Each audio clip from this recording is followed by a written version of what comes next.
And our Boxing Day programmes continue now with a special festive edition of Bob's Full House.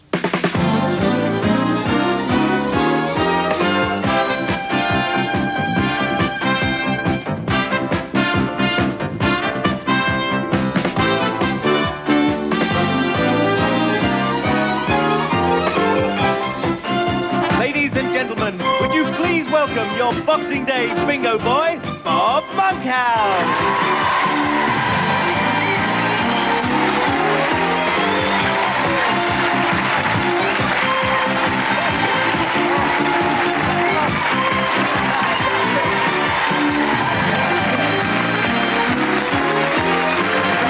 Thank you very much. Terrific to see you. Welcome to this Bob's Full House seasonal one to celebrate the Christmas, this time of year when people who can't afford it buy things that don't fit for people they don't like. Now, we all like a nice surprise at Christmas, though I did hear of a bride who got a terrible shock on Christmas morning when she found something strange in her stocking. Her husband. And she was surprised. I don't know. Christmas is changing so much. It's so commercialized. I asked my youngest, I said, why did Mary and Joseph have to sleep in the stable? And she said, because the innkeeper wouldn't accept American Express. And we've still got the same brand of posers and puzzlers and prizes here on Bob's Full House. We've got cash. We've got Smashing Golden Holiday. I've been given a list of contestants broken down by age and sex, but then so am I. Say hello to my Full House guests.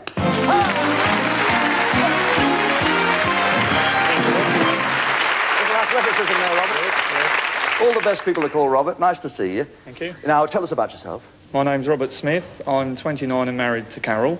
I live in Edenbridge and I'm a milkman. Oh, lucky housewives of Edenbridge. Nice handsome fellow like this wandering around going, milker. How very pleasant for you, Robert. Well, I mean, Edenbridge is a lovely part of the world, and of course I imagine all you milkmen were in mourning this week. Did you know about the man dying? The man who invented the milk carton died this week. You didn't know? The funeral took all day. What about when you're relaxing? What do you do for a hobby? I like photography. Oh, yeah? Have you seen the talking camera? No. There's a talking camera, tells you what to do when you're going to take a picture. Japanese. You hold it up and press the button, it says, please use flash. Not enough right, not enough right. And you adjust it, you do the flash, and it says, okay, picture in focus, hold it, save your film, she's a pig. I'll get one of those.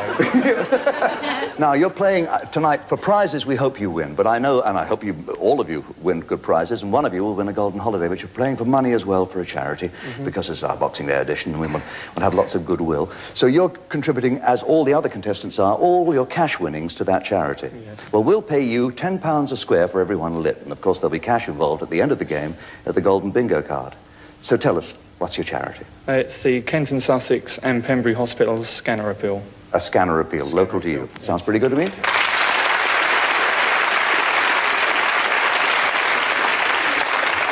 You look so nice sitting there, you hardly need to speak. Tell me who you are. I'm Vanessa Mills from Bognor Regis, and I'm married to Clive and have a small son called Benjamin. Oh, you've done well so far. Lovely. What does Clive do? He's a fisherman. That's his hobby. No, that's what he does for a living. Yes, he has a boat and some nets and pots. And he goes out then? Yes, holds braves the his own? elements, yes. Tremendous. Yes. I was thinking of taking up salmon and fly fishing, which is very different. My tailor was very surprised when I told him I wanted the flies put behind the lapel.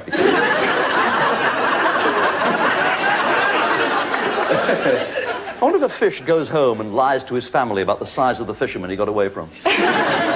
So that's a nice job for you. Now, you said Vanessa Mills is your name. What was your name before you married? It was Ide. And do you know anything about that name? Yes, I've been researching that, and we've been fishermen for over 200 years, at least 200 years in our area. And in Hebrew, we believe it means fish. So it sort of all ties in. Things you learn on this program, marvelous, isn't it? So when they said to Julius Caesar, beware the Ides of March, they meant, watch out for those fish. What's your charity? I'm trying to raise money for the Lantern House in Bognor, which is a home for mentally handicapped adults. Another very good choice. I'm sure you'll do. Joe. Hi, Joe.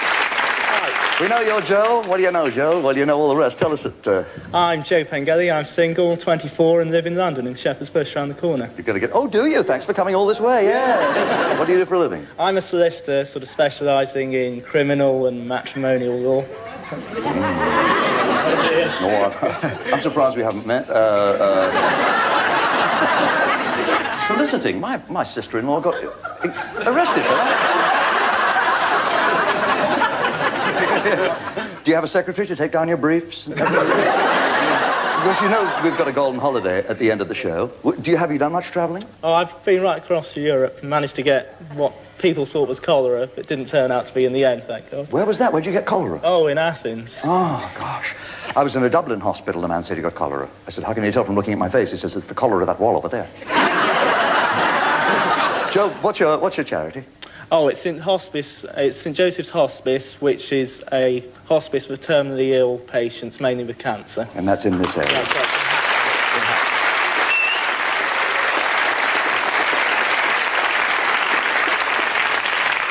Karen, I got Karen. What's your second name? Hornby. Hornby. Tell me more about Karen Hornby. I'm 27 years old. I'm mother of two. We live in Little Hayward, which is near Stafford, and I'm a chiropodist.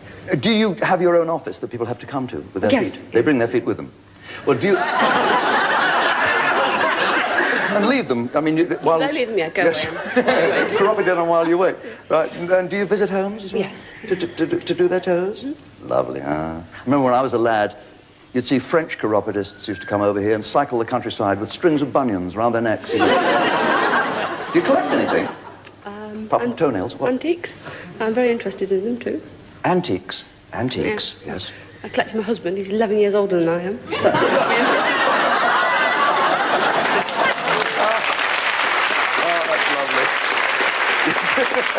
That doesn't make him very antique from where I'm standing. I'm a lot older than that, but you should see some of the antiques I can get up to. However, you ready to play? Oh, your charity. Yes, it's Burton House Home in Stafford, which is for the mentally handicapped. Right, that's up in Stafford. Great.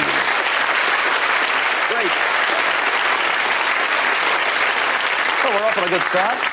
First round of the game is to light all four corners of the bingo card. And the first person to do so will get the choice of our lowercase Christmas prizes. But they're pretty good. And for the four corners, one of the very latest steam irons, a superb hamper of New Year goodies, and happy planting with a collection of spring bulbs. Very good stuff. Wonderful.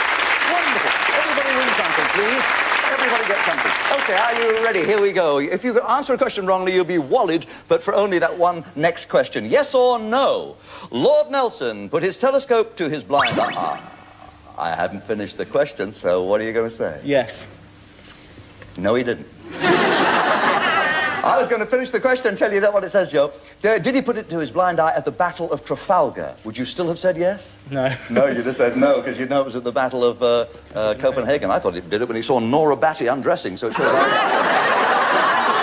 I know less than you do. Okay, your wallet can't answer this. In the Bible, who dreamed of a ladder reaching to heaven? Was it Jacob or Joseph? Jacob. It was Jacob dreamed of a ladder reaching to heaven. Found it in Rachel's nylons, I believe. Karen, give me a corner. Number 3, please. Number 3, the pawnbroker's sign. True or false, there is a species of crab that can run at 20 miles an hour. Robert? False. It's true. The Cuban land crab can run at 20 miles an hour. Only when chased by Robert Carrier with a soup ladle, it can do it. You're worried, Robert, you can't answer this. Do hummingbirds really hum? Karen? Yes. Yes, they do, only in flight. It's a lot less bother on the hover. Number 7, lucky 7, you've got lit over there, Karen. Which city is known as the Athens of the North? Yes, Joe. Edinburgh. Edinburgh is right. Well done. Well done. A couple of Edinburgh citizens out there. They call it the Athens of the North. Why not? It's full of Greek restaurants and soldiers wearing skirts. 4, please, Bob. Number 4, knock on the door is lit for Joe. Yes or no? Ostrich eggs take the longest to hatch. Joe? No. Sure. No, it's Easter eggs. That can't be right. No, it's the eggs of the wandering albatross, Joe, so you're right to say no. Give me a corner. 5 and 9, the Brighton line. 5 and 9, the Brighton line. Which country has a famous dish called sukiyaki? Yes, sir. Karen? Japan. Japan does. I once had 6 plates of sukiyaki. And I went into the gents and was makisiki. corner? 54, please. 54 is lit for you in the top right-hand corner. You now have 3 corners. Joe has 2. Robert and Vanessa have yet to start. What does apathy mean?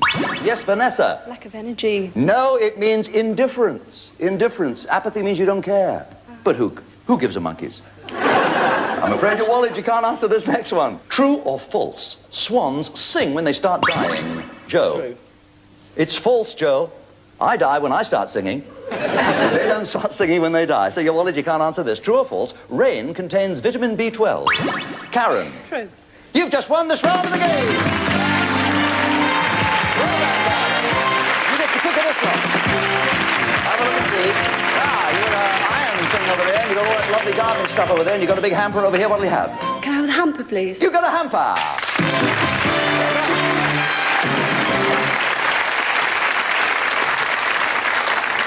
Well, the first person to light up the middle line of the bingo card gets a choice of this Boxing Day bundle. And for the middle line, a portable colour TV, an answering machine and phone. And it's cuddly toy time with a collection of teddy bears.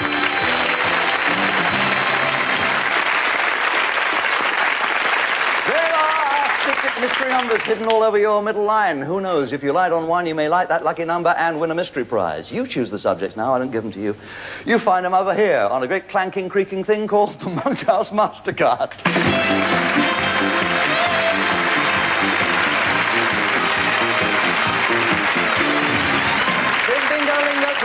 It's time to take your pick of the 6. And here are the 6 subjects from 1 to 60, each taking up 10 numbers. For example, sport takes from 1 to 10, and famous people from 51 to 60. You look on your middle line, find numbers that correspond with the subject you know something about, and tell them to me. Robert, you're seated first in order of luck.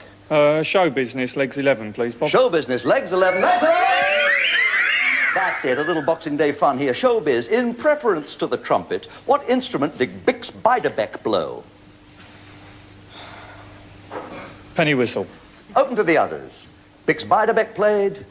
What? Yes, Karen? Saxophone. Ah, no, darling. He says he blew the cornet. I thought you sucked a cornet, but apparently he blew. And he was terrific at it. That means you can't interrupt, you can't come in your wallet. Should Vanessa get her answer wrong to the next question, but what's your subject, Vanessa? I'll have house and garden, please, number 40. House and garden. You're in a garden centre.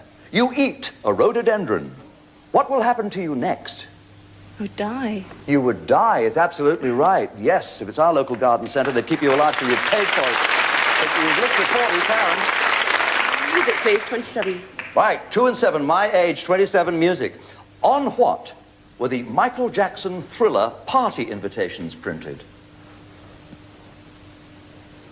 Michael Jackson trademark was used.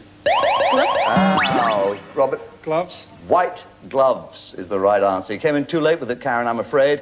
And for his new album, Smeller, they're going to use white socks. Robert, you get to pick a bonus number. 43, please, Bob. Your first number of the game! Go.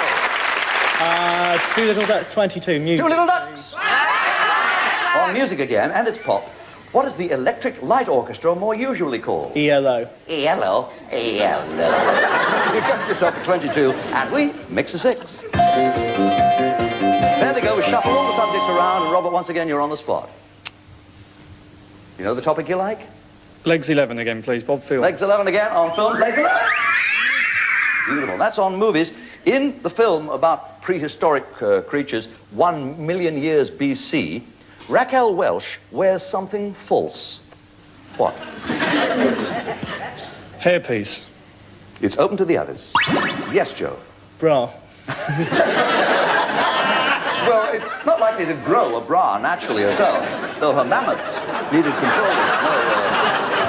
No, I'm afraid you're Wally, Joe. You can't interrupt should Vanessa get the next one wrong. The correct answer was eyelashes. It's the only false thing that she had on her anatomy. Vanessa. I have places, please, number 25. Okay, number 25, places. Where would you find the mountains of the moon? On the moon. Open to the others. The mountains of the moon will be found in which country? In Africa, the frontier of Zaire and Uganda. The mountains of the sun, of course, you find on page 3. Karen. Literature, please, 55. Literature, yes. Name the books which record the day-to-day events in Parliament. What goes on? Yes, over to the others. Joe. Hansard. Hansard is right. Would you like to give me a bonus number? 56 literature. Okay, that's knocked out literature. Now tell me what you do like. 35, please, Bob, the past. You like the past. And I have it here ready for you. A man called Tyler led the peasants' revolt in 1381. Give me his first name. What? I said a man called Tyler. You're right, we like 35, and we mix the 6. Once again, it's you, Robert. You still only have one lit so far. Tom Mix, number 6, sport, please, Bob. Torment number 6. Yes, you found your lucky number. Answer this question correctly. You will light your number 6, and you will get a mystery prize. In which game can you have a succession of maidens? Cricket.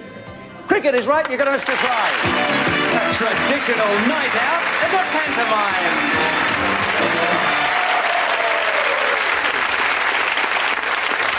A night out at the Panto. Yes, tickets for 2 to the Palladium to see Cinderella, starring my old friend Des O'Connor. I haven't seen buttons that old since I saw him on a de mob suit. Everybody likes Des, and it's a wonderful show. I hope you have a lovely evening. Vanessa. I'd like number 17, places, please. Number 17, places. Nationalities are involved here, Vanessa. 1 person in 4 is what? Chinese? Chinese is right. Yes, good, well played. 1 person in 4 is Chinese. I guess that's why the Beverly Sisters' parents stopped at 3. Music, please.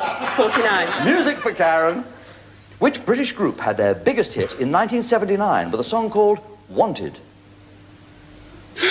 Had a huge hit in 1979, 6 years ago, this group, British group. Have a go. British group, Wanted. That was Robert. The Dooleys.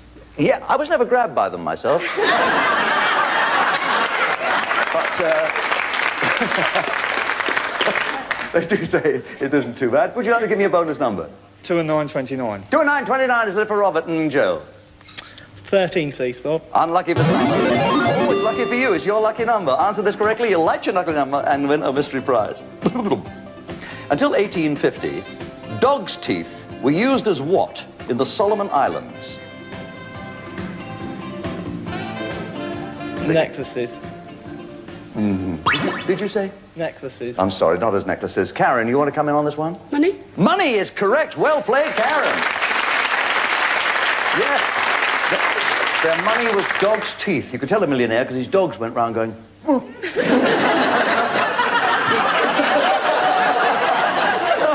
Give me a bonus number, Karen. 18, please. 1 and 8, 18 is lit for you, and once again we mix that 6, as promised. And there they go, shuffling across the screen.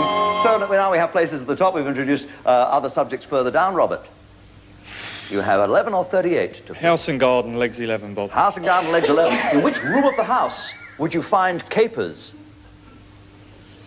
In one room of the house you'd expect to find capers. Kitchen. The kitchen is right. Yes, it's a herb. Well played. Vanessa. I'd like number 5, man alive, please, places. You found your lucky number. Answer this correctly, you'll light your lucky number and win a mystery prize. What is the capital of Somalia? Somali? No, it isn't. Up to the others. Joe. Djibouti. No, it's Mogadishu. Somebody named it when they sneezed, I think. Mogadishu. I'm sorry, Joe. Your wallet. Can't I interrupt? Should Karen get this one wrong, Karen? Sport, please. 27. Okay, sport. In which game do you peg out? Crib. Crib. Cribbage. Yes, that's right. Cribbage and croquet, by the way. And squash, if you're not as young as you used to be. Yes, Joe. 47, please, Bob. 4 and 7. 47 for Joe Pengelly. It's science. Coal and diamonds are made of the same chemical element. What is it? Graphite. It's open to the others. And it's Vanessa. Carbon. Carbon is the correct answer. Joe, I'm afraid you didn't get that one right. Vanessa, did you get a bonus number? Number 25, please. So 2 and 5, that's 3 lit on your middle line. And once again, we mix that 6. Now, a little confusion for you, Robert. You've got to go for that 38 or not? I think so, Bob. Yes, I thought you might. But you can't pass it up. What has 336 dimples? Golf ball. Yeah, I thought we were back to Des O'Connor again, but you're right. You've won this round again.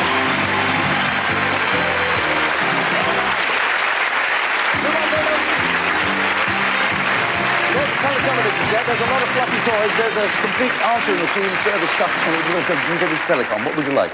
I'll take the television, Bob, please. Thought you would. Television.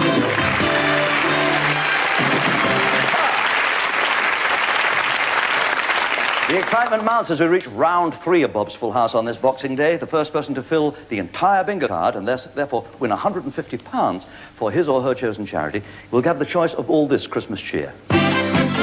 Top up the tan with this solarium. A computerized cooker. A Chinese carpet and 2 table lamps. One of these for the Christmas Full House. Gotta get one of those. Okay, here's the state of play here on our Boxing Day Bob's Full House. Robert needs 10 for a full house. Vanessa, you need a dozen for a full house. Karen, you need 9 doctor's orders for a full house. Joe, you need 10 for a full house. Good luck, everybody. If you answer a question wrongly, you'll be walled for the following question only. Who won the Battle of Crécy? Joe. The English. Gee, yes, we did. France lost in 1346, and we liked your number 12. Whose hit was Snowbird? Yes, Joe. Anne Murray was the correct answer. You wanted, you can't answer this one. Did the 100 Years' War last 100 years? Robert? Yes. No, it didn't. 116 years, Robert. From 1337 to 1453, you wanted, you can't answer this. Did the 30 Years' War last 30 years? And it's Karen? Yes. Yes, of course it did. Why else would they call it the 30 Years' War? And we liked your number 15. Did the Pied Piper of Hamelin really pipe? Robert? Yes. No, he didn't. He never even breathed. He never existed. Your wallet, you can't answer this. Buddy Holly's backing group. Yes, Karen? Cricket. The cricket is right. We like you 24. Who accompanies Dame Hilda Brackett? Yes, Robert? Hinge. Hinge is correct. Dr. Evadne of that ilk. We like you number 1. Spell parallel. Yes, Joe? Parallel. Is correct, and we like you 21. Who's the fall guy? Yes, Karen? Lee Majors. Lee Majors is right. We like you 31. What does a narcoleptic do? A narcoleptic. What does he do? Or she do? A narcoleptic. A narcoleptic sleeps. When's Candlemas? Candlemas. Give me the month of Candlemas. Yes, Vanessa? December? No, it's February. It's actually the 2nd of February. Your wallet, you can't answer this. Vanessa, where's Kalamazoo? Is it in Africa or America? Yes, Robert? America. It's in Michigan, USA is correct, and we liked you 26. Who wrote the opera Billy Budd? Billy Budd was written by... Britain. Britain is right. Benjamin Britten, well done. 1951, we liked you 34. Is a camel's hair brush made of camel's hair? Vanessa? Yes. No, it isn't, darling. It's mostly squirrel's tail hair. I'm afraid your wallet. Whose hit was Help Me Rhonda? Yes, Joe? Beach Boys. The Beach Boys is right. You're like 53. You now have a top line. Does carotene come from parrots or carrots? Yes, Vanessa? Carrots. It comes from carrots. You did say carrots, didn't you? Yes, Yes, it's converted into vitamin A in the liver. We like your number 2. Rodin's first name. The great sculptor Rodin. Yes, Karen? Pierre. No, it was Auguste. Your wallet, you can't answer this. Antonio Stradivari made what? Yes, Joe? Violins. He made violins. We like you 13. Ghana is in Africa, but east or west? Yes, Joe? West. It is in West Africa. We like you 47. You now have 2 lines. Let's look at the state of play right now. Robert needs 8 for a full house. Vanessa needs legs 11 for a full house. Karen needs Tom Mix for a full house. Joe only needs 4 knock on the door for a full house. Achilles was shot in his wrist, Robert. Heel. In heel is right. We like you 37. Are unicorns extinct? Robert? Yes. No, they never existed, so they can't be extinct. Your wallet, is a koala bear a bear? Vanessa? Yes. No, it isn't. It's a marsupial. Your wallet, you can't answer this. Is a jackrabbit a rabbit? Yes, Karen? Yes. No, it's a hare. Your wallet, you can't answer this. Is a tree frog a frog? Robert? Yes. Yes, it is. They couldn't get it wrong every time. Wow, we like you 42. Who's the first man on the moon? Yes, Robert. Buzz Aldrin. No, Neil Armstrong. Your wallet, you can't answer this. Who played Selwyn Froggatt? Maynard. Yes, Joe. Bill Maynard in 1976. What's a firkin? Yes, Robert. Is it a vessel for beer? It is a drinking vessel. A cask. It is a cask for liquids mainly. That's fine. We like the 52. The Spanish conqueror of Mexico was, yes, Joe? Cortez. Cortez, that's right. Hernando Cortez, we like to 14. You now need 2 for a full house. Who uses a theodolite? Yes, Joe? Surveyor. Surveyor does. We like to 36. You need 1 for a full house. Who founded the Tate Gallery? Robert? Tate. Tate is right. We like to number 10. You need 4 for a full house. Our first Tudor king. Yes, Joe? Henry VII. Henry VII is right.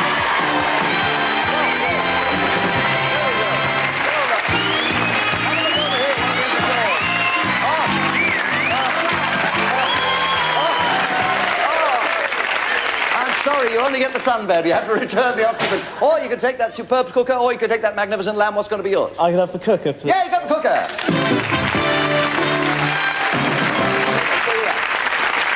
want to congratulate everybody.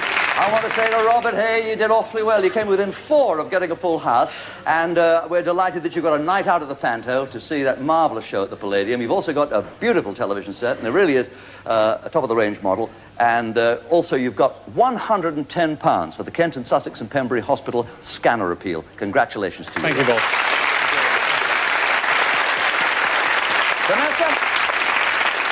Vanessa, you've £40 for your charity, the Lantern House for the Mentally Handicapped. We'd like you to accept a Bob's Full House hamper, and we thank you for decorating the screens, because you look very, very pretty tonight. Karen, you got £90 for the Burton House for the Mentally Handicapped, and we'd like you, too, to accept one of our Bob's Full House hamper. You'll find it's full of Christmas goodies, and unless you've eaten too much over Christmas.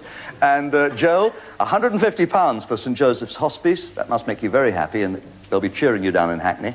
And a superb, sophisticated cooker, which you need, being a single man, and a solicitor. You need something that's going to cook everything for you automatically. And on behalf of Bob's Full House, let me say we'd like to add a further £50 to each of the charity donations that you've won so successfully. All right, Joe, time to join me at the Golden Bingo card.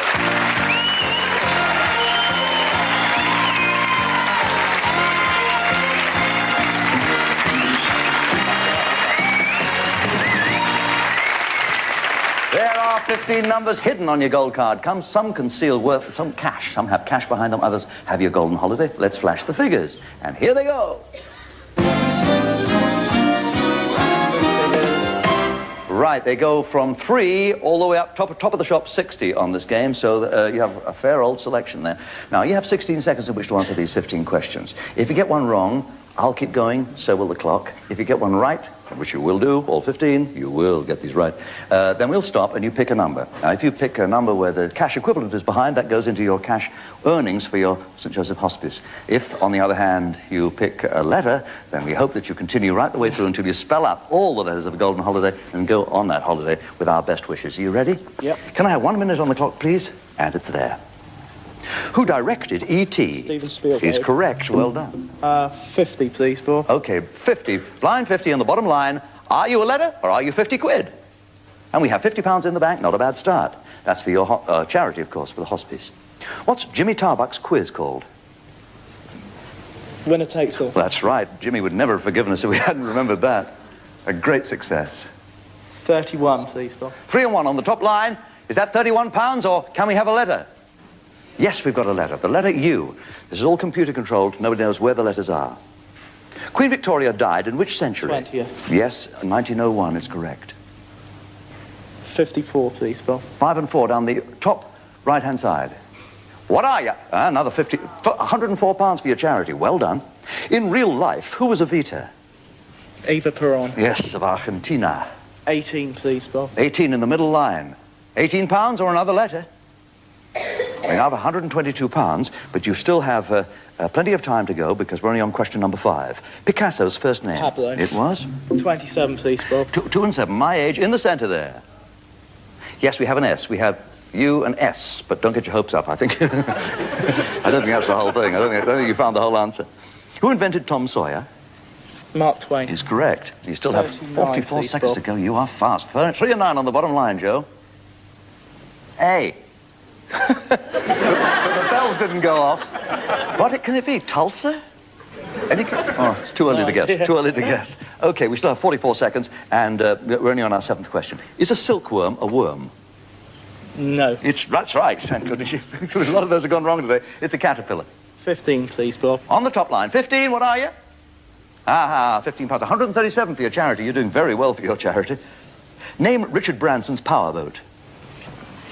Pass. Virgin Atlantic Challenger. What do we call La Manche? English Channel. Yes. 6 questions to go and 34 seconds to answer them. 3, please, Bob. Number 3, right up here in the top left-hand corner. Number 3, are you a letter?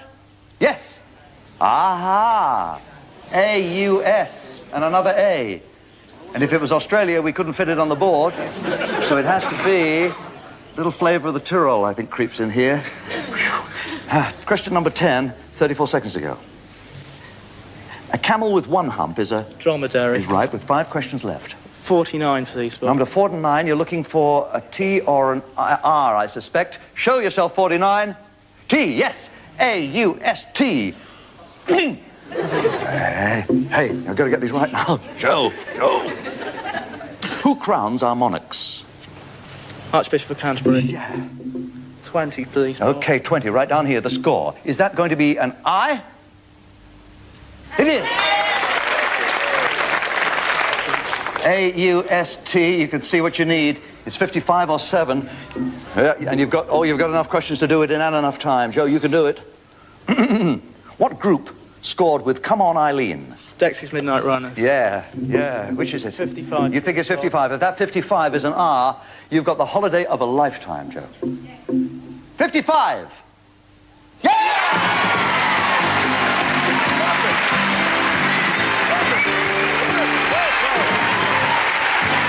Choose your own location for a magnificent skiing holiday amongst the spectacular scenery and folklore traditions of Austria. That really is great. Well, that was exciting, and I do congratulate you. Thanks to all our contestants and to Joe Pengelly here, the solicitor from round the corner. What a tremendous job he's done today. He's got himself a £287 donation from Bob's Full House to give to the St. Joseph's Hospice in Hackney. That's a marvellous gesture you've made, and it's terrific for all our contestants to have played for their chosen charities. But we're also delighted that Joe's taking back an extra Christmas bonus, a superb cooker, and he's not going to take the cooker on holiday, but he's going to Austria with the lederhosen and the and all that business, and you can drink awful wine with the antifreeze. It's wonderful. So, congratulations to you. Don't forget to join us for our Easter Full House, and don't be late, although you can be if you like, because the doors are always open for you on Bob's Full House. Bye.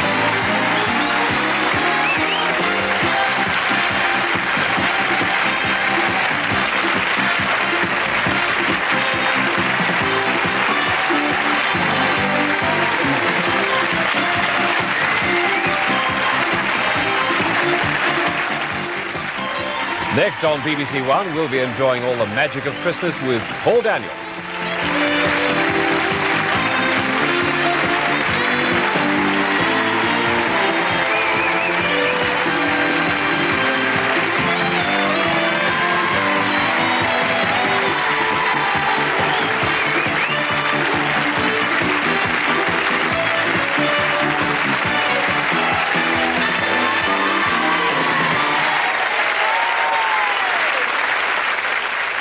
Hello and welcome, and as you can see on this Strike It Lucky, it's a Strike It Lucky with a difference because all the contestants have shrunk. Hello?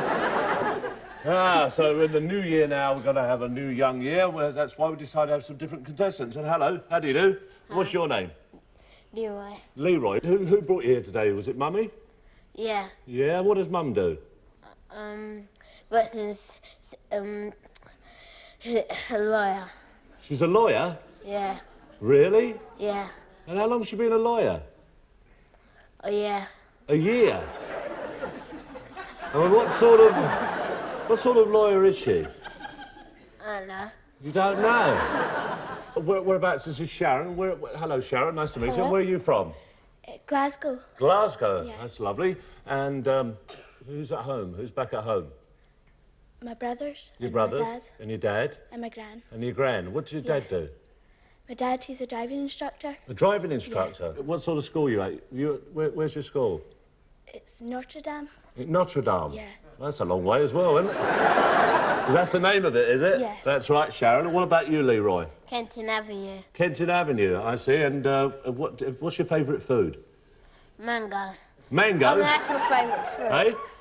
That's my favourite fruit. Your favourite fruit? Yeah. I said, what's your favourite food? I've got lots of favourite fruit. I mean, You've got a thing about fruit, haven't you? I've got lots of favourite kind of food. You're a bit confused, are you?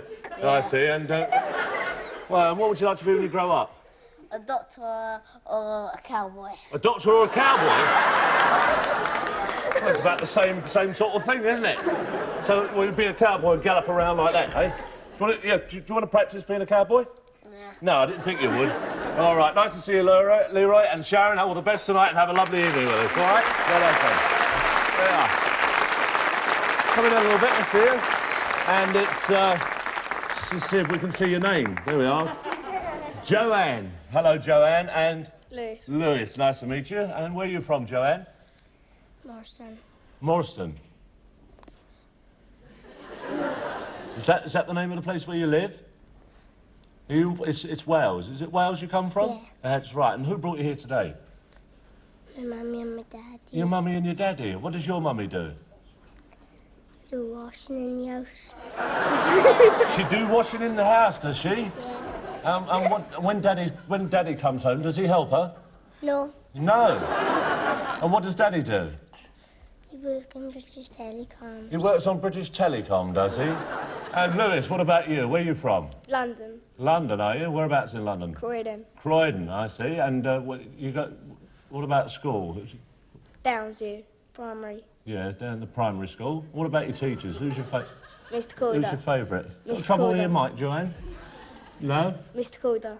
Mr. Calder. Mr. Calder, I see. And what would you like to be when you leave school? Fireman. A fireman? Yeah. That's nice. And what about you, Joanne? Either a nurse or a vet. Either a nurse or a vet. Do you know what vets do? Leroy does. What do vets do? You put dogs down. They put dogs down, yeah. And that's a shame, isn't it? And what about food? You got any favourite food? Yeah. Yeah, what? Lentil soup. Lentil soup. And what about you, Lewis?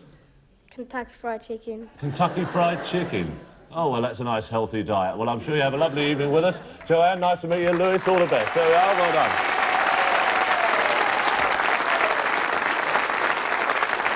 All right. Hi, Katrina and...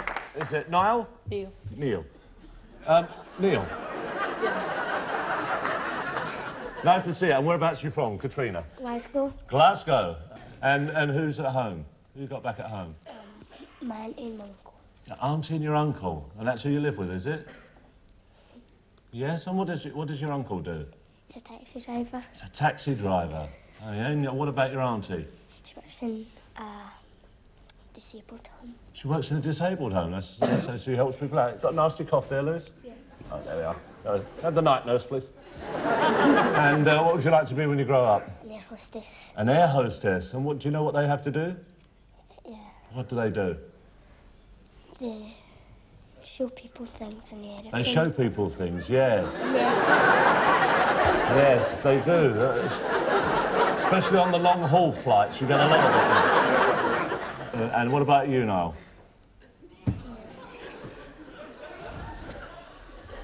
From Liverpool. From Liverpool. I didn't ask you where you're from, did I? And you're from Liverpool, are you? I see, and there's a lot of comics come from. Who's your favourite comic? Stan Boardman and you. Stan Boardman and me? As well. Oh, that's nice.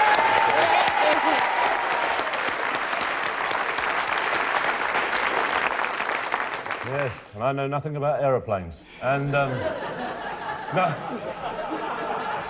And, do you know any gags? You must know. I mean, a great sort of wit and humour in Liverpool. I got a joke to You tell you. You got a joke to tell me? Yeah. Go on, then. Did you hear about the wooden bike? It had wooden wheels and it wouldn't go. That's that one, is it? Yeah. Got any others? Go on, give me a round of applause. No? And you do any impressions or anything like that, no? Yeah. Who do you do? Donald Duck. Donald Duck. Go on, off, do Donald Duck. Go on. Hello, That's brilliant! Woo. And brilliant they all were. In fact, they banked the prizes all the way across and the show went on all night. Well, Leroy's in the lead. That's the situation we've got at the moment. The next category is nursery rhymes. I'll ask Neil how many he wants. And you'll be amazed what happens next, won't you? You're tired. Go sleep. Nursery rhymes. 3. 3. Whose cupboard was bare? Whose cupboard was bare? Old Mother's Hubbard. And who ran after the farmer's wife? 3 blind mice. Who fell off the wall? Humpty Dumpty. Humpty Dumpty! Yay!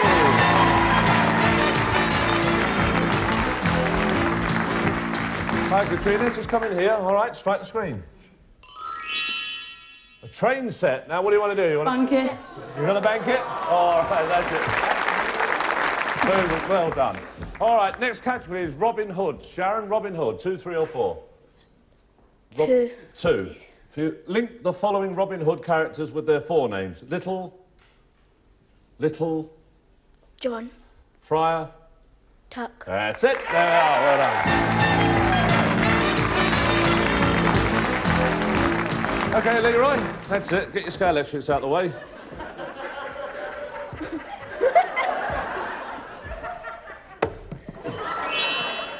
4 pop concert tickets. Bank it. Bank it. Bank it? All right, there yours. OK. Come on to the next category, which is for you, Lewis.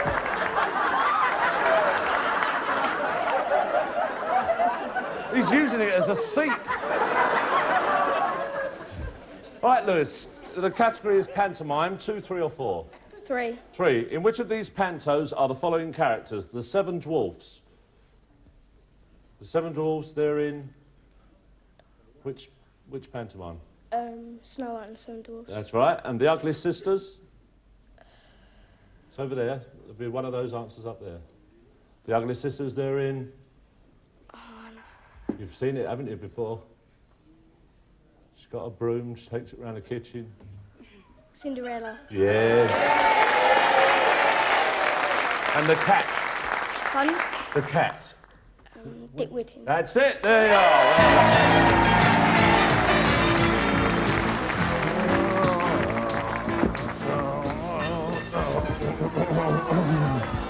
There you go. Right, Joanne.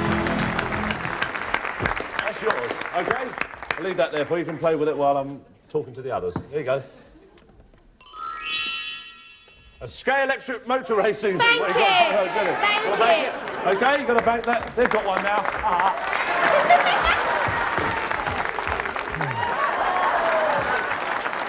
Oh, they're all lugging them across them. Keep that out the way. Yeah, look. Blind date. The game. Oh, Scylla. There we are, love. Right. Now, Neil.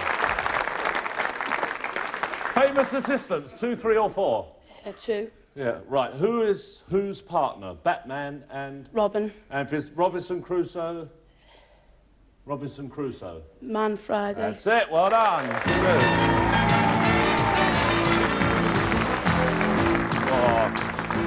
Oh, dear. Yeah, up. There. Yeah, that's a compact disc player for you. You like those?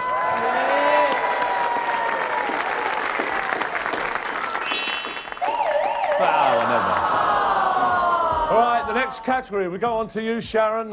Whose number? 2, 3 or 4? Whose number? 2, please. 2. Which of these numbers belongs to the following people? James Bond?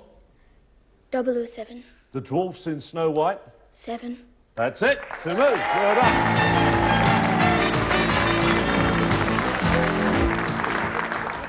Go on then.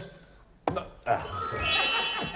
A portable compact disc player. You want that? Bank it. Yeah, they're banking it. All right. They're banking everything. All right, we go. Hello. Shut up, Scylla.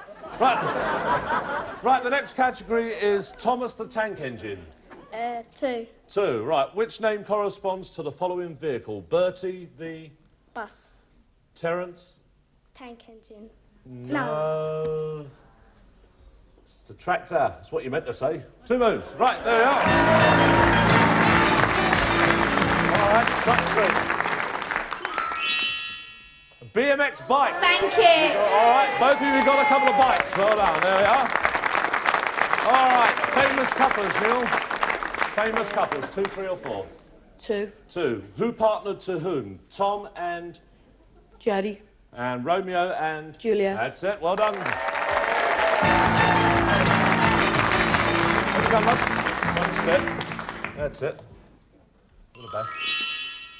Pony trekking weekend. You like to do that? Thank you. All right, you're going on that pony trekking weekend. Well done. All right, Sharon. Telly shows. 2, 3 or 4? 3, please. Oh, no, you've only got 3. 2 or 3? 3, please. All right, complete the names of these. Blankety. Blank. What's my... Line. Wheel of... Pardon? Wheel of... Fortune. That's it. There we are. All right, then strike the screen, leave it. Oh. Hello?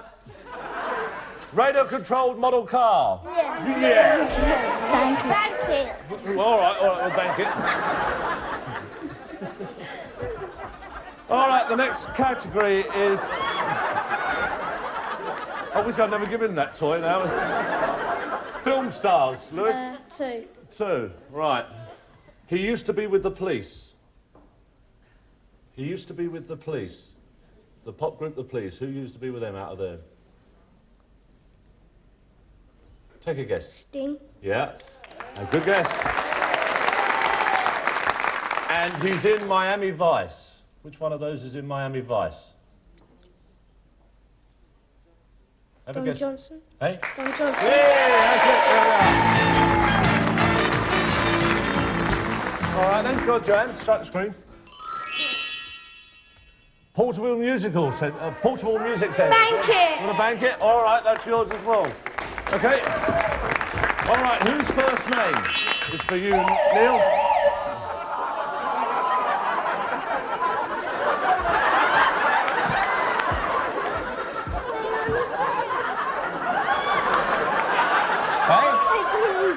You must have pressed that, because that means you should lose that, really.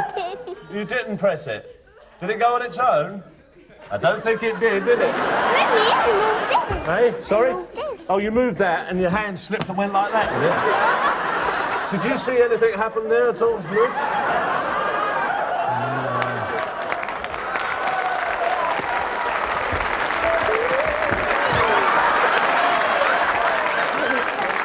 That's how you're doing it, you see. You're moving all over the place and you're accidentally going in Joanne. I mean, don't do it. Huh. Hey? Huh. Anyone who had her arms, shut up! Right, Neil, for you, whose first name? 2. You've got 2 or 3? 2? 2. All right, I'll give you a surname and a clue as to what they do, and you must tell me the first name. Aspel, who hosts Child's Play, and This Is Your Life. What's his first name? Aspel. Lionel. What did you say? What did you say, dear? Bernie. Bernie? Yeah. Oh, Bernie Aspel. Bernie, This Is Your Life, and snorts. All right, I'll accept Michael, and... Dawson.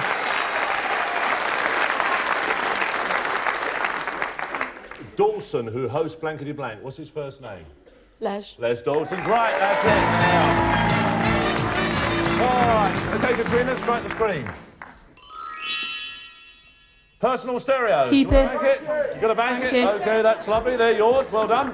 All right, now we're back with you, Sharon. You've got 2 moves. I've got to ask you a minimum of 2 questions, OK? Finish the word. Hair. Hair. Dresser. All right. Cart. What goes with that? Cart. Wheel. Wheel is right. Well done. OK. All right, Leroy. There you go. Strike the screen. Or hit it. Ah, there you go. That's it. Get it across. All right, now we come back with you. You've got a chance now, Joanne and Lewis. I've got your 1 screen. I've got to ask you 2 questions. Yeah. The category is colours. Here we go. What colour is a robin's breast? Red. And what colour was Beauty the horse? White. Black. Hey? Black. Black. Go on.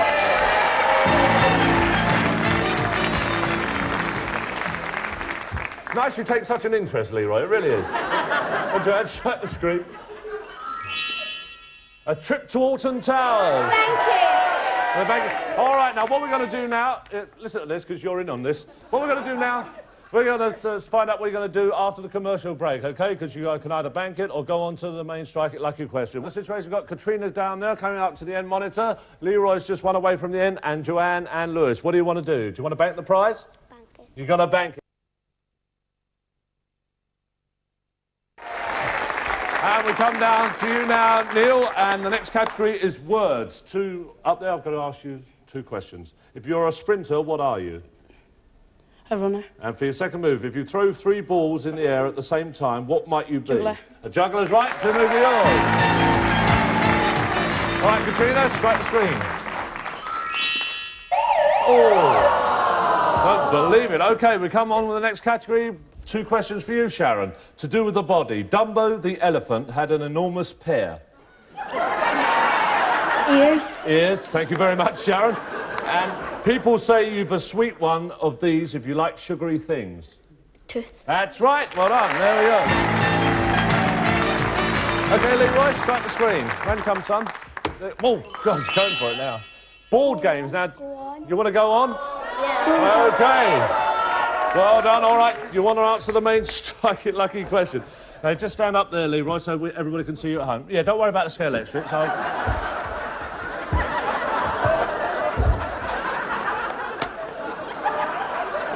Right, just come in here, Leroy. Now, I'm going to ask you this question, OK? Sharon and Leroy, you can confer as loud as you like, then I'll ask you the question again and must have an answer. Good luck for a chance in tonight's final. The TV show Rainbow has really struck it lucky. What is the first name of the bear? What is the name of the bear in the TV show Rainbow? Bungo. Is that your answer? Yeah. Yes, you're going on to tonight's final. All right, come down, Leroy. Leave that there, Leroy, and we'll pick it up later. Down you come. That's it, leave it there, we'll pick it up later. Over you come, Sharon, Joanne. Down, and Katrina, there we are. Give a nice round of applause, there we are. Go back with your partners. All right, then. Now, let's tell you what you've won. So, Neil and Katrina, you've won a doll's house, 10 LPs or cassettes of your choice, a train set and a pony trekking weekend. So you enjoyed your stay with us? All right. And Lewis and Joanne, you've won conjuring sets, 10 video films, a scale lecture set, BMX bikes, portable music set and a trip to Alton Towers. So well done there to you. And Sharon and Leroy, you've won sports outfits, a weekend in Legoland, 4 pop concert tickets, a portable compact disc player, radio-controlled cars, personal stereos, and each and every one of you will go away with a version of the game, so you can play that at home as well. And another little surprise I've got for you, all the prizes you see here, you're going to get all those anyway as well. So you'll have the bikes, everything that we got there, all right, the whole lot. Let's give a nice round of applause, and let's go on and play tonight's final. Here we go, Leroy, over you come. All right, over come Leroy and Sharon. Just stand here, Leroy, and face me. Stand there, and Sharon there. All right, this is how we're going to play the end of the game. You move across as before, but this time you play the game horizontally or vertically. I'll ask you which move you want to make. You shout out top, middle or bottom. If you look at the screen there now, you can see we've got 10 arrows, 10 questions and 10 hotspots. If a question comes up, it'll be true or false. You give me an incorrect answer, it becomes a hotspot. And if you go for our top money tonight of £3,000, you cannot hit any more than 2 hotspots. For £2,000, no more than 3 hotspots.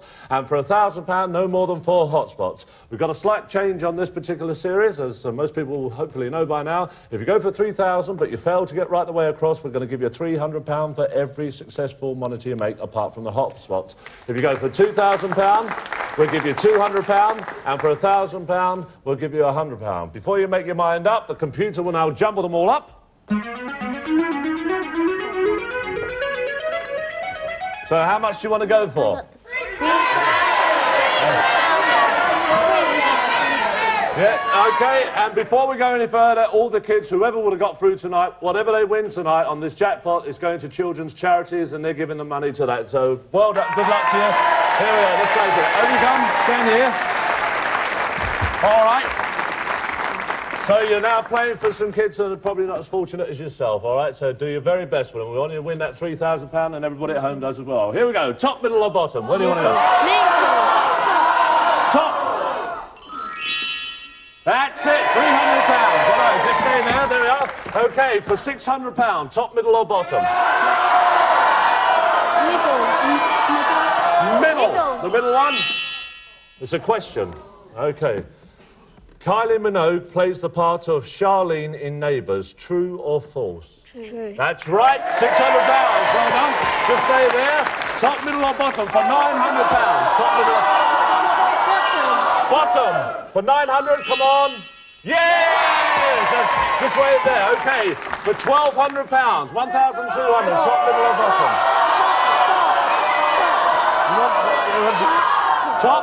Top. It's another question, OK. Peter Pan's arch enemy is Captain Hook. True or false? True. True. Well done. Another one there. Okay, we're on this one for £1,500. This is for £1,500. Top, middle or bottom? Middle. The middle one. Come on for £1,500. Oh. Never mind. That's one of your hot spots gone. You'll allow you one more. Okay, stay there, Leroy. Top, middle or bottom for £1,500. Top, middle or bottom? Come on, you must. Top. All right, top for £1,500. Oh. And now, look, we've got 4 screens to go. You've got 1,200 so far. You cannot hit any more hotspots, OK? And this is to get right the way across. Top, middle or bottom? Come on. Middle. You can do it. Middle. Where? Top. Top. Come on, we don't want a hotspot. Yes, there we are. OK, now this is for 1,800. Top, middle or bottom? 1,800. Where? Middle. Yeah. OK, we've got 2 screens to go. All right, for 2,100. Top, middle or bottom?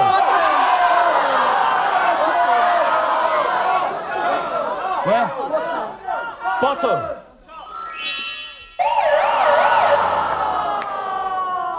That means you're out, doesn't it? I'll tell you what we'll do. Seeing as it's for the charities, OK? What we'll do, we'll ignore it tonight. OK? So that's me out of a job, but it doesn't matter. I'm sorry. Top, middle or bottom?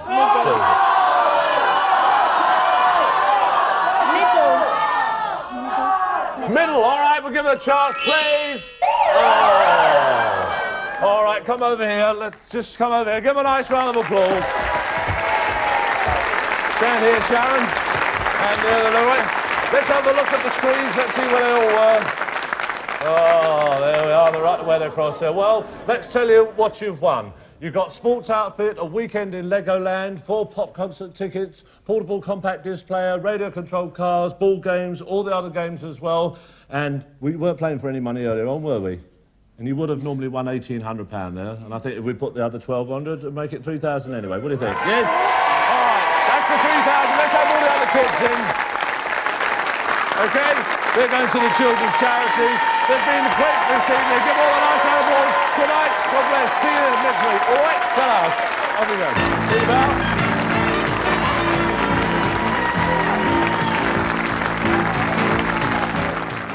Here's an offer for you, and it's not a -1. It's a Chase Celebrity Special next on Challenge.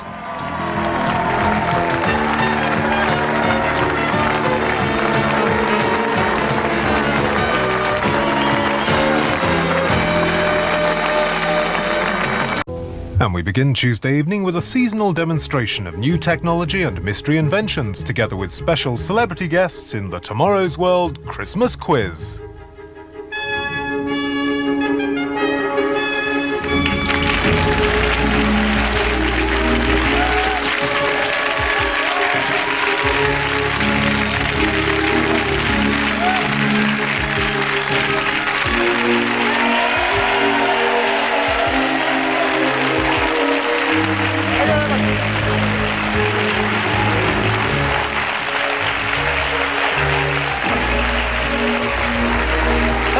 And welcome once again to our seasonal extravaganza, a sort of flashy, high-tech Christmas quiz. And to help pose the questions tonight, we will be joined by a glittering constellation of star celebrities, including Judith Hann. Good evening. We'll be borrowing from Tomorrow's World's past, present and future for our range of questions designed to test the ingenuity of the audience at home and the teams here in the studio. For example, what do you think this is? And the first team in our studio is the studio audience. Fortunately, representing your interests is someone who's used to dealing with unruly mobs. From Radio 1 and Top of the Pops, Sybil Roscoe. And like we, the studio audience, are aided by computer technology because we all have a computer voting panel, and this is how we will vote our answers onto the big screen. Well, competing against the audience, let's meet our expert panel, led by the man who knows the answer to life. the universe, and everything. Because he wrote the book. Galactic Hitchhiker, Douglas Adams. And Douglas, you've got a pretty formidable team with you tonight, haven't you? Well, I do indeed. On my left is Kate Viscardi from the Women in Engineering Advice Centre, and on my right is a lady who started out studying astrophysics and then decided to make it up for herself and went on to write episodes of the new Star Trek television series, Diane Duane from America. Welcome to you all and good luck. You need it. Right, we're straight into round one, where we hear three equally unlikely explanations of the same invention, but one of them is true. So who's telling the truth? During a chilling cross-country ski, what could be nicer than looking forward to a warm drink of mulled wine? And using this, it's a collapsible solar cooker, light enough to carry in your backpack. You can brew up your own, no matter how far from civilization you are. Because all you have to do is make a hole in the snow, and once it's sitting there, you can use your ski stick to position the billy can right in the centre.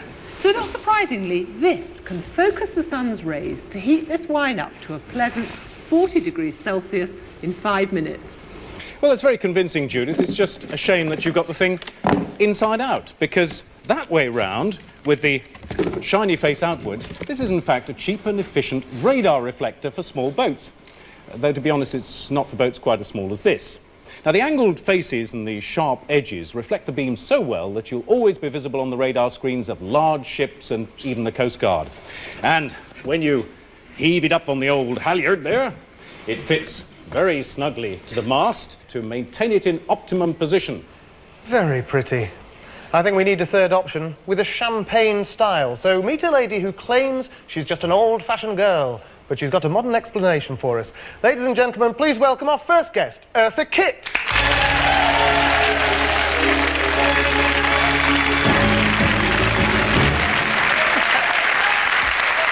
you. How do you like it? It is something that you put around the tree, such as, I think I need a man, as usual, if you don't mind, darling. You must mean me, Eartha. Yes, but, well, I was referring to a real one, but since you're here...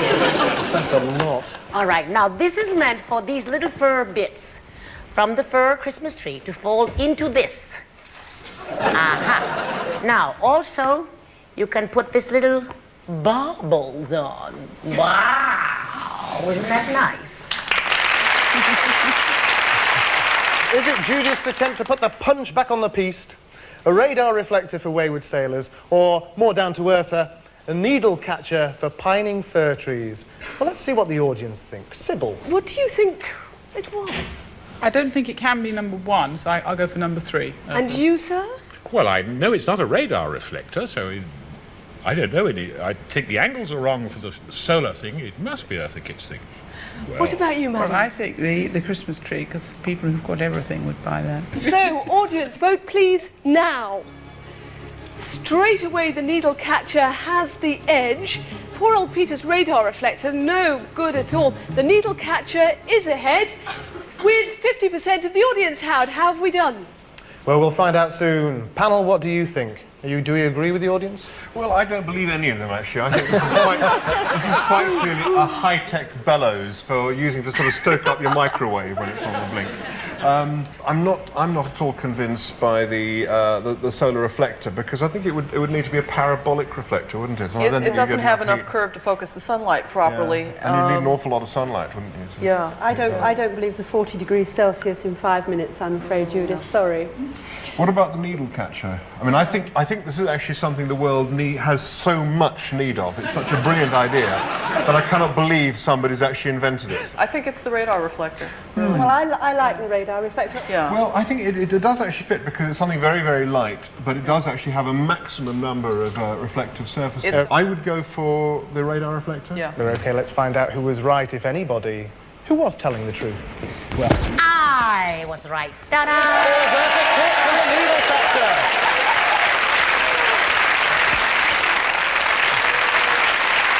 So the needle catcher it was, which means 5 points to the audience and not a lot so far to the panel, but they'll catch up. And thanks very much to Eartha Kitt. We'll be back with you in a moment.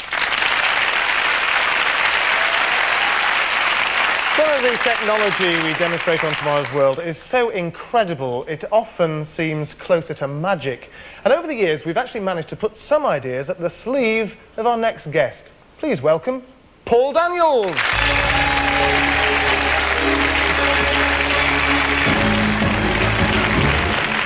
Thank you. Thank you very nice. Now then, I'm going to do some seasonal magical levitation for you. You see, this spring here has obviously been extended by the weight of the brass tray. Now, if I take a heavy Christmas pudding and I put a real load into there like that and get it right in the middle, as they say for diddle, just watch how it extends. Look, whoop, like that. Now it's really extended. The spring is stretched to the limit. Now, the next part of the trick is this. This is amazing. I've got to get the flame from here to there. So what I do is I use this. It's the easy way to do it. And you just apply the flame there. Now, the moment the flame is applied there, the pudding seems to lose its weight. All right? 'Tis magic.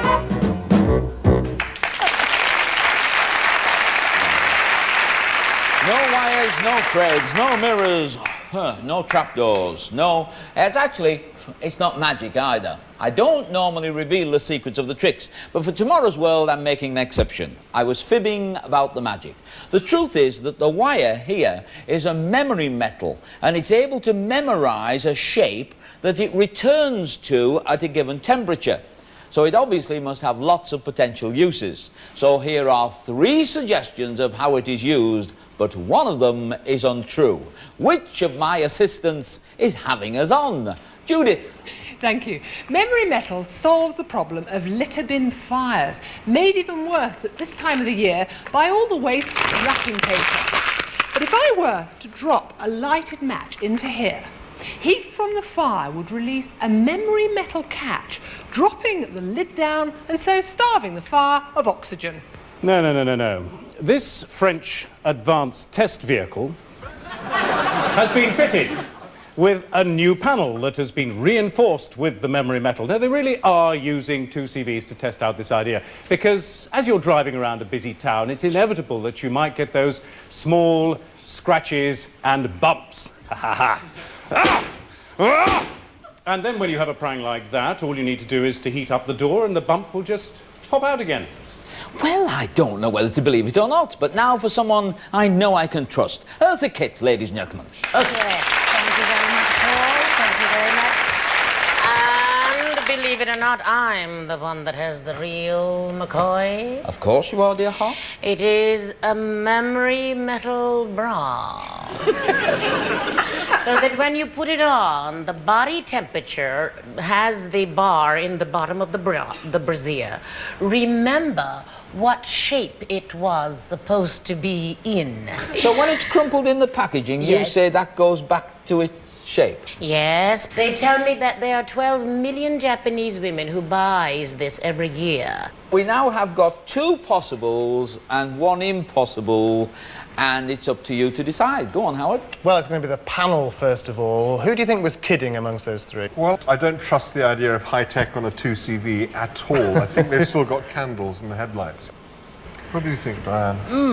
I believe the bra and I believe the car. I'm not sure I believe the trash bin. But the bra, the big problem with bras is not the shape, but the fact that sooner or later they move through the fabric and stab you. So which one are you going to go for?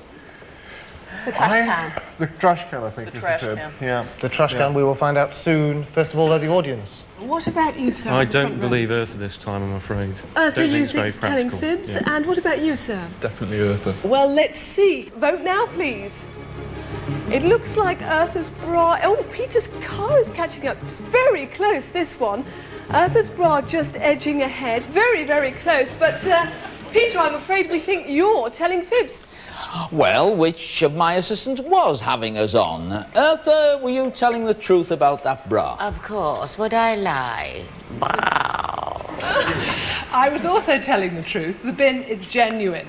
Now, you have to watch this very carefully because something in here drops very quickly when I put in a match.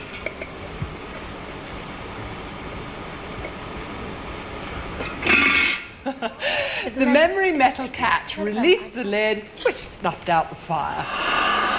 All right, so it was me that was all hot air, because at the moment, this memory metal is too expensive to make into a panel, so unlike Eartha, my bodywork won't spring back out again. Which means that once again, the audience were right. 5 more points for you. Sorry about that, panel. Which means that the audience stormed into the lead at 10-0. And thank you very much to Paul Daniels and Eartha Kitt. Now, this is the last show of the decade, so we thought we'd test you with some moments from our archive. Now, this one is just for the audience. What I want you to do is watch the screen. Can you guess what year you think this was? The plastic bag is attached to one end of the tube and the rubber mouthpiece to the other. When you blow through the yellow crystals, they turn green above a white line if you've had too much to drink. The breathalyzer and don't drink and drive. But what was the year? Would you get your voting panels ready, audience? And punch in the year now. So we've gone between 65 and 70, but 65 is absolutely got it. Well, 65 looks very popular there, but to reveal the actual year, Flower Power Peter.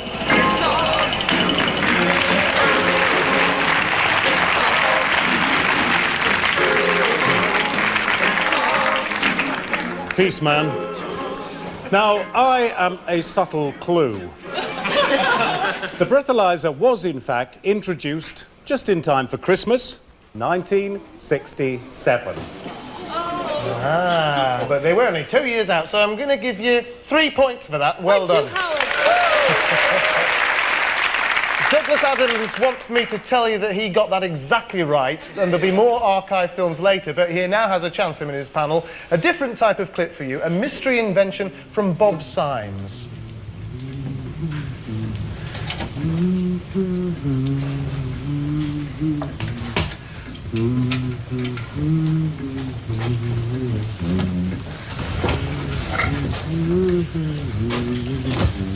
That'll do. But there's one more thing I need. For this year's festivities, I'm lining up something a little different. This should let me at the right note. It slides up and down like this. Has 5 little holes. What can it be? Your thoughts? Good heavens. It looks suspiciously like something you use to draw musical scales with. I was just thinking that as well. It looks a template. So something to do with You would put music. your pencil in each of the little holes and... It's like sort of abacus for mice. I like Diane's music A notation. device for drawing. drawing staves on paper. Let's see how close you are. Bob Symes again.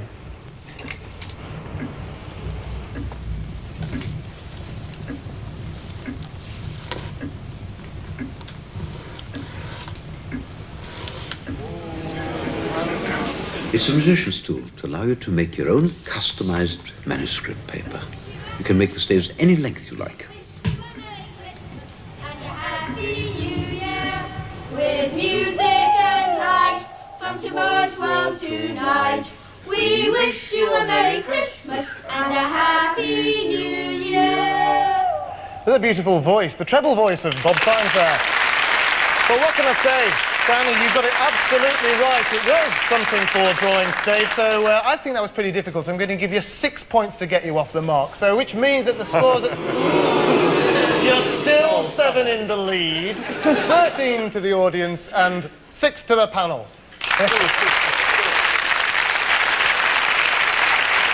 Time to welcome our next special guest, an actor and singer who's going to show us the skill that started him off on the road that was going to make him a star. David Essex.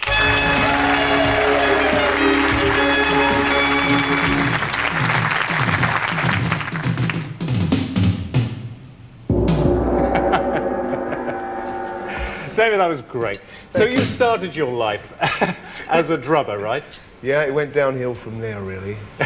But I bet you've never seen a drum kit like this before. No, and I can't see it now. I mean, it's invisible. What I'm actually doing is I'm actually playing through invisible infrared beams with the stick, and the beams are placed where the drums ordinarily would be. For instance, here is the snare. Somewhere should be a tom-tom, floor tom-tom, and so on. But it'll produce a lot more than just percussion sounds, right? Yes, you can. I mean, they're real sounds that are digitally recorded in this computer here, so the variations are limitless. Well, let's try this button here, right? Right. Oh, very Christmassy, yes. Ho, ho, ho. Party. Party. That's brilliant. Now, those are a bit too simple, yes? So let's see if we can do something that's a little bit more complicated, right? For the panel and the audience. Less recognisable sounds, right? Okay, this is the sound for the panel. Ready, panel?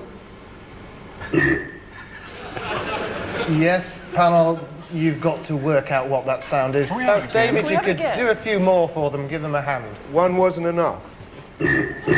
It is a Christmassy sound. It does have some connection with Christmas. It's a Christmassy sound? Yeah. It's the Christmas frog. Oh, the Sounds like love the noise so well. a turkey would make after it's been told about Christmas. The animal sounds It's a like reindeer. a pig. A reindeer. The animal that's associated with Christmas is a reindeer. Why don't we say it's a reindeer? David, are they close? Very close, yeah. It's actually this. Ah, well, that would have told us. Straight away if we've heard that. Which everybody knows is reindeers having fun. It is the sound of reindeers rutting. That's what you said. But you were absolutely right with reindeer. So I'm going to give you 4 points out of 5. Well done, the panel.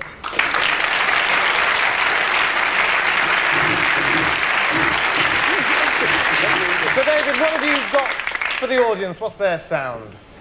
I have to go across this beam here. Yes? On earth was that? It didn't sound very pleasant, whatever it was. Anybody here got an idea? It's a Christmassy sound. Santa Claus walking through the snow. Could we hear it just once more, perhaps? David, are we anywhere near? Perfect. Oh, wow. Spot on, walking in the snow. Fabulous. Can't quote you on that. 5 points, which brings the score to 18 for the audience and 10 to the panel. And thanks a lot. Thank you, David Essex.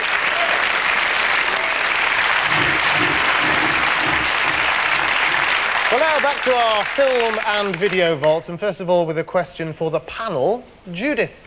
Some of the stories we've covered over the years can seem a little unlikely, to say the least. So why don't the panel now watch this imaginative clip and then guess what the film was going to be about?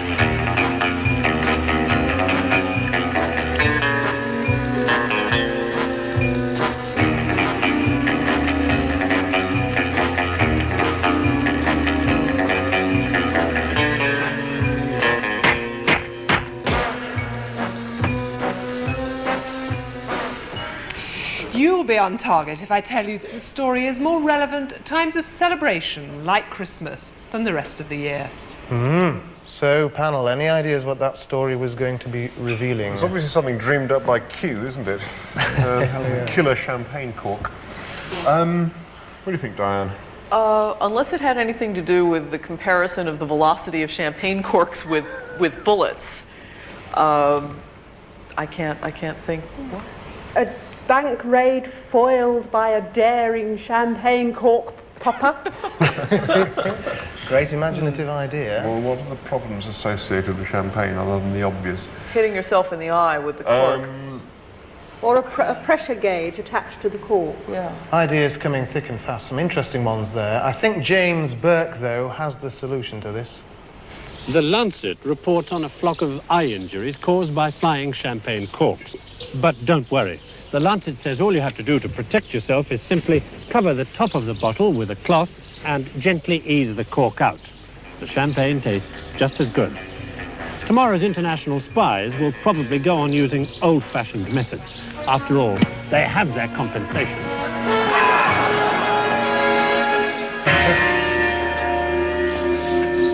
Well, nice film. And you were so close, weren't you? I mean, I Say loved... about foiling the bank robber, didn't you? You did foiling the bank robber? Yes. You know, I was going to say Christmas Eye, because when I was working in nursing as an emergency room nurse, people come in all the time this time of year with a big bruise right there from having said, "Oh, I can't get this open."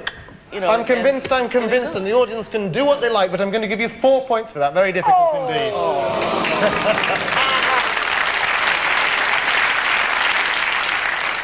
Peter, you have got the next question for the audience, haven't you? I certainly have. Now, you've probably spotted that we have all, as presenters on the show, suffered from the demonstration that didn't go quite according to plan in the live studio. So, for the audience, here are some classic failures, and at the end, my most embarrassing moment. Now, can you remember what happened next with that at the end? If I can get it going again, it's a bit temperamental. Wow! The Japanese... It's not that simple. Windscreen wipers which automatically respond to rain. Especially something like this. They're not working very well. It's not actually working at the moment, but I can assure you it has been doing all day. Because he's certainly not going to perform for us tonight, although he's been doing really well all day. I'm very disappointed in that, because I can assure you, I promise you, all day. Hello, do you know, this has worked all day. This key means that if a security man is on his way to an alarm call or to an emergency, he doesn't have to waste all that time going back to base in order to pick up the set of keys from there. I still have nightmares about this. Sybil, help me out of my embarrassment there. Something went wrong, but what was it, I wonder? Any ideas? Probably the lock drops off. The lock drops off? I don't think he's got the right key there. Not the right key. Door fell on him. So, we've got quite a few answers to do with the key and the door. So, right, let's see what did happen next. So, let's slip this one into the door, which at that time wasn't able to be opened. In fact, the key is snapped off in my hand. Of course it had something to do with the door and the key. I don't think anybody actually said the key snapped off, so I'll give you 3, though, because you were obviously fairly accurate. Yeah. That brings the scores to 21 for the audience and 14 to the panel. Time for the last round and the final chance for the panel to do a bit of catching up. We've got a bit of catching up to do as well, I'm afraid. We're going to let the panel set the audience a question, and then the audience will have a chance to get their own back. So, first of all, Douglas, what have you got for the audience? Well, I've brought in a friend from Christmas past to pose our question.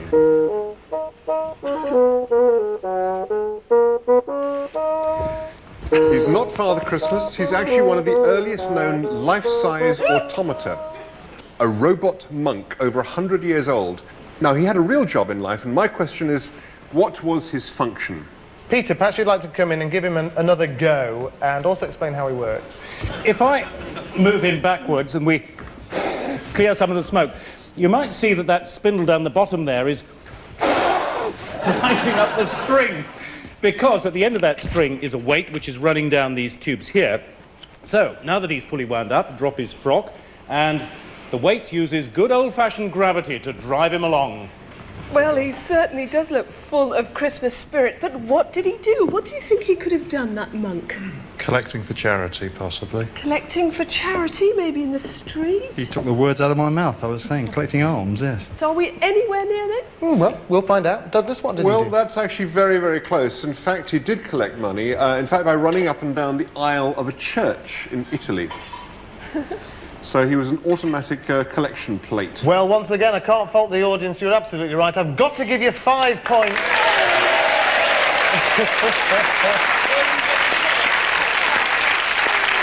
And the audience still have the chance to block the panel from scoring anymore, because it's the audience's question to the panel. Sybil? Is there anybody in the audience who's got a question that can fox that panel of experts? They are supposed to be the experts. Bagsy me, Sybil.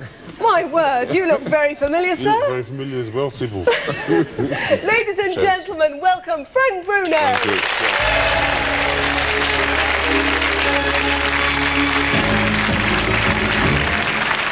All right, Harry or Howard, all right, nice to see you. Hello there, all right. what have you got there, Frank? I've got a very weird object I got here, you know, so I'm going to give you one clue, and it starts with a computer. Uh-huh. It's some sort of computer game, is it? Yeah. Pass it round the panel. I will pass it. Be very careful. It's very expensive. It's very new as well. It's very clear to me what this is. Right. This is an electronic toasted sandwich maker for slimmers. I What agree you wholeheartedly. do, you get the bread, you put the butter on, and you put the ham and the tomato and the pickle, and you put it in here, and it completely destroys it. Unfortunately, you've got to go along the lines of a video game. It opened like a backgammon board, so electronic backgammon? Possible. Doesn't look much like a backgammon board in terms of the markings. Are you from America, ma'am? Yes, I am. Oh, nice to meet you. You have a nice day, y'all. I'll figure out what this is, I may. A marble. Well, you had 10 seconds and you had 25 now, so you... Okay. All right, Frank, you better go and show them what it is. Well, this is exactly a high-powered controller, you know, but I'm going to show you how it works in a minute. You hold on to that, don't lose it though, because it's only one in the country. Please, Frank, come over here, because we've got one set up. Cheers, hello there, you're right, yeah? Nice. Show us what you have to do then. Well, I think we've got to Let's just get it started. Do some of your boxing then, You and we'll see what happens. Wait until it gets all set up. That's number one, round one. Right, so you don't have to use any controls on this computer game, do you? It's sort of like lasers, you know, and you just use your hand there like...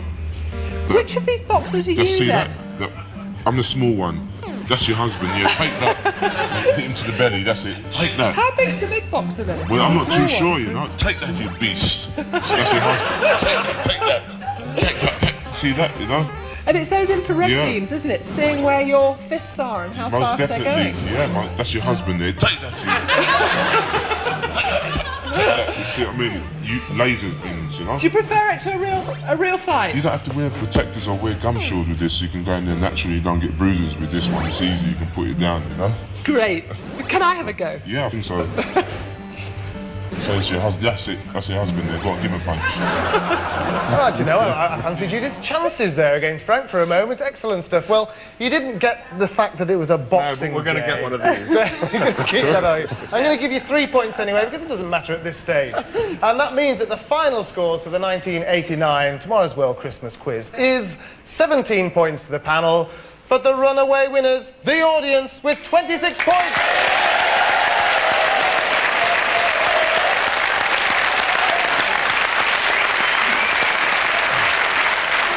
Frank Bruno.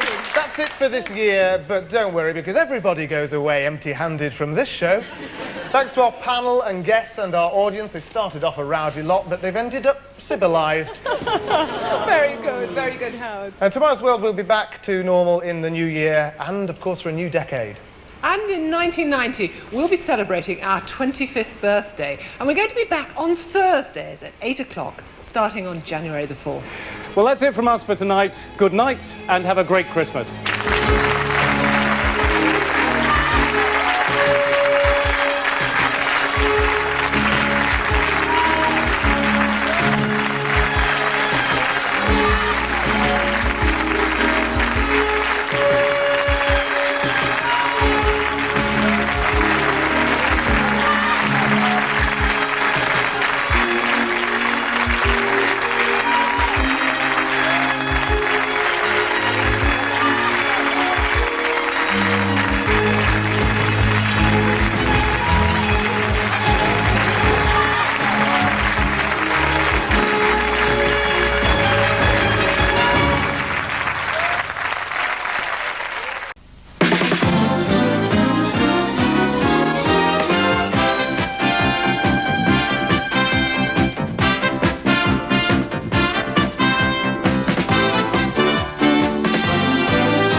Wow, oof, and welcome to the day before Christmas. Merry Christmas to all our readers and those who sail in you. I'm exhausted already. This Christmas I volunteered to deliver food parcels to the local old age pensioners. Yes, I did. And it's costing me a bomb because they're all in Torremolinos. How about this set, eh? Oof. Isn't that good? Proof the BBC is not an elitist organisation. We bought all our Christmas decorations from Woolworths in last year's January sales. My wife's cooking is getting better, you know. This year she even set fire to the Christmas pudding. Well, she didn't actually. It spread from the turkey. This week before Christmas, I usually have a quiet evening to myself because my wife goes to her office party. Actually, that's worrying me lately because someone told me that office parties are just an excuse for unbridled displays of lust. It's not that I distrust her, but she doesn't work in an office. Bafflement. On top of that, my brother-in-law, the leech, was arrested for trying to sell holly on the streets. For one thing, he hasn't got a license, and for another thing, Holly is the name of his wife. So life is strange, but I try and I carry it off with the spirit of Christmas. Ah, the spirit of Christmas, isn't it wonderful? The Archbishop of Canterbury asked Mrs. Thatcher if she had a message for anyone who's a disadvantaged member of society, you know, anyone poor and helpless and without a future, and she said yes. Tell Paddy Ashdown he's a prat. The royal family are joining in, they're having their own pantomime. What? Yes, they are. They're having a panto. It's a version of Snow White in which Prince Edward and Fergie will play two of the dwarves, Dopey and Dumpy.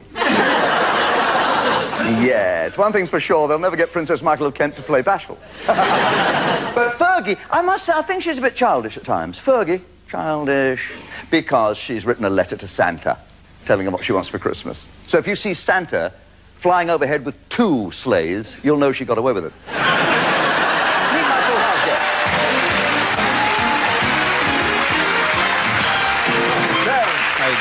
Great to see you. Good to see you.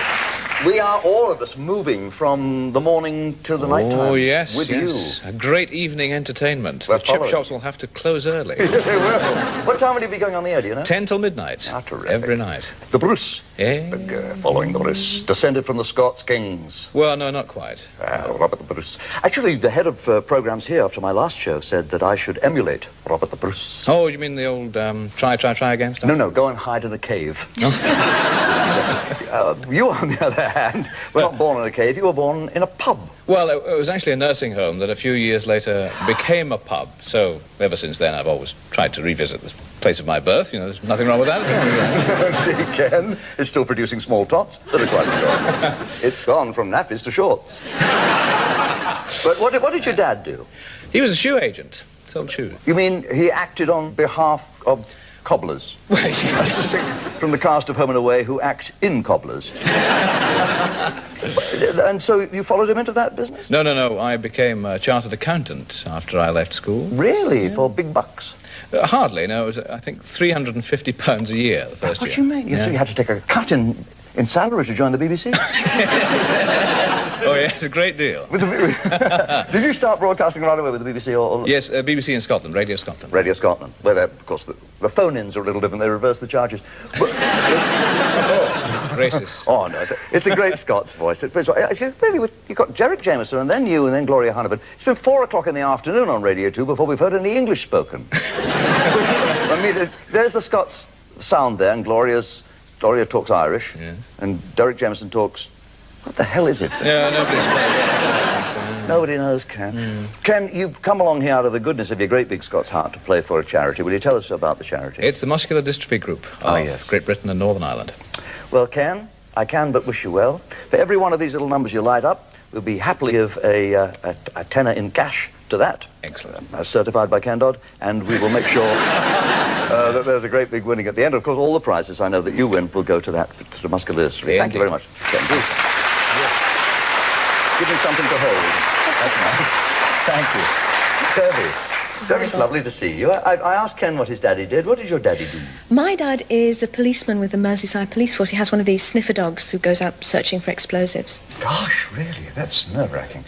My dad was with the Liverpool Police, mostly on Friday evenings. Then again on Saturday night. You first came to the public eye in Liverpool, because you're a Liverpool lass. I am, yes. What district of Liverpool, Debbie? Mossley Hill. Oh, right. Posh bit. And you were elected Miss Liverpool, And that took you on to not Miss United Kingdom. Miss Great Britain. Miss Great Britain. Quite a long time later. Yes, but very, very exciting. I could never quite get... When you were with the BBC, I couldn't get used to seeing a beauty queen on breakfast television. Well, enough of Russell Grant. When you went in for those titles, I mean, did you go in confidently and blithely, or were you full of terror? Absolutely full of terror. Were you really? See, my wife, I took her on a cruise, and we went to the Fortune Islands, and she was voted Miss Fortune of 1958. And I woke up with misgivings. It's that joke. So, when you were doing that show for the Beeb, what did you dislike most? I suppose it was the hours, really, because now, although I work for breakfast television for Channel 4, I present a consumer programme called Streetwise. Yeah. That's pre-recorded, but in the old days of breakfast time, I used to have to get up at 3 o'clock in the morning. I've done that. 3 a.m. up, but you've got to go home, otherwise the wife gets upset. No, it's terrific. The Channel 4 show is highly regarded. It's had some lovely mention in the press. And also, it's proving that you have got what you've always demonstrated quite amply to everyone's delight, except apparently to the press, the fact you can combine brains and beauty. I think you're the best example of that. Well, of course. Brains and beauty and a beautiful smell. You had a darn good education, didn't you, Debbie? You speak languages? Yeah, I speak French and German. I speak fluent French. Yeah? Yep. Wie geht's, meine Damen und Herren? Dankeschön. Bitte, vielen Dank. I hate to say this, Bob, but I think that's probably German. Hey, that's terrific. I speak fluent German as well. Well, that's made my day. Now, whose day are you going to make? Which charity? The Multiple Sclerosis Society. I'd like to give anything I win to them. Muscular dystrophy is being taken care of, and multiple sclerosis. Two very worthy choices. Thank you very much, David.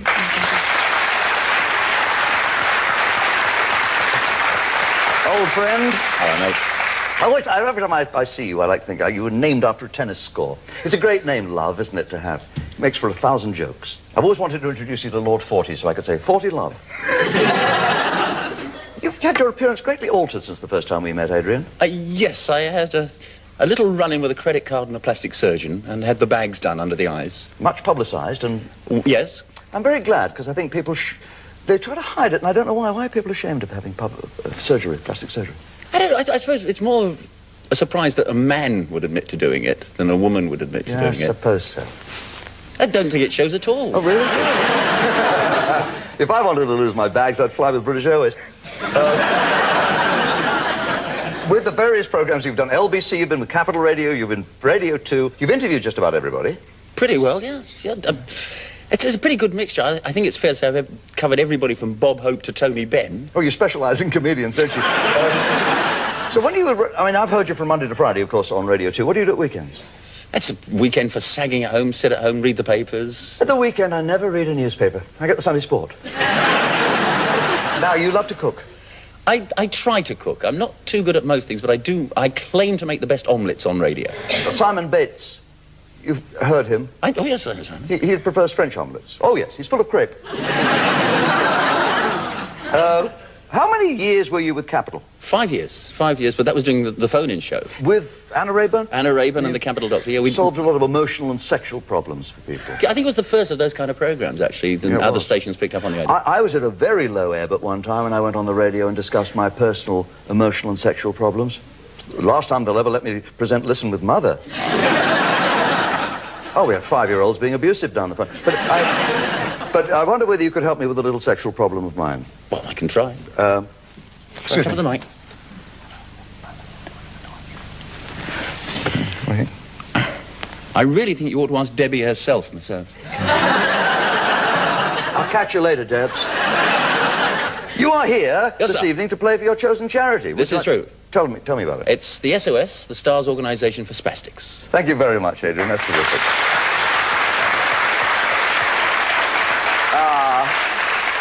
Pamela, where were you born, Pamela? Somewhere exotic. Borneo. It's a jungle out there, folks. Why were you in Borneo? My father worked for Shell Oil. He was a marine engineer. Ah, my uncle was a marine... Well, he called himself a marine engineer. He changed the oil in sardine tins. Close. What did you do there for fun? Well, I would just swim a lot. You know, that's the one thing you can do in the tropics. You're a terrific swimmer, aren't you? I swim as often as I can. Very good thing at the BBC. Know how to do the crawl. There's a quote I saw in an article about you, which said of your approach to news reading, Pamela, that you said it was fine the first night, but the following morning it was horrible to wake up and realize you had to do it all again. That's right, I did say that, and you've remembered it very accurately. Yes, it's because my wife used those exact words on our honeymoon.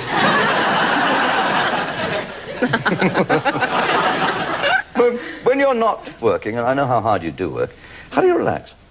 Well, I swim a lot, and then if I go on holiday, I take a lot of books with me. And you like reading? Absolutely. Well, I don't read. I lie in the sun and I open them and I lay them across my face to protect my skin, you know. Oh, right. May I suggest you don't take any Jeffrey Archer novels because they're stinkers.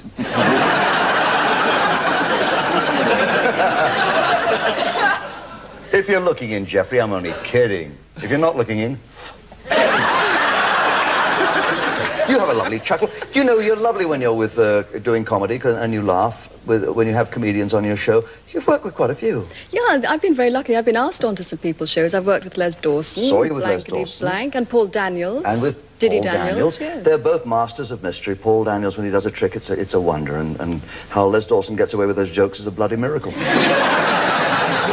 Would you tell us your chosen charity, Pamela? Yes, it's the Family Holiday Association, and it's a charity which gives money to families which are on low incomes and helps people who would never go away and have a holiday and have a break. What a very varied selection of charities we have. Thank you very much, my friends, for being here to play for these people. The first of our celebrities to get all four corners of the bingo card illuminated will have a choice of this seasonal splendor. And for the four Christmas corners, Bob, a selection of early learning toys. These superb board games. Or a collection of cuddly toys. Yes! Ho-ho! Now, voluntarily putting themselves on the line, will they appear to be brilliant or will they emerge as super dunces? Who knows? But they're good sports. That's the point. They're working for charity. You're on your buzzers, folks, and if you answer incorrectly, you'll be walled for the following question only, which is no hard toffee. Did the Cratchits have a bird for their humble Christmas dinner, Ken? Yes, they did. According to the book, Scrooge gave Mrs. Cratchit a goose. Dickens wrote it. I didn't make it up. Ken, give me a corner. One, please, Bob. Number one, Kelly's Eye. In Britain, was holly picked at Christmas believed to be a protection against witches or vampires, Debbie? Yes. I meant, was it witches or vampires? And you say yes, and it was witches. So how can I deny that it was witches? You can't. Two, please. Tied the holly to their broomstick and gave them a nasty surprise. Okay. Debbie, what'd you say? Two, please. Number two, one little duck. The doctors advise elderly people to eat faster or slower than younger people, Debbie. Slower. Debbie, give me another corner. 51, please. 51 is lit for you. Debbie now has two lit.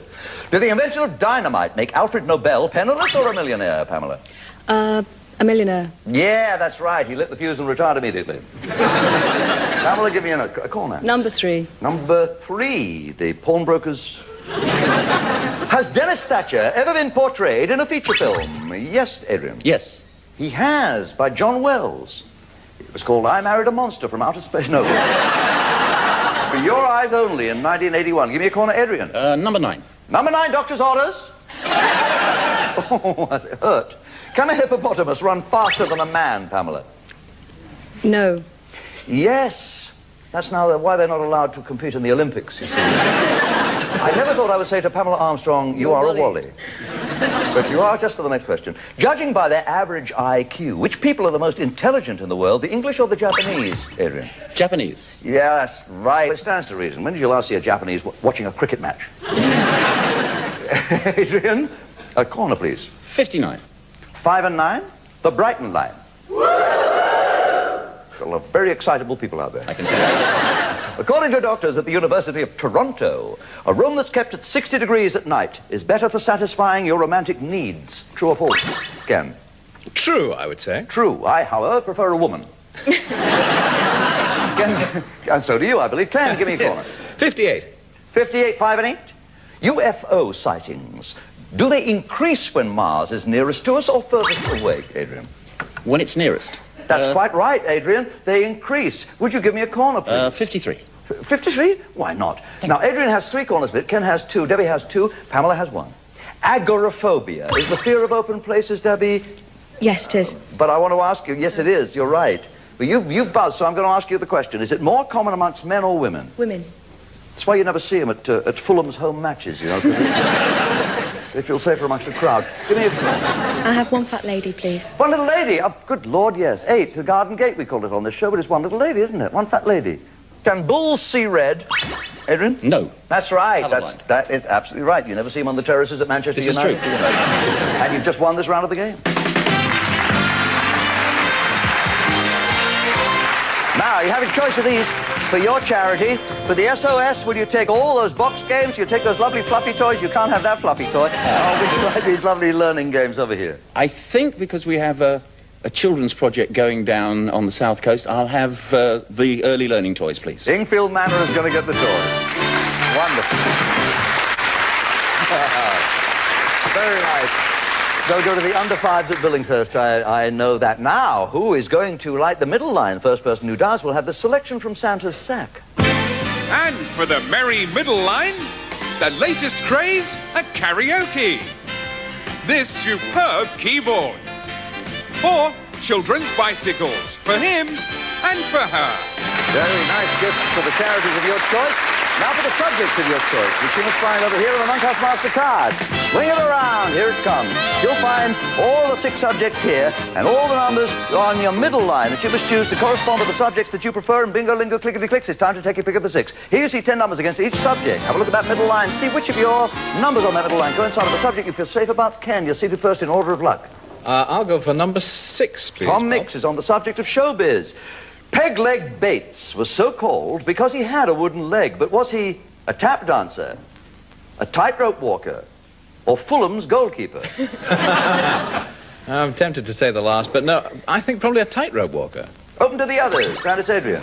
Tap dancer. He was a tap dancer, Ken. Yeah, it's absolutely true. He caught Dutch elm disease from a toilet seat and he retired. Adrian, give me a number on a subject you don't feel too secure about. 35. 35? I'm amazed that you don't feel safe on literature, but you said it. Debbie? 17, please. Number 17. Okay, that's on the subject of language. Definitions, Debbie. What is a mountebank? What is a mountebank? A mountebank? A mountebank. It's one of those auto cash machines where you have to walk up steps to. It's so good, I'm tempted to give it to you, but I must throw it open to the others.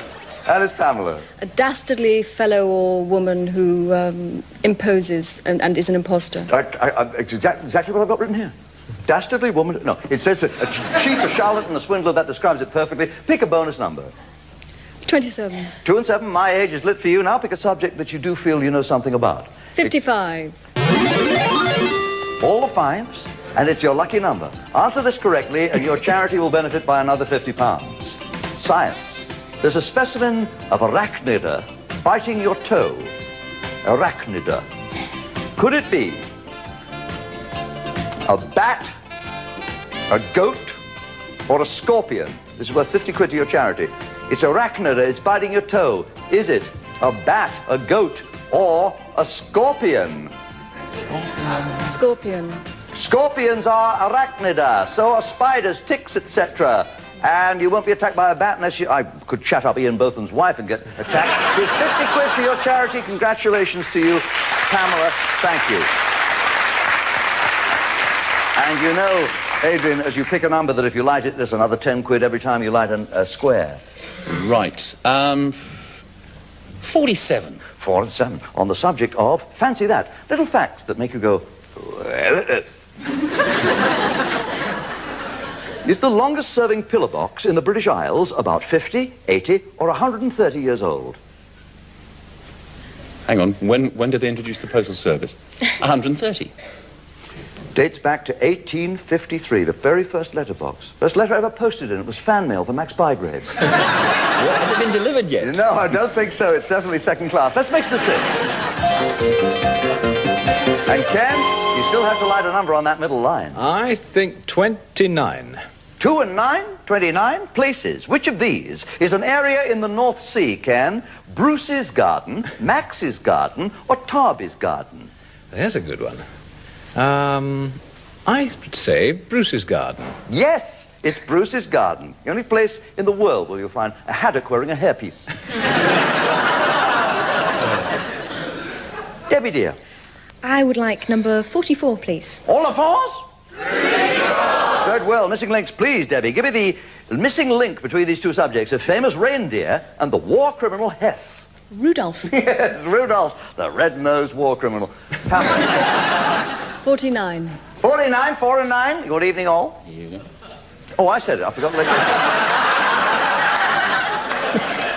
I stole your dialogue.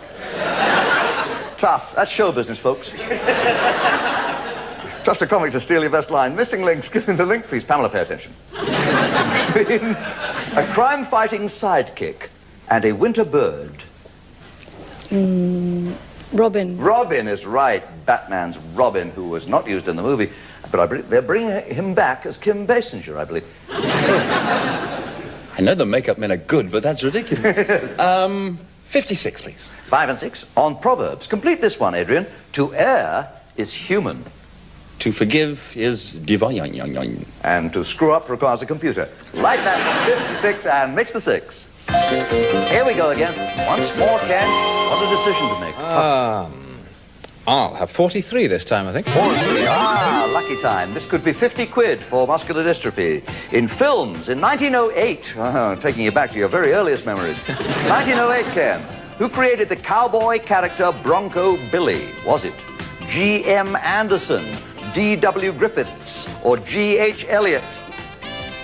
I would say it'd have to be D.W. Griffiths. Open to the others, and it's Adrian. Anderson. That's right, G.M. Anderson. Oh, very well answered, which lights a bonus number for you for 10 quid. 13, please. 13 is lit for you. Ken, you got that wrong. What did you say? Did you say D.W. Griffiths? I did, yes. You're so close. I think we better give you the 50 quid. Oh, good on you. Oh, well done. Thank you. Debbie. 25, please. 25 is on missing links. Give me the connection, please, Debbie, between a kind of punishment and an NCO. Corporal. Yes. That's another 10 quid for your charity. And over to Pamela. 33. All the threes? Very beautifully said. Are the feeble? Famous people, Pamela. Who was described as the beast, the wickedest man on earth, the king of depravity? Was it Aleister Crowley, Alistair Burnett, or Alistair Sibb? Alistair Crowley. Alistair Crowley is absolutely right. And occasionally me at 3 o'clock in the morning when I come in drunk. That is lit for you, and you only have one delight to win this round. But now, look at our Adrian. He can do it. If you can answer number 22, it's a missing link. Adrian, can you do it? Gulliver's Travels and a fast-moving bird. Swift. Is right, and you've won this round of the game. Gaze here. Cast your orbs, your bagless eyes over here. You'll see that's the karaoke, that's the his and her bikes. That's a sight for Christmas, I'll tell you that. And that's the doodah, the keyboard. Bearing in mind that some of my friends have a bit of trouble with the fingers, I think we'll go for the Sing Along a Bob. That's Karaoke. Karaoke's off. Will that be popular? Who's going to get a full house? Wow, well, so far, our Adrian's been well out in front, but the first person to actually beat him and get a full house will have a choice of this crop of Christmas crackers. And for the festive full house, a computer screen and selection of games. These superb children's clothes. Or this colour television and video. Okay. Here we go. Here's the state of play. Here's the state of play, the special charity Christmas edition of Bob's Full House. And we're delighted that Ken Bruce is with us. He needs one does to get that full house. We're also equally delighted to welcome Debbie Greenwood, who needs Maggie's Den to get that full house. We're absolutely thrilled to have Pamela Armstrong here. She needs Maggie's Den too. But look at that naughty Adrian. He only needs Tom Mix. So you're going to have to catch him up, folks, with very fast thumbs on that buzzer. And remember, you're only wanted for the following question for an incorrect answer. All clear? Name Lois Lane's superhero, and it's Adrian. Superman. Superman is right, we like you 12. Founder of Playboy. Yes, Ken. Hugh Hefner. Is right, we like you 26. Mocha is a kind of what? Yes, Adrian. It's a kind of coffee chocolate. I have coffee here. But I think we'll find the word mocha on a lot of chocolate bars that are coffee flavoured, so we got to give you that 21. Where is Staten Island? Yes, Pamela. Of America. Yes, it is America. I'm going to give you that for 15, thank you. It's just off New York, in fact, but it's certainly America. An insomniac can't do what, Pamela? Sleep. That's right, we like you 24. Which is heavier, the biggest bomb dropped in World War II or the biggest elephant? Adrian? The biggest bomb? Elephant, at 12.24 tons. The bomb, 22,000 pounds. What did you mean? Answer this. What are lychees? Yes, Pamela. A tropical fruit. Yes, that's right. We like you 31. What was a dreadnought? Yes, Adrian. It was a battleship. And we like you 34. You now have a top line and only 3 for a full house. The keys of St. Peter open which gates? Yes, Pamela. St. Peter's keys open the gates of? The Vatican. Of heaven. No, he could get into the Vatican too if he wanted to. I think he could go anywhere he wanted to, old St. Peter. The Capulets and Montagues feud in which play, Adrian? Romeo and Juliet. Yes, correct. We like you 14. You need 2 for a full house. Whose first hit single was Space Oddity? Yes, Adrian. David Bowie. Is right. We like you 36. You only need 1 for a full house. Is Vermont a state in America or a province of Canada, Pamela? America. It is in America. We like your 54. Are Martin and Kim Wilde related, Pamela? Yes. Yes, they are. We like your 18. They're dad and daughter. What 2 words are meant by the film initials E.T.? Yes, Pamela? Extraterrestrial. Yes, correct. We like your 7. You now need 4 for a full house. What's your alma mater, Ken? Where you were educated. That's right. We like your 37. Who wrote Lady Chatterley's Lover? Yes, Pamela? D.H. Lawrence. Is right. We like your 20. You need 3 for a full house. For which product is Wilton famous? Yes, Ken? It's a wool. It is indeed, but what's it woven into? Carpets. Carpet it is. This is not thrown up to the others. We like you 42. Which Beatle did Linda Eastman marry, Pamela? Paul McCartney. Paul McCartney's right. We like you 39. You need 2 for a full house. Adrian needs 1 for a full house. What is a shorthorn? Ken? It's a type of cattle. Yes, it is. We like you 52. You have a top line. And which group is Freddie Mercury? Yes, Adrian? Queen. Queen wins you the full house. Adrian, have a look over here. For the SOS, you get to choose all that stuff there, all that very valuable thing there, all that lovely colour TV. You've been lovely being with us over this holiday. Come on, our friend. Bob, can I make a decision, but if the SOS say, no, we'd like one of the others, I think there should be a very good use somewhere for the computer. So do I. So, can I go for the computer with an option on the television if they decide against it? That's a marvellous way. Is that fair? Great, absolutely fair, and you've got it.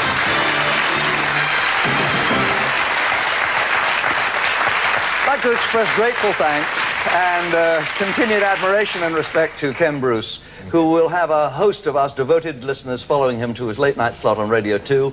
And you have enlivened our mornings for a long time. It's going to be grand having you enlivening our nights.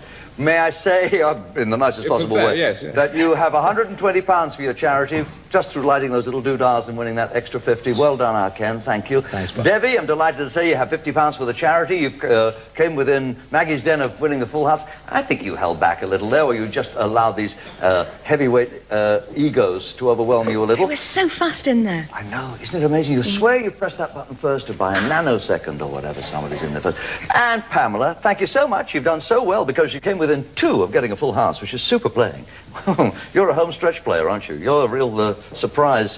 While you come, you're what is known as one of those people who come right from the back of the pack and win, and you have £180 for your charity. Great. Not only is the £180 extremely useful to them, the publicity, I'm sure, is well-deserved and necessary. And as for you, Adrian, the SOS is going to be beaming from cheek to cheek that you've given them not only that valuable publicity that Ken and Debbie and Pamela have given to their chosen charities, but also you've won them £150, early learning toys, a karaoke, and a computer. In fact, you've swept the board. Can you do it? Can you also give them a holiday? And can you give them cash? That depends on how you perform as you join me at your golden bingo card. Stand on that gold disc, if you will. For Adrian Love, son of Manuel of the Mountains, we are now about to play the golden bingo card. Would you flash the figures, please, computer? Adrian Love is playing for the STARS Organisation for Spastics, and he knows that behind all those numbers, there's either the cash equivalent or there are letters that spell out a holiday. You could win that holiday for someone who desperately needs a break, someone who has cerebral palsy and would greatly appreciate going away on that holiday. I wish you well with this. Thank you, sir. Also, the cash I know you'll be sending to the SOS. For those of you at home who'd like to know where the holiday is situated, well, I'll count from 5 to 1 while you see it on the screens. If you don't want to know, close your eyes. 5, 4, 3, 2, 1, and it's back on your screens. You've got a minute, Adrian. You feel okay? Well, as good as possible. Okay, it's as good as you get.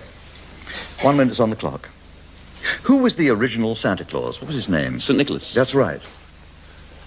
Let's go for the big money anyway, 60. Yes. Yeah, I think it's a good idea. Bottom right-hand corner, 60. And we have it, £60 in the back at the bottom of your bingo card. Who wrote the Blue Danube, Adrian? Strauss. That's right. Johann Strauss Jr., in fact. Let's move up the board, 55. I think it's a smart way to play. Here all the fives, you got £115 for the SOS. In 1989, who challenged Mrs. Thatcher for the Tory leadership? I can't remember his name. Anthony Meyer. How many pink balls in a game of snooker? 1. There's only 1. 33. 33, all the threes. And you have an R, the first letter you've discovered to spell your holiday. Which singing star was born Doris Kappelhoff? Doris Day. That's right. A Radio 2 man who didn't know that would be in serious trouble. That's true. 50. 50, bottom line. Yes, there it is, £165. You're on question 6. You still have 42 seconds to go. Name Austria's capital, Adrian. Vienna? Yes. 39. 39. 39's also on the bottom line. And we have an A. An R and A. You're going to the Royal Academy? What is Jean-Paul Gaultier's profession? A painter? He's a fashion designer. In EastEnders, who does June Brown play? The name of her character? No. Okay, Dot Cotton. Battle Abbey was founded on the site of which battle? Of Hastings. Yes. That was question 9. You're still safe. Yeah? Let's go to the top. 24. 24. Okay, here we go. Gambling a little on the top line. Yes, we have an F, an R, and an A. And we still have 28 seconds. We're on question 10 of 15. Yeah. Who is Scotland's patron saint? St. Andrew. Yes, Ken would have known that one. Thank goodness you do. 27. 27 on the middle line. Let's hope it's... Yes, it is. F-O-R. Oh, yes. Yes, I can't see what it is. I think so. Well, number 11. Formosa. Formosa. Number 11. That's funny. In the Cinderella panto, what did the pumpkin turn into? A coach. Yes, sir. Number 20. Number 20 on the bottom line. You're playing so well. And you have £165. You're on question 12. So you have 4 to go. Right. Name one of Frank Sinatra's 3 children. Nancy. Yes. There's also Frank Jr. and Tina. Right, yes. Yes, It's got to be that or that. Yes, I Let's agree go for 49, because if it isn't, we can use the money. That's right. Oh, I see where it is now. 49. Ah, you're the missing... Yes, good. Ah, so there's only one letter to find. It could be 31, 54, or 18. And you have got 3 questions to do it in. Oh, wouldn't it be wonderful? Yeah, can we go? No. No, we can't. Look, I tell you what. We'll get a good postcard. Whatever youngster with cerebral palsy goes will be going to Disney World. One would hope so. Oh, yes, for sure. Yeah. Okay. Okay, then, you know who wrote... in a minute, I'll ask you the question. Yeah, sure. But there's a book called The Lion, the Witch, and the Wardrobe. It's brilliant. The author... I'm going to ask you who wrote it in a minute. Yeah, okay, here we go. Books. Who wrote The Lion, the Witch, and the Wardrobe? I don't know. I'm sorry. C.S. Lewis.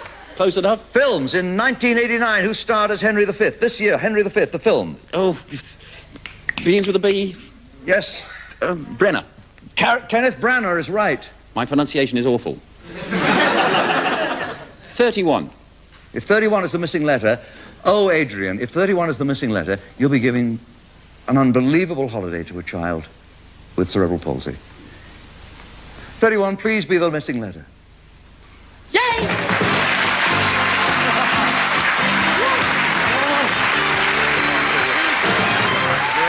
Yes, Bob, it's America and the Florida coast with its sun-drenched beaches and secluded coves. Enjoy the sights in Disney World, all in Florida. Isn't that fantastic? Absolutely wonderful. Well done. The nice thing about Disney World, because I've been there, is I know that they are totally set up for anybody in a wheelchair, so it's going to be magic. Wonderful. It is going to be magic, and you've made the magic happen. What was the last question? Okay, you ready for the last question? Just in case I could have... What is the name of the gardener of the aunt of Jane Fonda's sister? Eric. Eric is right. It's got a little go. You soppy thing. It was a question about the evergreen bush for those born in December. Holly. Holly is right. So you would have got it. It's terrific. Yeah, what is lovely is that all our friends have come along to play this game without worrying about whether it makes them look good or them look as if they don't know any answers. They've given generously of their egos. They've left their egos outside. They've come here to play for charity. And the fact that they've all played so well, I think every one of them deserves a full house. And each one of those numbers is worth a tenner. Let's light them all up. For Ken and Debbie and Pamela, a full house for their charities. And 150 quid for each of their charities. Let's light up those bingo cards. And if I really remind you, ladies and gentlemen, that our champion tonight, winning for the SOS, the Stars Organisation for Spastics, is making sure that that fine organisation receives a selection of early learning toys, a karaoke player, a computer screen, and the most important thing, of course, along with £315 in cash, is a wonderful holiday. Well done, Adrian Love. To all our star players, to Pamela Armstrong, to Debbie Greenwood, to Ken Bruce, we say a great big fat thank you. As you can see, you've got a whole £150 of full house for each, added to what you've already won for your charities. Thank you for coming along and playing us with us in Bob's Full House. And join us this week and every week, because the doors are always open for you.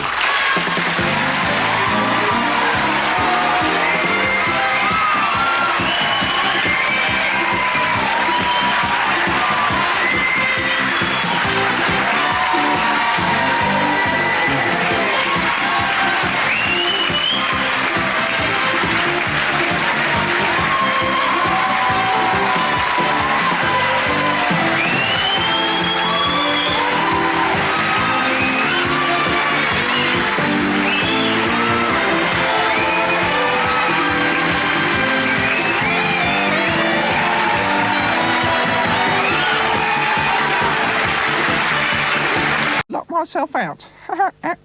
Christmas line. Call 484-8484.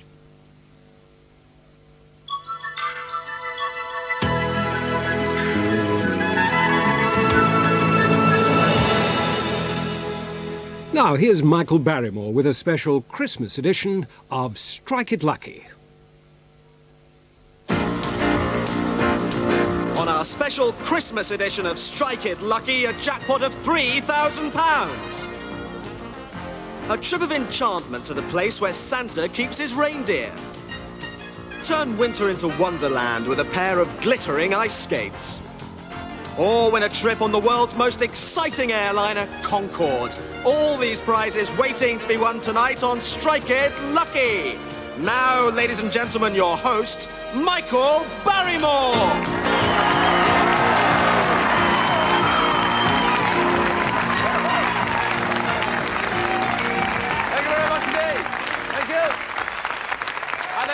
Indeed. Merry Christmas to each and every one of you. Merry Christmas! You wait? What do you make? Well, it is a Merry Christmas indeed. The series starts soon after this, and we thought we'd start Christmas cheer in our usual way, just like we did last year, and meet all the kids. Well, they look like they're from Rainbow, but they're over here. Let's welcome all the children. There they are. Hello. The kids.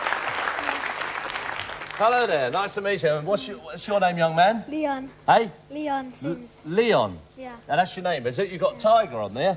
Tiger. Tiger. Why have you got Tiger? I quite like that name. Oh, you quite like that name, do you? And what does Mum do? She works as a school bus driver. A school bus driver, is she? And what does Dad do? He's a school lollipop man. A lollipop man? Yeah.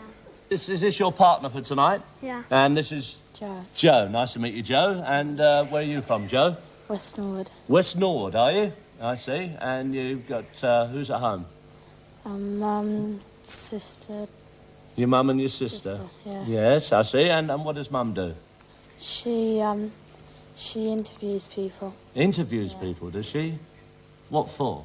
For about their illnesses. For about their? Illnesses. About their illnesses? Oh, does she? Is she a doctor? No. She's not? Just a She just decided to interview people about it. Have you got any hobbies, you two? Yes, model making. Model making. And what about you, Tiger? Same thing. The same thing? Well, you just made that up, haven't you? You have, Tiger. You just made that up, didn't you? Yes, you did. You heard him say it. You thought, I'll do the same. Well, if Joe wasn't here, what would be your normal hobbies, Tiger? Painting. Painting, yeah. That's it quite really. That's it quite really, I see. And have you got any other hobbies at all that you know about? No. No? You speak any languages? Spanish. Spanish? So you can speak Spanish, can you? Yeah. Well, what? Speak some Spanish for me then, Tiger. Hola.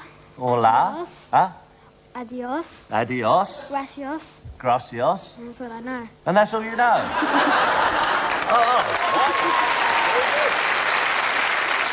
What about your teachers? Who's your favourite teacher?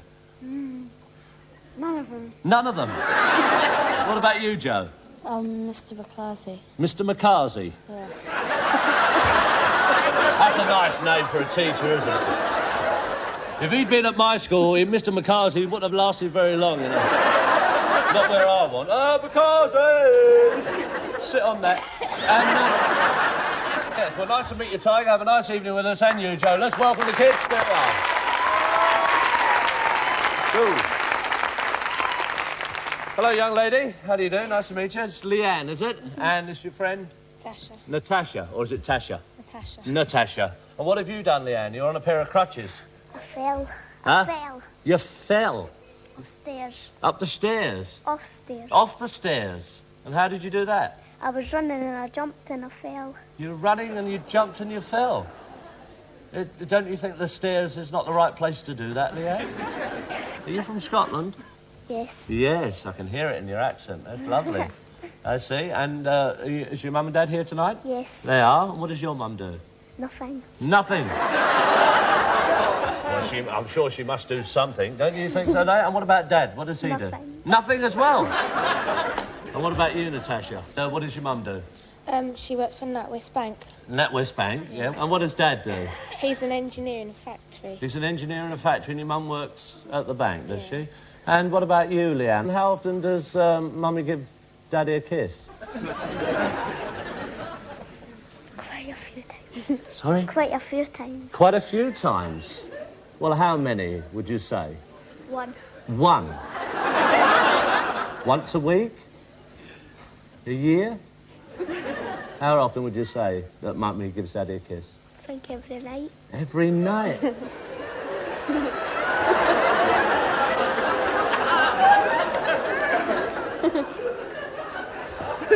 How often does your daddy give your mum a kiss? One. Every day. Every day? In the evening? No. No. When she goes to work? Oh, just checking. Nice, that's lovely. And have you got any hobbies? Yes. Yes? I like swimming. Swimming, yeah. Dancing. Dancing. What are you laughing at? What are you laughing at? Right, nothing? Yeah, go on. And you like dancing and swimming. And what else? Singing. Huh? Singing. Oh, you like singing. What do you like singing? I Song. should be so lucky and Michael Jackson and all that. I should be so lucky. Can you sing it now? No. No, I can help you. I should be so lucky, lucky, lucky, lucky. I should be so lucky. What are you laughing at? So that's lovely. Nice to see you, Luann. Just welcome the young ladies there. All the best. Have a lovely evening with us. There you go. Really broke that. Hello there. Do you mind if I just move your hair back there so we can see your name tag? It's Helen. Hi, Helen. Hi. How do you do? Where are you from? Nafterfield. Where? Nafterfield. North Duffield, are you? Yeah. And who's this young man? Amit. How you do, Amit? What? Nice to meet you. Where are you from? Milton Keynes. Milton Keynes, are you? Yeah. You're the one. Nice to see you. And what about you, Helen? Your mum and dad here? Yeah. They are? And what does your mum do? I don't know. You don't know? No. Oh, what about dad? He's a manager in Liverpool. He's a manager In Liverpool. in Liverpool, is he? Yeah. And do the team know about it? You think they know about it? No. No. What does he manage? You can't remember at the moment? No, it doesn't matter. And what about you, Amit? My dad's a doctor and so is my mum. Mum, you're two doctors? Yeah. Do you got any hobbies? Yeah, I collect model cars. You collect model cars, do you? Oh, I do that as well. How many you got? About 20. 20? Yeah. And who bought those? I did. You did? My dad bought some as well. Did your mum and dad give you weekly pocket money? Yeah. And how much pocket money do you get now? 50p. 50p? Yeah. And they're both doctors, are they? Yeah.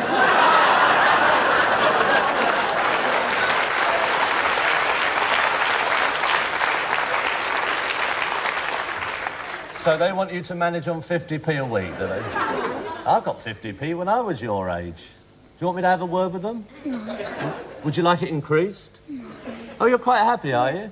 Oh, there's a nice answer. What about you, Helen? How much pocket money do you get? £1. £1, see? And her dad's a manager. And what about Mum? Mum's at home, isn't she?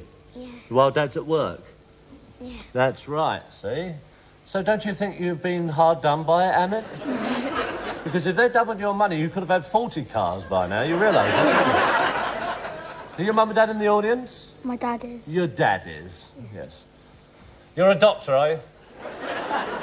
Disgusting. How much money do you get, Leanne? Pocket money? £1? Don't get pocket money. You don't get pocket money? Well, what do you do for... When I ask my mum for money, she gives it to me. Now, that's called robbery, love.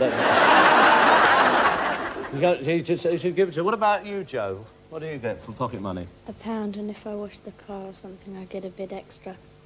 £1, and if you wash your car, you get a bit extra. What's the rate for a car now?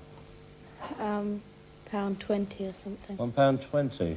You've been done. Tiger? £2. I had a feeling you'd get £2. I had a feeling that he would get £2. I just knew it.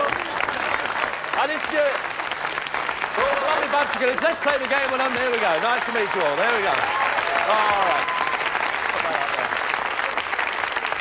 All right, now, OK, it's a Christmas show. The idea of the game is to get from one side to the other. The first couple to get us across gets a chance to go onto our jackpot tonight and win anything up to £3,000 for the charity, OK? So, you tossed a coin earlier on to decide who's going first, so if your partners would like to go to places, we can start. Let's give them a bit of encouragement. Here we go. Here we go. You need those here? Why don't you go down here? There we are. Why don't you go here? All right. Why don't you go? That's it. Hang about, you don't need those. There we are. You OK? Can you walk without them? Oh, that's fine. There we are. There we are. There. I'll take you over. Do you find that easier with or without them? Okay? Yes. Easier without them? What the hell do they give her these for? The poor girl's struggling around with the things. It's easier to walk without them. Dear, oh, Lord. So, what do you want to do? Do you want to bank these, or is there nothing on? Do you know what, Joe? With one message, I could get all the rabbits all around this area into this studio right now. Do you know that?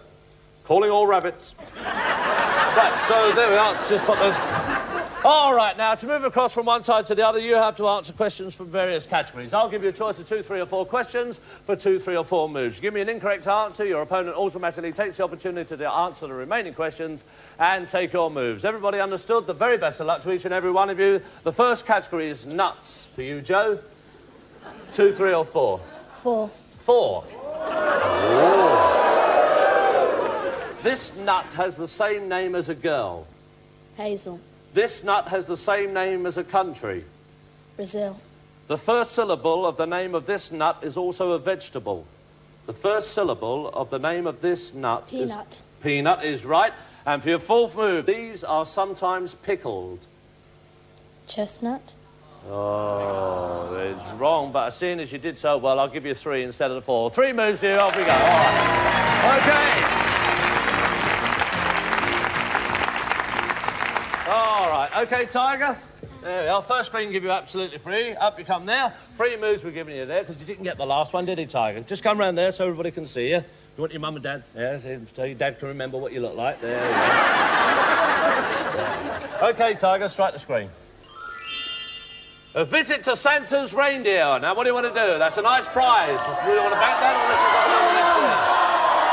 What do you want to do? He's going to go over. Move on. You want to move on? OK, strike the screen. A radio cassette and a visit to Santa's reindeer. Do you want to bank those, or is there nothing on the next screen? You want to bank them, or is it... Yes? You banking it? OK, they've got the visit to Santa's reindeer. And the next one there. All right, we go on to the next category, which is pop music. Pop music for you, Natasha. 2, 3 or 4? 4, please. You get more than the adults. OK. Who had a hit with Like a Prayer? Madonna. With which group does Ali Campbell star? UB40. UB40. And who sang Too Many Broken Hearts? Jason Donovan. Jason Donovan's right. 3 are yours. OK. All right. Oh, 4. All right. Do apologise. Sorry about that, Leanne. Apparently you've got 4. No, be a good...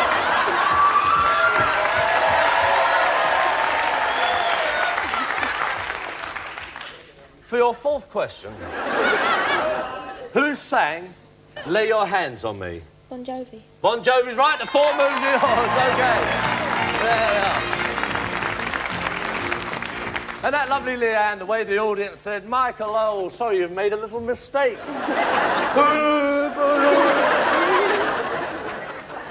Christmas, you think people will relax. Right, Leanne, bang the screen. A pop concert tickets. Now, what do you want to do? Pop concert tickets? You want to bank them or risk there's nothing on the next screen? What do you want to do? Going over? She wants to move on. Do you want to move on?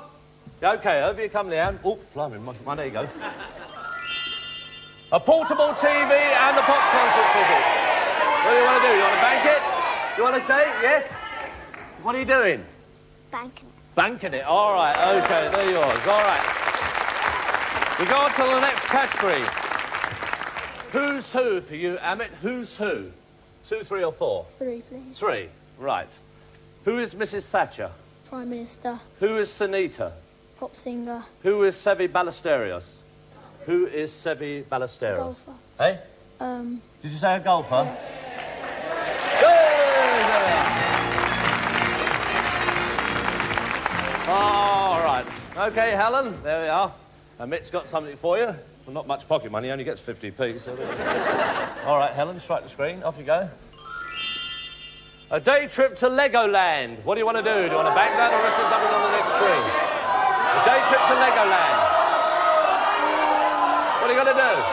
Go on. Make your mind up. Do you want to bank it or is there something on the next screen? Hey? Bank it. She wants to bank it. You want to do the same? Yeah. Okay. Bank it. Go on. Just as well you banked it, there's a hot spot there. OK, go on to the next category. Now we're with you, Joe. And it's called In the House. 2, 3 or 4? In the House. What are you doing? 3. Eh? 3. He's counting them all up. Complete these household objects. A 3-piece... Suit. Sweet, yes. Yeah, you think you know everything at your school? You know a lot of boarding school. Yes, I'll just wear that armchair when I go out. A bunk. Bed. A tumble. Dryer. That's it. 3 moves yours. All right. OK, here we go. Right, Tiger. OK, strike the screen. A trip to Thorpe Park. Do you want to bank that or is there nothing on the next screen? Trip to Thorpe Park. What are you going to do? Going over? All right, over you come, Tiger. Strike the screen. A skateboard and a trip to Thorpe Park. What do you want to do? Do you want to bank those or is there nothing on the next screen? Go on. Hey, you're going on. OK, over you come. All right, strike the screen. Oh, that's a bit unfair, isn't it, eh? You think they wouldn't have had any of that. Tell you what, come on. Strike that one. Come up in a minute. Ah! I'm not having this. Not seeing that. Hang about. I'll just... Don't worry, son. I'll sort this out for you. Get on my bleeding nerves.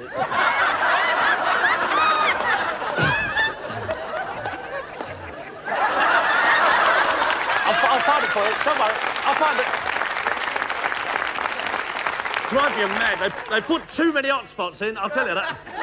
You know, still a black... I'll still let them bit something for you, like, OK. Right. OK, strike it again, son. There we go. Right, where is it? That's it. Here it comes. Ah, a pair of boxing gloves. Now,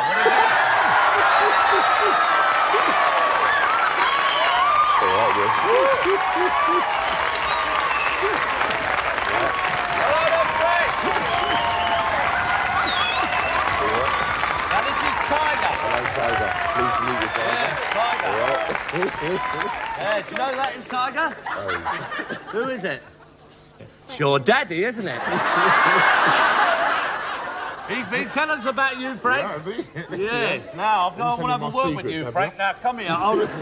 Because there's no way, Frank, that you can keep doing these things, all right? Now, just behave yourself, because Tiger here wants something else to deal with, all right? There you are.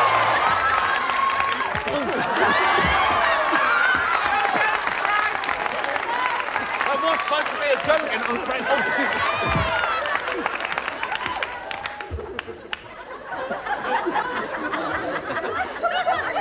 What is a hot spot nut?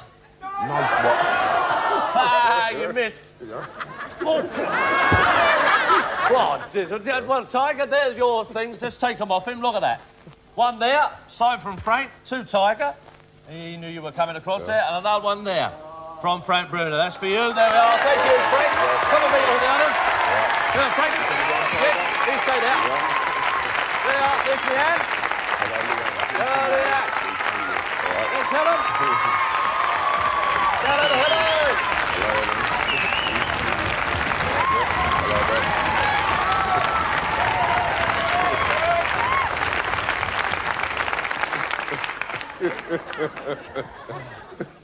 We are the management.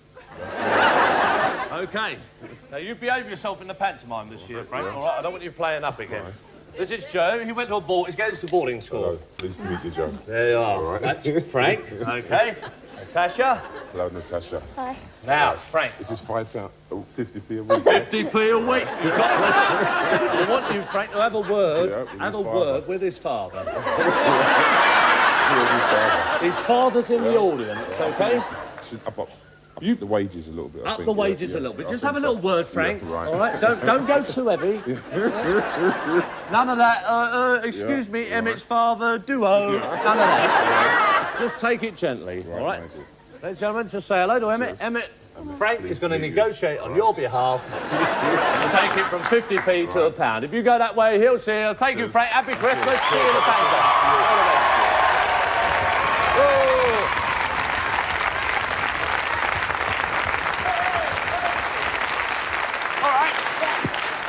So there we are. So there are your boxing gloves, OK? And you've got all the other prizes as well. That's yours and Joe's, and we carry on to the next category. Right, we go on to animals. It's the next category for you, Natasha. Animals, 2, 3 or 4? 4, please. 4, for your first move. This has black and white stripes. Zebra. This one has spots. A leopard. This carries its trunk with it. Elephant. This has a big horn on the end of its nose. Rhinoceros. Rhinoceros is right for yours, OK.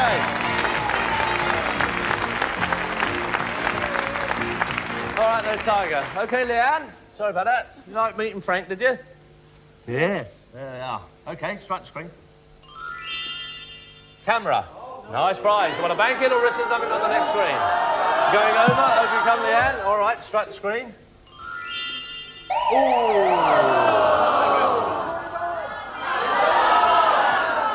Wow, you lose the camera. Sorry.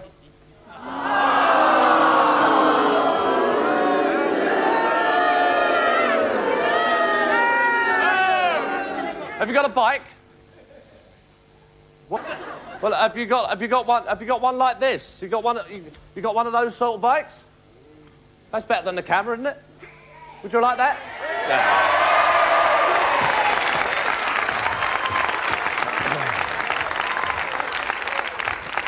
There we are. Actually, I could ride that over, couldn't I?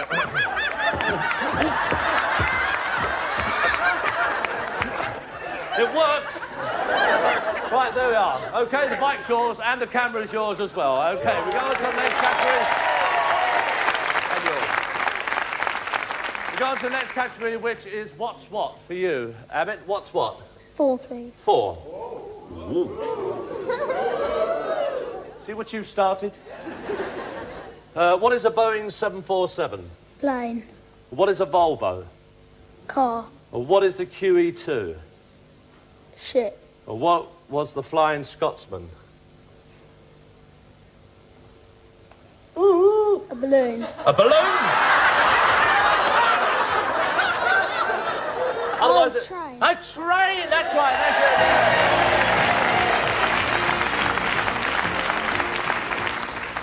All right, Helen, how are you? Yeah. Strike the screen, Helen, let's see what you got.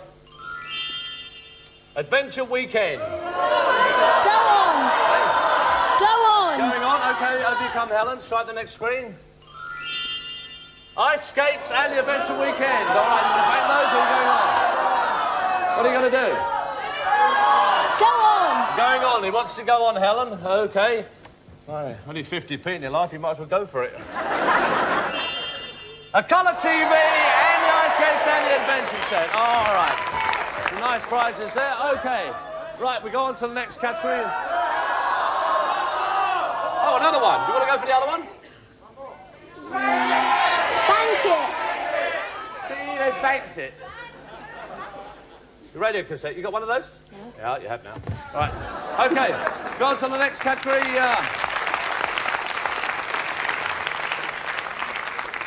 You collect cars, don't you? Oh, there's one down there. Just do it now, son. Oh, sorry, son. Oh. I've just banged it. You're right, son. Sorry. Well, it's handy. We got one of these. There we are. There we are. Okay, if you like cars, son. There you go. There's your scale electrics. You can have that.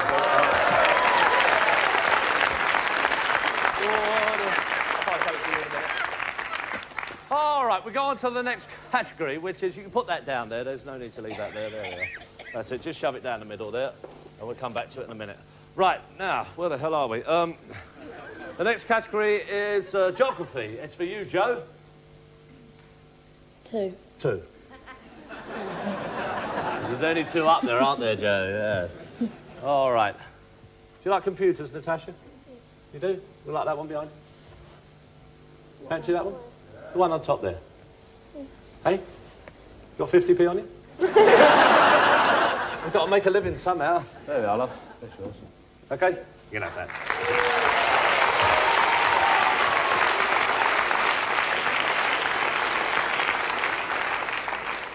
Only leaves you, Helen, doesn't it? Everybody else has got something. You like this tree? Right, 2 moves then for you. Okay, Joe, in which country is Paris? France. Somebody letting some gas off in here. Oh, I see. All right. What do you like, Helen? What sort of things do you like? All right, okay, there we are. Give her a bike. Oh, I've got another bike here. There you go. Okay. I'll leave it there for you. There you go. OK, that'll be 39.45, please. Right, 2 moves for you then, Joe. In which country is Paris? France. In which country is Tokyo? Japan. Japan's right, 2 moves are yours. OK. All right, OK, Tiger, strike the screen. A computer. What do you want to do? Do you want to bank that or risk having on the next screen? Want to bank it or risk having on the next screen? What do you want to do? Go on. Over you come then, Tiger. There you go. Strike the screen. A trip to Disney World and the computer. Thank you. All right. OK, now this is the point of the show where you've got to decide whether you want to bank that prize to Disney World and the computer, the 2 of you, of course, or you want to answer the main Strike It Lucky and go on to our tonight's jackpot. Let's find out what they're going to do in a couple of minutes' time. See you in a break, after the break. Bye-bye.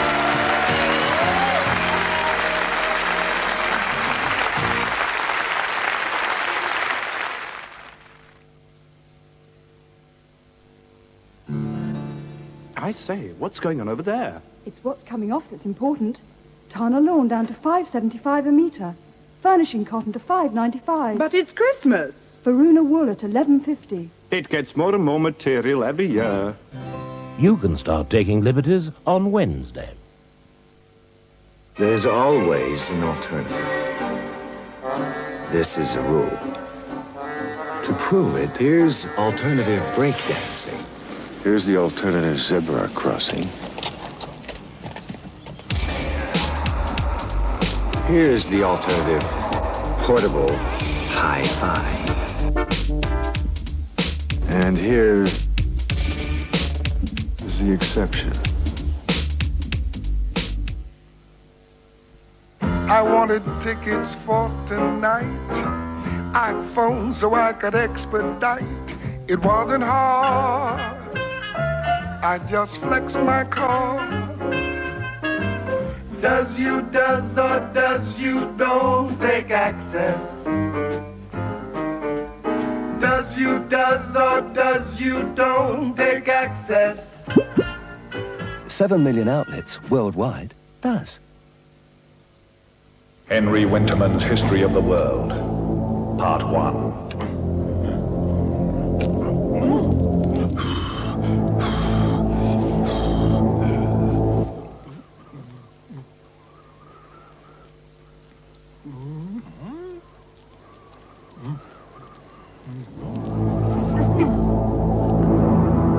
Henry Winterman's Slim Panatellas.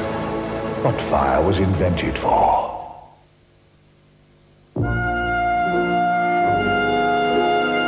Take a quiet moment to discover gold. Galaxy Gold. Filled with rich continental truffle.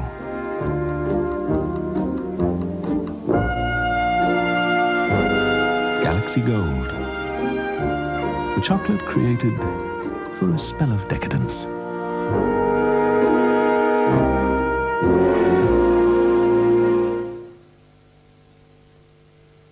Get a free £5 B&Q voucher for every £50 you spend on Boxing Day. Only at B&Q's Winter DIY sale. Nobody does it better.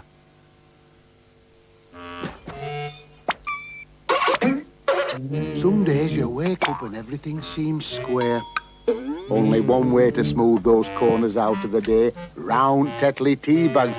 Looks like Percy the postman needs some of that all-round flavour. Our great tea circulates in the round bag so the flavour floods out.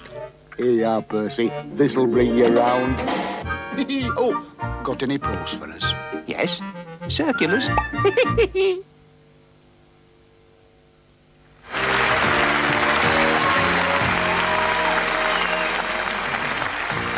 Thank you very much indeed, and welcome back to part 2 of Strike It Lucky, the Christmas edition. Now, the situation we've got here at the moment, down there is Helen. She's just over the halfway mark. Leanne's just coming up to the halfway mark. And Tiger, you're here with your friend Joe. So what are you going to do? You've got the trip to Disney World and the computer. You're going to bank it or answer the main Strike It Lucky question? Go on.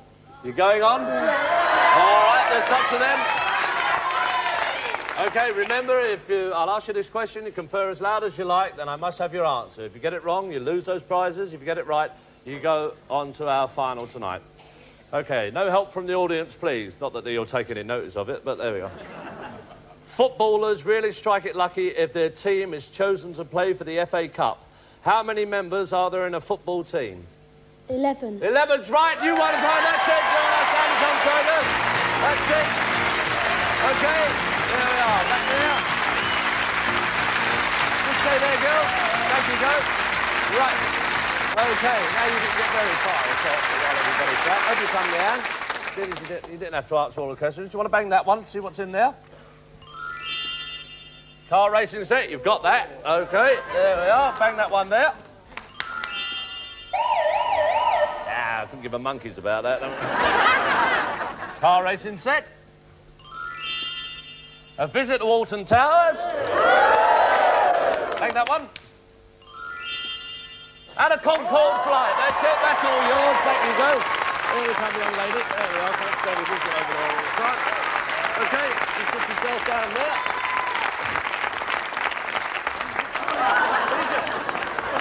What are you doing on the floor? You all right? Sorry, did I drop her? Oh, sorry. One day you go, love. New exercise we got, fling the kid. But she's all right. You OK? Good, lovely. All right, OK, Helen, over you come. See what else you've got. Bang the machine. Compact disc player. Very nice. Yes.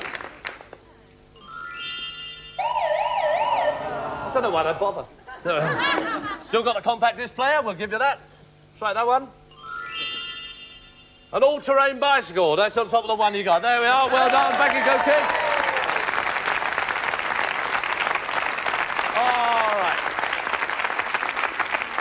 OK, well, let's tell the children. You two are going on to our final tonight. Now, before we go any further, kids, I'm going to tell each and every one of you, all of you will receive... You listen to me, Tiger? OK, let's put that down so we can see you. All of you will receive each and every one of the prizes we've got here. There's everyone back here. They're all yours, so OK? Which you didn't know about earlier. All the prizes that are in there tonight, you've won all those. And let's tell you, Helen and Amit, what you're taking away with you tonight. You've won a day trip to Legoland, a venture weekend, ice skates, a colour TV, a CD player and the bicycle. So you haven't done very bad at all, have you? You enjoyed it? Have a nice Christmas, let's thank them. There we are. And look at me, Leanne, there we go. All right, Leanne, Natasha, you've got a portable TV, pop concert tickets, a bicycle, a camera, and you're also taking away with you a car set, a trip to Alton Towers and a trip on Concorde. So that all okay to you? There we are, very well done. And Joe and Tiger, or Tigger, you've won a visit to Santaland. Do you know where that is? No. No? No? Where's that? Anybody tell them where the visit to Santaland is? Lapland. Yes, and it's a one-way ticket. You can come back next Christmas. Anyway, you got the trip to Lapland. You've also won a cassette radio, a trip to Thorpe Park, the skateboards, the boxing gloves, a computer, and a trip to Disney World, and a chance now to win anything up to £3,000 for the children's charity. Let's give them a great round of applause, each and every one of you. Tiger, you come with me. Bring your gloves. Hope you come, Joe. Tiger, you just like to stand there. Joe, just come on the other side. There we go. All right. Now, here's how we play the end game. You play the game as before, but this time you play the game horizontally and vertically. I'll ask you which move you want to make. You shout out top, middle or bottom. If you look at the screen there now, you can see we've got 10 arrows, 10 questions and 10 hotspots. If a question comes up, it'll be true or false. You give me an incorrect answer, it becomes a hotspot. For a correct answer, you gain another move. If you go for our top money tonight of £3,000, you cannot hit any more than 2 hotspots. For £2,000, no more than 3, and for £1,000, no more than 4. If you go for our top money, but you fail to get right the way across... What's that? Nerds. We'll give you £300 for every successful move you make. 200 for 2,000 and 100 for 1,000. Before you make your mind up, your prizes that you won already, they're safe. The computer will now jumble them all up. That's it, they've all gone. 1,000, 2,000 or £3,000. What do you think they should do? What do you think? They go for the 3,000.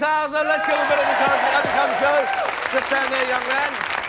And Tiger, you just stand there beside your newfound friend. Here we go. All right, now, we're going for the charity. This is for children's charities, and we want you to do your very best, OK? All right, you've got your prizes. It's their turn for theirs now. Right, for the first 300, top, middle or bottom? Top, middle or bottom? Top. Hey? Top. The top one for 300?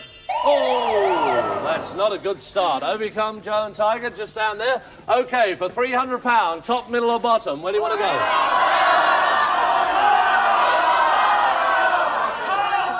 Make your mind up. Top. The top one again. That's it. £300. Wrong way. Just stay there. OK, for £600, top, middle or bottom? Where do you want to go? Top, middle or bottom for 600? Middle. Yes. The middle one for 600? Ooh. Still on £300. Your 2 lives have gone. OK, right. A long way to go yet. £600, top, middle or bottom? Where do you want to go? Top. Hey? Make your mind... They can't agree at the moment. Where are you going? Top. Hey? Top. Top one? OK, for £600. It's a question. True or false? A Porsche is the trade name of a very fast type of vacuum cleaner. True or false? False is right. OK, there you are. £600. Run away. Over you come. For £900, top, middle or bottom? Top, middle or bottom for 900? Where are you going, lads? The bottom one for 900? Oh! Now, effectively, you're out, aren't you? Well, what I do, you've got £600 there, OK? I'll give you a chance on this one. If you'd got that, it would have been 900. Well, forget that one. If you get the next one, we'll call that 1,200. OK? Right.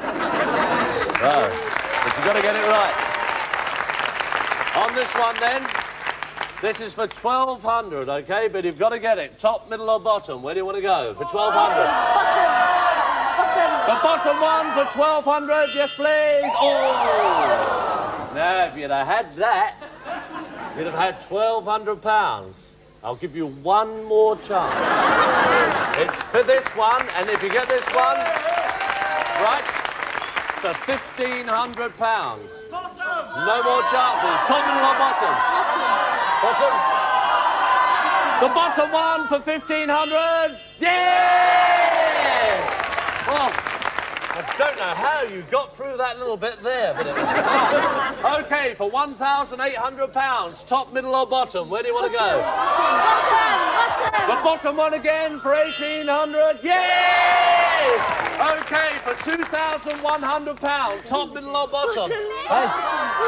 Bottom again. Bottom one again for 2,100. Yes! OK, this is for the jackpot, for the children's charity, £3,000. Is it the top one, the middle or the bottom for 3,000? Bottom. Again? You sure? Yeah. OK, then I want to go to the bottom again. Yeah! Come on in! Well done, come over here, lads. Over you come. Just stand here. Let's have a look at all the screens. Let's see what they'll want. Have a look, Tiger. There we are. There you go, son. Have a look. Well done. Look at that bottom row. Let's have all the other children in. If you'd like to come in as well, children. Everybody back in who was on earlier on.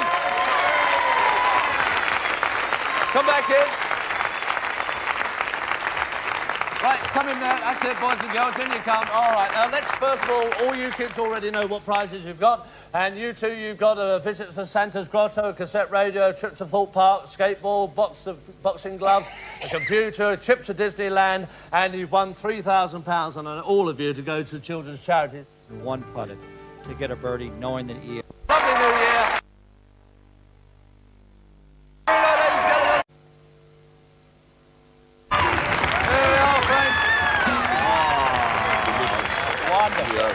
Beautiful. There we are, Frank. Would you like to go? Just come over here, yes, Frank. No Look, there's the food, Frankie boy. It's seasoned up well, mate. It's seasoned up well. Well, let's hope that you season up well. That's all we've got time for. Good night and God bless. All right, see you in the new series. All right.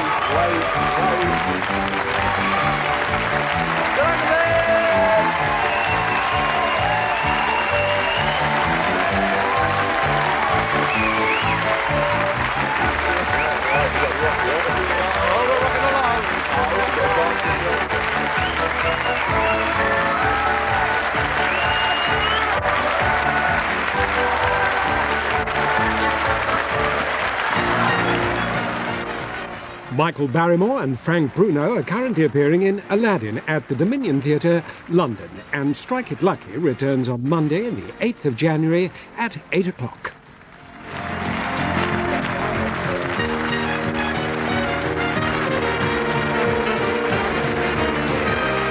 The first of a brand new series of this gripping quiz with Chris Tarrant.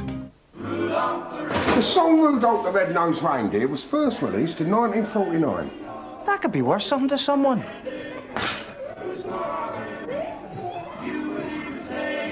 Have a cracker of a Christmas with Jacob's Twiglets. Hello, welcome to the start of a very special Who Wants to Be a Christmas Millionaire? Over the next 24 hours, we're giving 40 people the chance to win £1 million, 10 tonight, Christmas Eve, and 30 tomorrow throughout Christmas Day, if we're not overdosed by then on satsumas and Brazil nuts. They've come from all over the British Isles, from places like... Yes! Are we ready for this? Yes! Then let's do it.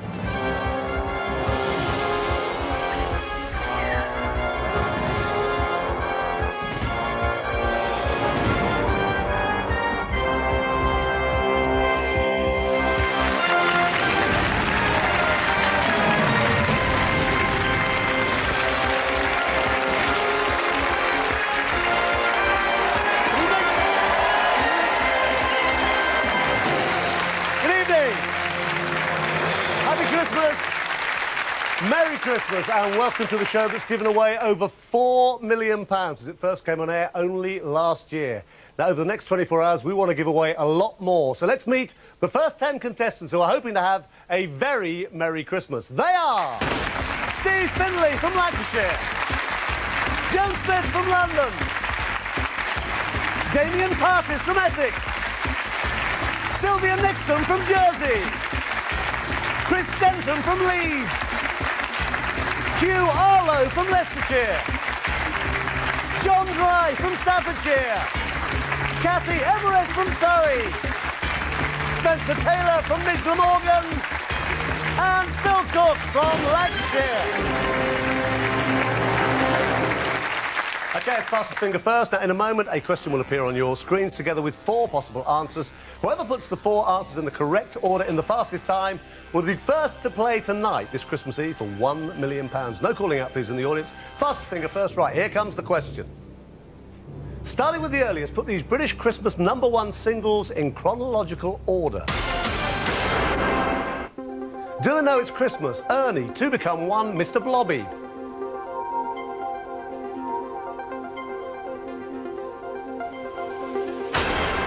OK, let's see what the correct order was then. Farthest back in time, 1971, Benny Hill with Ernie.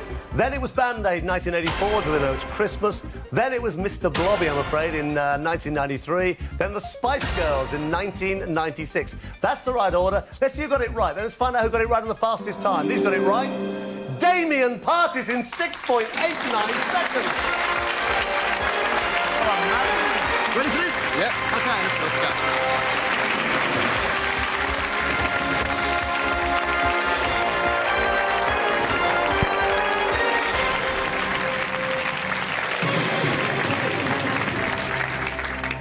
So here we go, our first contestant this Christmas Eve. This is Damien Partis, a garage cashier from Brentwood in Essex. Up there in the audience is his fiancée, Anita. They plan to marry in May, and if he wins a lot of money, they're not going to bring the wedding forward, but Anita's planning to bring the hen night forward. If he wins $1 million, he'd like to pay Boyzone and Westlife to come and sing to Anita. It's only who wants to be a millionaire, actually, Damien. And you do say, if you get to £8,000, it'll pay off the wedding and all your debts. Yeah. So I hope you get at least that far. All right, mate? OK, fingers crossed. Well, if you'd like some new money for the new millennium, like Damien, then phone us on 09002 444444.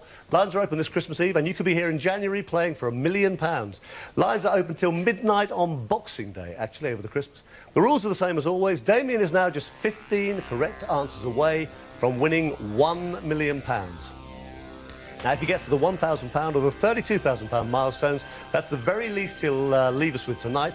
This is the only show in the world where the contestant can see each question and the 4 possible answers before they decide to play, and they can take the money and run at any stage. Now, remember, they're only easy if you know the answers, so if you do get stuck, you've got 3 lifelines. You've got, as always, 50-50, phone a friend, and ask the audience. Ready for this? Yep. OK, good luck. Happy Christmas. Let's play Who Wants to Be a Millionaire? OK, Damien, for £100, here it comes. According to the song, I saw Mommy kissing who? The milkman, Santa Claus, the postman, Jeffrey Archer. I doubt it's D, so I will go for B, Santa Claus. Yeah, D's not as unlikely as you may think, actually. Santa Claus is the right answer. You've got £100.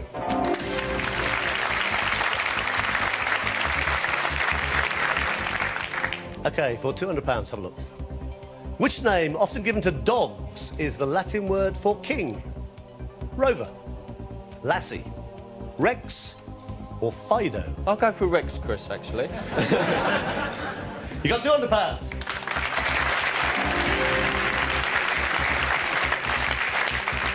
You got £200. Have a look at the next one, it's worth £300. Which part of the body is also the name for the growth bud of a potato? Eye, ear, nose, elbow. It's eye. Sure? Not elbow? No, I'm sure. OK, final answer? Yep. It's good, you got £300.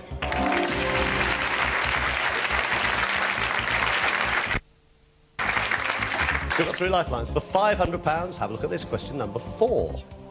Which Italian city is famous for its leaning tower?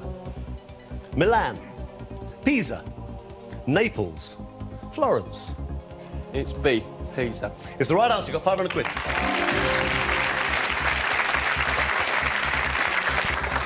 The next question guarantees, if you give me the right answer, it guarantees you go home with at least £1,000 this Christmas Eve. Here it comes, question number 5 of 15.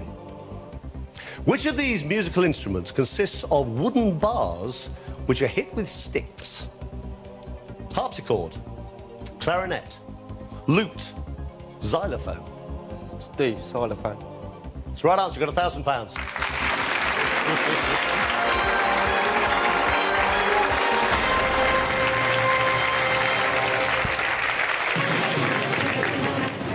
We haven't got Westlife and Boyzone yet. I can get you 1 Spice Girl or 2 Steps. OK, you've got £1,000, Damien. Take your time. Right, have a look at this. Question number 6. It's worth £2,000. Here it comes.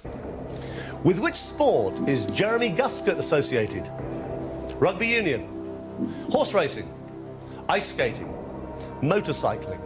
It's A, rugby union. Confident? Yep. Final answer? Yep. It's good. You got £2,000.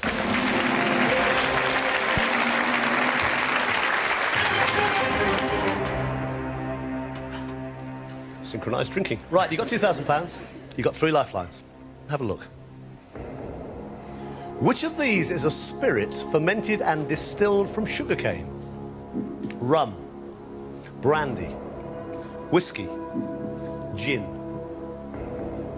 I'm not 100% certain, so I'm going to ask the audience. OK, audience, your chance to shine this Christmas. Let's have a look. This is the question. Let's get Damien up to £4,000. Which of these is a spirit fermented and distilled from sugarcane? A, B, C or D? All vote now.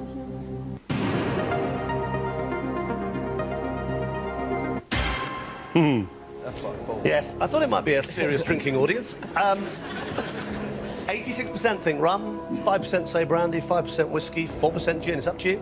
That's what I would have gone for, so I'm going to go for it. A, rum. Trust these people? Yep. Having seen them briefly, we trust their knowledge of alcohol. Yep. Final answer? Final answer. It's good. Well done, audience. You got £4,000.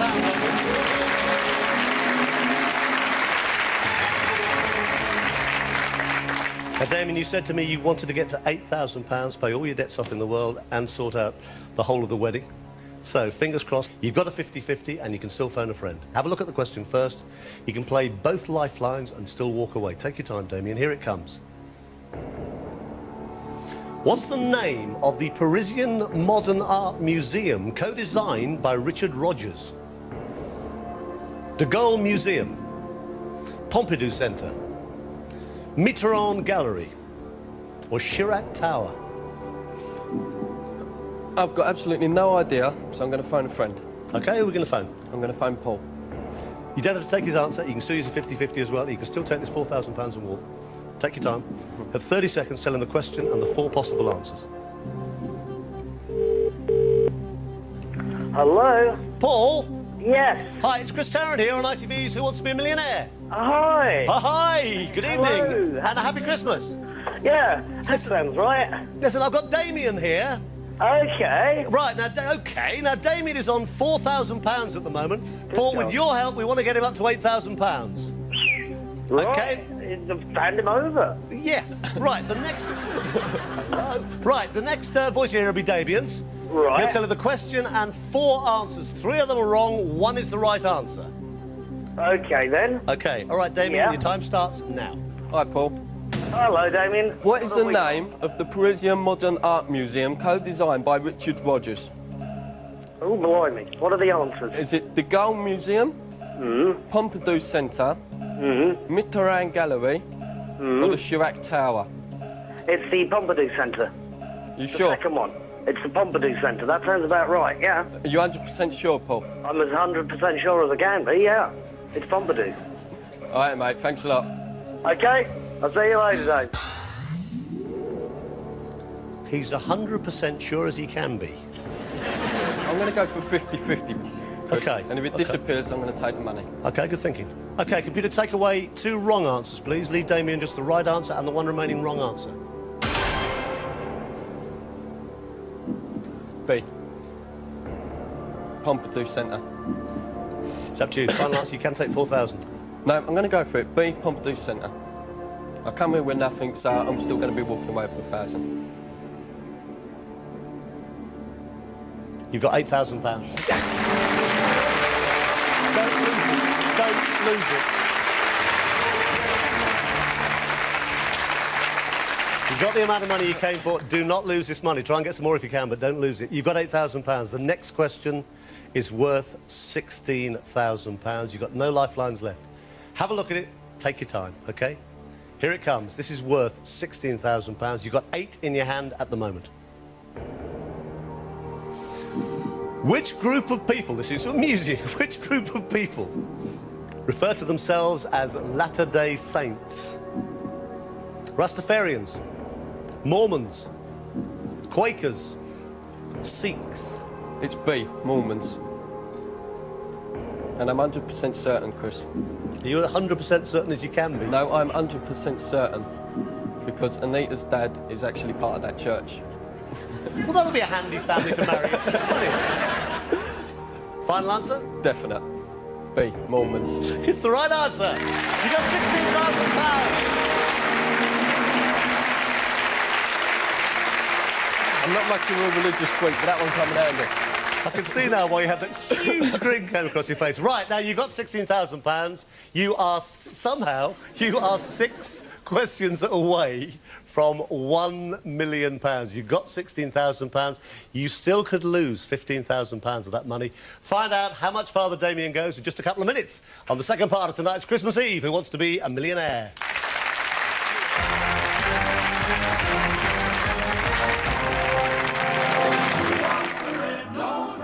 Have a cracker of a Christmas with Jacob's Twiglets. Ollie, he can't come to your party. He's an alien. Now come out of the cupboard. No. What about fancy dress? What? Fancy dress. Don't be ridiculous. The invitations went out ages ago. On second thought, matey. Change of plan. Fancy dress. Whatever you want. Can you get your mummy for me? Fantastic. I'll see you then. The more the merrier. Dear Alison, I'm really sorry to have to do this to you, but we've changed the theme of the party. Same place. Bye.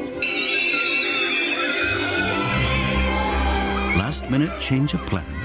Don't get worked up. Work it out with a phone call.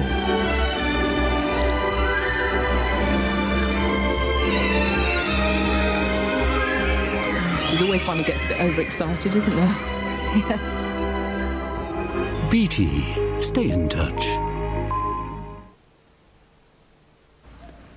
I'm here to find out how Courts can offer incredible savings in their sale on beds, carpets, electricals and furnishings.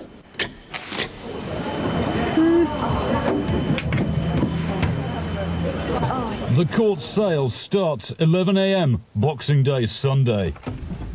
It's the place to go for fantastic savings. Don't you think?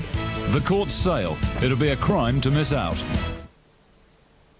Save up to 50% at the MFI Homework sale. You choose the style, we make it work, and give you an extra 10% off on top. With the widest range of bedrooms and beds for everyone.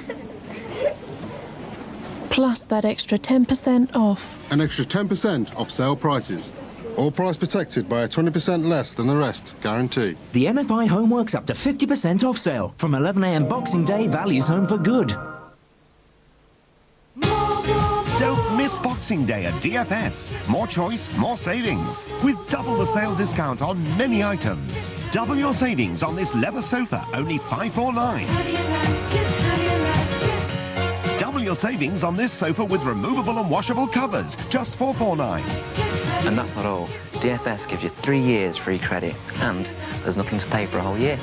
Double discount means double savings on Boxing Day in the DFS sale.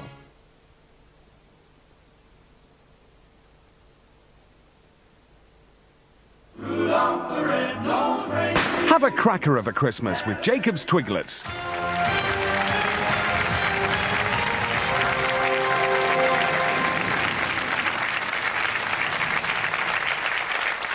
Well, Welcome back this Christmas Eve to the second part of Who Wants to Be a Millionaire. Damien Parties, just before the break, got himself up to £16,000. Somehow he's got no lifelines left. Take your time, Damien. Have a look at the question. Feel free to take the money or play for question number 10, that all-important milestone of £32,000. Here it comes. You are 6 questions away from £1 million. Here it is. Eamon de Valera was the president of which country? Portugal, Switzerland, France, Ireland. I'm not 100% sure, and I've had a wonderful time all today, so I'm going to take the money and run. Final answer? Yep.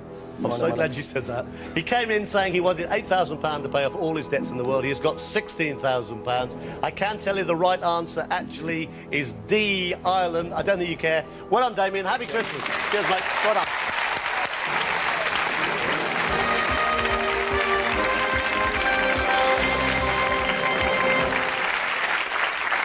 So Damien goes racing back to Brentwood with £16,000. Right, fastest finger first again this Christmas Eve. Let's see who's next to play for £1 million. Nice and quiet in the audience. Here comes the next question. Starting with the earliest, put these characters in the order Dorothy meets them in the film Wizard of Oz. Munchkins, Lion, Scarecrow, Tin Man.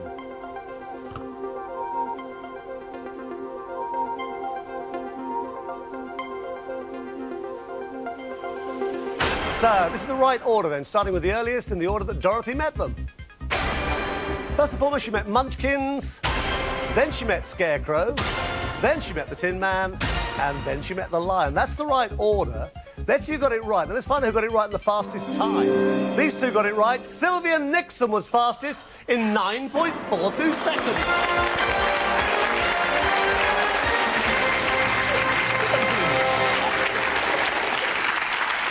Why you came, Sylvia. It's what you wanted to do. It's no good doing that. Do you want to play this thing? Yes, please. Come on, let's do it.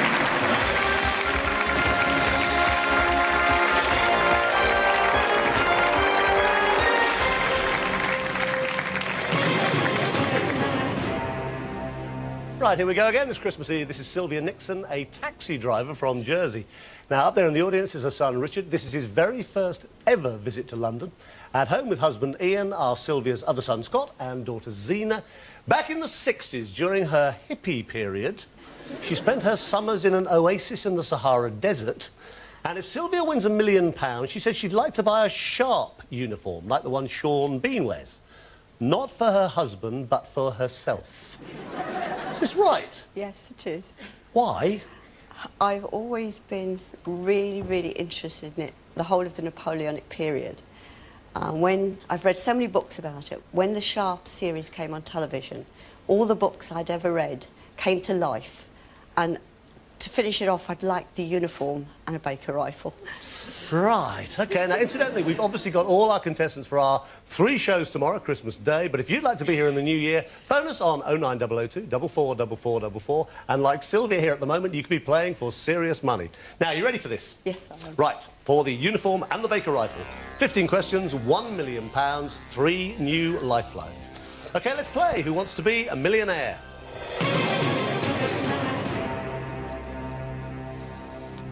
Right, Sylvia, hopefully nice and easy for £100. Don't look so worried, haven't started yet, for £100. Which of these is traditionally pulled at Christmas? Teeth, crackers, faces, granny. Lucky old granny. Crackers, Chris. Crackers is the right answer. You got 100 quid.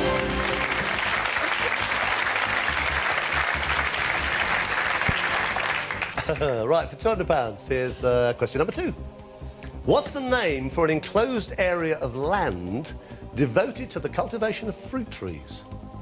Copse, forest, orchard, or wood? It's orchard, Chris. Sure? Yes. Is the right answer, Sylvia.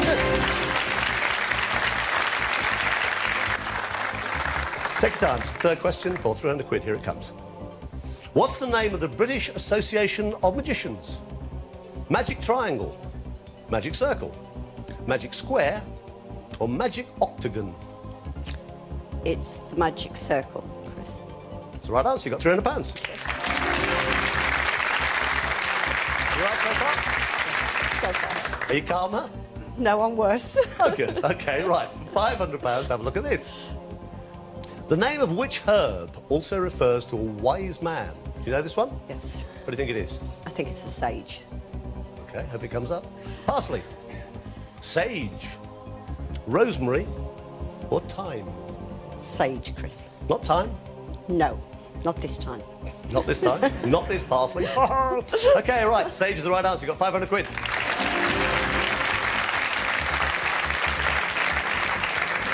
You've probably got one trouser leg now of Sean Bean's uniform, haven't you? Thank you. Thank you. Right, you've got £500. Have a look at this. Sylvia, this is the last point at which if you did give me a wrong answer, you go home with nothing. I really, really don't want that to happen. I'm sure it won't happen, but I don't want it to happen particularly on Christmas Eve. You've got 3 lifelines. Have a look at the question. Tell me if you want to play it. It's worth £1,000. Which organisation is most closely associated with an address at New Scotland Yard? Foreign and Commonwealth Office, National Trust, Salvation Army, Metropolitan Police. The Metropolitan Police, Chris. Is the right answer. You've got £1,000.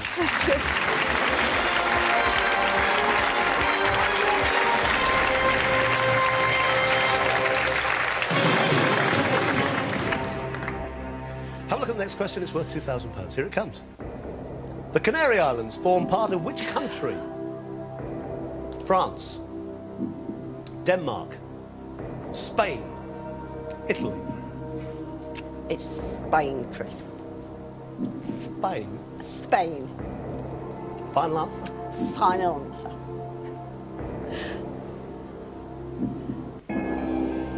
It's the right answer. You've got £2,000.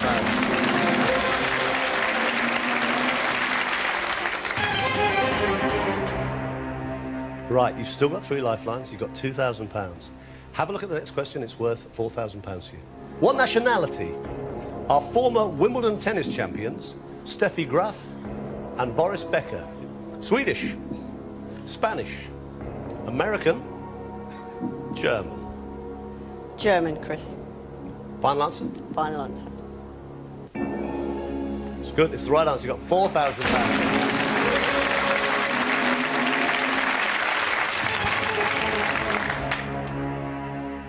Have a look. The next question's worth £8,000. You've got 3 lifelines. Use them if you need to. Here it comes. Members of which organisation are sometimes known as G-men? SAS, FBI, US Marines, or Scout Association? It's the FBI, Chris. Sure? Sure. Why are you sure? Because I've watched a lot of old movies. Did you say because you've been in the FBI? No, no. Watched a lot of old movies with the G-men chasing John Dillinger and Babyface Nelson. Final answer? Final answer. It's good. You got £8,000. That's right. G-men. Actually, G-men is short for government men. You got £8,000. The next question is worth £16,000. You've still got 3 lifelines. If you play for the next one and get it right, you double your money up to £16,000. Take your time, have a look. You've still got all 3 lifelines. Which famous French woman was known as the Maid of Orleans? Coco Chanel, Edith Piaf, Joan of Arc, Madame de Pompadour. You've got £8,000. It's worth £16,000. Joan of Arc, Chris. Final answer? Final answer, Chris. You got £16,000. You've still got all 3 lifelines. Right, have a look at the next question. Question number 10. Who wrote the story The Railway Children?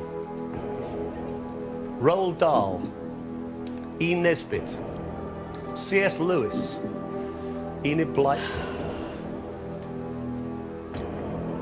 Can I phone a friend, please? You can. Who are we going to phone? I'd like to phone Dr. Omisi. OK, we'll phone him. OK, you don't have to take his answer. You can still ask the audience. You can still go 50-50. You can still take £16,000 and walk away. Hello. Dr. Omisi? Hi, yeah, hi. Hello, good evening. You probably recognise my voice. It's Chris Tarrant on ITV's Who Wants to Be a Millionaire. Oh, wow, excellent. Hi. Wow. Are you sure you're a doctor? I've got Sylvia here, Doctor. Excellent. Well, it is excellent. She's on £16,000. Lovely. Now, the next voice you hear will be Sylvia's. Yeah. She'll tell you the question and the 4 possible answers. One of those is the right answer. Yeah. 3 of them are wrong. If you can give her the right answer, it's worth £32,000 to her. Oh, lovely. Excellent. Okay, Doctor, happy Christmas. Thank you very much indeed. Okay, Sylvia, right, your time starts now. Hello, Dr. Amisi. Hi.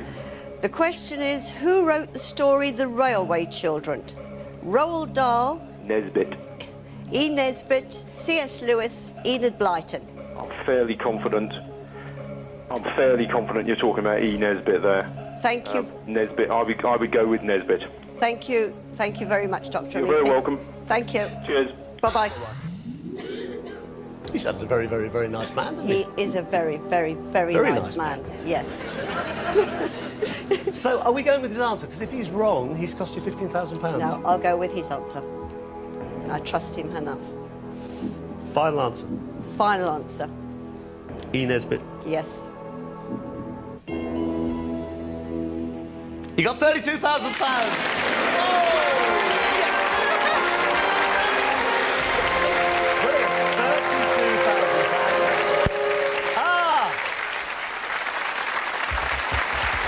Whatever happens, you are guaranteed a brilliant Christmas. Earlier on tonight, Damien Partis took home £16,000. Sylvia Nixon here is on a guaranteed £32,000 with 2 lifelines remaining. Coming up after the break, is that your final answer? Which is a behind-the-scenes look at the making of Who Wants to Be a Millionaire. We're back tomorrow for a triple Christmas Day helping starting at 6 p.m. on ITV. Sylvia will be back on Christmas Day starting on £32,000. We'll see you 3 times tomorrow. Happy Christmas and good night.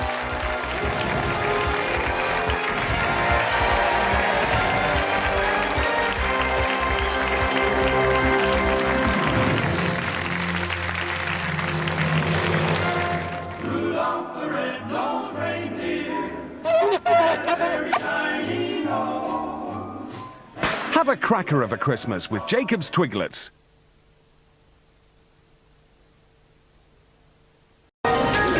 Wow, Janet! That's amazing, isn't it? Just think you're in toy shops all over the world. They've made me bald. Why have they made me bald? They haven't made you... Oh, yes, so they have. They don't know what you look like underneath your helmet, you see? Well, I don't look like this. And they've given me lipstick. Just overdone it with the paint, that's all. I look like a bald-headed girl. It's not funny, Janet. Like William Hague in this one.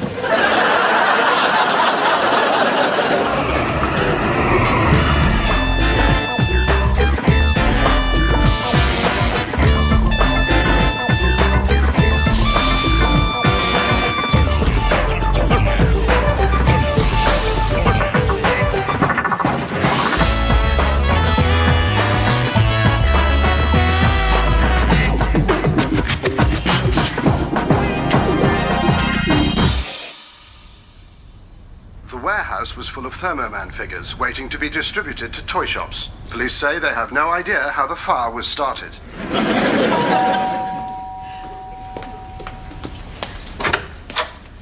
Janet, you know Mr. Watson in number 5? Well, I've just been past his window and he started to grow a fir tree in his living room and attaching light bulbs to it. I think he's gone a bit... No, it's okay, George. Maybe it's a virus going around. No, it's... You've been taken over by alien tree worshippers from the planet. No. It's Christmas, that's all. Nothing to worry about. Christmas? Yeah. It's a big religious festival to celebrate the birth of Jesus. Ah, right. His birthday's a big day. And that's why you have fir trees with lights on them, because fir trees were special to Jesus. Well, no, I don't think he ever saw a fir tree. But he liked tinsel and chains of coloured paper. No, I don't think he ever saw those either. It's a funny way to celebrate his birthday. The thing is, normal people do odd things at Christmas. That's all you have to remember. Ah, right you are, because I passed the Kennedys, and they've put a wooden reindeer on the roof. Exactly. Yeah. And the Wrights at number 7 were dressed in rubber, and she was smearing yogurt all over them. No, they often do that. The other thing about Christmas is that we give each other presents, and most people have the day off work and have to spend it with the people they like least. Like who? Their families, mostly. Imagine spending an entire day with my parents and Piers and Mrs. Raven. That's scary. So what present should I get you? Perfume or lingerie. You can't go wrong if you buy a girl some sexy lingerie. Can't you now? Sexy lingerie for Janet and Janet's mum. Right. Now all we need is the fairy for the top of the tree. George, have you seen the chocolate fairy? You mustn't worry, it'll be great. Mrs. Lane's baby's due on Christmas Day. Oh, hard luck. The midwife will be drunk. Now just leave if there's a good film on the telly. She's only joking. No, I'm not. My neighbour nearly died. You'll be fine. Merry Christmas. So, you having your traditional Christmas, Mrs. Raven? Setting light to the brandy before pouring it over the carol singers? I'm on my own this Christmas. The triplets are staying with their father. Oh. I won the toss. Oh, hello, little girl. Is that my dad? And what's your name? Helen. Alan? That's an unusual name for a girl. Alan? Helen. Oh, Helen. I can't hear very well with this cotton wool in my ear. I mean, beard in my ear. Morning, darling. Your father's being Santa for the day. It's darling Pia's idea to bring some festive joy into poor, sick little kiddies' lives. And what's Santa giving the sick little kiddies? A £2 voucher off Pia's latest video. Morning. Happy Christmas, everyone. Happy Christmas. Happy Christmas, Mr. Dawkins. That's a funny costume you're wearing. That's not Mr. Dawkins, that's Santa. No, it isn't. It's Mr. Dawkins in a false beard. You're too easily fooled, Mrs. Dawkins. He's having you on. Anyway, I'm glad you're here. I wish I could say the same. I wondered, could I ask you something? Yes, what? Well, I was wondering about your bottom. Would you describe it as large or extra large? I beg your pardon? Would you describe your bottom as large or I heard what you said. What are you talking about? Well, you see, I need to know the size of it for Christmas. And your cup size as well, if you happen to know that. I've read about people like you. You see, I went into a shop to buy you some sexy lingerie, and they wanted to know your size. Are you completely insane? It's funny you should say that, because when I told the woman in the sexy lingerie shop that it was for my girlfriend's mother, she thought I was insane as well. I'm not surprised. George, I do not want you buying me sexy lingerie. Oh, right. So it's just for Janet and Mrs. Raven? No, just Janet. Gotcha. Actually, I've already got Janet's. She's going to look so lovely. I'll get her to wear it on Christmas Day, so you can have a look. What a peculiar man you are. Oh, so we will be seeing you and Janet on Christmas Day? Oh, yes. Janet's explained the whole tradition, and you're just the sort of people we have to spend Christmas with. And you too, Mrs. Raven. You're joining us for Christmas, aren't you? Well, if you say so. Thank you, Janet. That's something to quite look forward to. Not at all. George? What are you doing? You said they'd be coming to us for Christmas. The people we don't like. I didn't mean I'd actually invited them. Who else have you spoken to? Morning, Janet. Looking forward to Christmas Day. George spoke to me earlier. You'll be there as well, Piers. How exciting. Yes. Jesus may have had a star above his stable, but Janet will have a star in her sitting room. Coffee, Mrs. Raven. Milk, no sugar. What have you done? Sorry, I didn't realise. It's going to be a nightmare. Well, that's good then. That's what you said it was meant to be. You're not Tim, you're just a man. I don't know what you mean. Ho, ho, ho. I'll talk to you later. You're not Santa at all. Santa's in Debenhams. I've seen him. Maybe so, but I am one of Santa's helpers. So you can do magic like Santa? Jason. Can you? Of course I can, you little tyke. See? That is magic. You had it up your sleeve. You're nothing to do with Santa. I want the real Santa, Mummy. So do I. Jason, that's enough. He's cheap, Mummy. He should be able to do real magic. We want some real magic. We want some real magic. We want some real magic.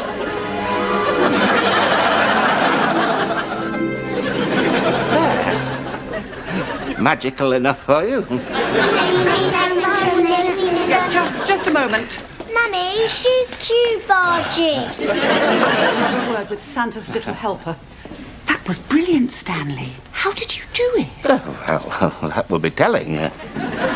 My hero. Yeah, I have my moments.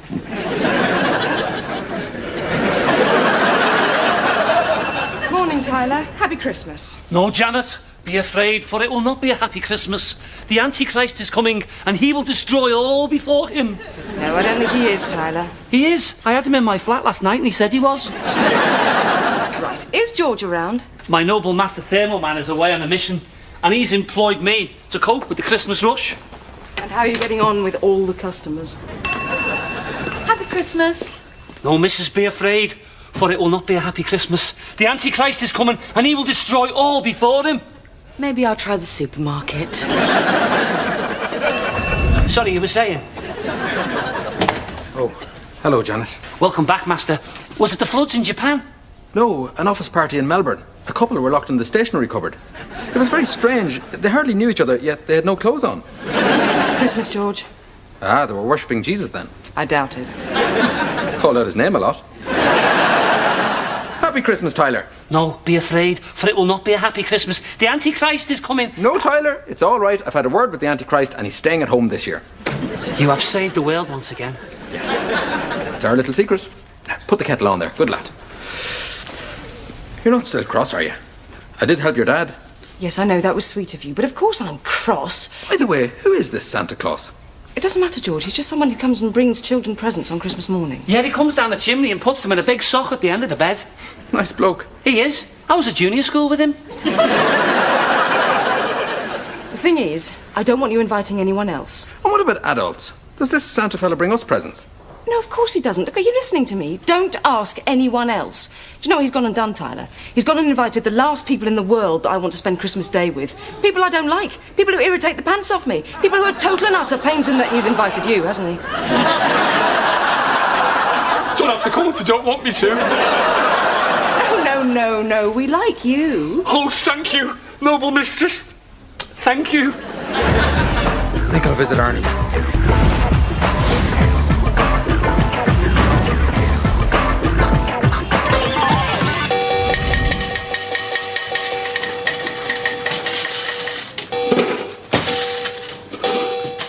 Hiya, George. Sneet, snatters, neat. How do you like my new place? Moving up in the world, huh? Very nice, Arnie. Look at this new stuff I got.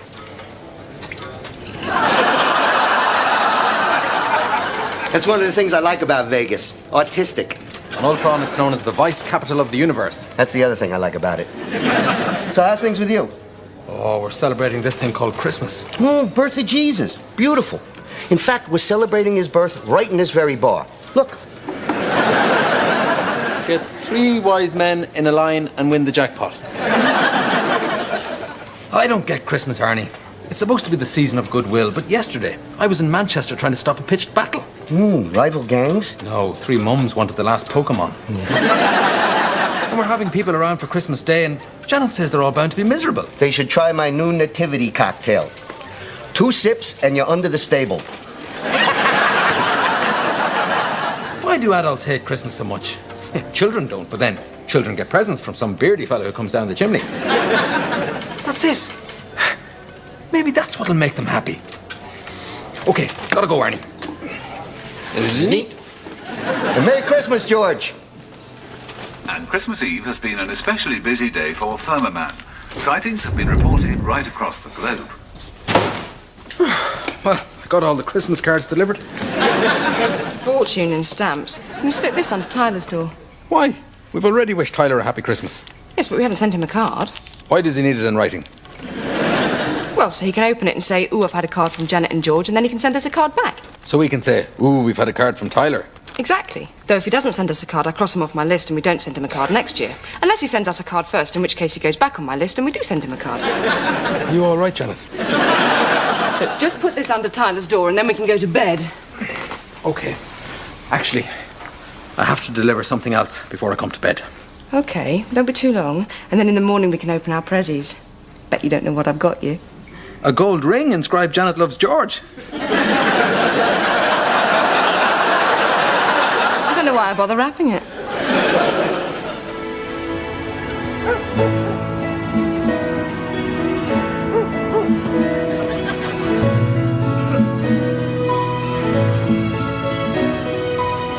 Bravo Oscar from PC Gale. Go ahead. Suspicious character on Latimer Road, Sarge.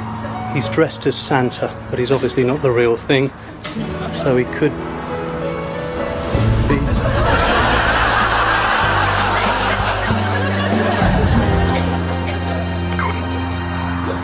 Gordon? Are you all right? Come in, PC Gale.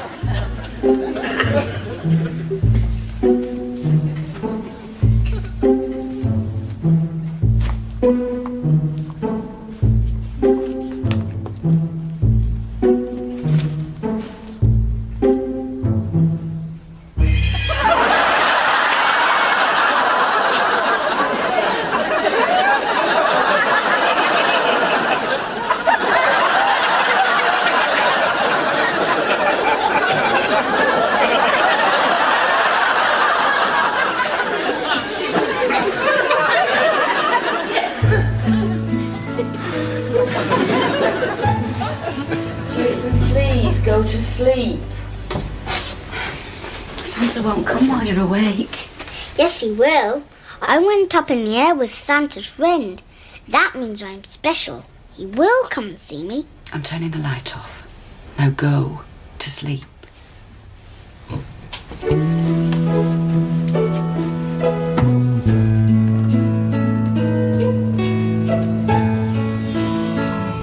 Mom! Santa's here. He's over the road. Go to sleep. But he is. He's waving at me. Where? He's gone down the chimney.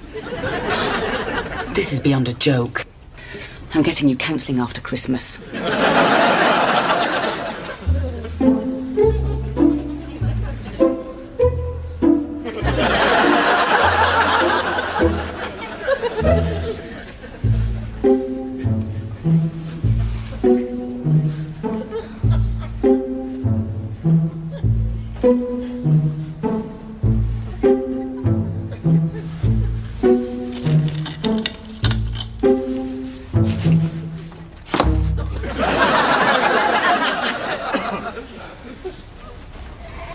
Hello. Happy Christmas. Happy Christmas. What's that in your hand? Is it hers? Sorry, Santa. You should be ashamed of yourself. It's Christmas Eve, a time for giving. Sorry.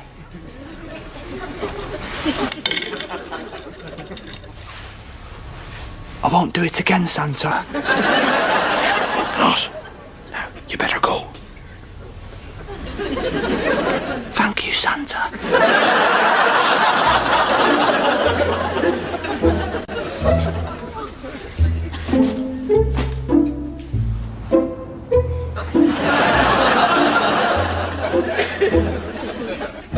So, you're doing anything special this year?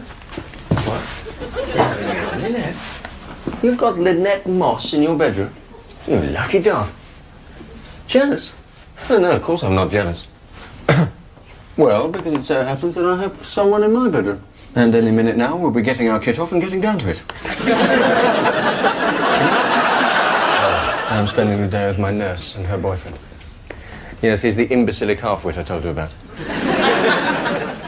Well, she obviously fancies me deep down. She's invited me for Christmas. A bottle of her favourite perfume. Oh, God knows what he's bought her. Probably some health thing from his shop. Like concentrated yak urine. Okay. Yeah. Bye-bye. Right.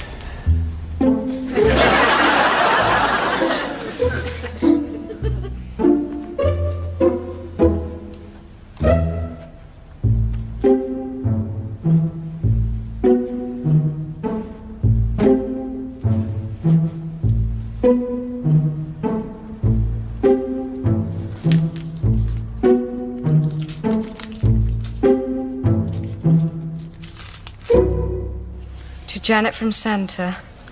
I think I know who Santa is. Oh, George is my favourite perfume. Thank you.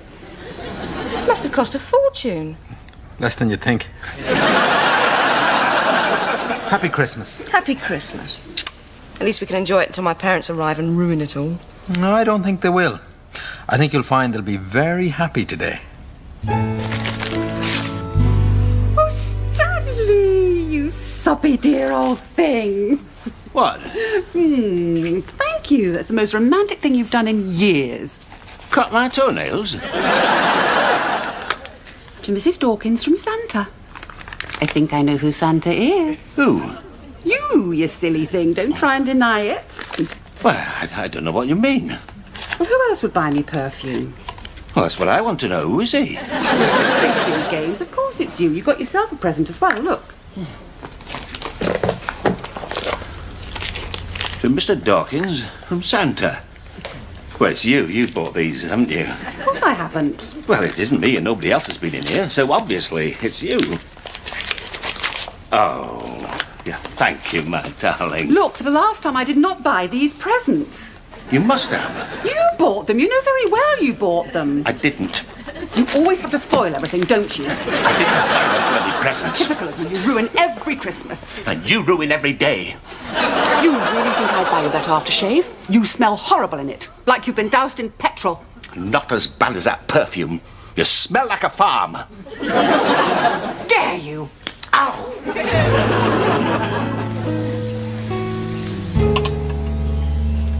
Ta-da! Brilliant, you managed to find a shop open. In Kuwait. Got some strange looks when I wish them happy Christmas. Wow, big chicken. Has it been genetically modified? No, it's a turkey, George. It's sort of like chicken, but a bit drier and not as much flavour. Why aren't we having chicken then? Because you have to have turkey at Christmas. It's the biggest meal of the year. It wouldn't be special if we just had chicken again. So, for the biggest meal of the year, we have to have something that's not as nice as what we have for the rest of the year. Yes. Well, can we have chicken tomorrow? No. The thing about turkey is there's so much of it, we'll probably be eating it for the next fortnight. So not only do we have to have something that's not as nice, but we've so much of it we have to eat it for the whole holiday. I know it seems a bit odd, but... Nothing seems odd to me anymore. But actually, it's pretty good with all the trimmings. Roast potatoes, sprouts, stuffing. Sprouts? Brussels sprouts? Yes, sorry about that. I thought most humans hated sprouts. They do, especially children. So you have them for Christmas? On children's favourite day? Yeah. What's for afters? Prune and anchovy pie? Christmas pudding. It's a sort of a big black pudding made from dried fruit and suet. We only have it at Christmas. Not surprised. We have to simmer it for about 5 hours. Why, to make sure it's dead? Janet, there's a 20p piece in that pudding. I know. Whoever gets it is considered very lucky. You mean if they choke to death, they don't have to eat any more turkeys? Oh no, they're early. Who is it? It's your parents. Prepare to be miserable. Don't worry, Janet. I've told you they're going to be in a fantastic mood. Morning. Happy Christmas. Happy Christmas. Happy Christmas. How are you two? Had a good day so far? Too exciting for words, eh? Can I take your coats? No, it's all right. I'll do them. Don't touch me. Only taking your coat off, that's all. Don't. She's in a bit of a mood. And whose fault is that? But it isn't mine. Of course it's yours. Janet, come and say hello to your parents. Just coming. You've had enough happy Christmases, thank you, Janet. Oh. Would you say I smell like a farm? Oh, for God's sake. What? It's a perfectly simple question. Do I smell like a farm? Oh, of course you don't. Well, there's a touch of pig in George, sure. See? I'll get that. You get the drinks. Morning all. And a merry morning it is now that the Antichrist isn't coming. Oh no, they've invited the nutter. Happy Christmas. I asked Janice if I should bring something and she said, yeah, just bring a bottle. Any idea why? I want to go home. Don't expect me to pull a cracker or wear a stupid axe. I'm not in the mood. Right? Festive greetings, Janet. How about a Christmas kiss? If he tries to slip his tongue in, bite it off. Oh, don't they make a lovely couple? She is so beautiful. I know. Even taking her coat off, she's beautiful. The pain in her eyes, the way her lips curl down, there's such warmth waiting to be released. I dare gorgeous. What say I get some of that mistletoe? I work in a health centre. I know how to break bones. This is for you. Oh, thanks. Go on, open it. I think you'll like it. In fact, I'd say it's something you'll be wanting to use a lot. Shaving foam. I'll be wanting to use shaving foam. You think I need a shave? No, that's what not... shall I get you for Christmas? Odour eaters? That's not what I got you. I didn't wrap that. There's something very odd going on. This morning when I woke up, do you know what I found in my bedroom? A present from Santa Claus. No. So did we. I found one too. I didn't. It's damn peculiar. I didn't get anything. What did he give you? An aftershave. Me too. Why didn't I get something? Maybe he forgot. Still, nice surprise for the rest of you. Father Christmas coming. Father Christmas? Someone broke into my house and left me a present. He's obviously some sort of a stalker. I've had the police round after them, wouldn't I? I mean, if he left something, he probably took something as well. That's true. Stanley, you better get on to them. No. There's no need to worry. He didn't take anything. How do you know? Well, because it was me. I managed to get into your houses and pretended to be him, so you'd wake up and feel Christmassy. I better call the police. Why didn't you bring me anything? Look, there's no need for the police. He just made a mistake, that's all. Mistake? Yes, mistake. He got it wrong. He's ruined this Christmas. I know, he's ruined it for all of us, me included, but... George!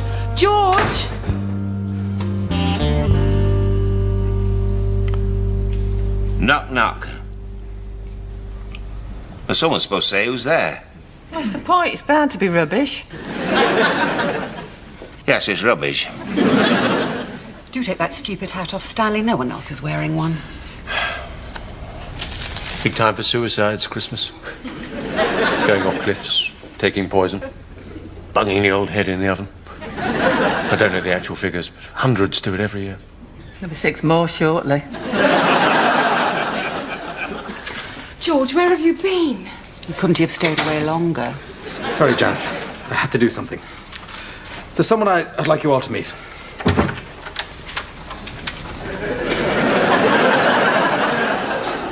Good afternoon, everybody.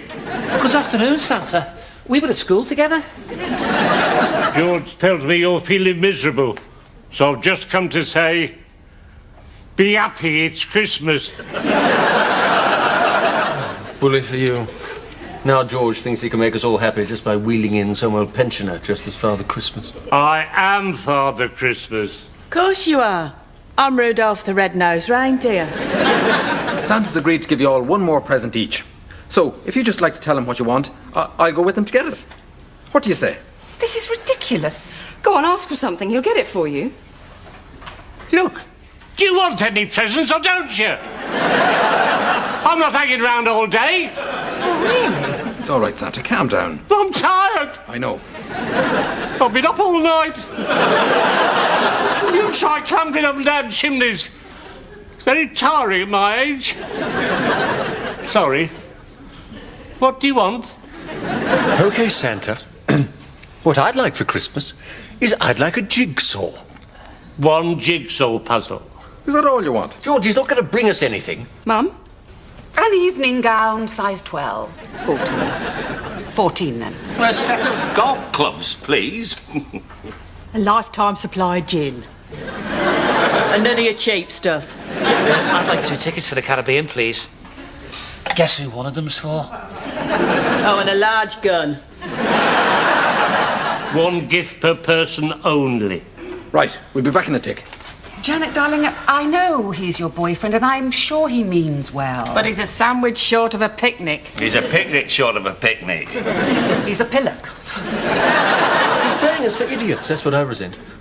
Getting us to choose things from some old tramp.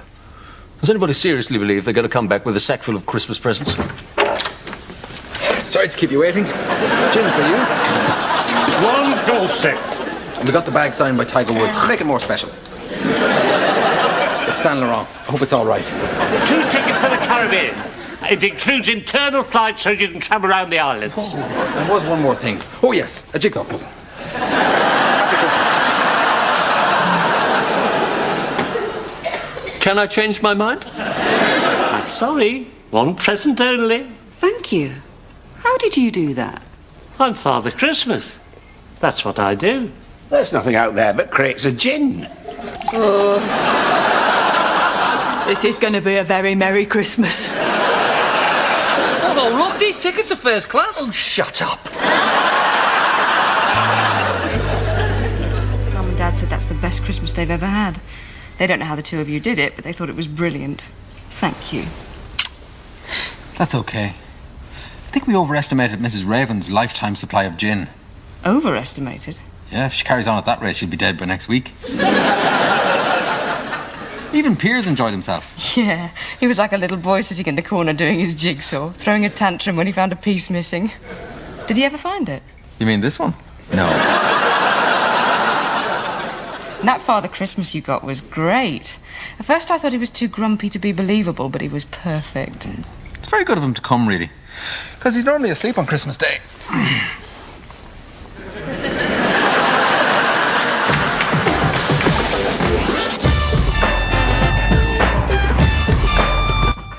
If you're a digital satellite viewer, you can now use your remote...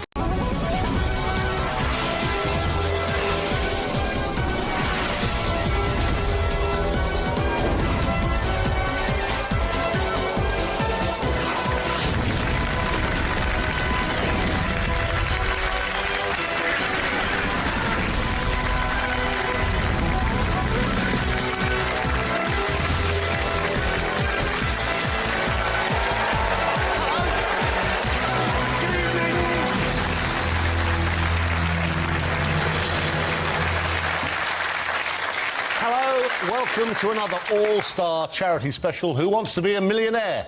The show that sees brave celebrities facing their worst fears and, worse still, facing me without a script or a stunt double in sight, all in the hope of winning big cash prizes for their favourite causes.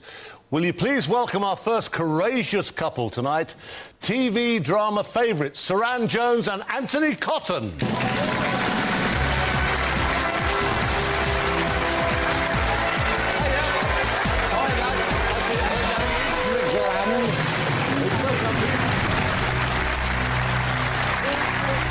You're all right, you need help. I'm all right. Thank you. This could go really badly. The exotically named Saran was actually born Sarah Ann Jones. Sarah Ann trained as an actress at the Oldham Theatre Workshop and did her first national theatre tour in a stage play at the age of just 15. Her first TV job came with a small part in a Maltesers advert, but it was her 7-year stint as the feisty Karen MacDonald in Coronation Street that cemented Saran's place as one of Britain's favourite television actresses. Since leaving the street, she's appeared on the West End stage and in many popular TV drama series, and she's here tonight on behalf of the Firefighters charity. Anthony here also studied at the Oldham Theatre Workshop, although, of course, it was many, many, many years before Saran was there. His first television success came back in 1999 as Alexander Perry in Queer as Folk. He then asked the producer for a part in Coronation Street, and Sean Tully was born. Anthony was actually able to help the show develop the character, and he's proved a firm favourite on Corrie for the past 5 years. Anthony has other strings to his bow. In 2007, he not only hosted his own chat show, but he also won the celebrity singing contest Soap Star Superstar. And tonight, he's playing for the Terence Higgins Trust. Right, lots to talk about. We will as we go through. Saran and Anthony at this moment are just 12 questions away from £1 million for their charities. They have 3 lifelines as always, 50-50. They can phone a friend and they can ask this fine-looking audience. They do have to agree on all their final answers and the use of any lifelines. Mind you, if they do come to blows, I reckon Saran will be making all the decisions. Right, lots of luck to you both. Let's play Who Wants to Be a Millionaire? OK, then. Ready for this? Not really, Chris. Question number 1 is for £500. Here we go. Which of these is a clip... Will you stop stroking him? Which of these is a clip used to hold the hair in place? Skim, skid, slip, slide. I think we know that one, don't we? Yes. D, slide. Yeah, D, slide. It's the right answer. Terribly pleased with yourself. You got £500.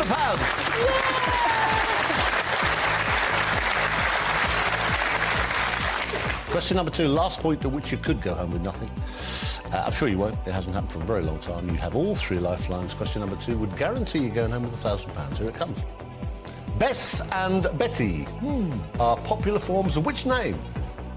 Elizabeth, Abigail, Bridget, Tabitha. A. Elizabeth. It's the right answer. You have £1,000.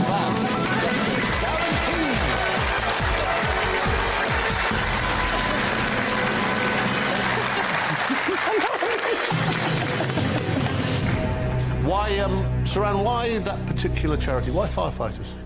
Sometimes you need to meet people who are affected by, with what the charity brings. And I met a family of a firefighter who had been injured. He'd gone back into a fire to rescue an old lady that was still in there, and he came out with 50% burns. And so the firefighters charity raises money to basically give them aftercare and just to help the firefighters that get injured during the course of duty. So. Anthony, for you, Terence Higgins, I mean, that's been established a long time now, isn't it? Yeah, they've just celebrated their 25th anniversary. So the Terence Higgins Trust is there to help people affected by and suffering from HIV and AIDS. And they're a wonderful group of people.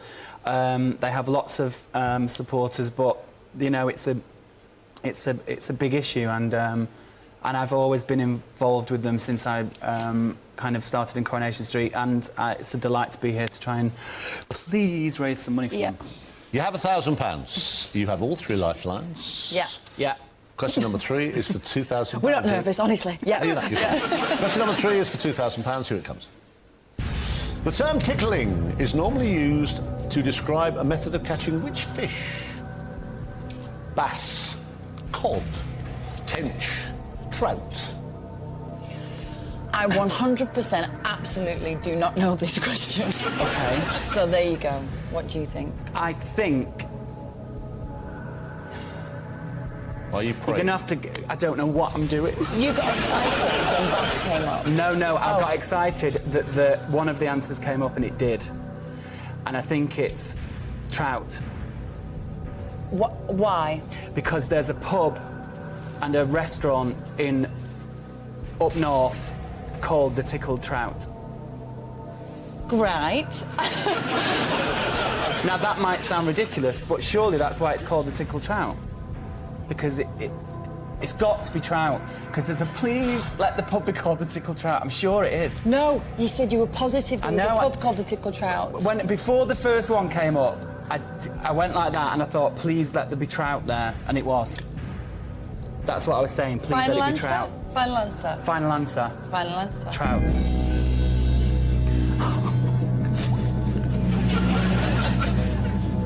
You just won 2,000.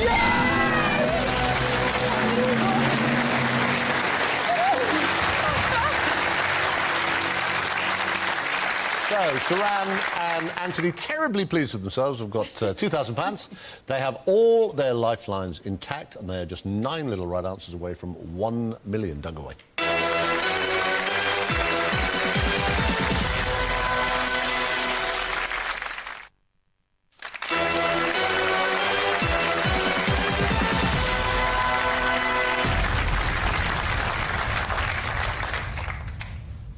Welcome back to the second part of tonight's celebrity special, Who Wants to Be a Millionaire, where Saran Jones and Anthony Cotton have just reached £2,000 without using a single lifeline. Have a look at question number 4. This is for £5 grand. Who played Richard de Vere in the TV sitcom To the Manor Born? Ian Carmichael, Donald Sinden, Geoffrey Palmer, Peter Bowles. Well, I think I know this one. Do you? There's no point whispering. You're going to have to tell me sometime, or it won't be much of a show. It's D. I would say D. It's D. Yeah. Final answer. Final answer. D. Final answer. It's the right answer. You got 5.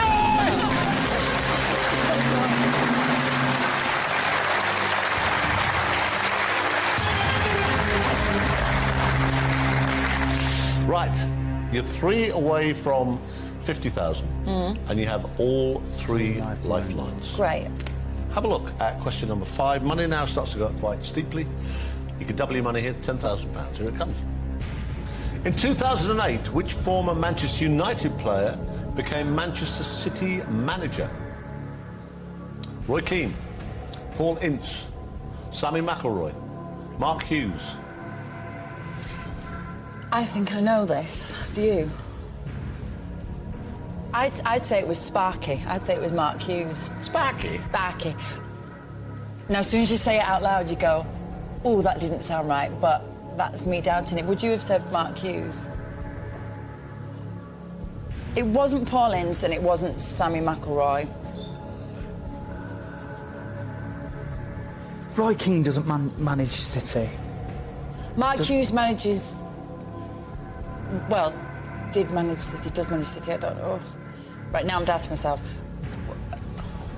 Listen, I wholeheartedly go with you if... In 2008, which former Manchester United player became Manchester City manager? Roy Keane, Paul Ince, Sammy McElroy, Mark Hughes. Go for it. Mark Hughes, yeah. Final answer? Final answer. Final answer.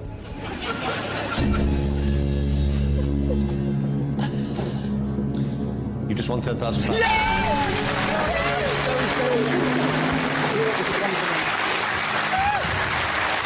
And critically, you kept hold of those lifelines.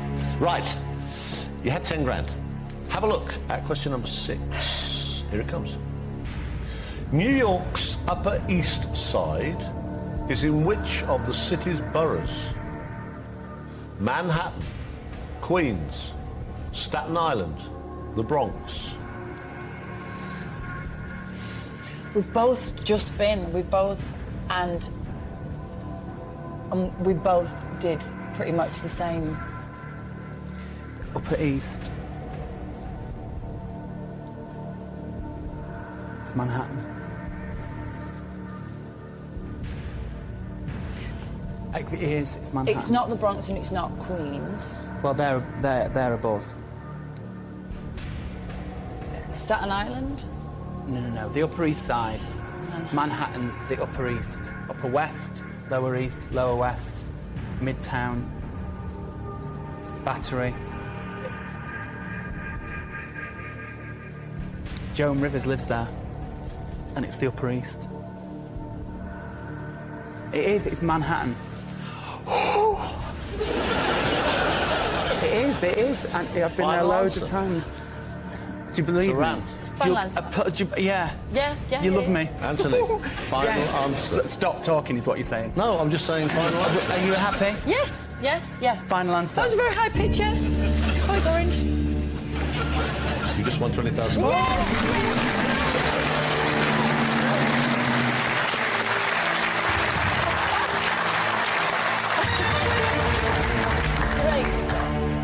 Pretty good. Pretty cool. You have £20,000. Critically, you have not yet touched a single lifeline. Okay.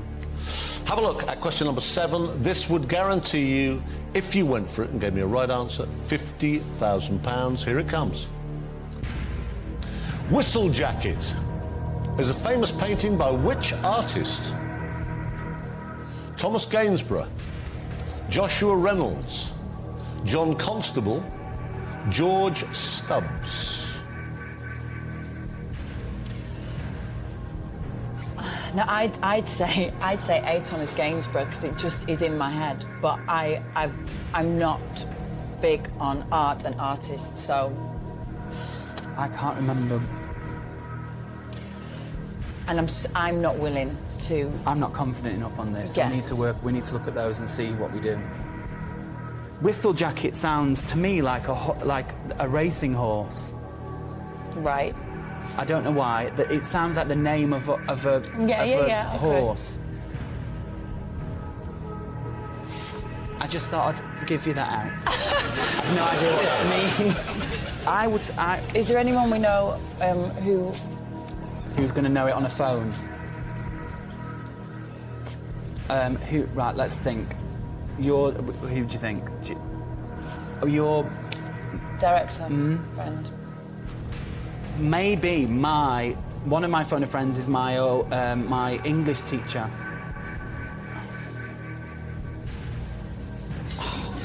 Okay, now. Do you know why we should pick her? Because her husband's an art teacher. Okay. And I nearly put him on my list. Let's phone someone and see where that gets us. Because, yeah, let's do that. So we're going to phone your English teacher who's married to an art teacher. Yeah. Is this right? Yeah, Mr. and Mrs. Burrows.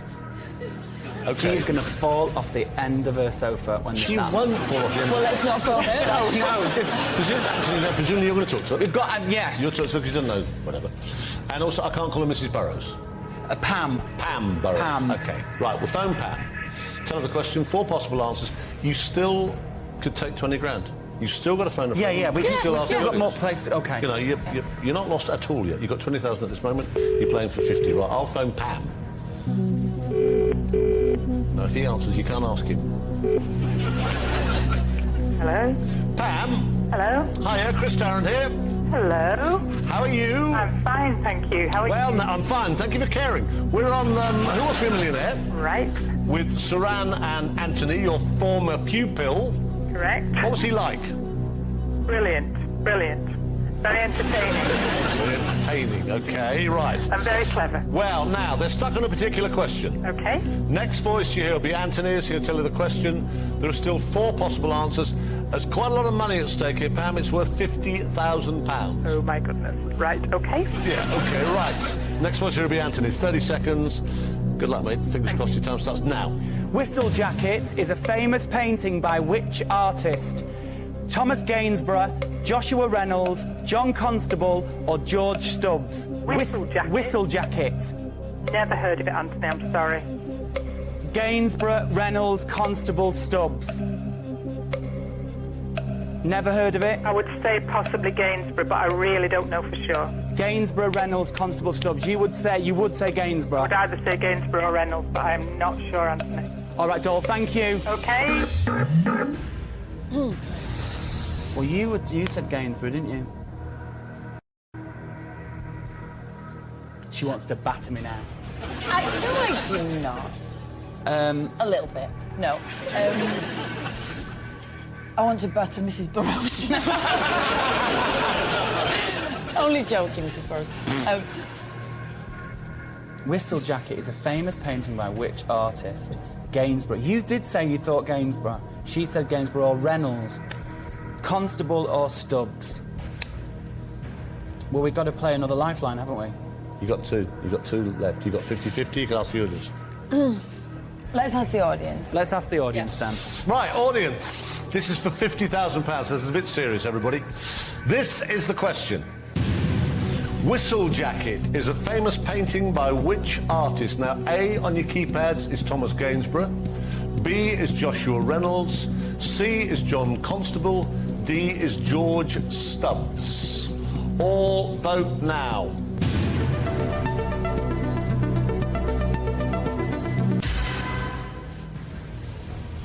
$34 Gainsborough. You don't know how much that was inspired by you and Pam.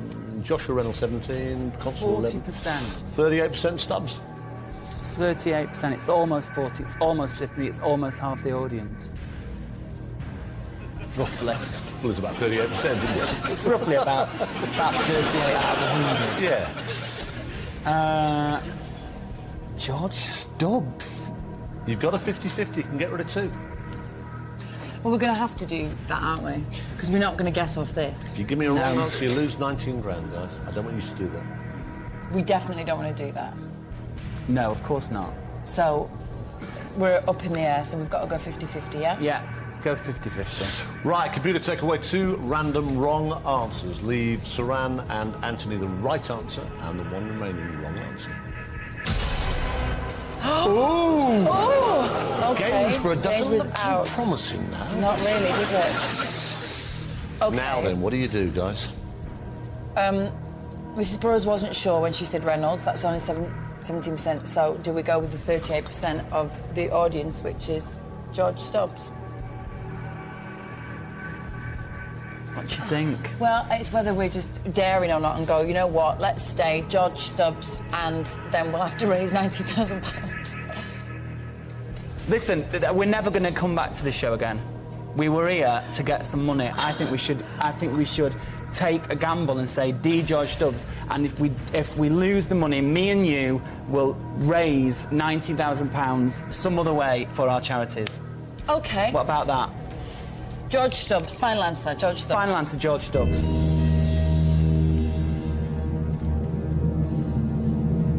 You just won £50,000.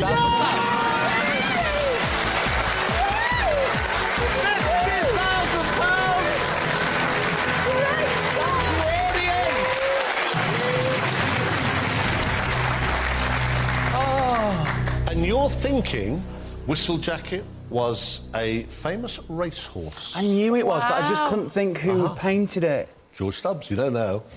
Well, I know a little bit of trivia now. I tell you what, it's quite a lucrative bit of trivia. We're getting a cheque. I'm beside myself. Have a look. That's what you've done. You will go home. Look at your little fingers. Gimme, gimme, gimme. Take it. It's yours. Whatever you do, you will go home tonight with that amount of money at least for your charities. Feel good? Yeah. Brilliant. Ready for one more? Yes. Yep. Right. Question number 8 is for £75,000. You might as well play it. Here it comes. In the 19th century, who wrote a book of poems entitled Laughable Lyrics? Beatrix Potter, Lewis Carroll, Hans Christian Andersen, Edward Lear. I think if it was 19th century, so anywhere between 1800 and 1900. I think if it was Beatrix Potter or Hans Christian Andersen or Lewis Carroll, I would be amazed. I think it must be Edward Lear. What would you say? We can't lose now. We've got what we've got. Well, exactly. We've got £50,000. But it'd be lovely to get 75. It would be, and my instincts would be Edward Lear too. Would it? Honestly? Yeah, my instinct. Of course, my instinct. It was exactly what you're saying. My instinct was Edward Lear. I just think we don't know that there wasn't an early book of poems called I Believe. But I'm going to go with Edward Lear because that was my instinct, and I'm sure it would be quite a lot of people's. Final answer. Final answer. Do you think? No, and if it's not that, and if it, I'm so sorry. If it's not that, it's Hans Christian Andersen. I don't know.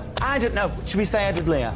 Are you ready to say Edward Lear? I think so. Are you? Yeah, I am totally. Yeah. Final answer, Edward Lear.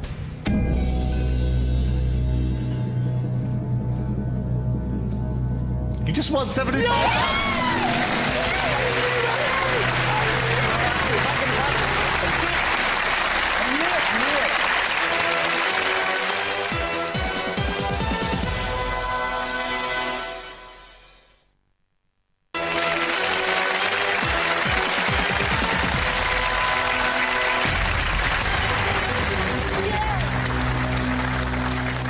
It's good here, isn't it? It's absolutely brilliant.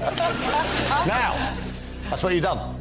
At this moment, you've got £75,000. Will I hold it again? You quite like the last one? Do you think it's luck? We'll have to do what we did before. Well, it worked last We're time. gonna touch it and That's then I'm good. going to give it you. We're going to look at it like that. Now, I know you've got no lifelines. Okay. Just think about this. Okay. You've got £75,000. You can double your money here to £150,000. That would be a huge result. Have a look at it. Question number 9 of a possible 12 is this. Which British scientist discovered the element magnesium? Michael Faraday, Francis Galton, Humphrey Davy, Charles Babbage. Anthony, you look tortured. I think I know it. Do you? I think it's Michael Faraday. I thought that too, but then again I thought Thomas Gainsborough painted a horse's jacket. But then I don't know anything. I don't really know anything about these scientists. So, do you know anything about any of those scientists? I'm sure it's Michael Faraday. We've got 75,000. One of those is worth £150,000. I think we should just gamble it. Right. Okay. What do you think? You look like you're going to be sick. Well, you know, as soon as you said it, and then I was like, oh, but then I don't know whether the excitement's completely getting to me, and now I don't know what I'm doing. I think we should. But you know what? Just go for it. We've got £50,000. Michael Faraday. I think we should go Michael Faraday. I don't know why, but I think it's Faraday. Final answer, Michael Faraday. You had £75,000. Why were you so certain it was Faraday? Where did I don't know. Please just say it. You just lost £25,000. It's Humphrey Davy. The right answer is Humphrey Davy. But we got 50 grand. You did get 50 grand. You were in. Sorry, darling, can you send me the check back? We got 50 grand. We got 50 grand. I'll take it. You got it now. Thank you very much. Look at well with £50,000. Well played. Very good. Thank you really good. It was so cool. Thank you, everyone. Thank you very much. £50,000. Give a big hand. Cheers, guys. Thank you. You have to say they were splendid. Turan and Anthony still float off back to Manchester with a hard-earned £50,000 for their charities.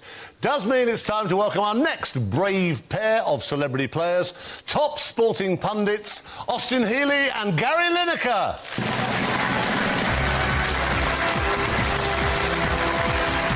Hello, boys. Hi, guys. Hello, sir.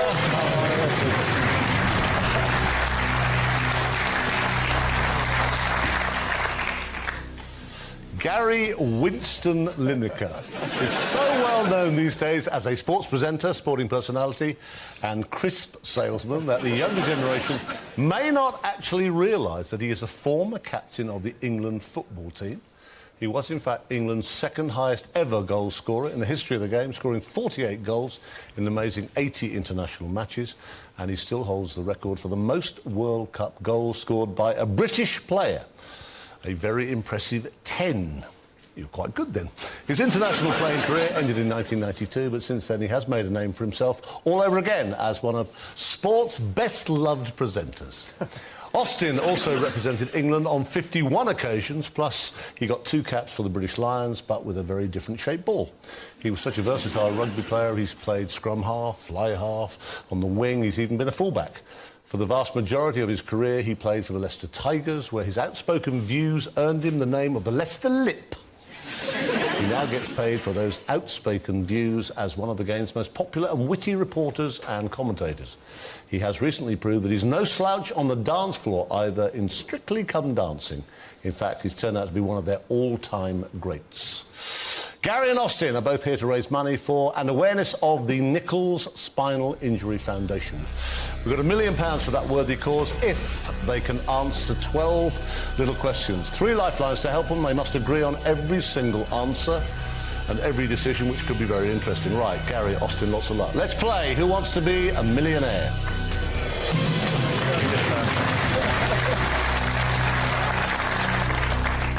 Lineker, I've never known you so quiet. Question number 1, Gary Winston Lineker. Question number 1 is for £500. Here we go.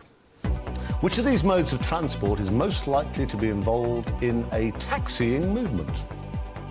Aeroplane, submarine, train, bicycle. They were all D before, weren't they? So should we go with... No, it doesn't work like that. Oh, it's not. That would be A, wouldn't it? Yeah, I think that would be A. It's the right answer. You got £500. What a start. Thank heaven. I was waiting for taxi to come up. No. You had 3 lifelines. Question number 2 will guarantee £1,000. Here it comes. What is the name of the traditional home of the Sioux people? Igloo, Rondavel, teepee, yurt. They're Indians, aren't they? You can say this one.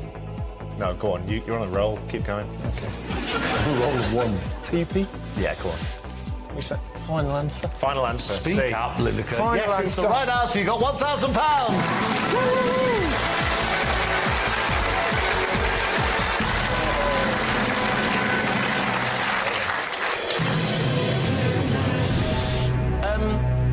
Why that particular charity for both of you, Nichols Spinal Injury Foundation? Why that one, Gaz? Well, my fiance's brother had a terrible accident about 18 months ago, and he has a really bad spinal injury.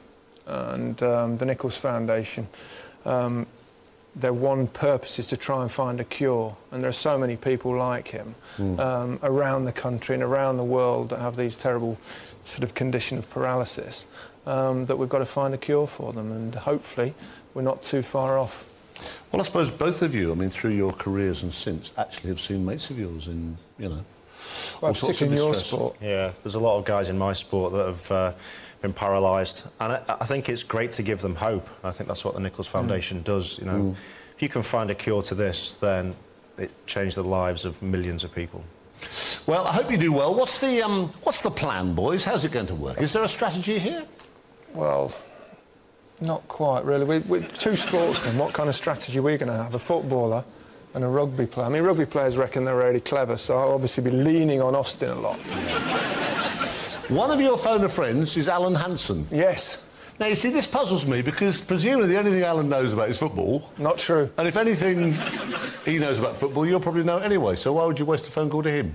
Because if I get a really hard one, I want him to get it wrong. And then I can give him terrible grief for the rest of his life. And he'll feel good. The rest of his life? Yes. Oh, yes. It's Saturday night. OK. Right. You have £1,000. Question number 3 is for £2,000. Here it comes. Which of these countries is landlocked? Costa Rica, Chile, China, Czech Republic. Landlocked. Yeah, it's not China. No, it's not Chile and it's not Costa Rica, so... Must be the other one. Hopefully. Yeah. And it's D as well, which is a good sign. It's not like that. Go on then, final answer, shall we?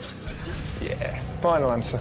It's the right answer. You've got £2,000. So, Strictly Come Dancing. How did that come about? They phoned me up, asked me if I wanted to do it. I thought, professional dancers, sequins, hardly any clothes. Of course I want to do it. Do you get a huge amount of stick from your rugby playing mates? I got an unbelievable amount of stick right up until I did the first dance, and then suddenly it's changed from... It's one of those shows, I think, that men sort of come up to you and go, oh, don't watch that show, and then as you leave and they go, oh, you were good on Saturday. You know, they don't really admit to it, and my teammates were the same, especially the really big, ugly guys like Martin Johnson and Lawrence Dallaglio and Jason Leonard. They've all phoned up and said how amazing it is and can they come and watch. The seats are only small, so you can't really fit in. Right, you have £2,000. You have all 3 lifelines. Question number 4 is for £5,000. Here it comes. The adjective quinary relates to which number? 4, 5, 6, 7. That would be 5, wouldn't it? Yep. Final answer. Final answer, 5. It's the right answer. You got £5,000. I thought we'd do.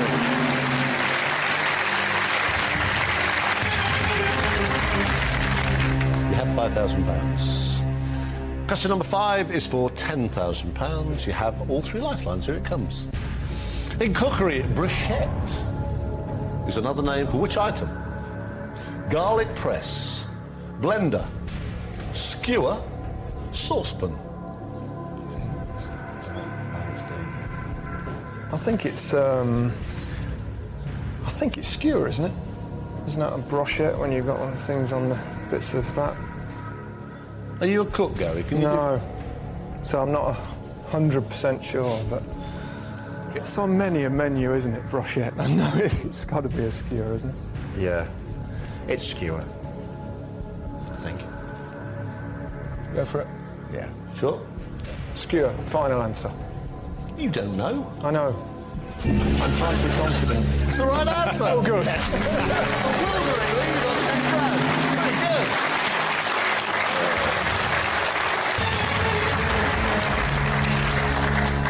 It's all going rather well. You got £10,000. Have a look at question number 6. This is for £20,000. Which of these kings was not the title character in any of Shakespeare's plays? Henry IV, Henry V, Henry VI, Henry VII. All those years at school. Oh dear. I'd have thought it was Henry IV, but I don't know. what do you think we should do? I don't want to guess because I don't know. I know. I think ask the audience potentially. Would have been helpful if one of them wasn't Henry, wouldn't it? Yeah. Dave. Yes. Yes, there won't be one called Dave. Chris III. But they're all Henry. Are we going to ask the audience, by the way? Let's ask the audience. Let's ask Come the on, audience. audience. Right. Audience, your chance to shine. It's for £20,000, so it's serious money. This is the question. Which of these kings was not the title character in any of Shakespeare's plays? A, on your keypad, Henry IV. B, Henry V. C, Henry VI. D, Henry VII. A, B, C or D. All vote now.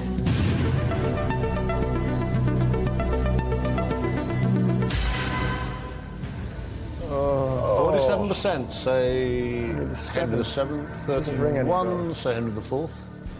6% think Shakespeare never wrote a play called Henry V. And 16% say Henry VI. I say we go with Henry VII. The audience are very rarely wrong on this show, are they? Oh, do we go with it or not? Well, I suppose we're going to go with it anyway, aren't we? You say it this time. So then if it's wrong, I can blame you. Final answer. Final answer. Oh. Just lost £9,000, haven't we? You just won £20,000. Oh. Well done, audience.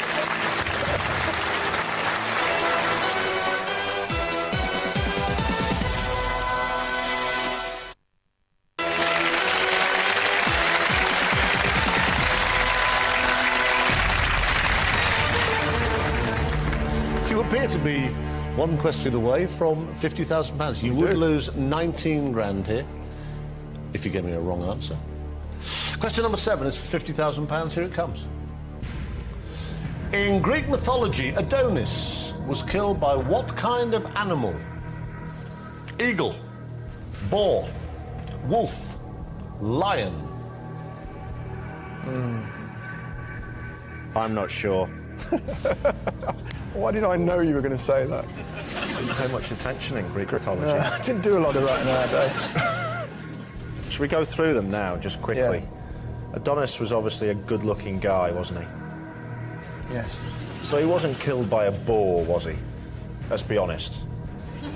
It's not a great myth. Do they have a great-looking guy was killed by a boar? Do they have boar in Greece?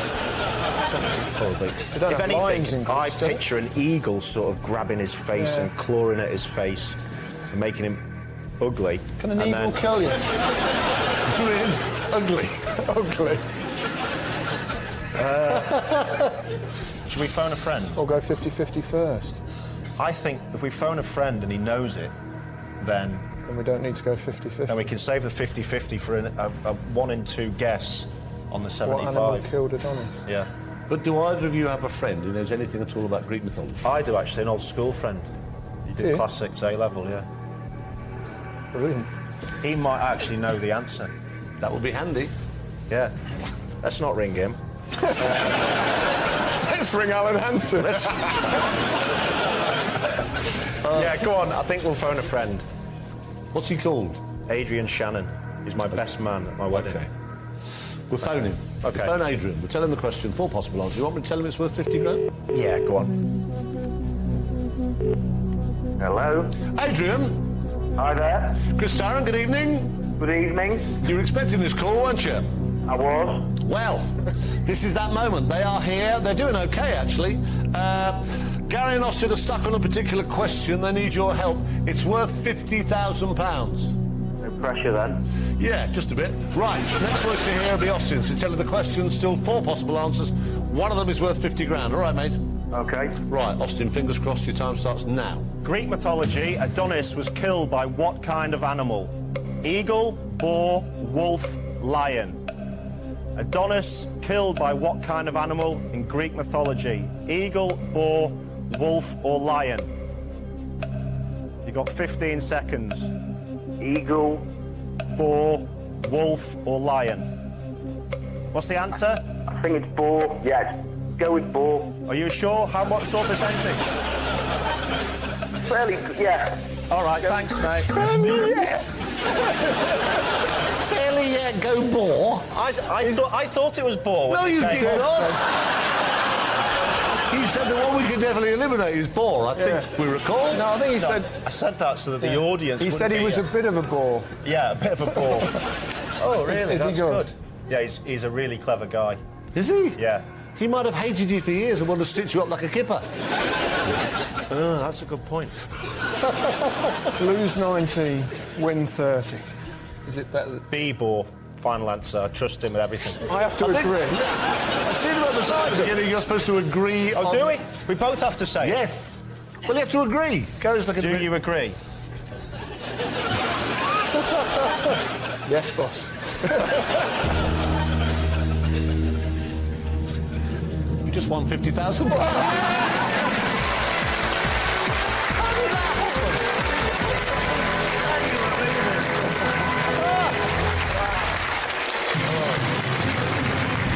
Now the pressure's off. How on earth did you do that? Lord knows. You haven't done anything since you sat down. Sportsman. Here, have a look. This is what you've done. Take it. You've got £50,000. Go on, you grab it. Come on. It's a good night. That's the minimum amount you will go home with. But this is what it's like to be a footballer every week. That's only in Division 3. Yeah. It's just an average player. Not in my day. Thank you very much, Gary. You're a very nice man. I'll put that there. Whatever happens... We don't want that, do we? You've got 50 grand. You might as well play number 8 anyway. You're guaranteed 50 grand. This is for 75,000. Here it comes. At the 2006 Winter Olympics, Britain's Shelley Rudman won a silver medal in which event? Luge, bob skeleton, slalom, ski jumping. Come in, Lineker, here we go. Sports personality of the year. Yeah. I interviewed her. Yep. She was in Superstars last year, wasn't she? Yeah. It's that funny bob thing, isn't it? It just put me off a little bit when Luge came up as well, that was all. But, yeah, it is Bob. Yeah. Final answer, Bob Skeleton. It's the right answer. You've got 75,000.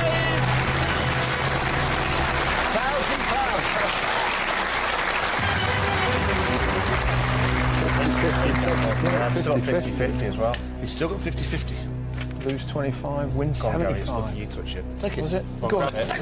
You pass it to me. You touch it. Oh, this is what it's like to be a professional footballer. You're getting close. You're getting closer. Back on there. Yeah. Thank you. You say only if you're in the 3rd division. That's more now, isn't it? No, he said that. He did. It's only a 1-hour show. But sportsmen are very superstitious. You have a 50-50 remaining. You are only 4 right answers away from £1 million. Question number 9 is for £150,000. You have a lifeline. Now you're getting close to a week's wages. Here it comes. The mother of Mary, Queen of Scots, was born in which modern-day country? Spain, France, Portugal, Denmark. What are you thinking, Austin? You're looking very excited. When it first came up, I thought it was France, but then I just remembered it's actually Spain. Yeah, that makes sense. Sure, it wasn't Portugal. No, because I was watching it on a film recently, and she was sending letters to the King of Spain regarding the Spanish Armada coming over and fighting for her, wasn't she? Well, I remember all that. But maybe that was just for the film. And maybe she just knew the Spanish fella. Fancied him. Mother of Mary, Queen of Scots, was born in which modern day There was a French country? thing going on there as well, wasn't there? Was there? Have I just put that in your head by saying I thought it was France to begin with? No. I think we should go 50-50 personally, because the next one's a gamble, sort of not quite. It's a big gamble. We've got to be sure on the next one. Yeah, we've got to be sure on the next one. This one we might as well have a gamble with a 50-50. Okay, yeah, I agree. Let's go 50-50, yeah? Yeah, 50-50. OK, computer, take away 2 random wrong answers. Please leave Austin and Gary the right answer, and the one remaining wrong answer. Oh! thing is, at this stage, we've got to go for it one way Yeah, or we the other, have to, because you win 75, you lose 25, and it's even money, so... In some ways, I hope we don't get this right now and then get torn between two on the next one. What? You hope we don't get it right. If we don't get it right, we I actually want to get it right. If you don't doesn't get make it perfect. right. Do you know what I'm saying? So if we don't get this right, then we'll never know about the next question. We could have two. Let's just say Spain. I think so. Go on. You say it, then I won't feel guilty when. You said it last time, right? Did I? Okay. Final answer: Spain. Please be right. You had £75,000. You just lost 25. Should have known that. But there we go. What's the next question? We'll never know now. The right answer is France. Oh, shame. Give a big hand. They still go away with £50,000 from the Nichols Spinal Injury Foundation. And we're back for more Celebrity Millionaire next here on Challenge. Hang fire, Chris will be back in a tick. Then the Car Man returns with his comedian buddies in 8 out of 10 Cats Uncut. Later, we're talking Wall of Fame. Williams brings on his big telly.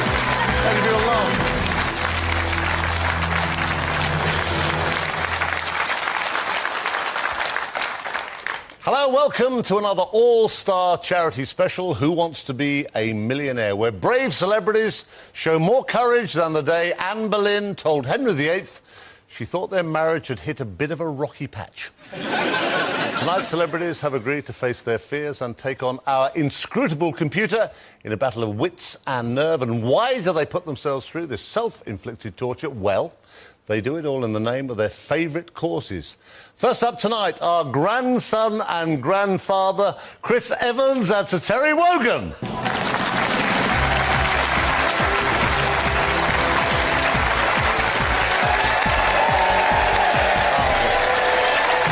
never heard of either of you. They've no idea who you are. Come along. Thank you. I need to be... Chris, you have to give me a hand. Okay, sorry. You're right now. I'll be okay. That's the first bridge crossed. I'll be all right. We're ahead now. Yeah, we're out of breath, but we're ahead. Settle in, it could be a long night. Chris is here tonight to raise money for Chase, a children's cancer care charity. Christopher James Evans has gone in recent years from being the bad boy of Radio 1 to the darling of Radio 2. And, of course, in early January inherits possibly the most coveted and successful radio show in Britain from one Sir Terence Wogan. In 1967, he was paraded in front of a bewildered nation as one of the lineup of top disc jockeys, taken to the airwaves on the newly formed Radio 1. Through the late 60s and early 70s, he dominated the radio in the afternoon, fighting the flab. Sadly, he lost. And he has been doing rather well on early morning radio for the best part of 27 years. Begrudgery, that is. Just begrudging. Terry is here to raise yet more money for the charity he's made his own children in need. Right now, Christopher and Terence are just 12 little questions away from securing a cheque for £1 million for their two charities. And, of course, there's help at hand, courtesy of those ever-trusty lifelines. They can go 50-50, they can phone a friend, and they can ask this rather festive-looking audience. It has to be said that young Master Evans has already asked half his radio audience to help him. So if he does really well, it's nothing to do with him. Now, as always, our celebrities have to agree on all their final answers and the use of any lifelines. And if it comes to fisticuffs, my money's on the younger man. If it comes to cheating, my money's on the veteran knight of the realm. Right. Lots of luck, Chris and Terry. Let's play Who Wants to Be a Millionaire?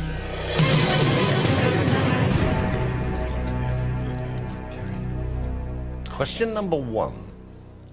For £500, here it comes. Which of these words refers to a thick, unkempt mass of hair? Fright, scare, shock, fear. I think it's a shock. What do you think, Sir Terry?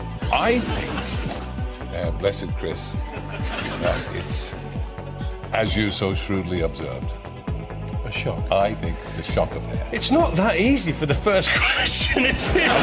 They say so. It's a rotten question. For £500, can't we just pay that ourselves? You make and these move on? questions up yourself. Do you make up the questions just to get your own back on people that you think are much higher up than you in the pecking order?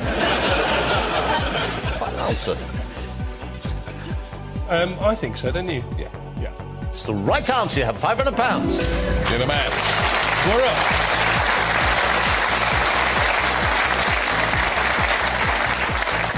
Question number 2 for £1,000 guaranteed, but... No, I will warn you.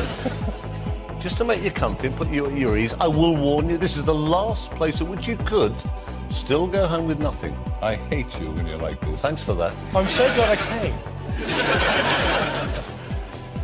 Well, you could have brought somebody good. Now, question number 2 for £1,000, the last chance you could go home with nothing. Oh, no. Is this: the Angel of the North is closest geographically to which of these cities? It's another difficult one. Edinburgh, Preston, Newcastle upon Tyne, York. No longer difficult. No. You know the answer. You know the answer. I'm relying on you. Let's say it together. You're the younger man. OK. Newcastle upon Tyne. I was about to say. Is that your final answer? Yes, indeed it is. Coming next, Greek. It's the right answer. You have £1,000. You did it. Marvellous. Well done, Terry. So magnanimous as ever. Never doubted you.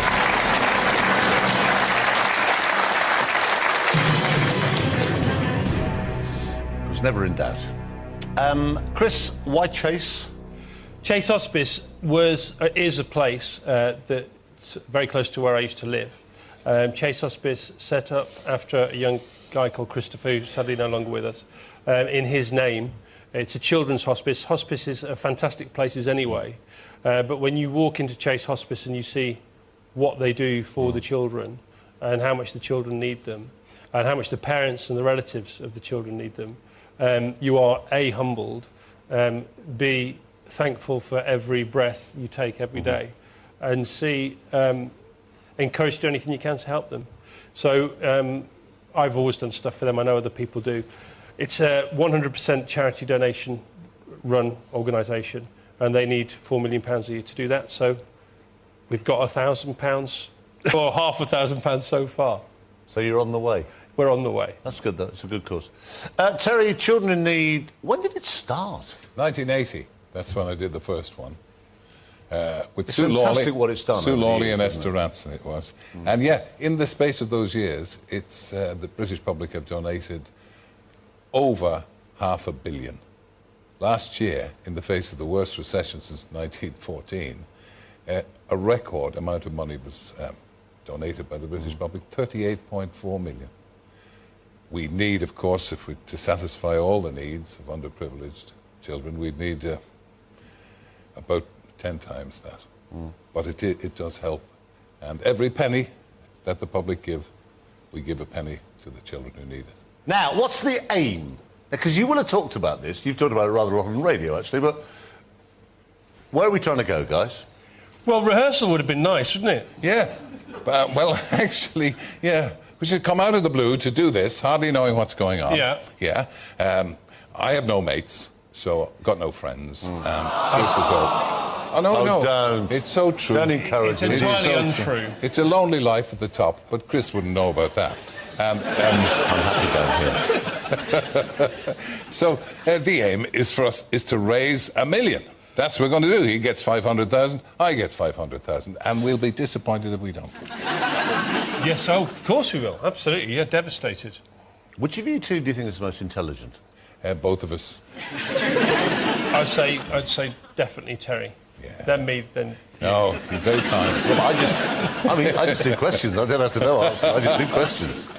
OK, I know your trick, Wogan. You're trying to keep me talking, so I won't ask another question. Oh, if only I could have stopped you talking all those years ago. The world would have been a richer place. Oh, and if I could manage to keep quiet as well. Right, question number 3 is for £2,000. You had 3 lifelines. Here it comes.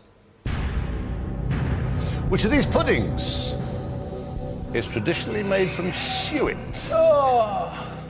What does that mean? Don't know. I'm just thinking about my past. OK, bread and butter pudding. Yeah. Spotted dick. You still thinking about your past? Think about your past, actually. Yeah. No, that's staying in, that one. Happy Christmas, Chris. Oh, hello. Queen of puddings. Or apple charlotte. Oh, OK. I think that it's probably the spotted dick.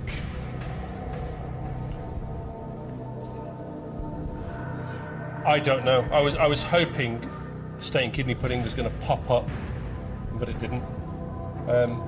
How sure are you, Tom? It's not bread and butter pudding. Yeah. Queen of puddings is sort of jam and stuff, isn't it? Apple charlotte is apple charlotte. Spotted dick. I think we should go 50-50. I know it's early. I don't think we should. OK. All right. No, well... Go on. Well, it's just... You agree with me? I do agree with you, but I don't know. Yeah, OK.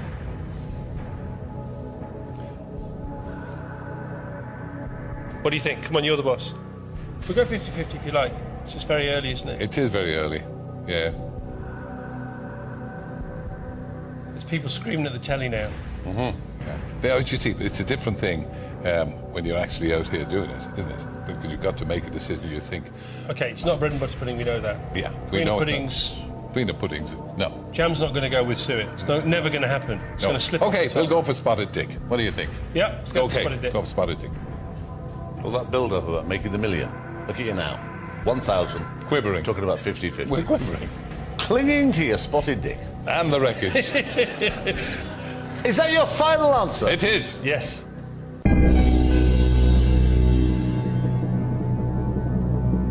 It's the right answer.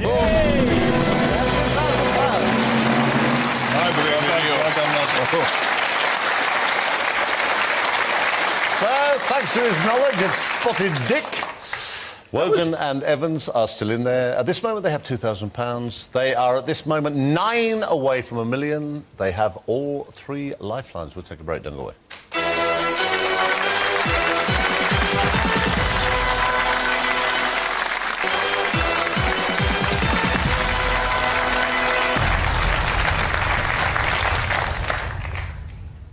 Welcome back to the second part of tonight's charity special, Who Wants to Be a Millionaire, where Chris Evans and Sir Tel Wogan have won £2,000 for charity so far. Now it's time for one of you at home to win £1,000 all for yourself, because I've got today's viewers' question. How many gold rings feature in the song The 12 Days of Christmas? Don't answer, you two. A, 2, B, 5, C, 8, D, 12. All you have to do is text GAME, G-A-M-E, and your answer A, B, C or D to 84644. Or you can give us a call on 09012 931 You've got to be 16 or over. Sorry, kids, that's the law. And the lines will close towards the end of the show. For full terms and conditions, go to www.itv.com/millionaire. Right, back to Terry and Chris, who are on £2,000, and they still have all 3 lifelines untouched. I couldn't have answered that last one for the public. Well, luckily, it's not for you. Oh. It's for them at home. I see. Now, how are you feeling? Because I worry about the pair of you. Just get on with it, would you? No, you're not looking... You know, when you came in, there was a smugness about you. It's gone, hasn't There wasn't a smugness about There was us. a smugness That was your about Terry. reflection as you walked past the No, the there was a windows smugness about outside. Terry. I feel all right, I'm confident in my man here. Yeah. You know, the questions almost... they're too easy for Terry at the moment. Yeah. Pride comes before a fall. We're looking... Is that your own? Is that your own phrase? Oh, yes. Did you just make that I up? heard that one on the back of a beer mat. We're looking for Latin and Greek, aren't we, Terry? We are looking for something deeply intellectual, if you could possibly dig one out. OK, I was rather saving it for later when somebody good comes on. OK.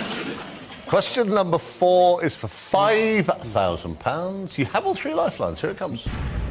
Which tennis player won the men's singles title at the 2009 Wimbledon Championships? Roger Federer, Rafael Nadal, Novak Djokovic, Leighton Hewitt. I happen to recall you were there, not playing. I was ready to come off the bench at any time. Well, I wasn't there for the men's final, no. There for the ladies? I prefer the ladies. OK. It was Djokovic, wasn't it? I was just testing. Uh-huh. You did very well there. Test me again. OK. It wasn't Nadal. Wasn't it? Because he wasn't playing. Uh-huh. You know more than you let on, don't you? Wasn't Leighton Hewitt. No, because he's an Australian. So it must be RF. Roger Federer. You saying yes? From Switzerland. If you're sure. No, I'm not sure. No, I'm not sure. You sure Rafael Nadal wasn't playing? I don't know. I don't think he was playing.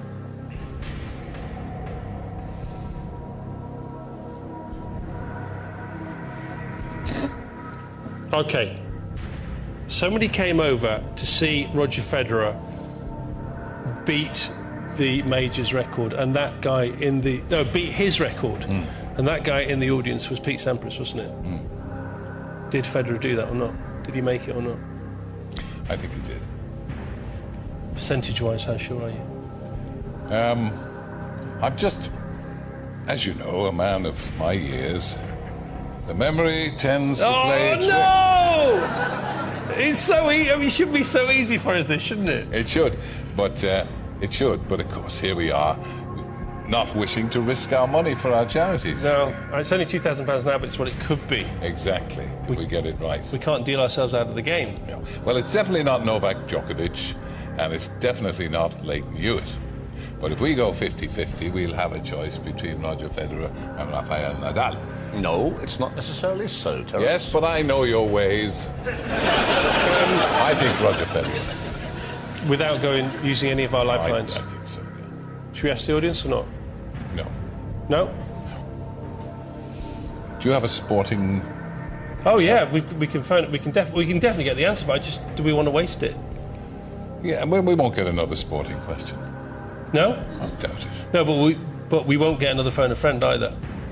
That's the problem. Yes, of course. You know more about this game than you let on, don't you? Well, he's got to give it up sometime. Oh, I wouldn't bank on that. Yeah, the way it's going, it could be tonight. Which tennis player won the men's singles title at the 2009 Wimbledon Championships? Federer, Nadal, Djokovic, Hewitt for £5,000. I think it was Roger Federer. OK, do you want to go for it or not? Yeah, I think we'll go for Roger Federer. You sure? I'm not sure, but I think we should go for him. Well, I'm not sure. OK, well, do you want to go for your phone a friend? Should we ask the audience? Oh, no. No, don't ask us. Oh. We'll go for Roger Federer, will we? Oh, I don't know! Oh, well, then phone your friend. Go on. You hate procrastination, don't you? I do, yeah. Phone your friend. If you're not happy, there is an element of doubt. I'm only because I'm not sure if you're sure. If you're sure, let's go for Roger Federer. I don't know. Roger Federer. There you go. Roger Federer. Final answer. Yes. Yes. You had 3 lifelines available. And you were talking about going for £1 million. I can't believe you've done that. You just won £5,000.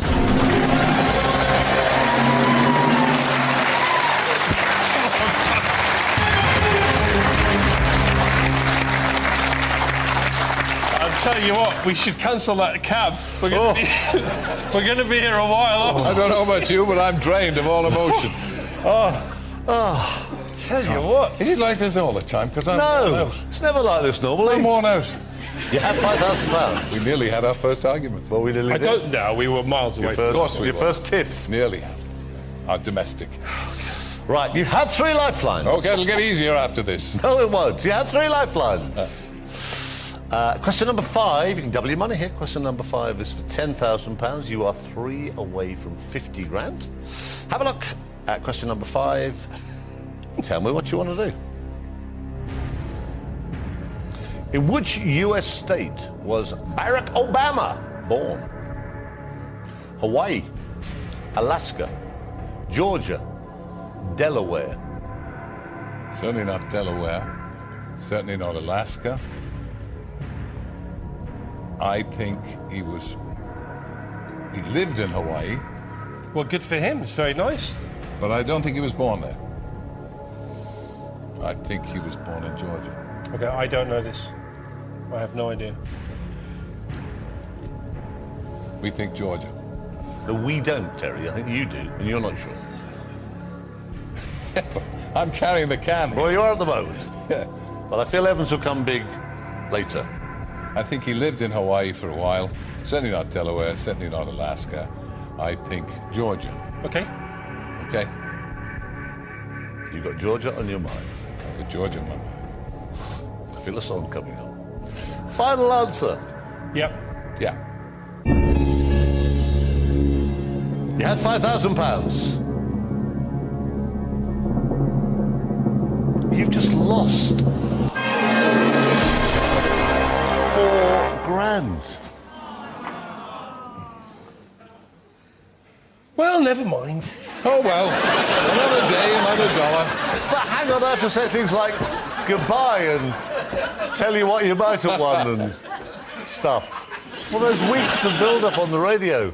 Oh, no. So he was born in Hawaii. Yes. I thought he lived in Hawaii and was born in Georgia. Well, he did live there. Because he was born there. What, Chris? You're a young, intelligent man. Why would you trust? I feel I've let you down. No, well, you haven't let us down at I feel all. you let him down. I feel I've let you down. I feel you've let me down. But I don't mind about letting you down. I feel I've let Chris down, which is a shame. They still go away with £1,000 for their 2 charities. The right answer was Hawaii. That's when we should have phoned a friend. Never mind, we didn't do it. That's the, you know, you live by the sword, you die by the sword. Of course. Exactly. What a shame. OK, then let's give them wild applause. Thank you, folks. For being... What a shame. It's a bummer. Settled into the afternoon. Well done. Do it again. Thank you. They tried. They got away with £1,000.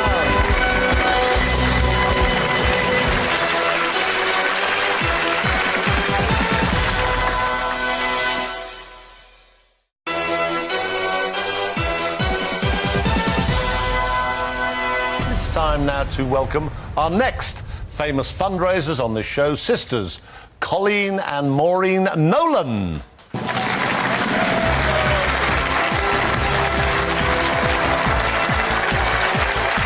How are you, darlings? That's it. How are you? How are you? It'll be all right. It'll be all right. It's nearly over. Come on.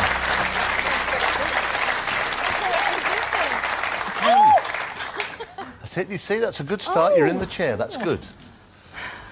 Unfortunately, we couldn't have all the Nolan sisters on because we just don't have enough chairs. Colleen Nolan joined already established singing sisters in 1980 and officially became one of the Nolans, aged just 15.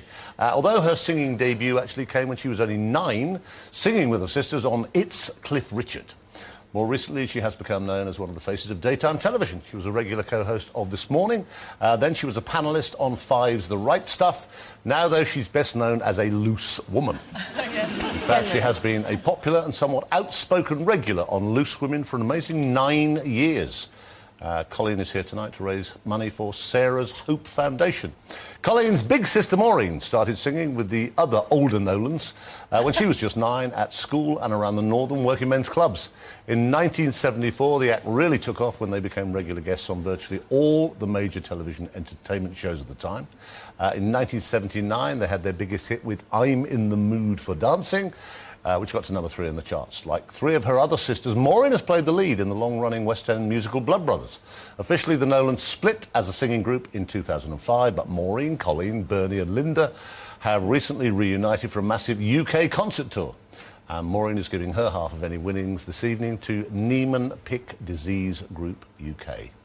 I think it's covered everything. I think that has. Colleen and Maureen's favourite causes could be £1 million better off if they can answer just 12 little questions.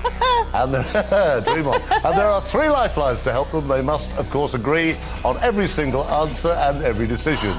You know, even as I said that, I know I'm just asking for trouble. Right, Colleen and Maureen, lots of luck. Let's play Who Wants to Be a Millionaire?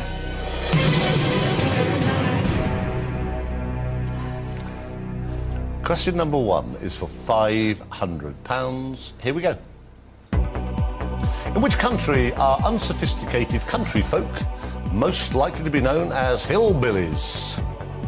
South Africa, United States, Ireland, Australia. Tempting C. B, I think. Oh, B, definitely. Yes. United States. Yes. Final answer. It's the right answer. You got £500.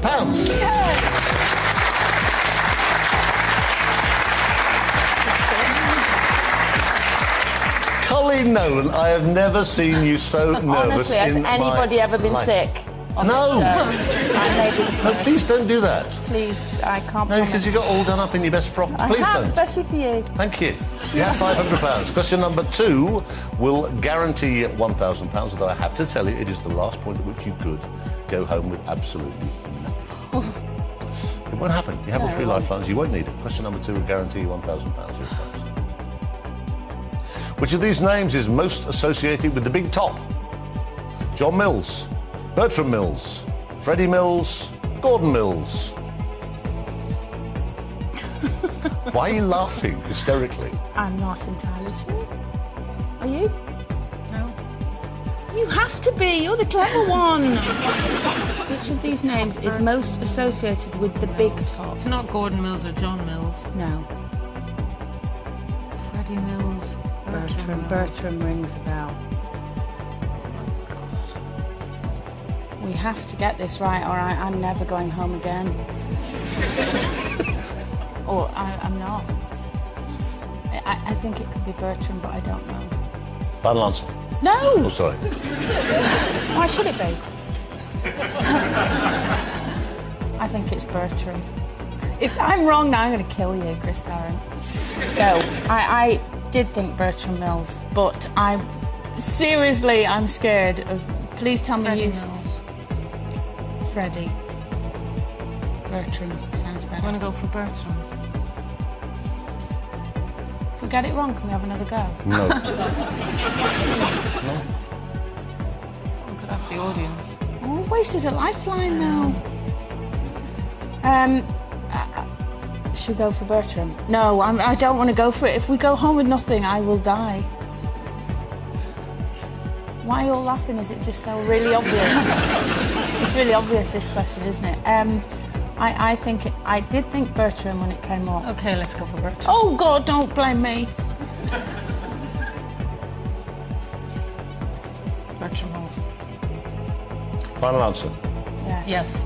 Oh, God, Chris, don't. If I go out on this, I'll never speak to you again or watch this programme. And I It's love the right this. answer. You got £1,000.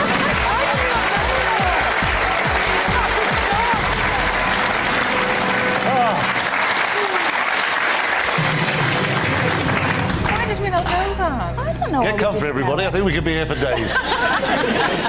Right. You have £1,000. Colleen, Maureen, let's talk about your charities. Let's talk about Sarah's Hope Foundation. Yes. Well, Sarah was a beautiful young girl who at 14 was diagnosed with an adult form of bowel cancer, which was very rare. And unfortunately, she died when she was 16. And her parents have set up a charity because Sarah's Hope was that, like her favourite time during her treatment was to go for a week's holiday with her family, but she realised that people couldn't afford to do that, a lot of people. And her parents have bought a plot of land in Crete and are raising money to build a house there so that they can bring families with children and teenagers with cancer for a holiday, all expenses paid, just for them to have a brilliant time and get away to have a great time. So they're trying to raise money to do that. I think that's probably as much for the families as the child, isn't it? Yeah, really? Absolutely. So, yeah. Maureen, Niemann-Pick disease group. It's not very well known, actually, and is not government funded or anything, so they do really struggle for money. And it's actually it's childhood dementia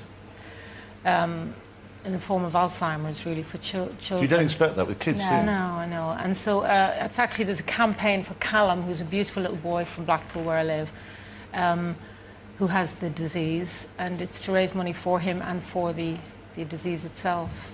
So. Okay. Well, the great causes. You got £1,000. You have all 3 lifelines. Question number 3 is for £2,000. Here it comes. In which of these activities would a plumb line be most useful? Baking a cake, hanging wallpaper, cleaning windows, reading a book. Hanging wallpaper.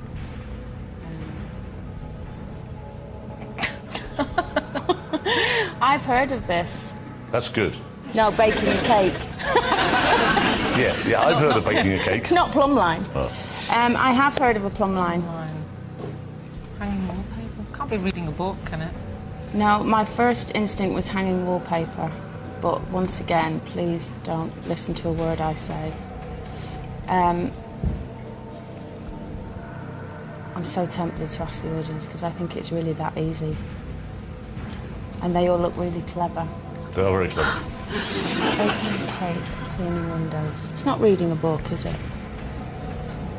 You don't use a plumb line. I've never thought, get me my plumb line while I read my book.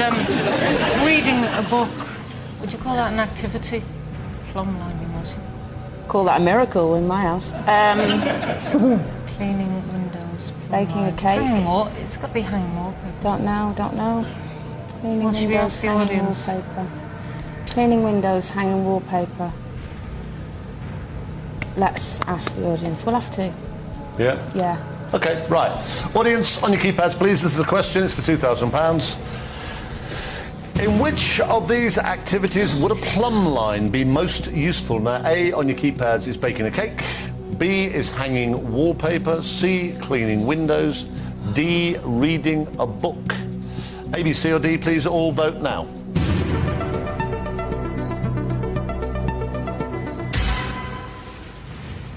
That's quite high. Yeah, well, I think we'll go for that. And it was your first instinct? It was my first instinct. You should trust yourself. I've heard of it, yeah, I know. It's just very scary up here. It's not like at home when I've got my slippers and my cup of tea. And your plumb line. And I'm screaming at the telly, oh, you idiot! And now I am that idiot. So I'll B, final answer, I feel. It's the right answer. You got £2,000.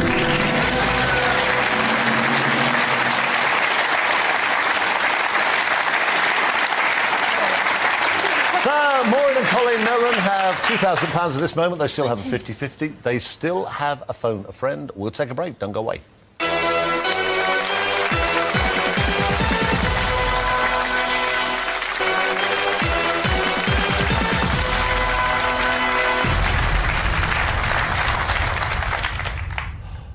Welcome back to the final part of tonight's charity special, Who Wants to Be a Millionaire, where Colin and Maureen Nolan are currently on £2,000 and they have 2 lifelines still remaining. So you see, it's OK, Colleen. It is all right. It's all right and now. look what I've done. I've bitten off 2 of my false nails.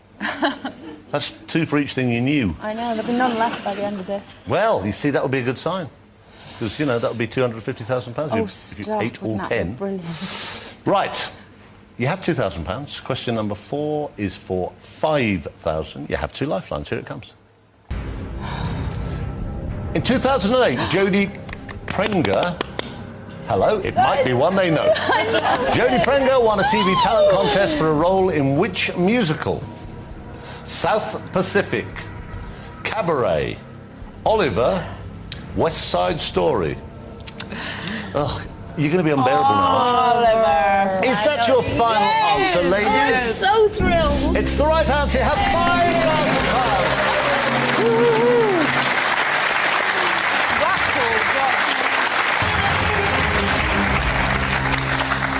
You have £5,000. You still have 2 lifelines. You're 3 away from 50,000, Polly. Oh. You're on a roll now. Oh, we are. Question number 5 is for £10,000. Here it comes. Which fictional character has a parrot called Polynesia? Wurzel Gummidge, Noddy, Dr. Dolittle, Willy Wonka. Is it Dr. Dolittle? I think you're right. Dr. Dolittle. Could be Willy Wonka, I don't know. Willy Wonka didn't have a parrot, did he? Do you know Willy? Wurzel Gummidge. Well, he was a scarecrow. He'd frighten a parrot off, wouldn't he? Frighten birds, don't they? Okay. Noddy had a little red car. Good girl. Was there a parrot in it? Not that I know of, but then I'm not a big Noddy fan. Willy Wonka, on the other hand, I love. Because he owns a chocolate factory. And we've seen that film so We've many seen times. that film, and I don't think he's got a parrot called Polynesia. Did he have it as he was going round? Did he have a... No, I don't remember him having a parrot. But Dr. Dolittle had... I think... Oh, go with your instinct, even if it's wrong. It's been wrong many a times, Chris. We're going to go with Dr. Dolittle, are we? Are we? Yes. Final answer. Oh, final answer, she says. You have to agree. Final answer? Yes. Oh, it's going to be wrong and I feel ill. Oh, Chris, please, just put me out of my misery. Don't. Please, I'm going to hit you. Colleen. What? You just won 10,000.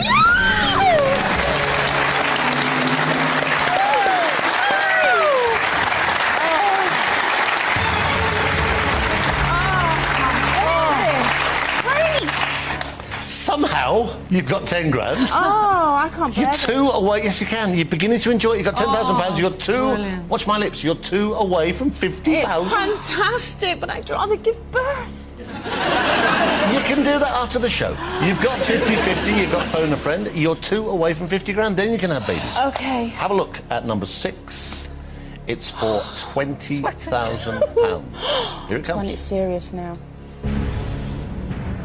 The area of Runnymede, where the Magna Carta was sealed, is in which English county? Norfolk, Cornwall, No. Surrey, Yes. Cumbria. Surrey. Why are you nodding? Surrey, definitely final answer for me. Surrey. How do you know? Because we know I was there. I was definitely there. It was in 1215 and the Nolan started several years after that. No, I think, yeah, Final definitely, answer, final Surrey. answer. Oh, final answer. Oh, That's the right answer. You got 20. Good Lord.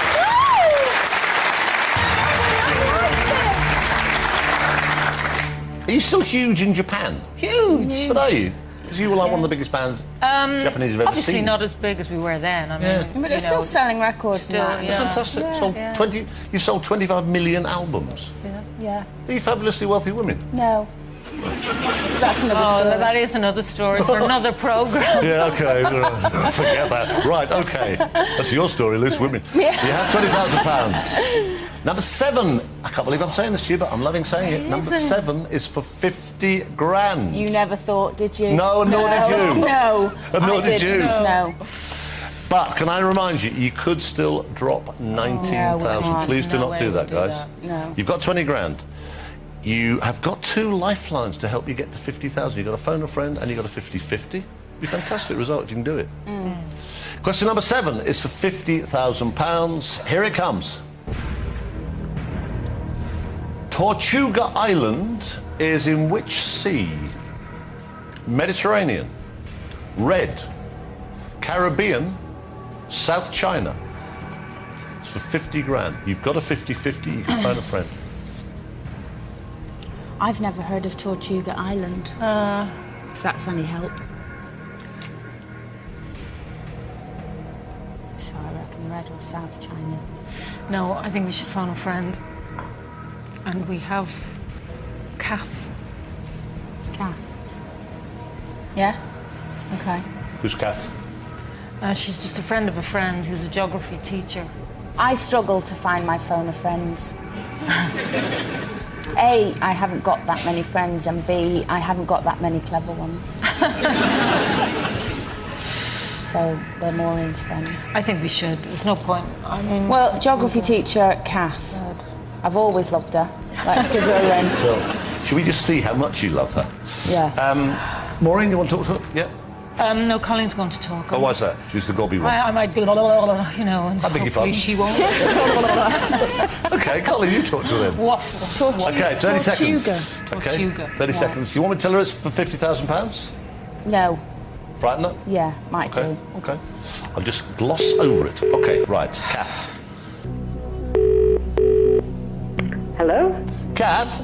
Yeah? Darren, good evening. Oh, hello. Hi. Hello, how are you? Oh, not too bad, thank you. Well, I'm good now. Maureen and Colin are here. They're doing rather well, actually. Good. They're stuck on one particular question, but they hope that you can give them the right answer. OK. All right, Madonna, now Colin will tell you the question. There are still 4 possible answers. You got 30 seconds. All right, my darling, next voice here is Colin. Lots of luck. Your time starts now. Kath, Tortuga Island is in which sea? The Mediterranean, the Red Sea, the Caribbean, or the South China? Can you repeat the question? Which? Tortuga Island is in which sea? Mediterranean, Red, Caribbean, or South China? Tortuga Island, 10 seconds. I think it might be the Caribbean. You think? How sure? What, can you just give me the other options quickly? No. Oh! She was never a close friend. You loved her. You loved her just now. Just 29 and a half seconds ago, you loved her. She thinks what, the We'll have to Caribbean? do 50-50. 50-50. OK, right. Computer, take away 2 random wrong answers. Leave Maureen and Colin the right answer and the one remaining wrong answer.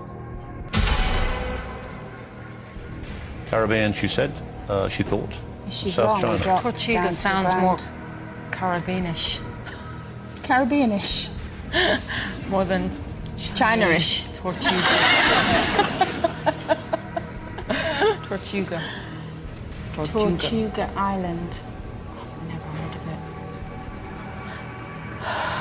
it. Well, we can go for it and end up with £1,000. Or go for it and end up with 50. Because we're right. What do you think? I think we should go for it. I'm loving you. We're going to go for it. Caribbean. Caribbean. Final answer. Final answer, Colin. Yes. Say those words to me. Final answer. Final answer. It's gone to orange. You can't change your mind. I feel sick.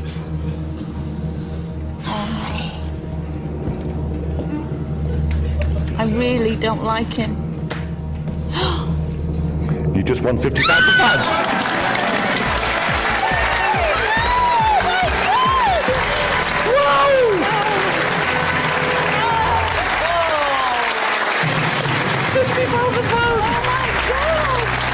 Anything else is a bonus. How on earth did that happen? How did that happen? 50 grand? Oh, you see. Oh, you see. Well, it seems a long time since your plumb line, doesn't it? Good Lord. Oh, it does. We said if we could get to 50, that would be just best. Yeah, you meant 50 quid, though. Yeah. All right. No, you thought we'd get to 50 No, I did quid. not. I never Yes, doubted you did. I never doubted you backstage, for a second. oh, this will be over quick. No, he said this Well- will be a shambles. Oh, yes, this will be a shambles. Well, and I was right. Have a look. That's what you've done. Now, that is at least the amount you will leave with. You might get some more. brilliant. Want to take it? You want to hold it? No, No, we're no. going on. Okay, all right. And on. OK. You have 50 grand. It hasn't sunk in yet. You have 50 grand. No, that really hasn't You have sunk won in. I'm £50,000. I'm sorry, I could cry. Go You on. can go back on the telly and hold your head up high. That's You amazing. can go on For tour. the first time ever. Right, you have £50,000. That is the minimum you will go home with. But question number 8, you should play this no matter what. You have no lifelines, but you might as well play it. You can't lose. It's for £75,000. Here it comes. What is the name of the First Lord of the Admiralty in Gilbert and Sullivan's operetta HMS Pinafore? Sir Richard Chumley, Sir Despard Murgatroyd, Sir Joseph Porter, Sir Bailey Barr. I haven't got a clue. Neither have I. Oh, what a shame. I thought you did, you had Gilbert and Sullivan. What you too. is the name of the First Lord of the Admiralty? Gilbert Sullivan's operator, M8. Reading it out HMS yourself doesn't Pinafore. make it Well, any it does sometimes. Just click something in. Does it? Has it? No. But it might. So Richard, what? Chumley. Chumley? Is that how you pronounce Yes, it? Chumley. Trust me on It this. says Cholmondley. Yes, he didn't pronounce it like that. Don't ask Sir why he pronounced it Chumley. So Despard Murgatroyd, I don't so Bailey Barr. I Sir don't think it's Joseph C and Porter. D. Why not? No idea why not. Richard Chumley, I think. Do you? Yeah, because I can't. That's a ridiculous way of spelling that name. Well, Sir Despard Murgatroyd's pretty stupid. Yeah, but at as least well. it's spelt right. Okay, we going for Sir Richard then? What do you think? Are we going for Dickie Chumley then? Dickie Chumley. Good old Dickie.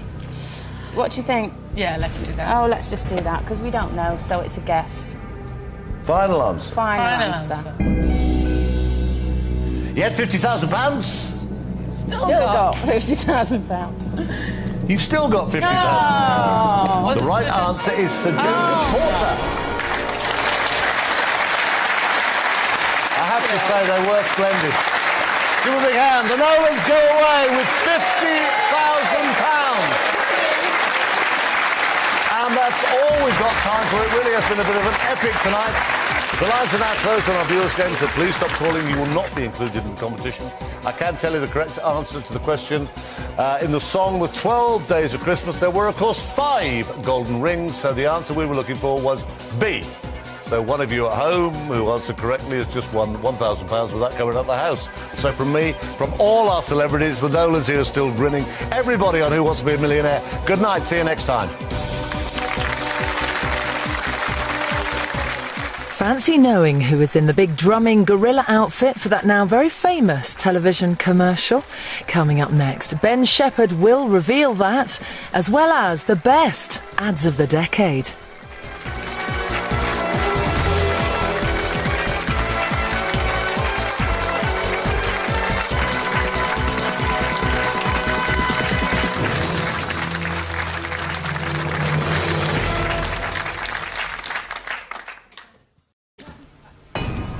Tonight on a very special live Who Wants to Be a Millionaire, for the first time ever you could win up to £500,000 live on this show. Now, here to help you do just that are Anne Widdecombe with David Hay, Chris Evans with James Martin, Carol Vorderman playing with Gok Wan, and Corrie's Katie Kavanagh and Mikey North. So, let's all play Christmas. Who Wants to Be a Millionaire?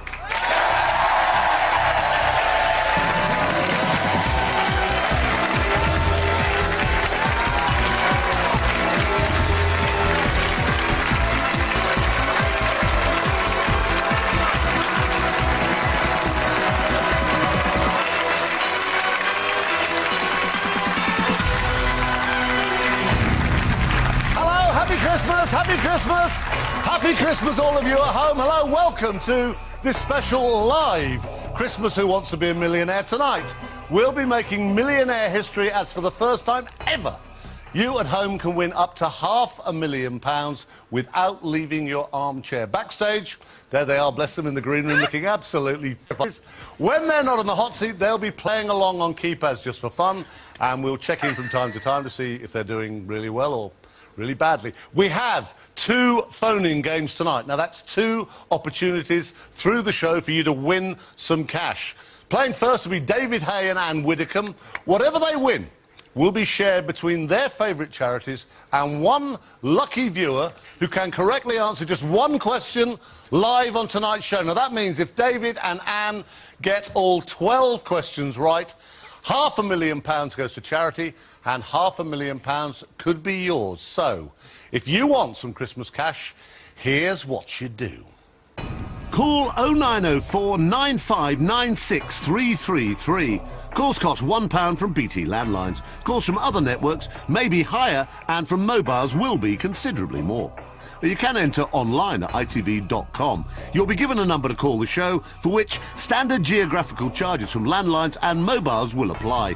Connection charges may also apply. Entrants must be 18 or over. Lines close later in the show. Entries made after the closing time will not be counted, but may still be charged. What a lovely voice. Now, don't forget, we're live, so you need to be fast, because the lines for this first game are only open for approximately 4 more minutes. It's already 9:05. Right. Let's meet our first celebrity couple who are hoping to help you win big cash tonight. Will you please welcome to the floor, this is a very strange, exciting combination, the latest dance sensation and Widdicombe and heavyweight champion of the world, Mr. David Hay! Come on, guys. Happy Christmas.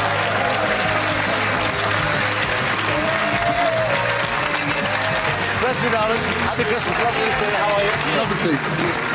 Hello, my man. How are you? Good night. Good night, sir. Come.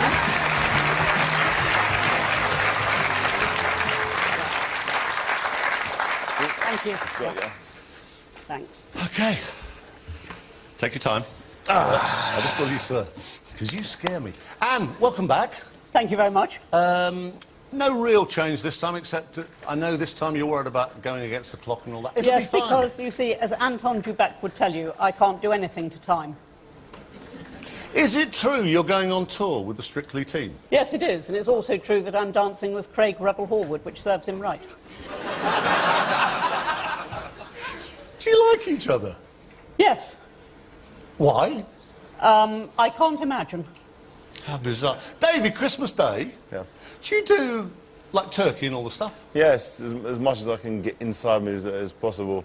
Just when I'm training, obviously, diet's really strict, so Christmas time is trying to So pile you on really, some pounds. you really binge out. Do you run Christmas morning? No, hell no. I run to the petrol station for some more chocolate. Probably. Is it true you spend £1,000 a week on grub?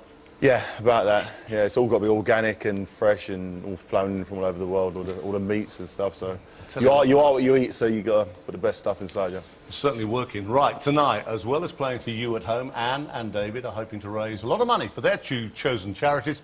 Safe Haven for Donkeys in the Holy Land, that's the one Anne played for last time, and the Nichols Spinal Injury Foundation for David. Now, they are the first celebrities to ever play the new time game. Yes, Anne doesn't like this bit. The first 7 questions, up to £50,000, will be played against the clock. They have only 15 seconds to answer each of the first 2 questions. But at this moment, they are just 12 questions away from that magical million. They have the usual lifelines. They've got 50-50. They can phone a friend, and they can ask this splendidly festive-looking audience. Right, Anne, David, here we go. Let's play Christmas. Who Wants to Be a Millionaire?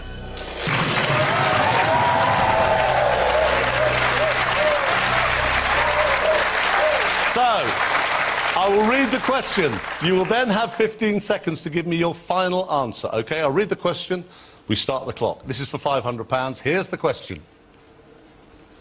The 3 wise men are usually depicted as travelling on what? 15 seconds. Harley Davidsons, go-karts, broomsticks, camels. Camels, final answer. Oh, take your time, Anne. No conferring required.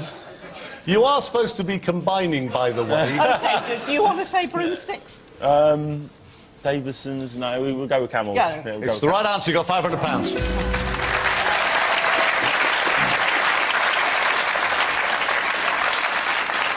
OK, last point at which you could go home with nothing. I'm sure that will not happen live just before Christmas Eve. Oh, it could do. I've told them to stand by outside. This is for £1,000.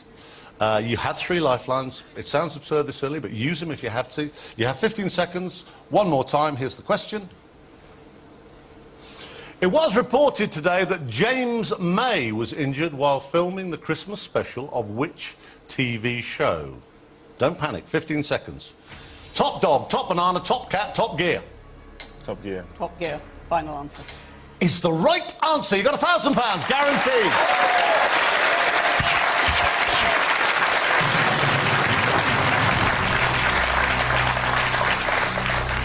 So that's good. That's £1,000 safely in the bank. That does mean there's at least £500 now for somebody at home watching at this moment. You now have 30 seconds, each of you, to answer the next 5 questions up to £50,000. So you can relax, OK? Take your time. Use the lifelines, Anne, OK? If you need them. Question number 3 for £2,000 is this. Which of these is an accessory often worn at formal occasions in place of a hat?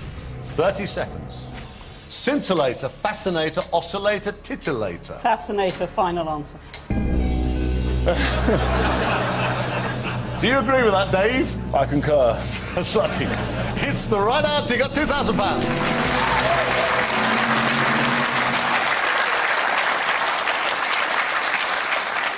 Right, I will tell you, I said 4 minutes, the phone lines for the first viewer competition on this evening are now closed. Do not call, because any entries made from now on will not count, but you may still be charged. If you have called in, I will be talking to one of you later, live on the show. If you haven't called in yet, there will be a new, completely different number to call for the second game. OK, when Chris and James come on, so stick around for that. Join us after the break when Anne and David will hopefully keep racking up that cash. They're on £2,000 at the moment to share between their charities and one of you live at home. Don't go away.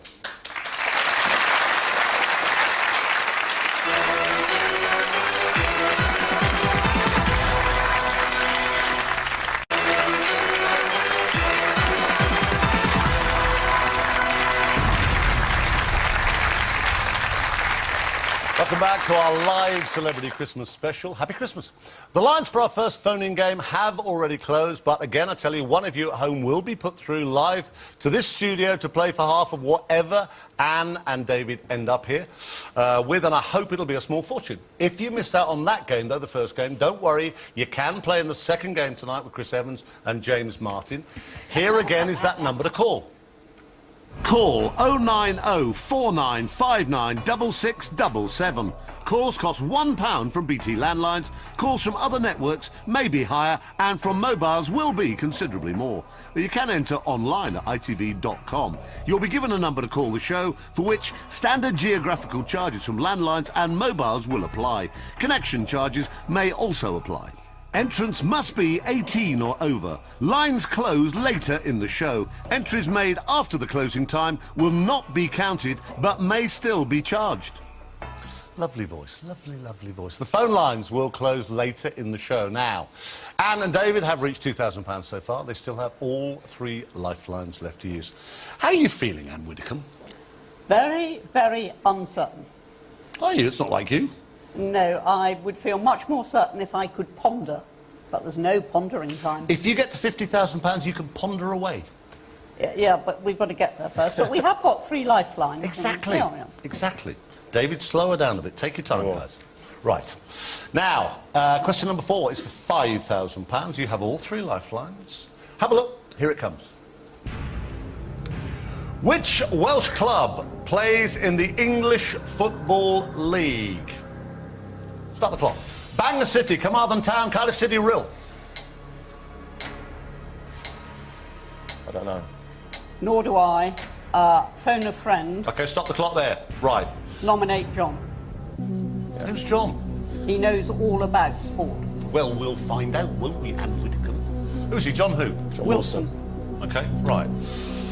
So we've got David there, we've got Peter, you're going for John. And now, because this show tonight is live, this is kind of weird, but we've locked all our celebrity phone friends away in darkened rooms up and down the land. So they've got no internet search engine access or TVs on. Sorry. So they have no clue what's going on, what question we're on. Just like these two here, in fact. So, right. John, now where is John? I don't know where John is. OK, well, we've got his number, so we'll dial him. Are you thinking you know this? He knows all about sport? Are you going to talk to him, man? He claims he knows all about sport. OK, well, we'll test him, won't we? Hello? John? Yes. Chris Tarrant here, live on Who Wants to Be a Millionaire Christmas special. Good evening. Hello, Chris. How are you? I'm very well. How are you? Well, I'm fine, and a Merry, Merry Christmas to you. Now, I've got Anne and David here. They're doing fine. You're the first lifeline they needed to call on. You'll have 30 seconds. It's worth £5,000 to them. All right, matey? We'll do our best. OK, fingers crossed. The next voice you hear will be Anne. She will tell you the question. There are 4 possible answers. One of them is worth £5,000. OK. And fingers crossed, darling, you've got 30 seconds from now. Which Welsh club plays in the English Football League? Bangor City, Carmarthen Town, Cardiff City, or Rhyl? Cardiff City, Anne. Cardiff City. Final answer, Cardiff City. Sure, he sounded sure. He sounded sure, yeah. David? Yeah, not sure. I would have went with that one, but yeah, I go along with it. I wouldn't have a I'm clue. not sure. Say to me, I'm not final sure. answer, guys. I'll stop the clock. Final answer. Okay, stop the clock. 14 seconds left. Cardiff City, final answer. You hadn't a clue, had you? No, no. You've no clue. idea. No, no idea at all. Could have been Rhyl. Could have been. It's not. It's Cardiff City. You got £5,000. Thank you, John. Thank you, John. David, I love this detail about it. Is it true that you started off as a very keen young footballer and you kind of had to stop that because you kept breaking people's legs? Yeah. Yeah, at my school, I was a bit too powerful with the challenges. The 50-50 challenges, I'd go in 100% and obviously break a leg. 'Cause I was like 6'2" when I was 12. So Really? obviously going into the big, heavy challenges like that, poor kids got their poor legs broken. So I got banned from playing football. As you should, As frankly. I should have done, yeah. 6'2" at 12. I was about 4'8" then. Is it true you were a centrefold once for Cosmopolitan? Yeah, I did a full nude shoot. Just for cancer awareness. Seems to get cancer certain awareness. buzz among the ladies in the So, audience. that's my excuse for doing it anyway. And have you... No, never mind. No, I have not Now, done so, for £10,000... Here's the next question. You got a 50-50. I tell you what, without you don't know what she's going to do next. With 50-50 and with Ask the Audience still there, you would lose £4,000 here if you get me a wrong answer. You will have 30 seconds again, OK? So take your time. Question number 5 is for 10 grand. Double your money here. Here's the question. In England, what is the current cost of an NHS prescription? 30 seconds from now. £6.80, £7.10, £7.20, £7.60. Any idea? I haven't got the foggiest. I never bought. Ask the audience. They probably OK, got stop some. the clock. Lucky 20 seconds left. Right, audience, your chance to shine. This is the question. It's worth £10,000, guys. You would still have 50-50, you two. See what happens. Right, here's the question. In England, what is the current cost of an NHS prescription? Now, A on your keypads will be £6.80. B, look at their little faces. B will be £7.10. They all know. C will be £7.20. Well, we'll find out. D will be £7.60. I'll do that again quickly. In England, what's the current cost of an NHS prescription? A, £6.80 on your keypads. B, £7.10. C, £7.20. D, £7.60. It's worth £10,000. A, B, C or D. All vote now.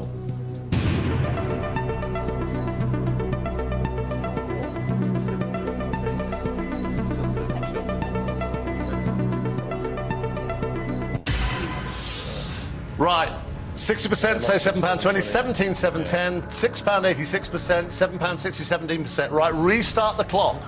£7.20, final answer, because we trust the audience. Yep. There's a lot of sick-looking people here who look like they need a lot of medication. So, final answer is wonderful.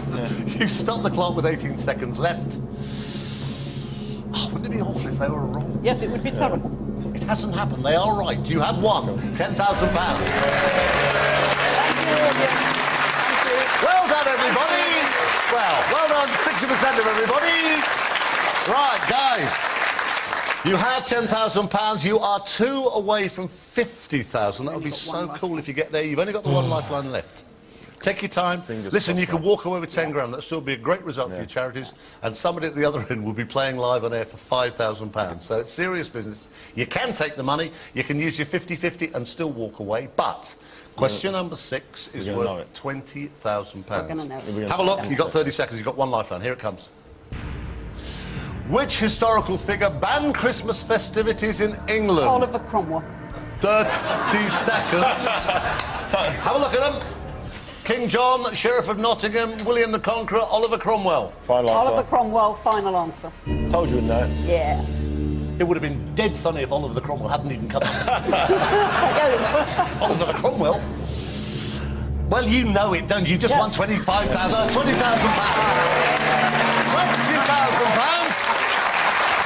One away. It's giving me £1,000 for some reason. Ooh! Yes, ooh, all right. I can tell you that Mikey and Katie got it right in the green room. Well done, you guys. Did Chris Evans get it right? Doesn't look too promising later, does it? Right. Now, this is promising, though. You have £20,000. You are one away from 50,000. You have 50-50. And, Dave, whatever you do, do not lose this money. If you give me a wrong answer here, you would lose 19 grand. Okay. Of the 20 grand you've got at this moment. 10 grand going to your charities, 10 grand going to somebody who will come on the phone line. But, give me the right answer to number 7, I'd love you to. And you would win at least £50,000. And also, Anne, the clock would stop. That's very kind of it. You could take your time. But you've got one lifeline, you've got a 50-50. Right, you can use the lifeline and still take 20 grand. Have a look at question number 7. It is worth £50,000. Here it comes. In a UK electrical plug, what is the rating of a Brown mains fuse? Start the clock. 3 amp, 5 amp, 10 amp, 13 amp.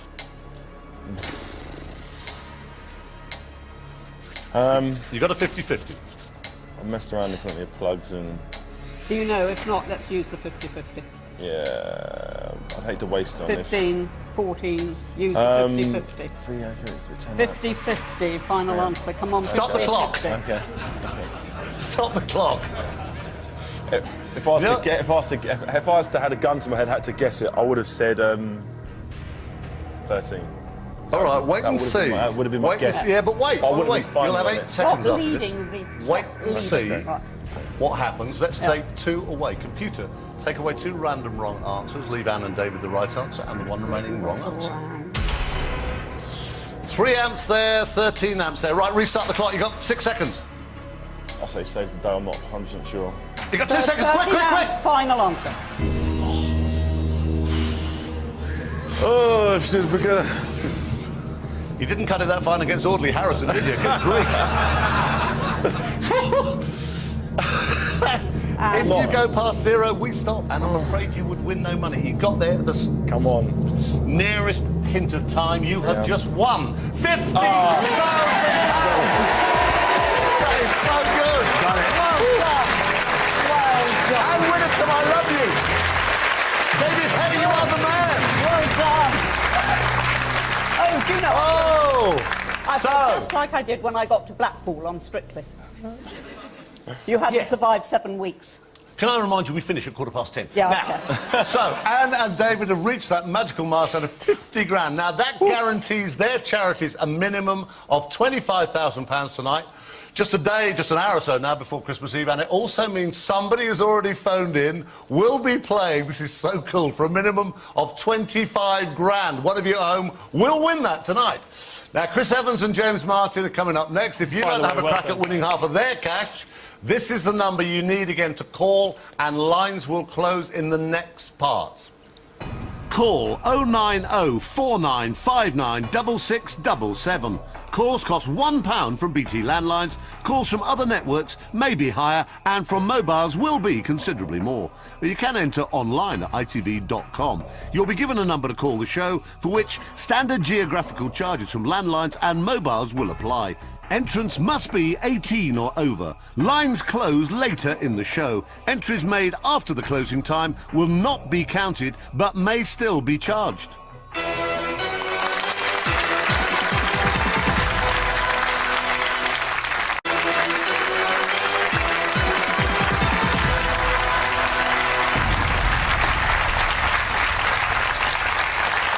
Welcome back to our very special live Christmas Who Wants to Be a Millionaire. It's been a great night here. Anne and David have reached £50,000, at least. It does mean that one of you at home will definitely win live on air tonight before we finish 10:15, 25 grand. And from now on, good news, Anne Widdicombe, the clock is history, but the pressure is still on because obviously our next pair of celebrities are very eager to get into the hot seat. You can see how eager they are. Anne and David have also earned an extra lifeline switch, where they can get rid of a question they don't like the look of and switch it for a brand new one. How do you feel, Anne? Well, I feel much better now that awful clock has disappeared. I will bully you because I like doing it anyway. Yeah, and it's probably famous. But you're not against the clock, but, you know, I'll just chivvy you along. Yeah. Because we are live. And we know that somebody on the other end of the line is going to win 25 grand tonight. You've got 50,000 at this moment. Now, question number 8 then, for 75,000 pounds, and you might as well play this because you cannot lose on this. Can't lose, can we? You can't lose, and you can switch it. Have a look at question number 8. Here it comes. The American TV musical comedy Glee is set in a high school in which state? Tennessee, New York, Ohio, Iowa. I remember I was in a hotel watching this madness on this program. A bunch of kids running around singing and dancing. Dave, where were they? I wasn't paying attention. Oh, David. What was their accents like? Let me think. They southern sounding or New Yorkie? Definitely. And what are you thinking? Do you watch this? Oh, where was the other? No. I'd say there was a big theatre there. I remember they were doing something in a big massive theatre, and big massive theatres, in my mind, in New York. That's where I'd say it was a big. I remember watching a scene. There was a big massive theatre production all about musicals. So it's a musical place, New York. And what's your instinct? Do you want to switch it? If we switch it, can we go back? No. No. How about the next question? We don't like to look at even Unless you Sorry. are very confident of New York, because it's throwing away an opportunity, we should switch. But if you're confident... I'm not confident. I'm just saying if there was if I had to pick one, I'd go with just saying what I was. And what do you want to do? Tell me. I'm as confident as I was for the 13 amp. Which isn't that. I wasn't that confident he was right, but it could have been 3 amp. You didn't tell me at the time. No, I'm about this. Come on, don't have a fight. I would prefer to switch. Okay, I'll go with it. I'll go All with right. you on that one. Okay, right. I will tell you the right answer, if you had gone for it, would have been up on my screen. Here it comes. If you'd said to me New York, you would have actually missed out on a chance to go for £75,000. So the right answer was Ohio. So we get rid of that. Good call. Right now. So switch it. Here's the next question. Now, have a look at this. See if you like it. It's worth 75 grand. The clothing brand Banana Republic. I know this. Come on, Dave. You're Mr. Fashion. Is the sister label of which popular high street brand? Crew. No. Abercrombie and Fitch. No. Gap. River Island. Banana Republic, sister label of which popular high street brand? Crew, Abercrombie and Fitch, Gap, River Island. It's either Gap. Clothes are very similar to Gap. I got one on Regent. I know they got one on Regent Street. I remember someone telling me something about it because it's really big in America. I remember, yeah. Gap's American brand. Abercrombie and Fitch is American brand as well. You should play this now and know what you're guaranteed 50 grand. You can't lose on it. I've never heard of Crew. Well, we have to play. River Island is, I don't think it's a completely different type of clothing. And what do you think? I'm prepared to defer to David on this one, because he's young and fashionable. I haven't a clue. Someone's definitely told me about Banana Republic before. I remember walking down and someone looked at it and said, yeah, it's something to do with another brand. It's either Abercrombie and Fitch or Gap. The clothing's different. The clothing, in actual fact, Gap. Yeah. Final answer, Gap. Oh, we got 50. Where did that come from? I'm just thinking about the look of the clothes. It's the Abercrombie and Fitch. The clothes look completely different to the ones I saw. David, yeah. Shut up. Okay. You've just won £75,000. Well done. Good man. Got no lifelines. I can't believe I've just told David Hay to shut up and I'm still alive. How did they go in the green room? Apparently they got it right. Good. You don't get any money for that, but you got 75 grand, which bodes well for the next time around. But this is now getting to be some serious money. You have no lifelines left, switcher's gone. But question number 9 is for £150,000. And it's a big old jump, this. You could double your money to 150. You would only drop 25. I know it's a big drop, you know what I'm saying. Have a look. Question number 9 is for £150,000. Here it comes. When they formed in 1989, which alternative rock band was known as Seymour? Blur, Happy Mondays, Stone Roses, Pulp. I've got no clue whatsoever. When they formed in 1980, Seymour, is any of the guys' name? Blur. not my type of music. We're just going to have to have a punt. We just have to have a punt. Well, if we... but if we have a punt and we lose, don't we? If we get it wrong... We can lose 25,000, but we could gain 75,000. I have... I heard someone screaming at the bay there. Evans would know this, but he's not on. Seymour. Scream louder. No. No, you mustn't. Don't cough anybody either. No, we're not coughing. Yeah. They've been briefed. I'm going to push you guys. You're going to take 75 okay. Seymour. Doesn't ring a bell with it. And does 1989... No, I mean, do you know anything about Blur? Do you know they're around about they're about a bit older than me, maybe about 35. Something. Okay, Stone Roses? I haven't got a clue. Okay, Happy Mondays. I know the guy was doing saw something in the paper having a fist fight or something the other day. Yes, but you know when he was formed? I ain't got a clue. No, okay, Pulp. It was about 50 odd. Pulp, no. No. I'm going to hurry you guys. Okay, calm down. No. Stone Roses, no, you can either have a 1 in 4 chance of doubling the money, or a 1 in 4 chance of losing it. And it's 20 to 10. I'd hate to lose. It took me 7 weeks to get to Blackpool, 10 weeks to finish altogether. I'd hate to lose it just on a pay. It would be... Take the money, final answer. Yeah. All right, give a big hand. They go away having won £75,000. That is so good. But stay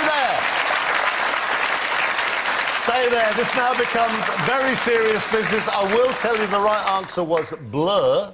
I wouldn't have got that. I wouldn't have got it either. Now, time now for all of you who've been jamming the line since 9 o'clock to stand by your phones when we open the lines just before 9. Our computer has randomly selected the caller for tonight's first game. Now, let's find out who's on the line with a chance to win some very serious money, £37,500. Is that right, doing my maths? That's not bad. About an hour and a bit towards Christmas Eve starting. Somebody will be £37,500 better off, hopefully in the next few minutes. Right, first caller on. Hello, Jamil Martin in Finchley. How are you? Hello, Chris. How are you? You sound very calm. Well, quite calm. You sound very laid back. What do you do for a living? I'm actually a teacher. Right, so £37,500 the average teacher is probably, you know, not a bad night's work. Exactly. Right, OK, right. Need to answer the following question correctly. There will be 4 possible answers to choose from. You'll have 30 seconds to answer once I've read the question, OK? You must scream out final answer. Jamil, are you hearing me nice and loud and clear on this phone line? I am. All right, mate. OK, right. Jamil, good luck. This is for £37,500 live on air. Finish this line of the carol Good King Wenceslas looked out on the feast of who? Dennis, Stephen, Basil, George. Stephen, final answer. Jamil. Yes, Chris.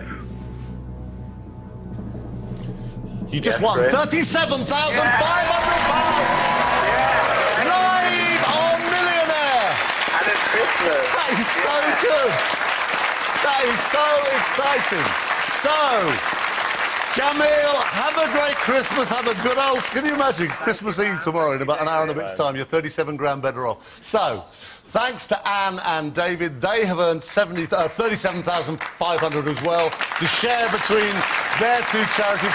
Guys, you 2 are magnificent. Bless you. Oh, so good. Bless you, darling. And good luck on tour. Cheers, my man. Good luck against Klitschko. Cheers, mate. Happy Christmas.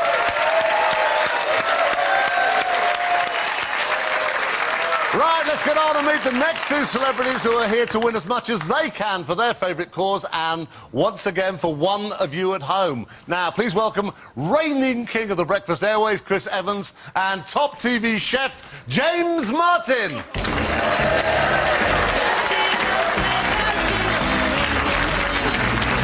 It's so exciting. How are you, man? Good to see you. Good luck. Come on, Scrooge, give us some Oh, money. Scrooge, I don't think so, because we're live. We have to close the phone line, so please stop calling. Any entries made from now on will not count, but you may still be charged. Oh, that was so exciting. That was very exciting, but we need to get on with it. We need to give more money away, don't we? That's Well, the yeah, thing. well, now, Christopher, how Yeah, nice come to on. see you. But can I just remind you that you were on our Christmas special a year ago with, Yes. what was the name of that bloke, Terry No, Wogan? something like that, yeah. Chris, how much did you win? £500 each. What do you think about that? See, but here's the thing, Chris. We give people that for knowing their own I name and know. tying their laces. But why don't you just give us some money for our charities? It's Christmas. Nobody wants an unhappy ending. Just give us some money. No, you have to answer questions No, first. forget James, that. Forget the rules. Just Good give us luck. some Why have money. you chosen him? Don't blame me. Of all the good people you could have brought. I went through my mobile phone, I texted about 10 people, and the first response was him, and he said yes. No, I said no. Right. Well, you're here now. Whatever Chris and James win during their time in the hot seat will be shared between karting for the disabled and Chase Hospice, and again, one more lucky viewer. How cool was that? £37,000 live on the show. As always, they have their lifelines, but they only have 15 seconds to answer each of the first few questions. Right, here we go again.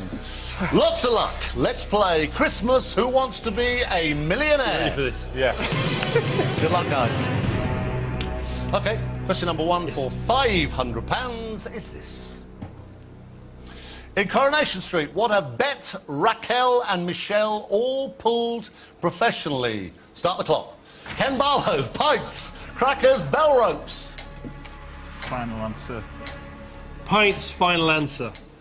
Not Ken Barlow. B. Pints, final answer. It's the right answer. You got £500. Yes! We've already equalled last year's total. No, you can't sit down. Sit down. Stay. £500, 3 lifelines That's left. enough. But of We're course, quite that's where you left us last year. That's what I do, £500. OK, let's have a look at question number 2 for £1,000. Come on. You had 3 lifelines. Right, question number 2 is this. You'll have 15 seconds. Rafael Benitez was sacked as the manager of which football club today? Here they come. Porto, Liverpool, Inter Milan, Real Madrid. It's got to be C. OK, Inter Milan, yeah? Yep. Inter Milan, final answer. It's the right answer. You got £1,000. Did you know that? Good start. So I leave now. £1,000, 3 lifelines. Chris and James are doing great. But join us after the break to see if they can go all the way. We'll be back in a couple of minutes. Don't go away.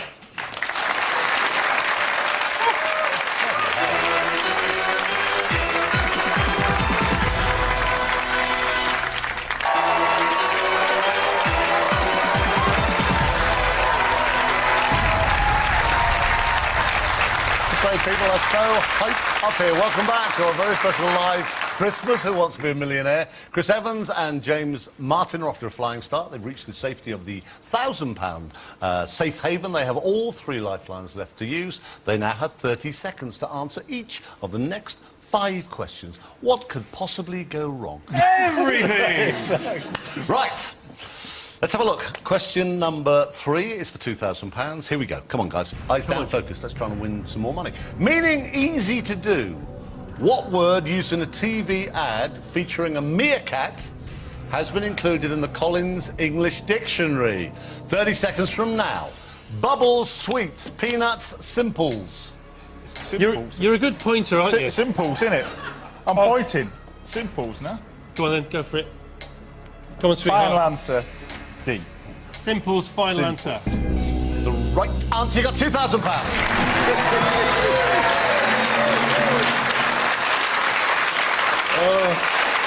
Courtesy of Alexander the Meerkat. James, are you cooking Christmas Day? Yes, I am, yes. What will you have? You have turkey and all that stuff? No, I'm not a great fan of turkey, I have to say. It's ugly when it's alive, it's worse when it's cooked. So it's Seems a little damning. It's not great, is it? So I'm having beef, you know. Proper beef and Yorkshire pudding. Switchboard will now be jammed with crossed turkeys. Right, question number 4 is for £5,000. You still have 3 lifelines. Concentrate, Yes. focus. Must use the Question number lifelines. 4, use them like you didn't last time. Right. All right. £5,000, here it comes. Sorry to hop on, but brings me a certain amount of pleasure. Complete this line from the classic Christmas song by the Pogues. The boys, you'll know this, from the NYPD choir were singing. One fine day, shores of America, Galway Bay, anchors away. Do you know, I don't know. Evans, you played it 1,000 times. The boys from the NYPD choir were singing One Fine Day. Do you know what? I think it's One Fine Day, but I don't know, and I've been here before. James. Mate, I've got no idea. Lifelines, I brought him lifelines. because his music. Lifelines. OK, lifeline, ask the audience. Right, stop the clock. No, don't say that! All right, we don't know. That's really reassuring. The audience go, oh, God. OK, audience, this is your chance to shine Come again. on, guys, right, here's don't the let us question. Complete this line from the classic Christmas song by the Pobes. The boys from the NYPD choir were singing. Now, A, on your keypads is One Fine Day. B is Shores of America. C is Galway Bay. D is Anchors Away. OK, one of them. All in the keypads, please. A, B, C or D. One Fine Day, Shores of America, Galway Bay or Anchors Away. It's worth £5,000. All vote now. You got to know, you know. You got to know, you know, guys. You'll have 7 seconds left as soon as we come off this, once I've given you the result of their vote.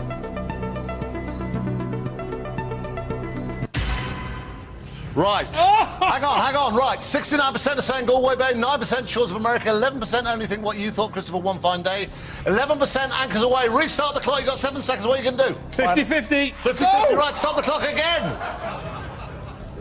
Well, at least you're using up your lifelines this time. I don't think it's Galway Bay. I just don't think it is Galway Bay. 69% there. Sorry. Talking amongst ourselves. Right, computer, take away It's not worth it. random wrong answers. Give Chris and James, of all the people you could have brought, I told you. Right, give Chris and James the right answer and the one remaining wrong answer. Oh, no, I don't think it's Galway Bay. It still might not be. It could be Shores of America. Galway Bay, final answer. I'm sweating. It's nearly 5 to 10. Can't we just give a check to the charity ourselves? Somehow, in amongst all that, you got through 2 lifelines. You've just won £5,000. Whoa! Oh, dear. So you got to know you know. You got to know you know. Yeah, good tactics, Chris. Well played. Now, oh dear. Is it another year? You've still got to phone a friend. You've still got to phone a friend. We need one. I did do. That's what got me in the trouble in the first place. Well, I know. Yeah. We'll phone somebody else next time. Now, you have £5,000. Concentrate. You have £5,000. Okay. Right. Give me a wrong answer here. Please don't do that. You will drop back to £1,000 and you'll go away with 500 quid. And we've kind of been there before. It's a hint of deja vu. It's for £10,000. You can phone a friend. You can walk with £5 grand. Have a look at it. Question number 5 for £10,000 is this.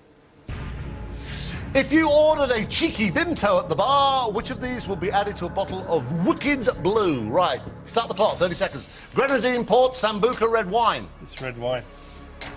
Come on, Evans, you old lush. It is red wine. Final answer. Well, none of our phone friends are going to know. It's cheeky Vimtos. WKD Blue. Take the money if you want. Well, it's Vim meaning Guys, wine. you've only got 14 seconds. It's 500 quid. Let's go Red wine. for it. Yeah. Red wine, final answer. Final answer. Don't go quiet, please. You had £5,000? Yep. Don't do this to me again. Oh, no. It's time to get our checkbooks out. We've got to get our checkbooks out. You've just lost 4. I can't do this anymore. There's a I gotta hint go. of I gotta go. I can't. There's a hint of please. deja vu I can't here. do this anymore. I'm going to give your charity some money. I'm going to give my charity some money. Can we The please right go? answer. Come on. Please. No, stay there. No, I can't. Stay there. Come on. The right answer is port. I've got to go. I've got to go. Yeah, don't come back. Oh. So he'll be grovelling on Radio 2 in the morning. Right, no, stay there, we don't want you back. Don't try and worm your way back in. Go. So, time once again for one of you at home to win some cash. It's not as much as we hoped. Our computer has randomly selected tonight's next caller for the second game live on air. Right, no, we don't want you back. Go away. Thank you, get up. You waste of space. Right, all right, come on back then, sit down. It's Christmas. Right. I'm so sorry. I'm so sorry, I apologise. Why are we clapping? The man's a buffoon. Right, on the line. Guys, shush, on the line, live, I've got, listening in Epping, I've got Wendy Turner. Hello, Wendy Turner. Wendy, talk to me. Hello. Oh, hello. Hello. Oh, you sound excited. How are you? I'm pretty well, thank you. Looking forward to Christmas, then? Yes, very much. Yeah, well, I'm sorry it's not as much money as we nearly had, but... Evans was involved. Yeah, Evans was involved. They've won £1,000. It does mean you're playing for £500. Exactly. Which is still OK, right. All you have to do is answer one question correctly. There'll be 4 options to choose from. You have 30 seconds to answer once I've read the question. Don't forget, scream out final answer. All right, my darling? It's for 500 quid, OK? OK. Yeah, and a Merry Christmas. Thank Right. you. OK, here's the question. Evans, shut it. OK. Which fictional character goes to Hogwarts School? Dennis the Menace, Bilbo Baggins, Harry Potter, Paddington Bear. Harry Potter. Harry Potter. Final answer? Is it final answer? Final answer. Don't say that, that's my bit. It's the right answer, you just won £500.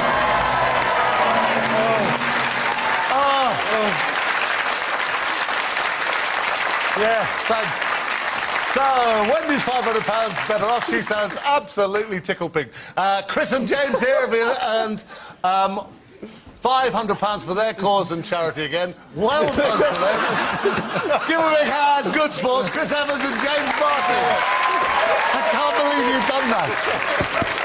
Go and get some sleep. Cheers, guys. Bless you, mate. Right. It's coming up to 10 o'clock. Let's bring on our third pair of celebrity contenders this evening. IQ Queen Carol Vorderman and fashion guru Gok Wan.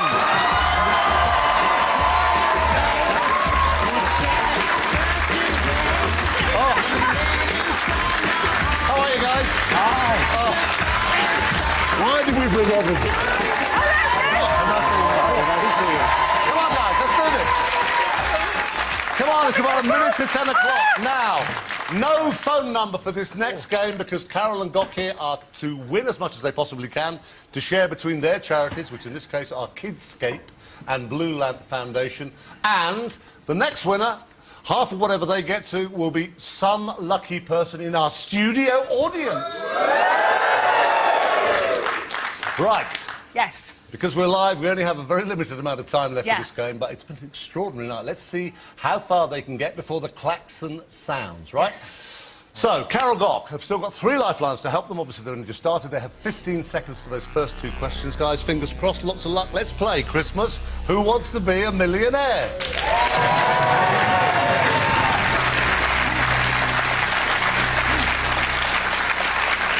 Notice how much more hyped up the audience are now. Now somebody's going to win some cash here. Right. Gok, Chris, good luck. Here's the question number 1. In which carol does the word Noel appear 25 times? Start the clock. Jingle Bells, Silent Night, Away in a Manger, The First Noel. Final answer D, The First Noel. You want to sing it? The first. OK, forget it. Don't come round my house with your carol singing. Carol singer. OK, you've got £500. Next one will guarantee you £1,000. Right. Good, isn't it, Gok? Right. No, Patrick. Yes, it is. You're loving it. Now, next question. Here it comes. And then 15 seconds for the 4 possible answers. Okay. What left the people of Cumbria feeling a bit shaken 2 days ago now? 15 seconds. Earthquake, alien visit, council tax demands, Iron Maiden concert. What? Final answer A, earthquake. Carol Vorderman, I love you. You got £1,000. Go on, get in there, Carol. Come on. I can do this. I can do this. Scary. Epicentre was 9 miles below Coniston. Look at you. Oh, happy Christmas, but also happy birthday for tomorrow. Yes, my birthday Christmas tomorrow. Eve. Is that Christmas why? That's Carol. why you call Carol. Christmas Eve. Christmas yeah. Carol. Yeah. Lucky you weren't born in February. You could have been called Pancake. Now, are you cooking? Are you cooking Christmas Day? No, my daughter's cooking Christmas Day, but we want another question. It's all right. You're going to get one, Miss Bossy. Just got rid of Anne Wood. Come on, you're here. Right, £2,000. Here's the question. You've got 3 lifelines. 30 seconds now, OK? Which of these is a modern-day term? Yeah. You'll know this one. For an attractive older woman on the hunt for younger men. Here she goes. Hang on. Right. 30 seconds. Panther, tiger, leopard, cougar. It's a cougar. Why do you know that so well? OK, it's the right answer. You got £2,000. The cougar. The cougar. A cougar is a woman over 40. A puma is a woman in the 30s, often considered a cougar in training. Carol and Gok are doing splendidly, but join us after the break to see if they can go all the way in a matter of time left. See you in just a few minutes live. Don't go away.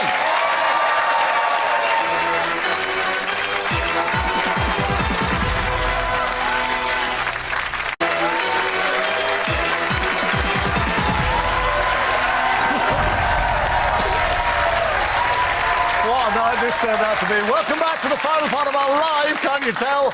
Christmas Who Wants to Be a Millionaire? It's gone 10:05. Because we're live, the klaxon may sound to end Carol and Gok's game. If that happens, whatever money they're on will be shared by their charities and somebody here in the audience, right? Carol and Gok are on £2,000. The good news is they still have 3 lifelines. Come on, let's get into this. Question number 4 is for £5,000. Okay.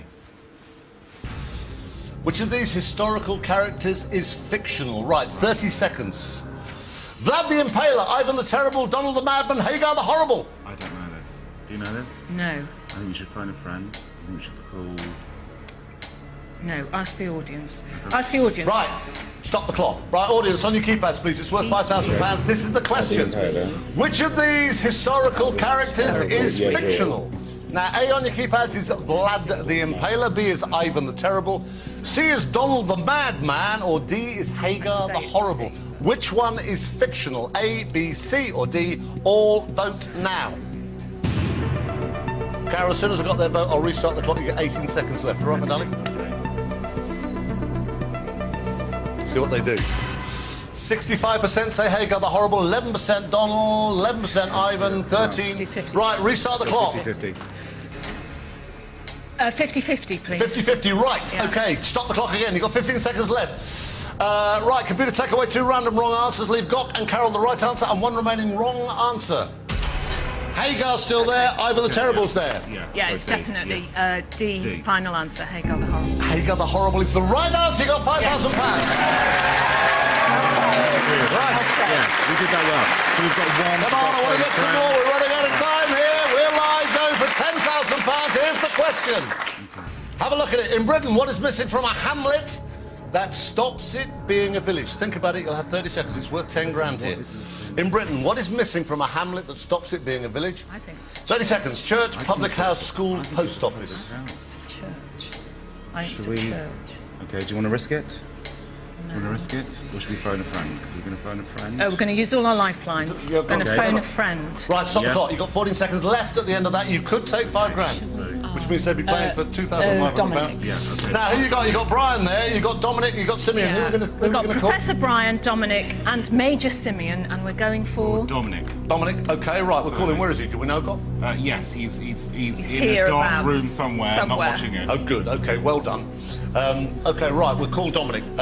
30 seconds, and then we restart the clock. Okay. Yeah. You do not have to take his answer. You can walk away with £5,000. Give me a wrong answer, you lose 4,000. You go back to 1,000. Which is what happened to Chris and James. Dominic. Dominic. Hello there. Hello. Happy Christmas, Chris Tarrant here. Good evening. Good evening, Chris. How are you doing, sir? I'm sorry if I'm sounding a bit manic, mate. We're running out of time here. We're live on air. Right, I've got Carol and Gok here. They're on £5,000. They're stuck on a particular question. Next voice, Carol, you're going to talk to him. Gok, you're going to talk. yes. Okay, Gok will talk to you. You'll have 30 seconds. Right, good luck. Gok, your time starts now. Hi, Dominic. In Britain, what is missing from a hamlet that stops it being a village? A church, public house, school, or post office? Church. I believe it's the church, Gok. Right, okay. Yeah. You sure? I'll go with it. Final Okay. answer? Yeah, okay, final answer, yeah. Okay, Thank you. right. Restart the clock. Is that your final answer? Yes, Yes, because fine. it's Sure. what we first thought Yes. was a church. A. It's fine. the right answer. You got Yes. 10,000. Come on. Get in there. Now we've got no more lifelines. 8 minutes past 10. Come on, guys. Let's play for £20,000. Here it comes. Right, Come on. okay, You've got here we one. You've got no lifelines left. 20,000. You will get a switch lifeline if you get to 50 grand. What name was given to the capsule used to rescue? Oh, Pod? What? Give us the ABs. Give us the things. Very quickly. Very quickly. Go on. Go no. on. What is it? All right, OK, right. I'll tell you in a second. The money Carol and Gok have won will be shared by their charities, and somebody here in this audience tonight now, to find out who's going to walk away from here with the cash, 10 grand they got. Somebody will win £5,000 the next couple of minutes. We've got an audience game. I think you may recognise this. It's called Fastest Finger First. Audience, pick up your keypads. I will ask all of you one question. There are 4 answers. You just have to put them in the correct order. The person who does that in the fastest time will walk away with £5 grand. Right, lots of luck. Right, OK, here we go. Here's the question. Put these words in the order they appear in the first line of A Christmas Carol. Eyes down. It's worth £5 grand to somebody here tonight. Put these words in the order they appear in the first line of a Christmas carol. Now, when I count down from 3, the options will come up. When the options appear, you'll have just 20 seconds. Everybody happy? Yep? Right, OK. 3, 2, 1. Here they are. Put them in order as fast as you can. Hi, ding, merrily dong.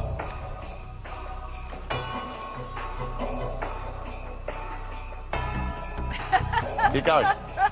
Can I sing it? No, you can't. Please don't. Please don't sing it. Happy birthday for tomorrow, Carol, but please don't sing. Come on. Ticking clock.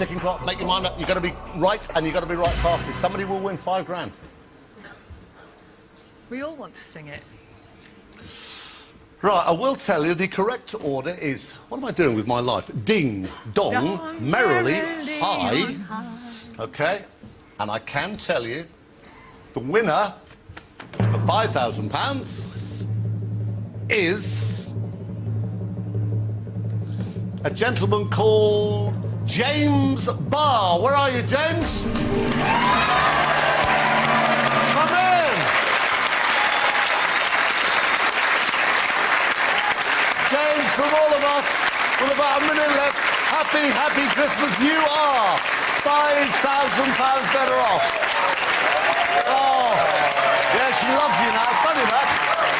The rest of you were not quite fast enough on those keypads, but as is Christmas, everybody in the studio gets a Who Wants to Be a Millionaire free board game.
Jingle bells, jingle all the way. Oh, what fun it is to ride on a one. We're live till 10 o'clock tonight. We've got our Yuletide choir, we've got festive decorations and trembling celebrity guests. They are Amir Khan with Jason Manford, Martin Kemp with Matt Cardle, Fatima Whitbread with Russell Watson, and Kate Garraway with Heston Blumenthal. It can only be the Who Wants to Be a Millionaire Christmas special.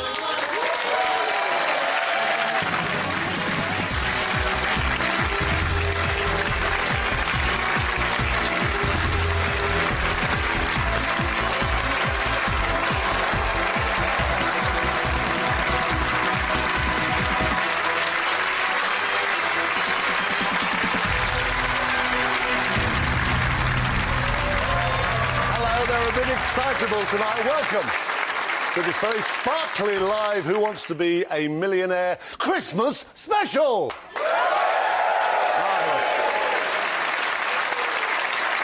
Yeah, we've got them highly trained. Once again, I get to play Santa with a whole sack full of money to give away tonight. Waiting backstage to play, we have Amir with Jason, Martin with Matt, Fatima and Russell, and Kate with Heston. And Christmas could come early for one of you at home tonight by correctly answering just one question live on the show a bit later on. You could win it is seriously amazing bumper gift package to be delivered, we promise, in time for Christmas Day, plus half of the cash won by all our celebrities tonight. Now, the phone lines are already open.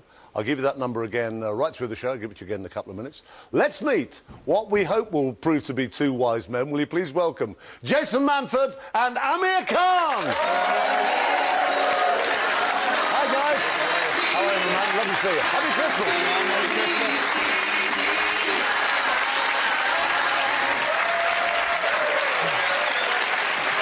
Oh!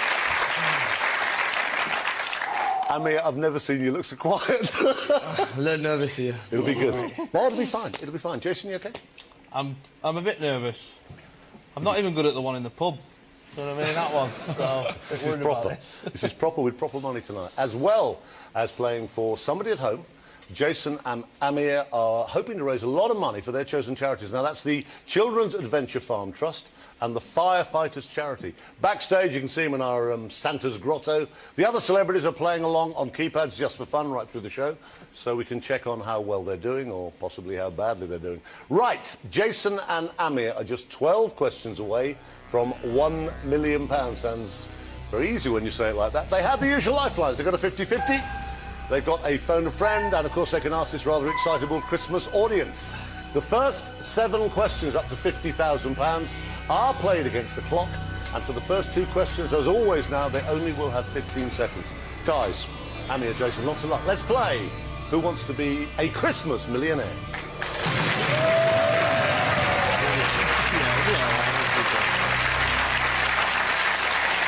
Right, you ready? Yeah, you are.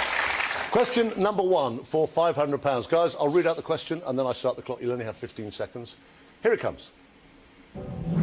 What sort of wine is traditionally served during the Christmas festive season?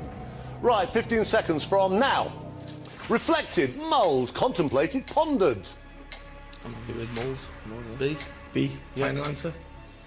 You sure? Yep. It's the right answer. You got £500. Jason, how many glasses of pondered wine have you drunk over the Christmas period? We just don't know. It's tricks questions. No. There's no trick questions. OK. They do get a bit harder. You got 500 quid. Question number 2 would guarantee you £1,000. You have all 3 lifelines intact. Use them if you have to. I'm pretty sure you won't have to. Have a look. This is question number 2. Here it comes. What term is much in the news lately in the context of the recession? Start the clock. Sherbet dip, skinny dip, cheese dip, double dip. Double dip. Double dip, yeah. D. Final answer. It's the right answer. You got £1,000. OK. Woo! Right. Come on. We've done it. No, that's good. That's a guaranteed 500 quid for their 2 charities and at least £500 in the viewer prize pot.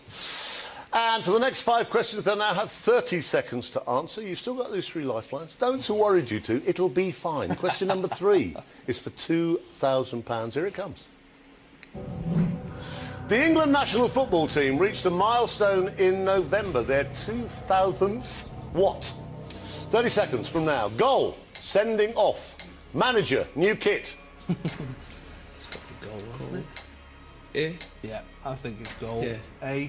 Goal, final answer. Well, it's not going to be manager, is it? I don't expect so, no. But new kit. Could be new kit.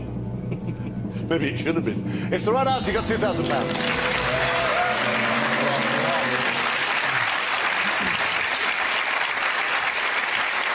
It was actually that one that was scored by Gareth Barry, but it was deflected by a Swedish defender, number 2000. Right, after the break, we'll see how much more Christmas cash Jason and Amir can rack up. Now, if you'd like the chance to get your hands on half of all the money won tonight, plus a serious bumper gift package to be delivered in time for Christmas Day, and we promise it will get there, have a little look at all this. To win an HD camcorder, a big floor piano keyboard, a home cinema system, a Scalextric set, a 42-inch plasma 3D TV, plus a Magic Wand remote control, an iPad 2, an Xbox 360 and Kinect, and half of all the money won on tonight's show. Call 0904 1619 333. Calls cost no more than £1.54 from BT Landlines. Other networks may be higher and mobiles considerably more. Or enter at itv.com. You'll get a number to call the show for which charges will apply. Entrance must be 18 or over. Entries made after the lines close later in the show will not be counted but may still be charged. Good luck!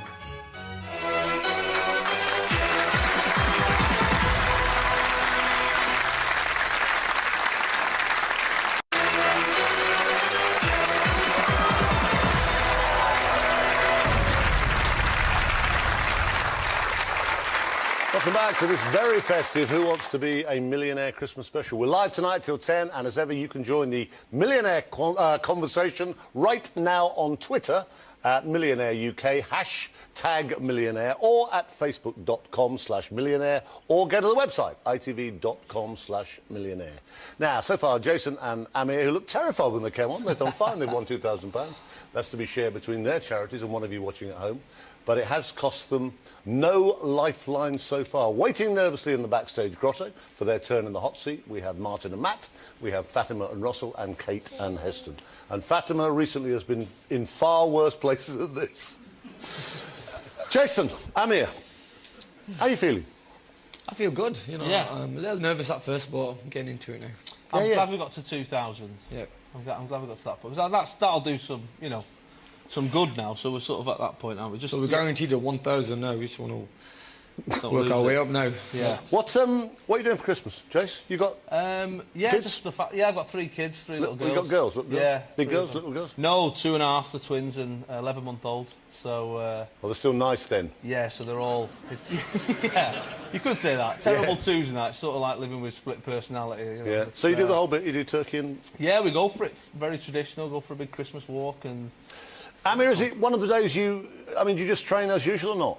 No, I take Christmas off. Do you? Yeah, Christmas and New Year I have off, and I just chill out with my family.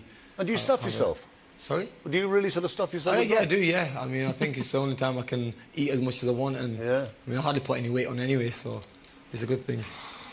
I know. I'm the same. Yeah, right. Yeah. Right, serious business. You have £2,000. You have all 3 lifelines intact. Question number 4 is for £5,000. Take your time, have a look. You've now got 30 seconds on each answer. Here it comes. Which of these are available from the online service Spotify? 30 seconds, start clock.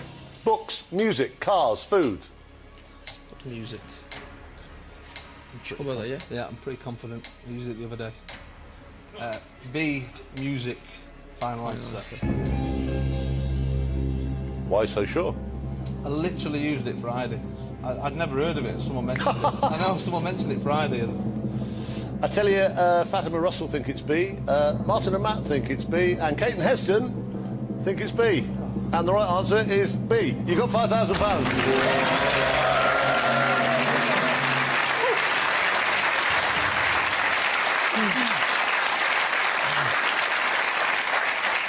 And if we'd done this show live last Thursday, you wouldn't have had a clue. No, I don't know.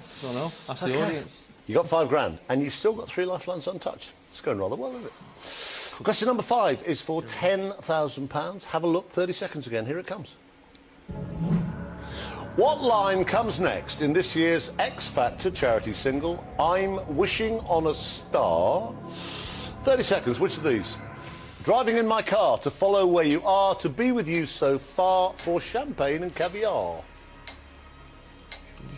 I've not a clue. I mean, I don't think it's driving in my car. I don't think it's the first one or the second. Or do you reckon the second? It could be B or C, couldn't it? To follow where you are, to be with you. So You got lifelines, guys?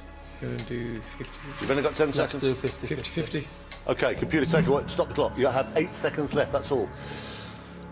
Computer, take away 2 random wrong answers. Leave Amir and Jason the right answer and the 1 remaining wrong answer. To follow where you are or champagne and caviar. Start the clock again. B, hasn't it? Yeah, got to be B. We'll go B. Final answer. Not champagne and caviar? It better not be. That'd be a terrible lyric. It would, actually. You got £10,000. I think that was good. That was really good.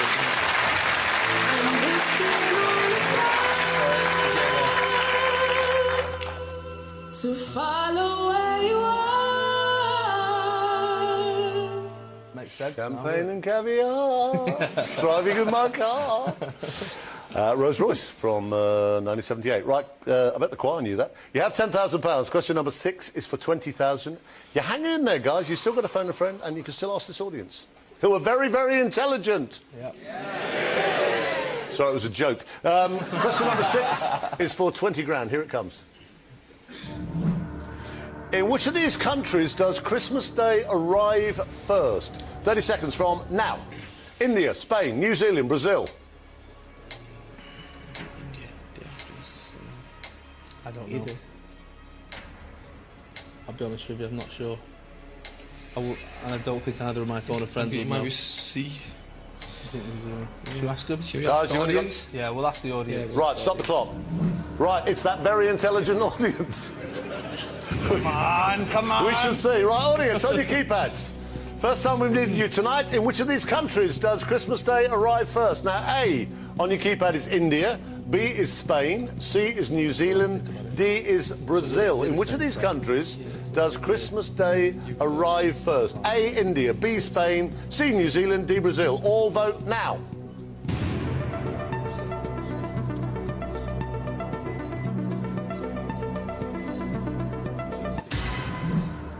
What are people looking over each other's shoulder? Doesn't it? 3% India, 3% Spain, 6% Brazil, 88% New Zealand. Restart the clock. You've got 10 seconds. We'll go with the audience, yeah? Yeah, I think so. Let's not... C, final answer. Are you happy with your answer? I am now, I've seen that. It's the right answer. You got £20,000. Good man. One more. We've got the phone a friend. It's like with New Year's Eve, it's the farthest east, so they have the first celebrations. They're 13 hours ahead of us. Right, you've got £20,000 now. You've got to phone a friend. This is a great question. If you can get to number 7 and give me a right answer, you do not have to play this. If you do, you will go away having won at least £50,000, and you would get another lifeline. But, and this has happened a lot on the celebrity shows particularly, get to 20,000 and give me a wrong answer, you lose 19 grand. OK? You can take the money. You can use phone a friend and still take the money. I would hate you to get this far and drop 19,000. Question number 7, though, is for £50,000. Have a look. Tell me what you want to do. Last one against the clock. The clock will stop as well if you get through this question. Number 7, £50,000 is this. What colour is the number 10 on the door of 10 Downing Street? 30 seconds. Gold, white, green, black. White. I think it's white. I think it's white as well. Yeah, on a black door. Black door, it's white. It's white. Go for it. I'll let you. OK, we're going to go B. Final answer. Or is it gold? White over black. Not black over white. No, the door's definitely black. Black, yeah, the door's black. If you're wrong, So you've just lost £19,000. Well, We'll take a break, don't go away.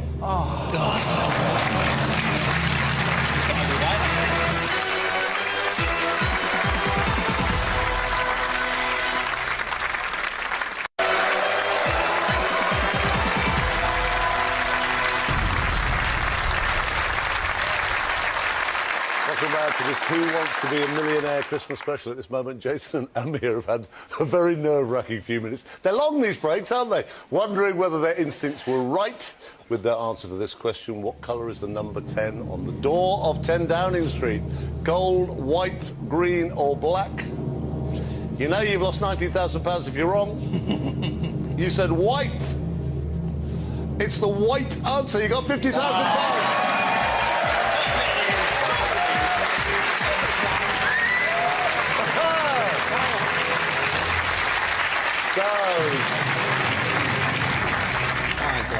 Glad tidings for Jason and Amir. They were terrified as they've done so well. They've now reached that magical milestone of a guaranteed £50,000. That's guaranteed £25,000 for their 2 charities and £25,000 for one of you at home. It does mean already the prize fund tonight, and obviously we're going on right on till 10 o'clock, is now at least £25,000. Right, the clock's gone. But the pressure is still on. We're live. All our other celebrities want to get out here and play. They've now earned that extra lifeline. You never thought you'd get here, did you, Jason? No. Switch. That means you can get rid of a question you don't like the look of and switch it for a brand new one. Well done, you two. Amir, can I talk a bit about... Because I think this is fantastic. You put £1 million of your own money into this Gloves Community Centre for kids? That's right, yeah. I wanted to give some back to the community because boxing totally changed my life and kept me off the streets and everything. So I went to an area where it was deprived, built a gym there, also a homework club for kids so they come there, use the computers and everything. And, you know, their parents know they're going to be off the streets. I'm going to teach them discipline. And at the moment, you know, we're doing really well. We've got a few national champions. We've got a boxing gym in there also where I train, and also a few youngsters train there as well. But, you know, it's something I've always dreamt of, you know, and I wanted to give something back to the community, yeah. I think it's fantastic. Thank you. Listen, mate, thanks for what you do. I mean, it really is, at this time of year, a great gesture. Jason and Amir are now just 5 questions away from £1 million, and they now have that extra lifeline. So, question number 8, you might as well play this. It's for £75,000. You've got to phone a friend as well. Have a look. There's no pressure, but I do want to get the other guys on before the end of the show. We've got a long all night, though, don't worry. Have a look at question number 8. Here it comes. The invention of which of these everyday objects is attributed to Sir Isaac Newton? Have a look. Venetian blind, calculator, scissors, cat flap. You were waiting for Apple, weren't you? Do you know it? I never heard of him. Just turned 25, so I don't know. Well, he's been gone a long time. Yeah. Well, I mean, it could be somewhat obvious, like the calculator. Do you know it? I don't know it, though. Do you think you'd... But then it may be like he had a day off from being dead clever and went, how can I get the cat in? Sick of opening the door for a cat, you know what I mean? Yeah. And ding! Light bulb. You can switch it. You can find a friend. I mean, we're on 50 already, I think. On 50? Use a lifeline. Use a lifeline? Yeah, I think so, yeah. Do you want to switch it for another question that we definitely know? I mean, I'm sure it must be. I don't know, actually. I mean... Chase, you're so indecisive. You've got 2 lifelines, so... You're so indecisive. I know, I'm terrible. I'm terrible. You're not normally. Oh. Amir, what do you want to do? I think we should use a lifeline, to be honest with you. Okay. We should. Do you want to ring somebody, or do you want to switch it for another question? I think we can switch it. Let's switch it. Let's switch it. Let's switch. Get rid of it? Yeah, let's get... Okay, out of interest, just what... I'll get rid of it. What would you have gone for? Probably... Not cat flap. No, not cat flap, I don't think so. Probably calculator. If you'd have gone for calculator, you'd still be on £50,000. If you'd gone for cat flap, really? You'd now be on 75 grand. How weird is that? Oh, well, I would never... Right! Switch it, get rid of it. And you have saved a phone a friend, don't forget. Right, have a look. Which of these famous diamonds is part of the crown jewels? That's your new question for 75,000. You've still got a phone a friend. The Regent, the Great Star of Africa, the Hope, the Millennium Star. You probably bought your wife one of these for Christmas, Jason. Yeah, that's right, yeah. No, I don't recognise any of those. Phone a friend? I think we're going to have to, aren't we? should do, yeah. You might as well play this no matter what. Phone a friend, whatever, you might as well have a go. I think my dad might know it. You think your dad will know it? Possibly. All right, let's have a look. Who are your phone a friends? Let's have a little look. Sorry, no, they're fine. Who are they?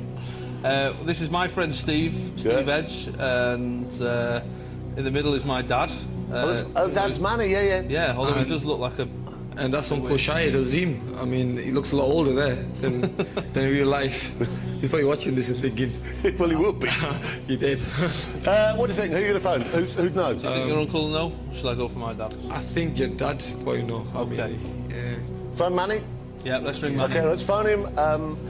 Jason, I assume you're going to talk to him because you're his baby boy. Better have.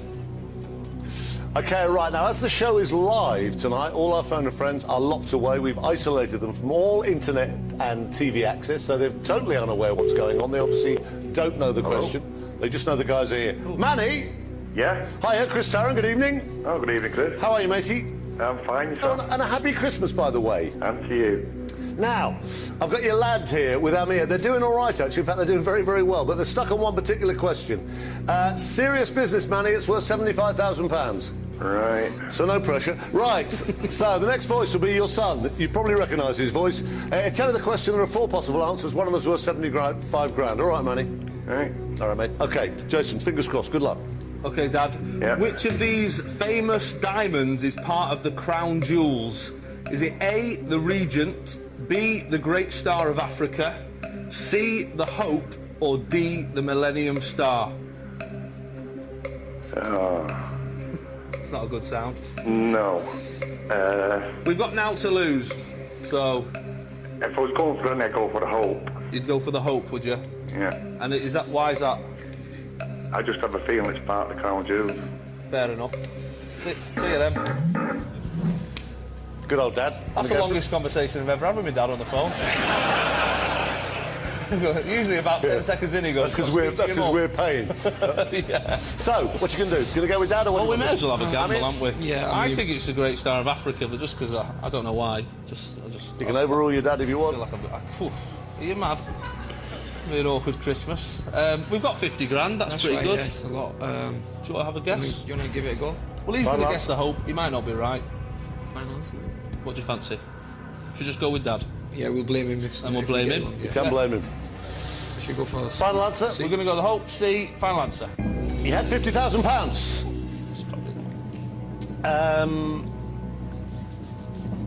You still have £50,000. The right answer was the great star of Africa. Dad! Martin and Matt knew it. Fatima and Russell knew it. Kate and Esther knew it.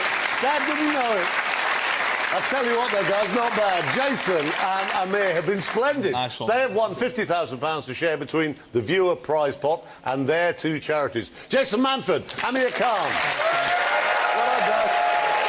Great, really well done. And a Merry Christmas. Thank you, Merry Christmas. Give them a big hand, Merry Christmas. Right, let's meet our next very tuneful Christmas carolers, Martin Kemp and Matt Cardle. Happy Christmas, Mark. That's it. Happy Christmas.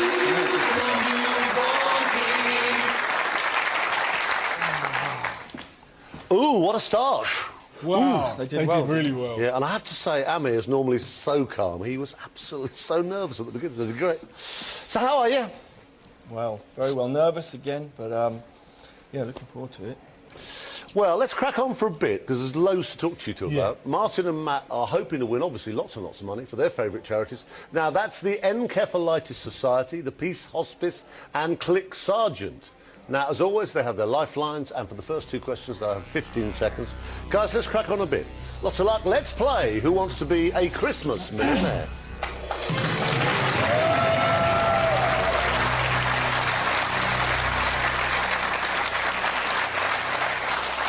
Right, question number one, you know this stuff. Martin, you've been here before. Question number one is for £500, but it is now against the clock. You have 15 seconds. I'll start the clock as soon as I've read out the question. Here we go. What slang term can mean having too much to drink? 15 seconds. Tacked, pinned, stapled, hammered. D, hammered. Final answer. It's the right answer. You got £500.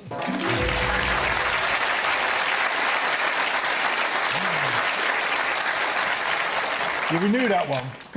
Yeah, you could actually go. I wouldn't, but you could go. Somebody once went on 500 quid. Question number two, we're guaranteed £1,000. It is the last point at which you could go home with nothing. It won't happen. You have 3 lifelines. I'm sure you won't need them. You'll have 15 seconds, and then you have more time as well after that. Question number two for a grand is this one. Which of these is traditionally served with Christmas turkey? Start the clock. Pasta sauce, bread sauce, soy sauce, tomato sauce. Bread sauce, final answer. Don't sound so worried, it's all right. It's the right answer, you got £1,000.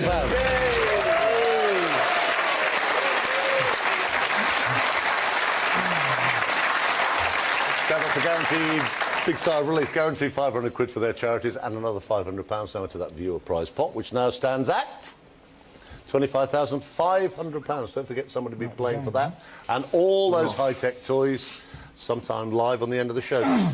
You're having pasta for Christmas lunch, is that true? Yeah, well, I suggested Don't you want turkey and all the... Well, it's just me, Mum and Dad for Christmas, and I wanted her to spend a bit of time with us in the lounge rather than run around the kitchen, you know? Pasta with bread sauce. Be really nice. Pasta and lambs, it's nice. I bet you're doing the whole lot. I bet you do. Oh, yeah, absolutely. You know, my daughter's been living out in LA. She's a photographer. Yeah. So she's just back for Christmas week, and so we're doing the whole family Christmas. You've got a son as well, haven't tradition. Yeah, my boy's 18, my girl's 22. So we sit down together, the 4 of us. We have a quiet Christmas day, and then all the family and friends come over Boxing Day. And get hammered. Yep. In front, watching you on TV. Yeah. Now, question number 3 is... For, that must sound awful. Question number 3 is for you can sleep through it. Question number 3 is for £2,000. The time now goes up to 30 seconds. Have a look. This is for £2 grand. What type of devices are the Kobo, Kindle and Nook? 30 seconds from now. Smartphones, e-readers, games, consoles, 3D TVs. E-readers. Yeah, it's like the tablet. Yeah, it's B, e-readers. Final answer. It's the right answer. You got £2,000.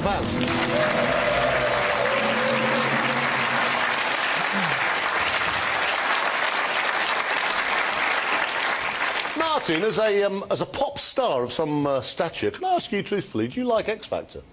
I love it. Because he won it, and You have most to say that. no, because most pop people don't. They're quite sniffy about it. Yeah, I think, you know, I'm talking to Matt about it earlier, and I think nowadays it doesn't matter how you get your break, as long as you get it. It's a tough world out there, and whatever comes along, whatever window opens, you have to walk through it. Didn't do him any harm, did it? Absolutely, he did really well. Yeah. What's going to be Christmas number one? I don't know. I think the army ladies are in with the shout. I really like that, actually. Yeah. But you never know, it could go anyway. OK, we shall see. We shall see on Sunday. You have £2,000. Question number 4 is for £5,000. You had 3 lifelines. Here we go. In which sports event do competing teams try to travel backwards and in opposite directions? 30 seconds. Swimming, luge, bobsledding, tug of war. It's tug of war, isn't it? Yeah. Yeah. D, tug of war. Yeah. Final answer. Not bobsledding. Be chaos, wouldn't it? It's the right answer. You got £5,000.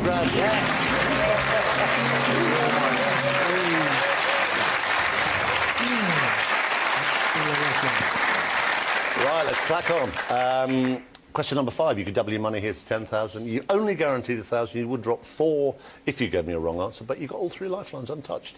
And we've got a very intelligent audience on that side. Question number 5 is for £10,000. Here it comes. What gas propels the cork out of a bottle of champagne? 30 seconds. Hydrogen, helium, carbon dioxide, neon. I was going to say it's either A or C.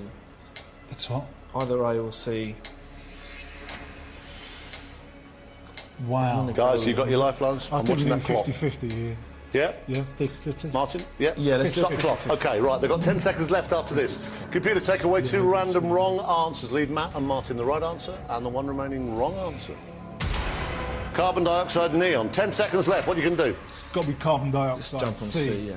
C, final answer. Why are you so sure? Because neon doesn't sound right. No, it doesn't even look right. Neon's not right. You got £10,000.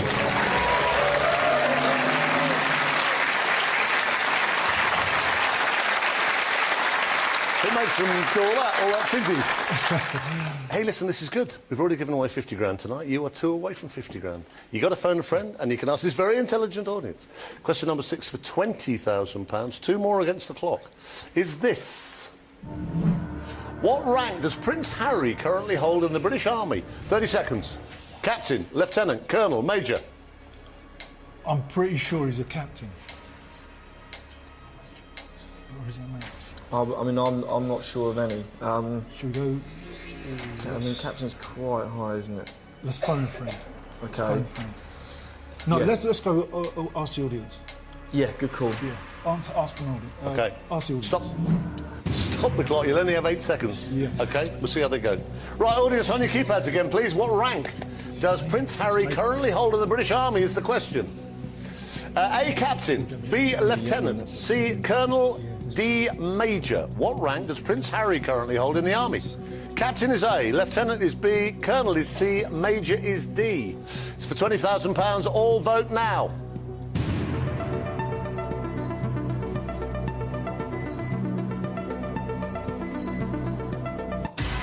$68 say Captain, 28% say Lieutenant, 2% Colonel, 2% Major. Restart the clock. Captain. Captain. Let's go with captain. Final answer. Come on. Your face. It's the right answer. You've got £20,000.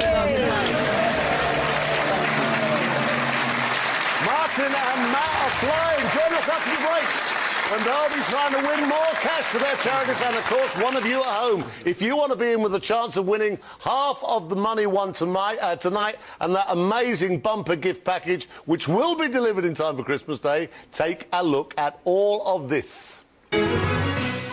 To win an HD camcorder, a big floor piano keyboard, a home cinema system, a Scalextric set, a 42-inch plasma 3D TV, plus a Magic Wand remote control, an iPad 2, an Xbox 360 and Kinect, and half of all the money won on tonight's show.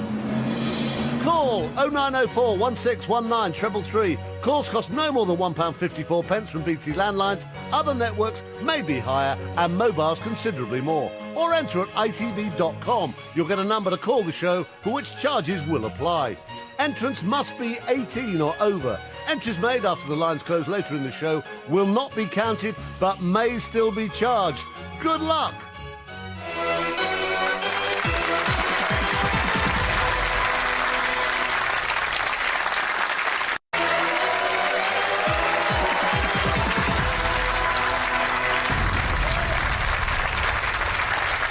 Welcome back. It's about 12 minutes past 9 o'clock to this live Who Wants to Be a Millionaire Christmas special. Don't forget you can join the Millionaire conversation on Twitter, Facebook, or go to the website itv.com/millionaire. Now, Martin and Matt here doing rather well. They're currently on £20,000. They still have their phone a friend to get them to that magical milestone of 50 grand. Because it's Christmas, we thought we'd give the audience a treat. You've had a great year. You've had a great career.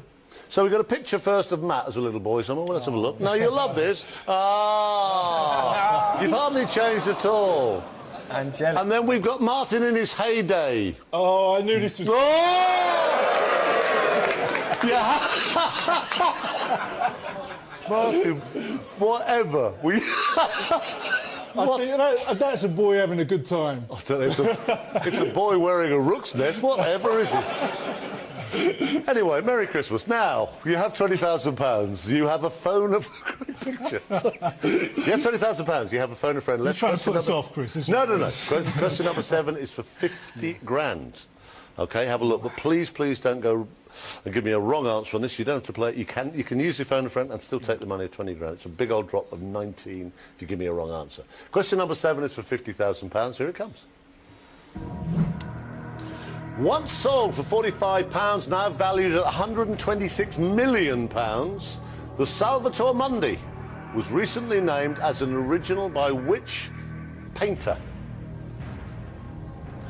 30 seconds. Edouard Manet, Leonardo da Vinci, John Constable, James Whistler. Going to go phone a friend. OK, right, stop the clock. You'll have 24 seconds when you come back. Now, let's have a look at your friends. David, Rob and Will, strange-looking trio. Who are you going to call? Who'll know? Matt, you're looking confident. Who'll know? Yes, that's his history. Yeah, I think Matt, that's what my gut's saying. What are you saying? You'll call that. No. Matt's thinking that Will might know it. I've got a feeling Rob might know it as well, so it's a toss-up between the two of them. You choose. Why would they know? Well, Rob said to me that he knows, he likes art, and he knows about that, but I reckon you jumped to it, didn't you? Yeah, I mean, that's a gut feeling, but if Rob specifically said he knows about art, then go with that, because Will's never mentioned art to me, but I know that's the kind of thing that he just knows sometimes. OK. Yeah, who do you want? Come on, I'll finish at 10. Who should go with your... I'll remind you again, our phone and friends are still totally unaware of what's going on, as they're locked away somewhere, so they've got no access to a TV. They don't know the question. What you going to do, guys? We're going to go with Will. Phone Will. OK, right. Yeah. Right, we'll phone Will. Who's going to talk to him? Matt? Yeah, right. Tell him the question, 4 possible answers. It's worth £50,000. All right, guys, fingers crossed. You'll have 24 seconds after that. You can still take the money, don't forget. Hello. Will? Hello. Hi, it's Chris Tarrant here, and Happy Christmas. Happy Christmas to you. Hi, matey. Right, we're right in the middle of a very serious moment on a live Millionaire. I've got Martin and Matt here. They're stuck on a particular question. Will, it's worth £50,000. Right, OK. All right, mate, so fingers crossed, it's serious business. Right, Matt, 30 seconds, your time starts now. Cool. Once sold for 45 quid, now valued at 126 million, the Salvator Mundi was recently named as an original by which painter? The Salvator Mundi. A. Edouard Manet, B. Leonardo da Vinci, D. James Whistler, C. John Constable. Oh, I'm sorry, Matt. I've got absolutely no idea. OK, mate, no worries. All right, sorry, buddy. Let's take the money. Yeah? You up for it? Yeah, there's not a chance. Oh, what a shame. What a shame, what a shame. Yeah. But, not a bad result. Can you take the money, final answer yet? We can't risk that. The final answer, we don't know the answer. I would have gone for A, but... Oh, I tell you what, if you'd said A, if you'd said Manet... Oh, no, you just lost £19,000. The right answer was B, Leonardo da Vinci. Give them a big hand. Martin and Matt have won £20,000. That will also be shared between their charities and tonight's viewers' prize pot. Let's have a look at the total. Where are we on the total? Now going up to £35,000. Well played, guys. I think you did the right thing. Right. Will you please thank Martin Kemp and Matt Carter? And a happy Christmas. We'll play. Right, let's get our next pairing on. Please welcome the Olympian and the voice, Fatima Whitbread and Russell Watson.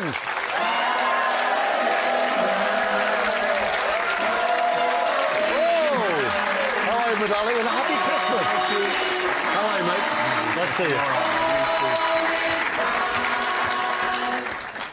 Fatima, you brought something horrible. What have you... I did. Is that it? Well, he's my new best jungle friend. Is that the cockroach? The cockroach. He's a nosy bee.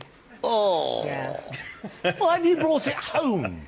Well, of course, I mean, everybody asks about him. Well, of course they do. And I felt quite withdrawal symptoms when I came away, so I had to bring him along with me. So, yeah, he's... How did you explain it to customs, Fatima? Well, because he's in saline water, it was OK. Is he? Yeah. He's a lot better there than up your nose, that's for sure. Well, 20 minutes is a long time to be feeling uncomfortable with some cockroach extraordinary. Yes, it was indeed. Russell, could you do jungle? I probably wouldn't fancy that up my nose, that's for sure. It was amazing. I have to say, Fatima, you were great on it. You were extraordinary. Well, last woman standing as well. What, you Queen of the jungle. Yeah, you look brilliant. Absolutely brilliant. Right. You can leave that there. I'm really pleased. Fatima and Russell are hoping to win a sack full of cash. A lot of money been won already tonight to share between one of you at home and their chosen charities. Now, that's 21st Century Youth and the Prince's Trust. They have 3 lifelines to help them, and for the first 2 questions, they have just 15 seconds. Lots of luck. Let's play Who Wants to Be a Christmas Millionaire?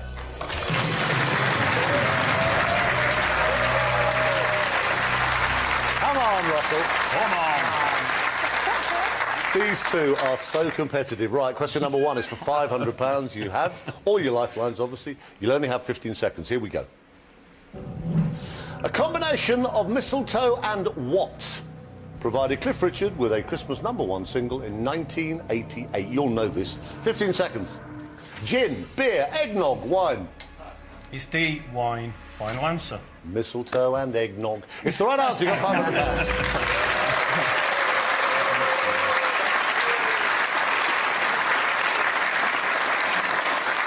Question number 2 for £1,000. You have all 3 lifelines. Don't be embarrassed to use one early. You probably won't need it, but if you do, use it. Question number 2, again 15 seconds. Here it comes. Who resigned as manager of the England Rugby Union team last month? Russell's nodding wisely. 15 seconds. Martin Scorsese, Martin Johnson, Martin Sheen, Martin Amis. It's B, Martin Johnson. It's the right answer. You got £1,000.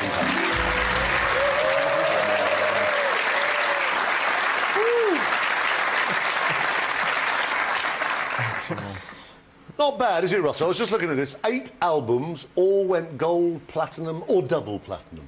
Yes. It's been all right, hasn't it? Yeah, I've had a blessed career over But you a long didn't period start, of time. which I didn't realise, you didn't start as a classical... You weren't classically trained, you were doing MC Hammer and Elvis. No, you were, though, weren't you? Around the clubs. That's bizarre.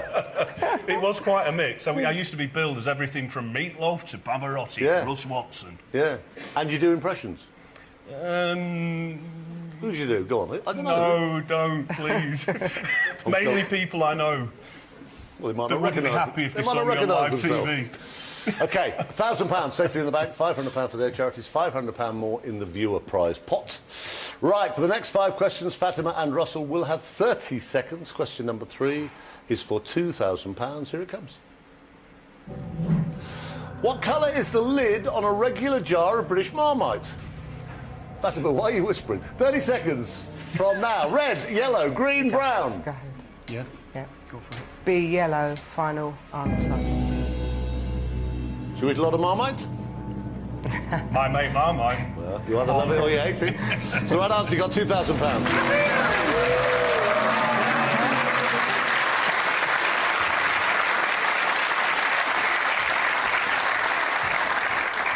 Question number 4 is for... It's not easy talking to someone with a cockroach in front of them. Question number 4 is for £5,000. You've not yet touched 50-50, phone a friend, or this very intelligent audience. Have a look. Here we go. Name the 4th C used to describe the characteristics of a diamond. Colour, cut, carat, and what? 30 seconds. Cost, carbon, clarity, class. I think so. Are we going with that? Yeah, C.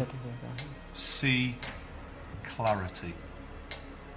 Final answer. Final answer. Why are you saying it like that? Because I don't know anything about diamonds. They're a girl's best friend. Sure it's not cost? In my case, probably. Clarity's the right answer. You got £5,000.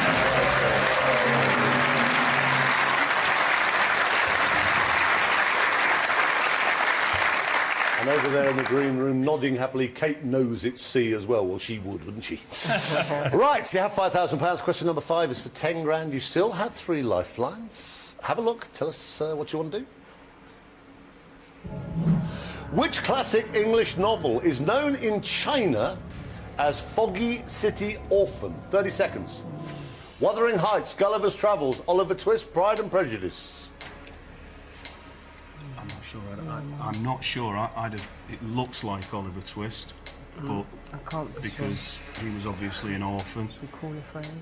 Let's phone a friend. Let's phone a friend. All right, stop the clock. Phone a friend. My instinct was Oliver Twist. You need a Chinese friend, really? Or a local restaurant? Yeah. Who are you going to phone, Ross? Fatima, who do you think? I think that... you choose. Who are these people? Well, Susan's a family friend, and Russell is her brother, and Gary is... He's my assistant who knows everything. But maybe not this. Except Chinese questions. Well... Yeah.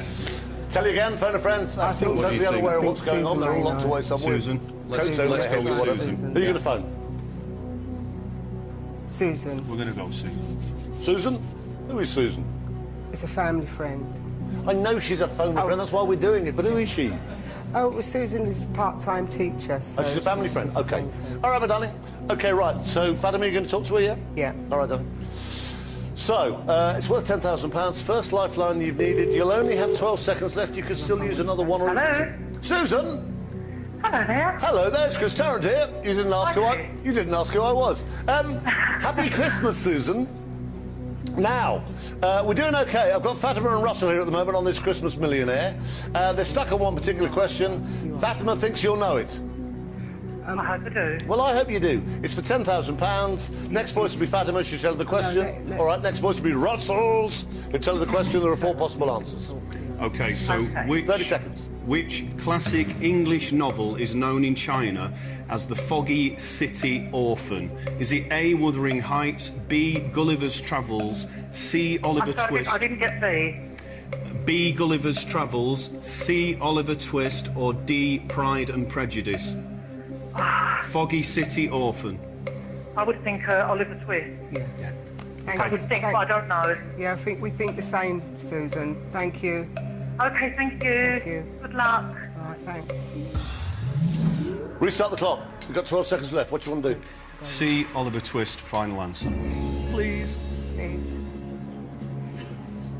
I've never seen a Man United fan look so worried. It's only important, Chris. It's the right answer. Yeah! Well done, right, time for a quick break now. There are just a few minutes left to get dialing for your chance to be a winner later on tonight, live on the lines. The phone lines will close after the commercial break. Here, one more time, are the details. To win an HD camcorder, a big floor piano keyboard, a home cinema system, a Scalextric set, a 42-inch plasma 3D TV, plus a Magic Wand remote control, an iPad 2, an Xbox 360 and Kinect, and half of all the money won on tonight's show. Call 0904 1619 333. Calls cost no more than £1.54 from BT landlines. Other networks may be higher and mobiles considerably more. Or enter at itv.com. You'll get a number to call the show for which charges will apply. Entrants must be 18 or over. Entries made after the lines close later in the show will not be counted but may still be charged. Good luck!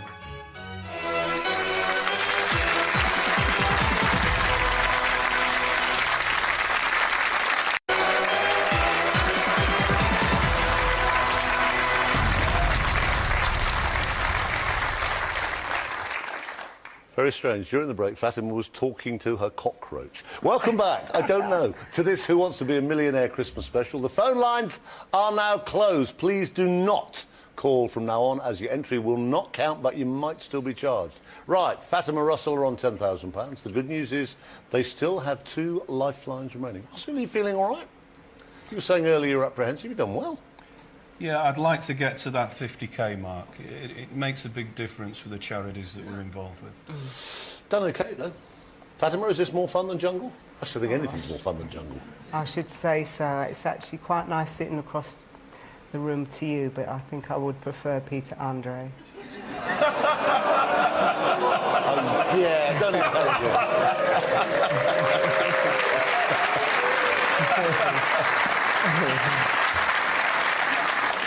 Sorry, yeah, Chris. Well, the next question is going to be about the formula for splitting the atom, so good luck. OK, you have £10,000. Question number 6 is for £20,000. Peter, Andre. 50-50, and ask the audience to remain. Here it comes. Which bone in the human body weighs only 2 ounces, but supports the entire head, which can weigh up to 17 pounds? 30 seconds, start the clock. Atlas, clavicle, metatarsal, femur. It's not the femur, it's not the clavicle, not the metatarsal, it's the atlas, I think. OK, we go with that? Yeah. I've got to get you to speak up, guys. Clavicle, femur, metatarsal, yeah, atlas. it's definitely not the metatarsal. No. We're going to go with A, atlas. Final answer. Kate thinks it's clavicle. And Heston thinks it's clavicle. That's the clavicle. Yeah, but if you ever meet Heston, he is very strangely assembled. You've just won £20,000. Well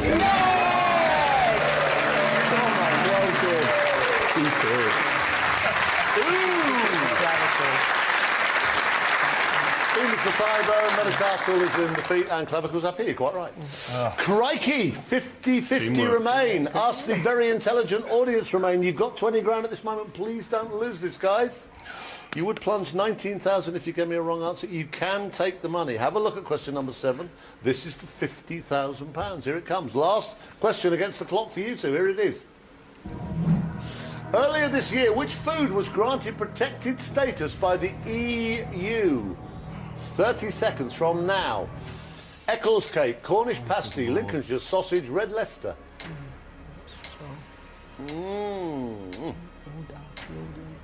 Yeah, I think we're going to use one of our lifelines. Be quick. What do you want to do? Ask the audience. Right, stop the clock. You've got 16 seconds left. Audience. Audience looking absolutely horrified, which is never a great sign. OK, right, here's the question. Earlier this year, which food was granted protected status by the EU? A is Eccles cake, B, Cornish pasty, C, Lincolnshire sausage, D, red Leicester. Protected status by the EU, Eccles cake, Cornish pasty, B, Lincolnshire sausage, C, red Leicester, D. A, B, C or D. All vote now. It's for £50,000. Come on, girls. Come on, girls. Come on, guys.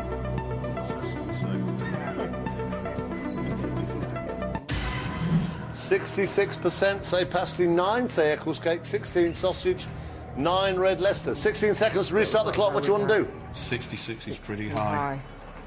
Let's go with it. Oh, you're right. Russell, you got 9 seconds. Cornish pasty. Cornish pasty. Final answer. Final answer. Please. Please, please. But you hadn't a clue. You didn't think it was pasty at all. Fatima, you didn't think it was pasty at all. It is pasty. You just...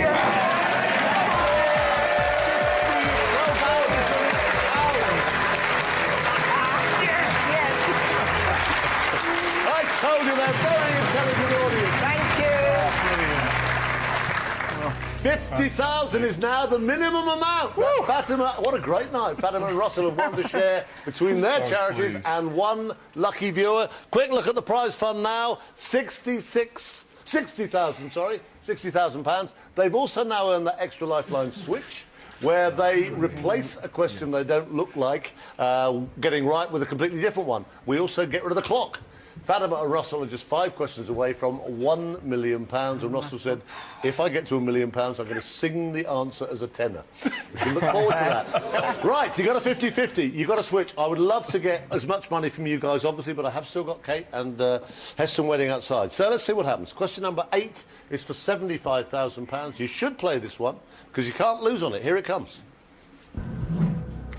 What is the dot over the lowercase I or J called? No clock. Titlo. Tittle. Trema. Tilde. The dot over a lowercase I or J. It's one of those for 75 grand. You can get rid of 2. If you really don't like this, you can switch it. Titlo, tittle, trema, tilde. What did your first one? What are you thinking? I actually don't know, so I might be tempted to switch this, yeah. Do that. Yeah? Yeah. Not a clue? No, I haven't either. Not a clue. Trema was the one that instantaneously jumped out at me, but I'm just not certain. Yeah, instantaneously is a good word on live TV. Trema. Want to get rid of it? I think we ought to. Yeah, I think we'll change, yeah. OK, I will tell you the right answer was tittle, so it's a good thing Trema didn't... Well, it may have jumped out of you, but it would have been wrong. However, we got rid of that, which is good. You've still got a 50-50. Right, this is the question. Now, after J.K. Rowling, which children's author sold the most books in the UK in the last decade? These are your options. Roger Hargreaves, Dr. Seuss, Jacqueline Wilson, Roald Dahl. Fatima, what are you thinking? Thinking Roald Dahl. I was thinking Roger Hargreaves. As well. Yeah. You got a 50-50. You could get rid of 2. Yeah, it's going to still leave Hargreaves and Dahl, I reckon. I think it'll leave Hargreaves and Dahl. What do you want to do, Ross? Do you want to have a plug at it and save the 50-50, or...? Yeah, save the 50-50. I would go Roald Hargreaves. Dahl or Hargreaves? Hargreaves, if... Hargreaves. Dahl. Should we just use the Dahl's 50-50? It's one, but Hargreaves 75,000. Should we go the 50-50?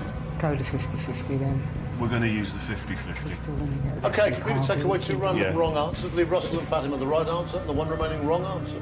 I knew that would happen. Roger Hargreaves or Roald Dahl? One of those 2 is worth 75,000. You've been listening to us, you see. They deliberately did that. It is actually, I know people don't believe this, it is actually totally random. OK. Go Hargreaves. Hargreaves. You might as well play this. Yeah. Because you can't lose on it. Hargreaves. All right, then. A. Roger Hargreaves. Are you sure? It's a gamble. You said Dahl. I know, and you said Hargreaves, and I think... Final answer? A. Roger Hargreaves. Final answer. Why are you praying? Because I want £75,000 for charity. Yeah, exactly.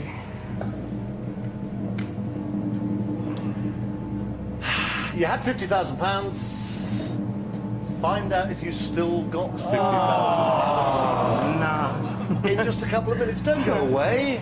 No.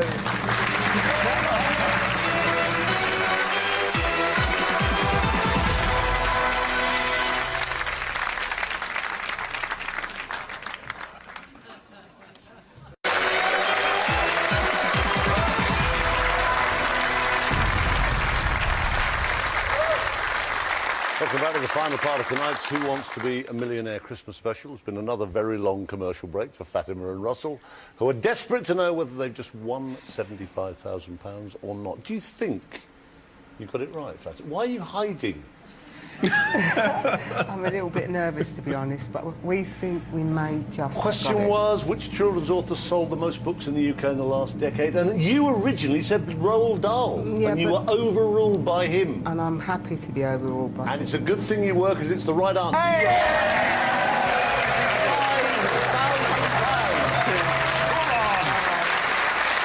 That's what we need. Tell you what's amazing, he died in 1988, and one Mr. Men book sells every 27 seconds. It's amazing. It's fantastic. Right, so you have £75,000. This is fantastic. You have no lifelines left, but question number 9, you could double your money here. You lose 25 if you give me a wrong answer. You're guaranteed 50. You could double your money to 150. Have a look at it. Question number 9. I'm running out of time. It's 9:45, so I must get cracking, and I really want to try and get Kate and Heston on as well. Have a look. Question number 9 for £150,000. Here it comes. What's the name of the Queen's first great-grandchild? Savannah, Amber, Ruby, Abby.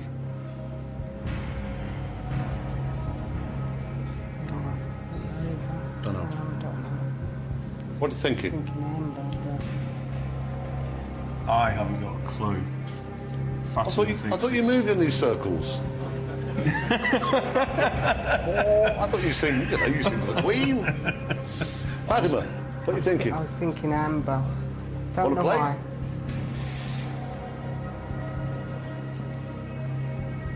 Are you sure? No. You lose 25,000 if you're wrong. Risk But it's worth losing that kind of money either. I think 75k It's is a pretty brilliant good, yeah. job. Yeah, I think we've got to be grateful for that. I think so. I think... Take the money? We're going to take the money, yeah.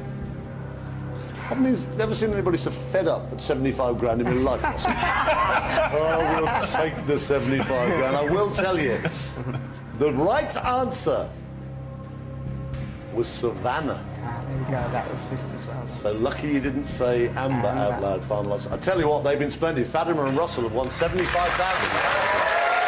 Between their charities. And tonight's viewer prize pot. Let's have a look at the pot, please, guys. Where are we? £72,500. Somebody will be playing for that live on air in about the next 10 minutes. Please thank Fatima Whitbread, Russell Watson. Bless you, guys. Take the cockroach, don't leave it behind. Bless you, darling. And a Merry Christmas. Thank you. I'm so sorry I wasn't Peter Andre. Go that way. Goodbye. Thanks a lot, mate. Still more money to be won, so let's bring out our next pair of Santa's little helpers. Kate Garraway, Heston Blumenthal. Hello, you. Oh, you look glam. Oh, you look glam. No, you look good. Happy Christmas. Happy Christmas. Cool. No pressure, but there's been a huge I amount know of they've money done really won well. We've worked ourselves in for frenzy. Okay, don't worry. I've got about 10 minutes. Come on then. Kate and Heston are hoping to win a load more cash to share between one of you at home and their chosen charities, Lend with Care and the Nichols Spinal Injury Foundation. They've got 3 lifelines to help them for the first 2 questions. They'll have 15 seconds. Because we're live, this klaxon could sound to stop the show, and that would stop Kate and Heston's game. I'm afraid if that happens, any question in play is null and void. So let's get cracking. Lots of luck. Let's play Who Wants to Be a Christmas Millionaire?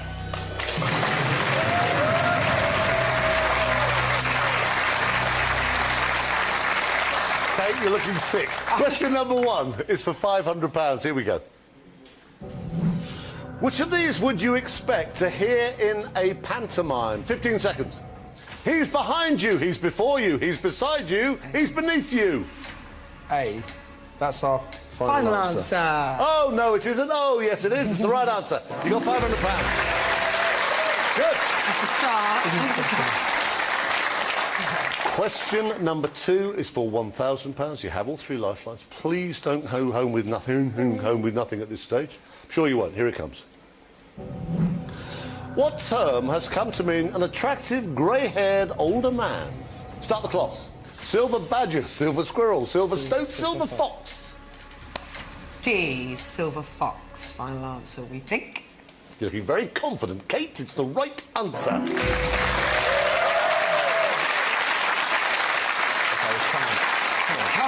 on. Right, come on. Let's go. That's £1,000 safely in the bank, £500 obviously for their charities, 500 more in that viewer prize pot. Those lines have closed, but we will take a caller just before 10 o'clock. For the next 5 questions, Kate and Heston will have 30 seconds. Question number 3 for £2,000. On this day in 1984, what did Britain agree to give back to China? Heston thinks he knows it. Start the clock. Ping pong, giant panda, Ming vase, Hong Kong. OK, D, that's our final answer, Hong Kong. It's the right answer. You got £2,000. The 19th of December in 84. Right, let's keep going. I'm dreading that klaxon. Question number 4 is for £5,000. You still have those lifelines. Here it comes. The expression throw in the towel is derived from which sport? 30 seconds. Boxing, swimming, judo, tennis. A boxing final answer. Why are you screwing your face up like that? I don't know, because I'm scared. You shouldn't be. It's the right answer. It's £5,000. Final second. Throws the towel in the ring. The admitted man has lost. Right, keep going. Question number 5 is for £10,000. You had 3 lifelines, 30 seconds. Here we go. Who has pianos named Nina, Winifred and Rita? 30 seconds. Jamie Cullum, Mick Jagger, Elton John, Ozzy Osbourne. I don't know this. We're going to have to do something, I think. Yeah, let's do something. OK, what should we do? Phone a friend? Audience. 50, Make your mind up, guys. Quickly. Audience. Right, stop the clock. OK. Right. Audience, on your keypads, please. Who has piano's name? Nina, Winifred and Rita. A on your keypad is Jamie Cullum. B is Mick Jagger. C is Elton John. D is Ozzy Osbourne. A, Jamie. B, Mick. C, Elton. D, Ozzy. A, B, C or D. All vote now. I want to try and get to the end of this question. Come on. Quick.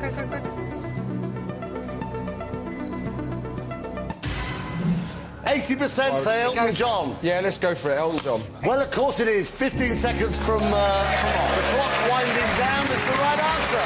For £10,000, you still have a 50-50. You still can phone a friend. Question number 3. It was like Jeff on a Saturday afternoon. It was like £10,000. I'll tell you what, give him a big hand. Not bad. That was pretty quick, you guys. Now, we are out of time, but Kate and Heston, quite brilliant, have won £10,000 to share between the viewer prize pot and their charities. That means the viewer total tonight, since we came on air at 8:30, stands at this amount of money, £77,500, which plus all those goodies is a serious Christmas prize for somebody in the next few minutes. I knew you'd be excited. Right, from all the people who have entered, we've randomly selected tonight's caller. Let's find out who's on the line. They've got a chance to win £77,500 plus all that high-tech gear. I can tell you it's Dot from Kent, from Tunbridge Wells. Hi, Dot. Hi, Chris. How are you? You sound very excited. I am. £77,500, darling, plus all those Christmas goodies. Right, all you have to do, please get this right, is answer one question correctly. You'll have 4 options to choose from and 30 seconds to answer once I've read the question. You must scream out final answer. All right, my darling? Yes. Right, Dot, lots of luck. Here we go. Here's the question. According to the biblical story, which of these was not a gift brought by the 3 wise men? 30 seconds. Dot, good luck. Gold, bronze, frankincense, myrrh. Hello. Hello. My answer is B, bronze. Final answer? Yes, final answer. Dot. Yeah. Dot. Yeah. You've just won £77,500. Fantastic! Absolutely brilliant. Dot, I can't hear you in all this, Dot. Happy Christmas! Thank you.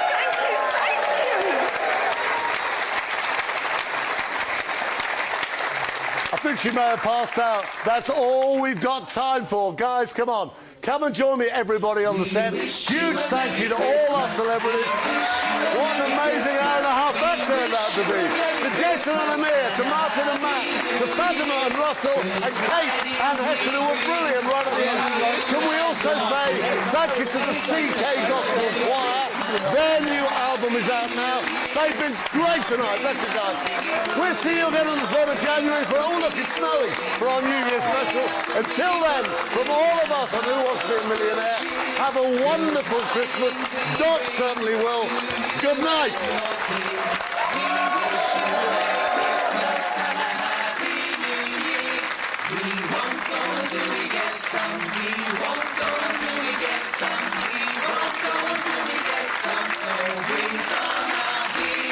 Good tidings we bring to you and your king. We wish you a Merry Christmas and a Happy New Year. We wish you a Merry Christmas. We wish you a Merry Christmas. We wish you a Merry Christmas and a Happy New Year.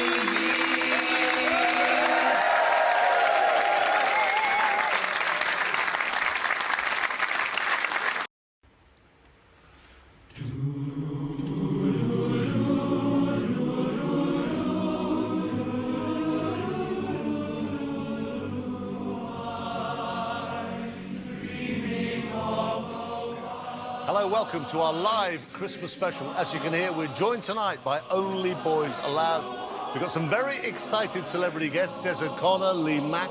From the Jungle, Rosemary Schrager and Hugo Taylor. And from JLS tonight, JB and Arishe. Let's play Who Wants to Be a Millionaire?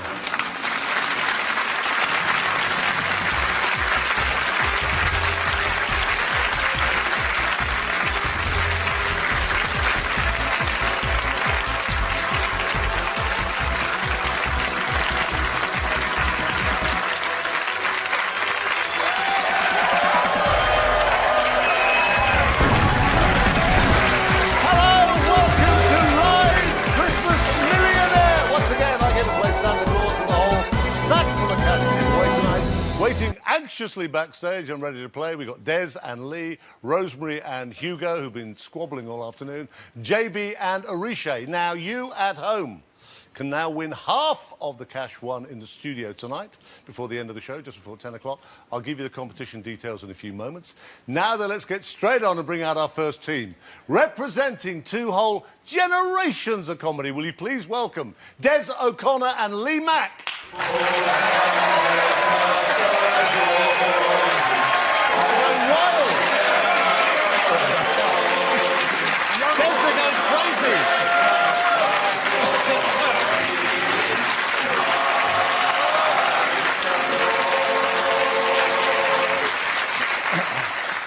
You have never had a band giving you a tribute like that when you came on, have you? It's fantastic. Well, yes, occasionally, but that was really nice. Thank you. You've got taste. So, you ready for this? Yes. You met him on your chat show when he was a guest, and then he came back and did Would I Lie to You? Yeah, well, actually, you know, the first time I spoke to Des, genuinely, he rang me up because he introduces the new comedians and wants to get to know you and warm up. And he was great, and he rings up out of the blue, and genuinely, it's about 16 years ago. I pick up the phone, he goes, hello, it's Chris Tarrant here from Who Wants to Be a Millionaire. Is that true? I've heard, is that true? So I say to him, I go, get lost, who is it? And he goes, I'm only joking, it's Des O'Connor. I'm like, no, seriously, who is he? He went, no, it is, it's Des O'Connor. You know? I thought, why don't you just say Des O'Connor? You're famous too, you don't have to pretend to be Chris Tarrant. Who's pretending to be Chris Tarrant? Well, not even I. What's the strategy tonight, team? To win? Yeah. Yes, to win how much? Well, what do you think? I'm not going to settle for any less than 2 million. I'm with him there. I'm on his side there. Yeah, good luck on that one. Right, tonight, as well as playing for one of you at home, Des and Lee are hoping to win tons of cash for their chosen charities.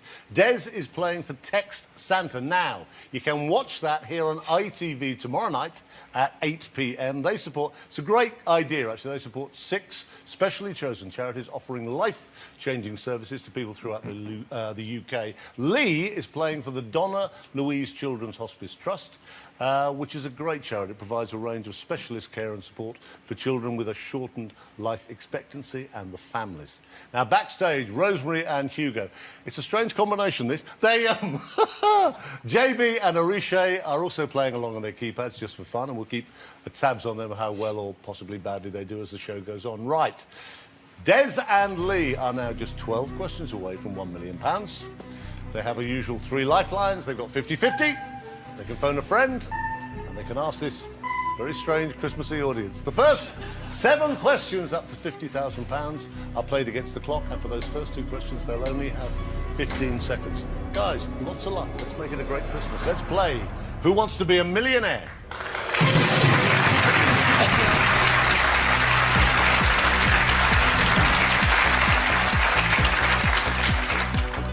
Look at you, poised. We're poised. Ready to pounce. OK, question number 1, £500. I will read out the question, then I start the clock. You will only have 15 seconds. Have a look. Question number 1 is for 500 quid. Here it comes. Traditionally, what happens at this time of the year under the mistletoe? Not yet. Should we do it? Comedy value. 15 seconds from now. Washing up, charades, blogging, kissing.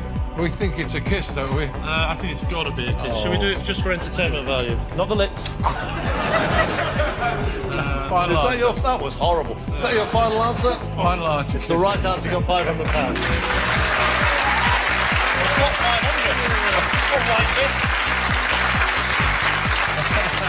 You can't kiss him and then wipe his lipstick off. You can't do that. 500 quid, last point at which you could go home with nothing at all. It won't happen. You have 3 lifelines. Question number 2 is for 1,000. Here it comes. Which parts of the human body, be careful, are sometimes referred to as the pearly whites? Don't demonstrate this one. 15 seconds. Start the clock. Toenails, knees, teeth, ears. Well, I'm not going to take them out. No, we think it's teeth, don't we? We'll go for teeth on that Go one. for teeth. Final answer? Final answer. It's the right answer. Well done, guys. You're guaranteed £1,000. It's a green star. So that's a guaranteed 500 quid for their charity and £500 to start off that viewer prize pot. Serious prizes tonight as well as the money, but we'll find out about that in a few minutes' time. Des and Lee now have got 30 seconds to answer the next 5 questions. So, question number 3 for £2,000, you'll have 30 seconds. Have a look, here it comes. What day does Christmas Day fall on this year?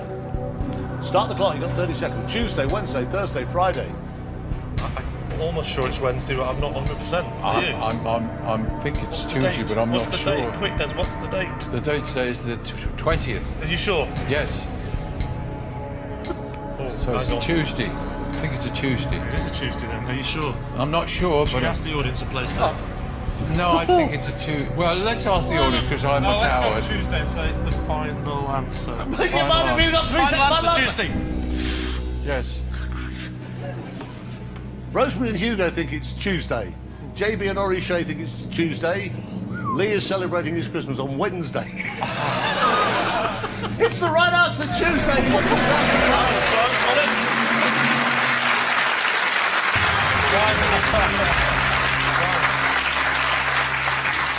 JLS, don't go away, you might be on early. Right. Question number 4. They do get harder as well. Question number 4 is for £5,000. You have still got all 3 lifelines intact. Have a look at this. Question number 4 for £5,000 is this. Last week, who was crowned BBC Sports Personality of the Year? 30 seconds. Jessica Ennis, Mo Farah, Bradley Wiggins, Rory McIlroy. We think it was Bradley Wiggins. Definitely Bradley Wiggins on that one. Yeah, we definitely think so. Final answer. Definitely Tuesday. You've lost all your confidence. You slept like a twiggly. It's the right answer. You got £5,000.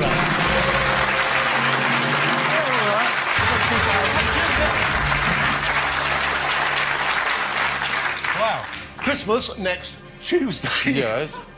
Are you at home? Family? What, next Tuesday? Yes, I am. Because it's next Tuesday. Yeah, I know it's We've next been through Tuesday. this. It's the 20th. I Don't book be next early. Tuesday. I book early. I was looking at 2013 Christmas. don't. I'm at home.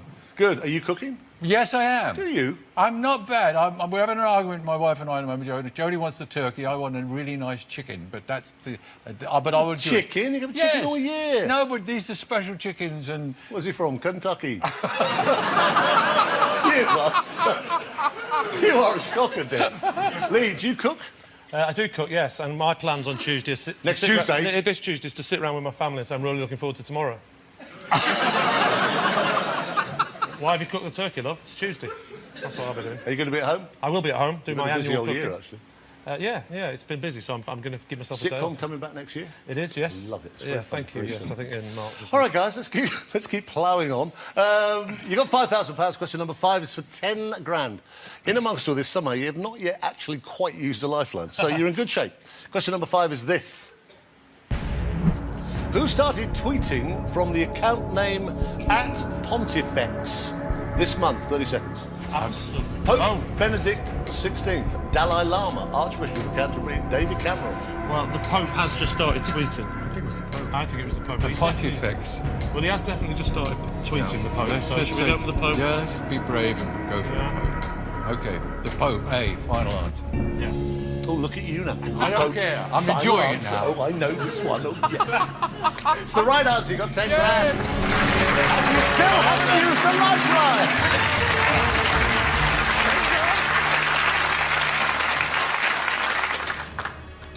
Just seeing, you've appeared at the London Palladium over 1,200 times. 1,392. Yeah, I said it was over 1,200. That's amazing. That was the year of his first performance. Would you mind? And I'll get you playtime. And you've sold 16 million records. They're all in my garage, Chris. Just waiting. Without eBay, you wouldn't have shifted a single one. You got 10 grand, you got 3 lifelines. Question number 6 is for £20,000. You're 2 away from 50, guys. Have a look at question number 6 of 12.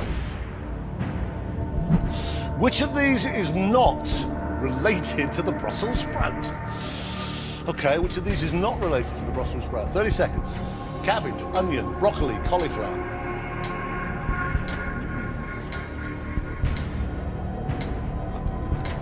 I'm not sure.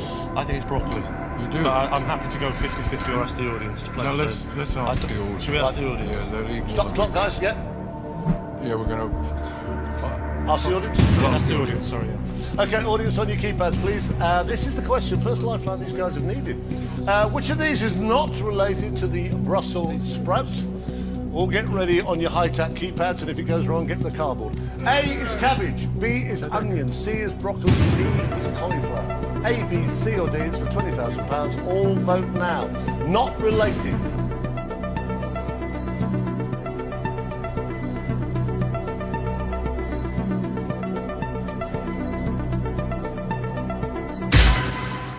%1 cabbage. Hello, we'd like to meet that person. 81% onion, 15% broccoli, which Lee thought 3% cauliflower. Clock restarts, guys. Come on, what you can do? Say be onion. We'll go with Des in the audience because I don't even know what day of the week it is. It's the final answer. Final answer. Yeah, we'll go for onion. Final answer. It's the right answer. Well done.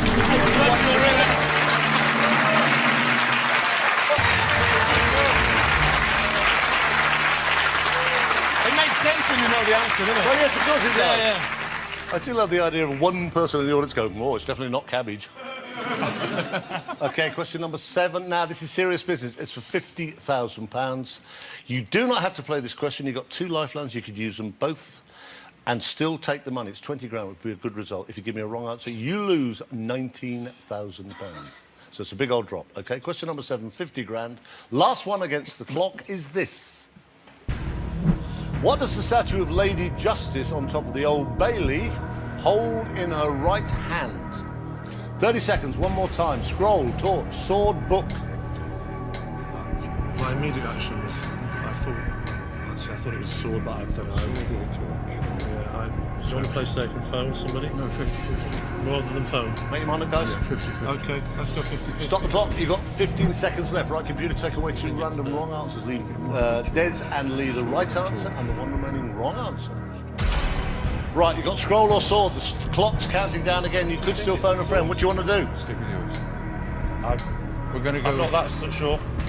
Well, we'll go with it. Be brave. We've got 20k. So C, sword. Final answer. OK. But you've only got 20k if that's the right answer. Oh. Too late to change my mind now. Yes. Des, I went through this so carefully at the beginning of the show.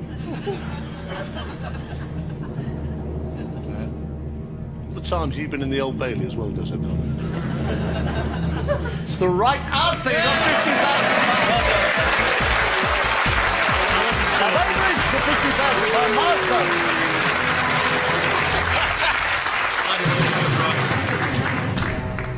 50 grand, and that is now the minimum amount they've won to share between their charities and one lucky viewer this Christmas. That's a serious result, and you're not finished yet.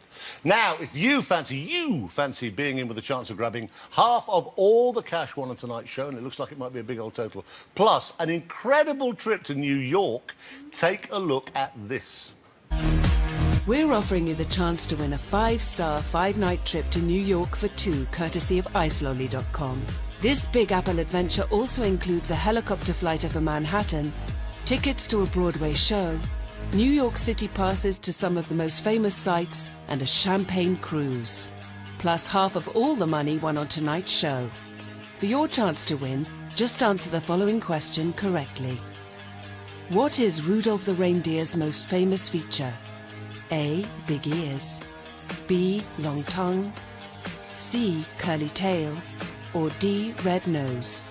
Call 0904 16 19 333. Calls cost no more than £1.54 from BT landlines. Other networks may be higher and mobiles considerably more. Or text your answer A, B, C or D to 88342. Text costs £1.50 plus one standard network rate message. You can also enter for free at the website. Entrants must be 18 or over. Entries made after lines close at midday on Friday the 28th of December will not be counted, but may still be charged. Good luck.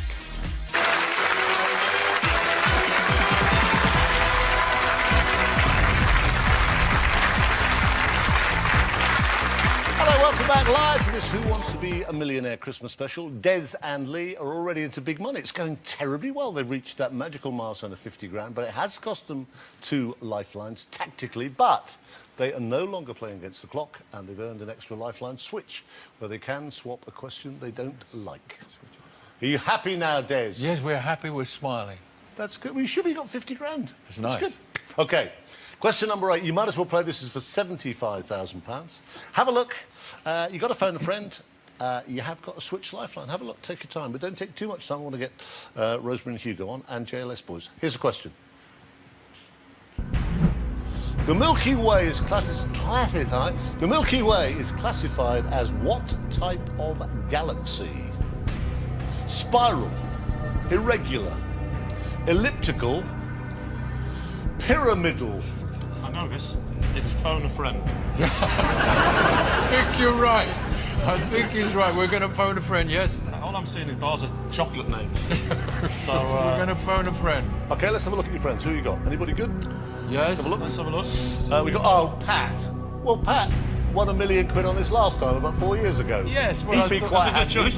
That's him being your mate, Des. Well, that was handy, wasn't it? He's a nice lad, is Pat. Very nice man. Sir Richard and Katie. Brilliant, brilliant. Well, Katie's Dippy Daisy in my Of course she's in your sitcom. And who else do you want to phone a friend than somebody who plays a Dippy girl? Yeah, good, good thinking. Thanks, Katie, but Pat's looking good. For £1 million winner.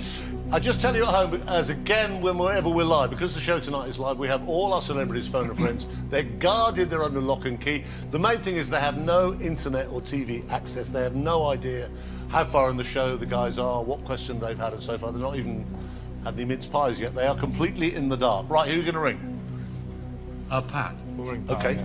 Funny that. Yes. Your best mate, Pat, yes. who won $1 million on this show. Okay. He might be out. I hope not. You're desperate trouble with this. But 9:25. Who's going to talk to him? I'll talk to him. Yes, okay. Don't pretend you're me.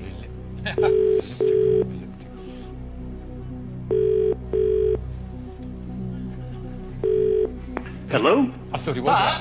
Hello? Chris Tarrant, hello matey, how are you and a happy Christmas? Happy Christmas. I'm nice fine. to talk to you again. Now, this must be kind of weird for you because you actually can't see the show for once, you don't know what's happening. No. I can tell you've got Des and Lee here, you know that much. Yes. You can't get to the internet, you can't get a search engine, you can't watch the telly, but. Next voice will be Des's, he'll tell you the question. It's serious money, Pat, I know it's not serious money to you, but to them it's a lot of money. It's for £75,000. Okay. All right, mate. Des will tell you the question. There are still 4 possible answers. Right, there's 30 seconds, mate. Good luck. Your time starts now. Hi, Pat. The Milky Way is classified as what type of galaxy? Spiral, irregular, elliptical, or pyramidal? That's right. Pyramidal. Pyramidal. It's a spiral galaxy. Could you give me the options again? Spiral, irregular, elliptical, pyramidal. Pyramidal. It's spiral.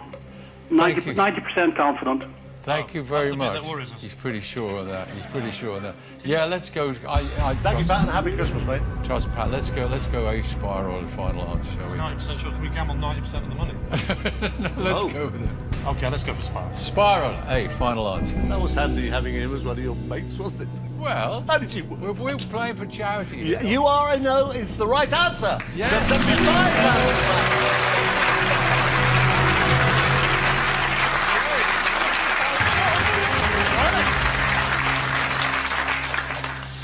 Okay, this is good. You got 75 grand. That's the last lifeline, except for that switch, which means you can have a look at a question and get rid of it. Have a look at question number 9. Now, this is a big old jump. It's worth £150,000. You've got 75,000 at this moment. You would drop 25, but you go up 75 if you give me a right answer. Have a look. Here's the question.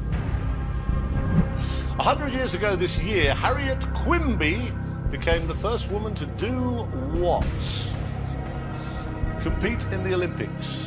Vote in an election, sail the Atlantic, pilot a plane across the Channel. We vote, but we play safe and switch. Well, we should play switch. It could get worse, but we're not sure, are we? I'm not sure enough. We'd like to be, but I'm not sure enough. So it could get worse. It could get worse. You haven't got a clue. I don't know what's happening this week. I'm not going to know what happened 100 years ago. Just out of interest, then we'll get. What do you think it is? I thought it was voting in an election, but I'm not confident. I'm not absolutely certain myself. I'd probably compete in the Olympics, but I've no idea. Okay, it's lucky you didn't do that because the answer is pilot a plane across the Channel. That's gone, which is lucky. You've still got that 75 grand. Right, there's no going back once it's been switched, so let's hope the replacement is an improvement and more to their liking. Here it comes, have a look. In the West Midlands village of Meriden, there is an ancient stone monument traditionally thought to mark what? These are your options. Robin Hood's burial site, centre of England, site of Caesar's camp, source of the Thames. I think it's B, source of England. Centre of England. The source of England. Centre of England. Meridian, centre, and it's right in the middle of in the West Midlands village of Meriden. You lose 25 grand if you're wrong. So why is it suddenly when you sit here, you suddenly don't believe your own thought? I think it's the centre of England. I think I've driven by. It used to be on the motorway. Oh, I'm going to feel terrible if this is wrong. No, I'm not sure at all. So if you think it's the centre of England... do we go for it or not? What do we lose if we get this wrong? We lose 25 or... Well, let's go for it then, because it's still 50k to the credit. It's guaranteed. B, centre of England. Okay. What do you think? I've been wrong tonight twice, so... Well, it's my turn. Guys, make your mind up. I'm going to hurry. It slightly makes me feel the source of the Thames, but it's probably me copying. Let's go for the centre of England. You were sure before. Well, I'm going to take a chance. We still win 50. B, centre of England. Let's go for it. Final answer. Centre of England.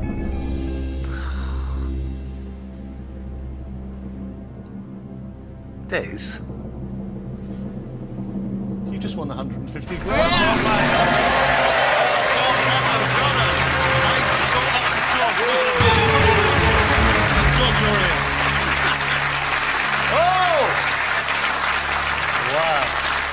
Cool. Right.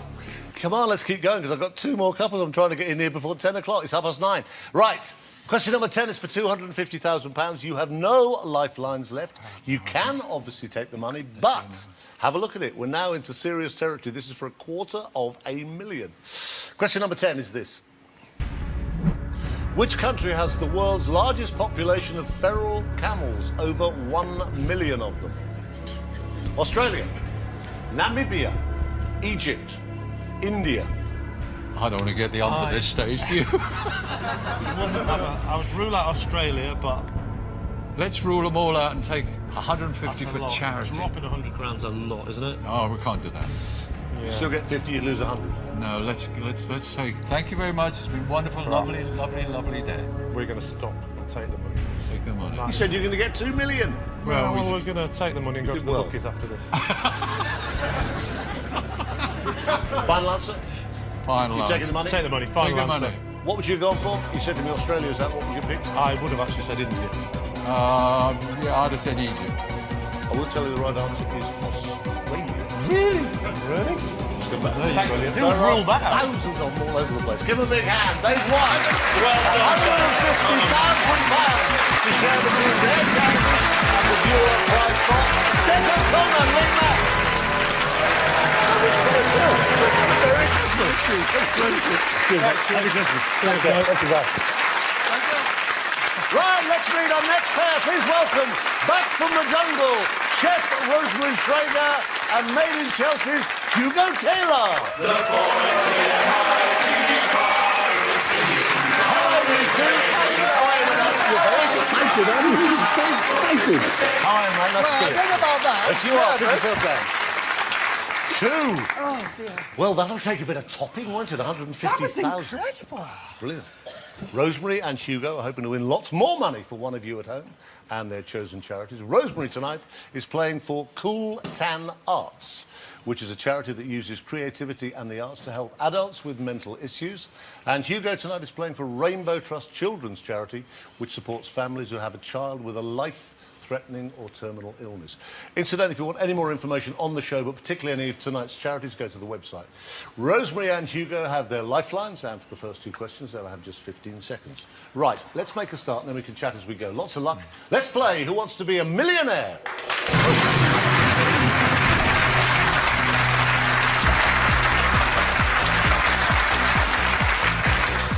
OK, question number one. We've been way up there. Question number 10. We're back down the bottom. Let's try and go back up. Question number one is for £500. 15 seconds after I read out the question. Here it comes.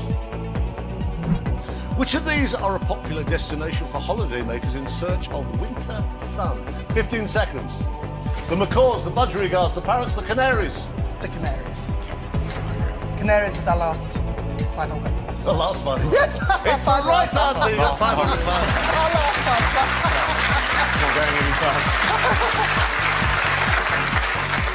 Don't quarrel, you two. Question number two. Otherwise, I'll bring on Eric Bristow. Question number two is for £1,000. You had three lifelines. Here it comes. 15 seconds. Here's the question. This year, Andy Murray became the first British male in 74 years to reach what? Start the clock. 15 seconds. FA Cup final, Wimbledon singles final, Olympic 100 metres final, South Pole. B. B. Yeah. B. B That final. Wimbledon singles final is our final answer. It is, and it's the right answer. You got £1,000. Okay, so they're on £1,000. They still have all three lifelines intact. They're on £1,000 so far. They're 12 away in total from $1 million. They're 2 already on the way. Join us in a few minutes to see how much farther up that ladder they can go. Don't go away.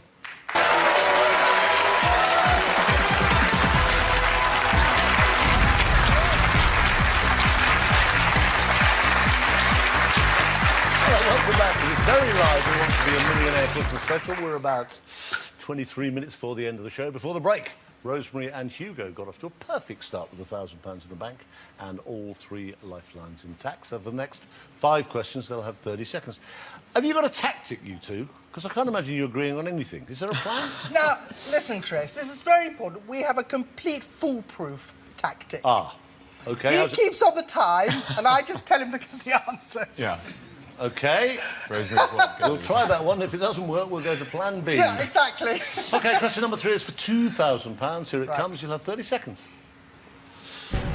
At what time of day is the Queen's Christmas message traditionally first broadcast in the UK?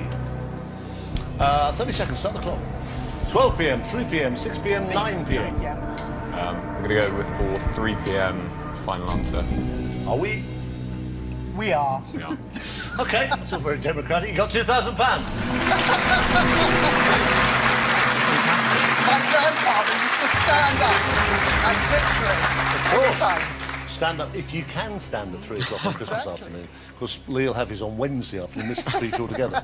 Question number 4 is for £5,000. You still have 3 lifelines. Here it is. Which Spice Girl hit is also the title of the West End musical inspired by their songs? 30 seconds. Can't find you no one. Wannabe, Say You'll Be There, Viva Forever, Spice Up Your Life. I'm pretty sure it's Viva Forever. It's just coming out now. Yeah, okay, go for C, Viva Forever. Final answer.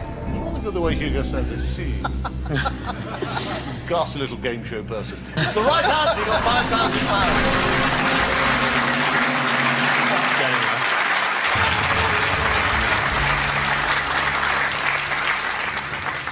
Would you go back to the jungle? No. Okay. But I loved it. Yeah. Yeah, it was a good experience. Would you go back? They might have to get their checkbook out again. There was one bit, you were wearing goggles and a snake bit the goggles. Yeah, a snake. And I think tried to half the bite me on country face. screamed. Yeah, I'm now afraid of snakes because I'm not surprised. It was the little one. There was a big one in the box, and then a smaller one. It was the smaller one that turned out to be a bit more aggy. Did this change your life for the better? Yeah, certainly, definitely. Rosemary? Yes, do you know what? It was the most wonderful experience. I mean, to actually... We were starving. Of course you were. God, we were starving. But it just taught us an awful lot. We had to get on. We lived in a very close... Well, you didn't get on at all. Oh, no, we loved each other. didn't. We loved each Yes. other. I wonder if Eric Bristow could be one of your phone friends. Yes, we had a Hello, is that Eric? Right, question number 5 is for £10,000. No way, no way. You have 3 lifelines. Have a look. According to wildlife experts at the RSPB, for every person in Britain, there are 500,000 what? Start the clock. Cats, sheep, honeybees, spiders. Goodness me. I have no idea. Honeybees. I mean... Should we ask the audience? Yes, let's ask the audience. Right, stop the clock. You'll have 19 seconds. Audience, on your keypads, please. This is the question. Okay, so according to wildlife experts at the RSPB, for every person in Britain, there are 500,000 what? Now, A is cats, B is sheep, C is honeybees, D is spiders. A, B, C or D, all vote now.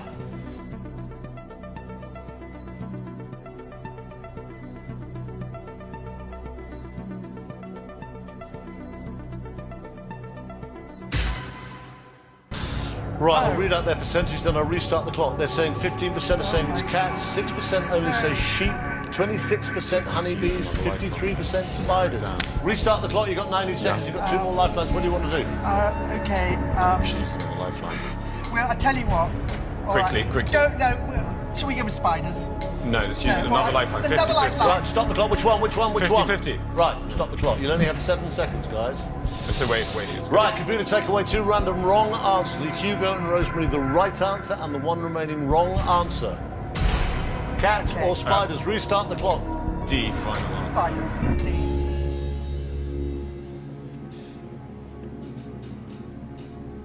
Final answer. I know, I heard you. You just won £10,000. You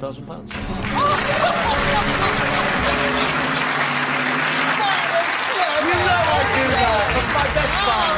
I always do that. So much fun I have here. Now you have a phone a friend left. You are 2 away from 50,000. You're on 10. You would lose 9 grand if you gave me a wrong answer, guys. You can take the money. Question number 6 is for £20,000. Here it comes. Time really gone, so. Circulating in the human body for around 120 days, what is the main function of red blood Spread cells? oxygen around the body. Right, start the clock. You've got 30 seconds. Thin the blood, fight disease, transport oxygen, deliver hormones. C, transport oxygen, final answer. It's hemoglobin, I think. JB and Arisha think it's transport oxygen. They're right, you're right. It's the right answer. You've got £20,000 back. Ooh! One more. One more.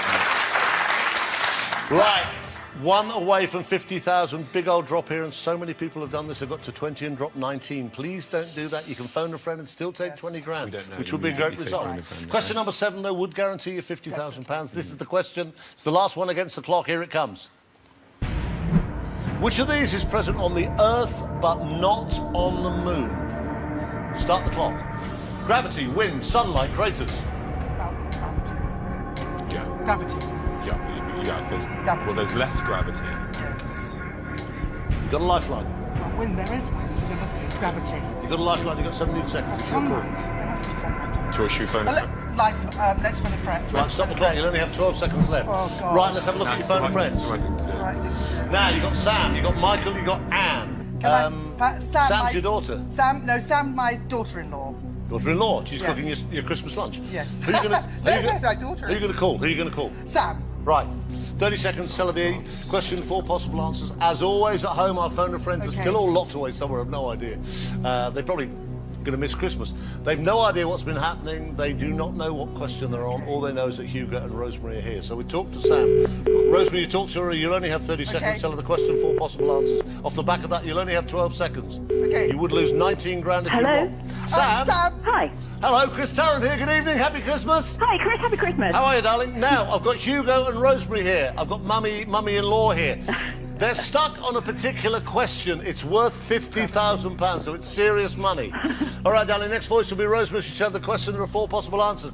Rosemary, fingers crossed, the time starts now. Which of these is present on Earth but not on the moon? Is it gravity, sunlight, wind, or craters?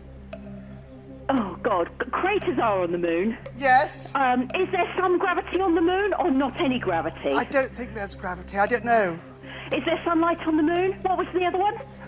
Gravity, sunlight, wind, or craters? I think there's wind. It's either sunlight or gravity, I'd say. Is it zero gravity? I'm not sure. Stop!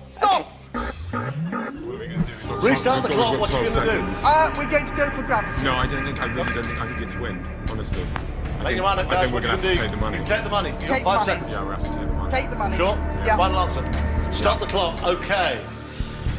4. I thought you were going to get on so well, you two, but final answer, you're saying to me you would have said wind, you would have said gravity. Yes. You're taking £20,000. Yes. The right answer was wind. Did you do the right thing? Oh, Hugo? my right God. at the last minute as well. They have won £20,000.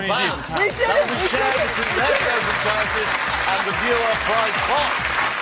Let's hear it from Rosemary Trainer and Hugo Taylor.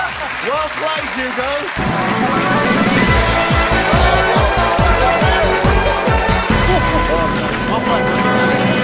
Happy Christmas. Take care. Right. Let's get our next team out. One half of JLS. Will you please welcome JB Gill and Arisha Williams. You seem to be quite popular. Chaps, how are you? He's so comfy. Happy Christmas. How's everyone? All right. Never mind. Okay. Can I just say, never mind how is everyone, it's 10 to 10. Right. Was that scary sitting backstage? Yeah, a little bit. Is that better or worse for you? Like, Starts to kick in a little bit more. Right, serious business. We're live tonight. JB and Arisha are hoping to win a whole stack of cash to share between one of you at home and their chosen charity. Now, they are playing for the JLS Foundation. That's raising money for research into cancers affecting children, youngsters and young adults. They have their lifelines, and for the first 2 questions, they'll have just 15 seconds. Are you ready for this? Yeah, as ready as we'll ever be. I promised him at the end, if he does well, he gets this time. Yes, right. come on. Question number 1 the time. is for £500. Here we go. Lots of luck. Let's play. Who wants to be a millionaire?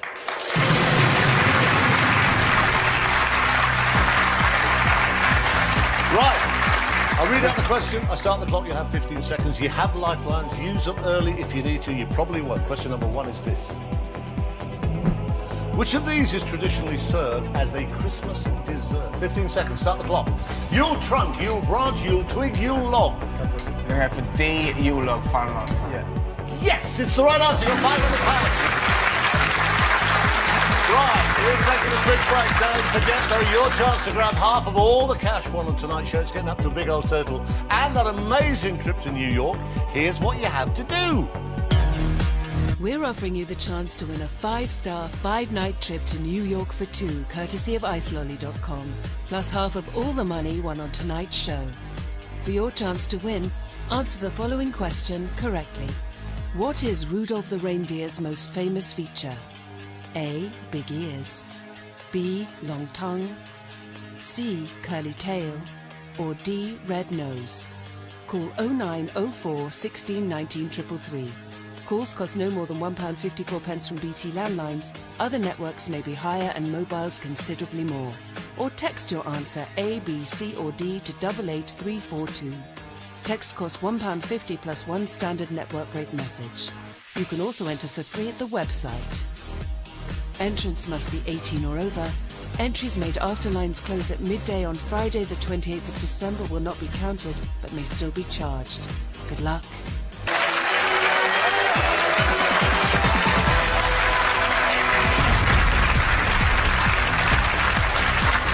Welcome back to this very, very live audience. Who Wants to Be a Millionaire Christmas special tonight?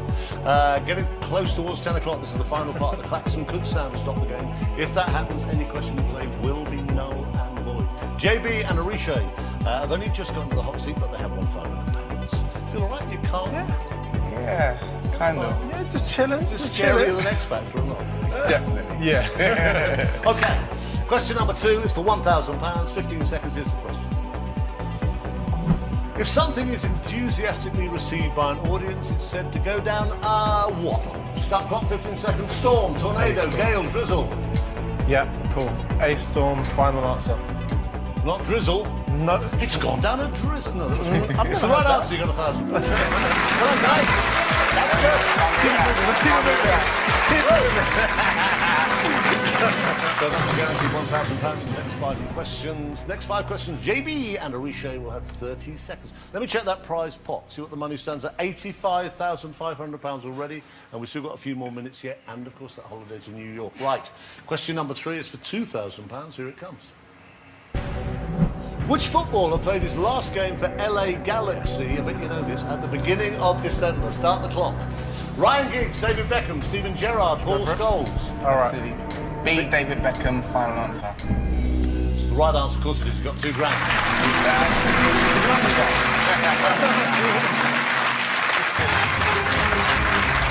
Who's your team? My team? Yeah. England. No. Your club? I don't actually have a specific one. I don't. No, I don't. Is it true you two had been in the band for 2 years before you realised you were actually cousins? Yeah.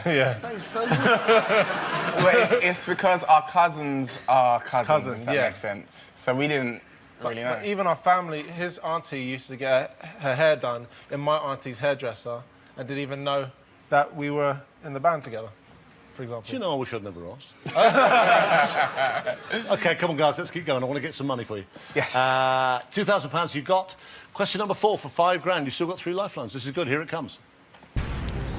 Which of these is not a synthetic fabric? Start the clock. Nylon, spandex, cotton, polyester. Yeah. What do you thinking, JB? We're going to go with cotton. Final answer?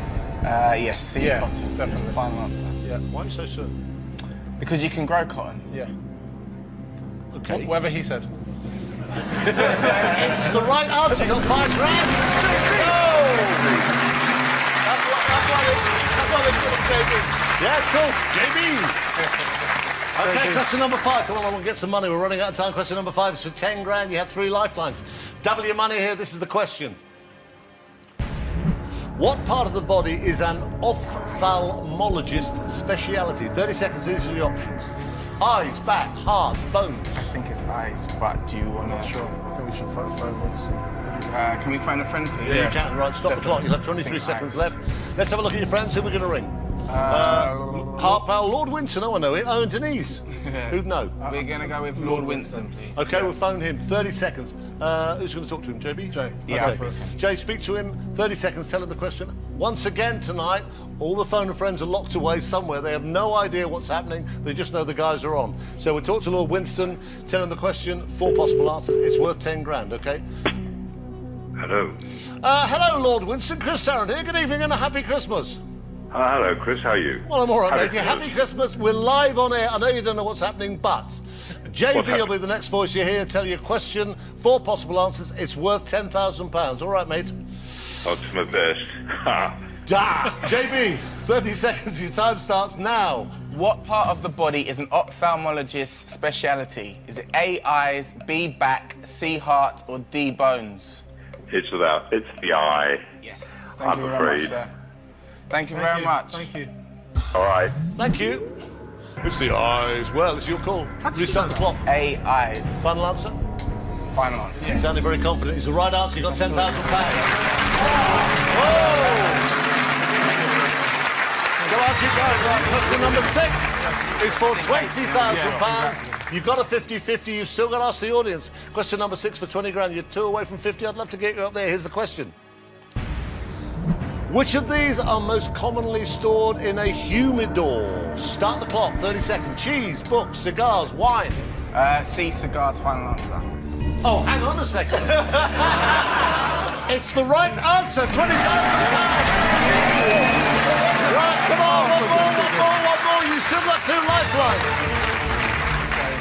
Please do not lose this money. You got 2 lifelines. You would plunge 19 grand if you gave me a wrong answer. You could take the money, which would be a great result. But here's the question. This is worth 50 grand. Here it comes. Which country reportedly makes over 1,500 varieties of sausage? One more time against the clock, 30 seconds. Italy, Germany, Croatia, Russia. Top of my head, I would have said Germany as well. Yeah. But do you want to do 50-50 just in case? Yeah, but if it goes 50-50 and that comes up and another thing comes up and it's not that thing, be quick. What do we do? What do you want to say? What do you want to say? I'll say Germany. Hey, Reece is going to go. Are you sure? Why does the same put on me? You sure? What do you want to do? 10 seconds. Quick, 50-50. 50-50, Stop the clock, you'll only have 6 seconds off the back of it. Right, computer. Take away 2 random wrong answers, leave JB and Arishay the right answer, the 1 remaining wrong answer. Germany or Russia, what do you want to do? B Germany. We're going to go B Germany, please. Yeah. The final answer. Have you been to Russia? No. Great sausage in Russia. Oh, really? I wish you'd never told me that. Germany is the right answer. You got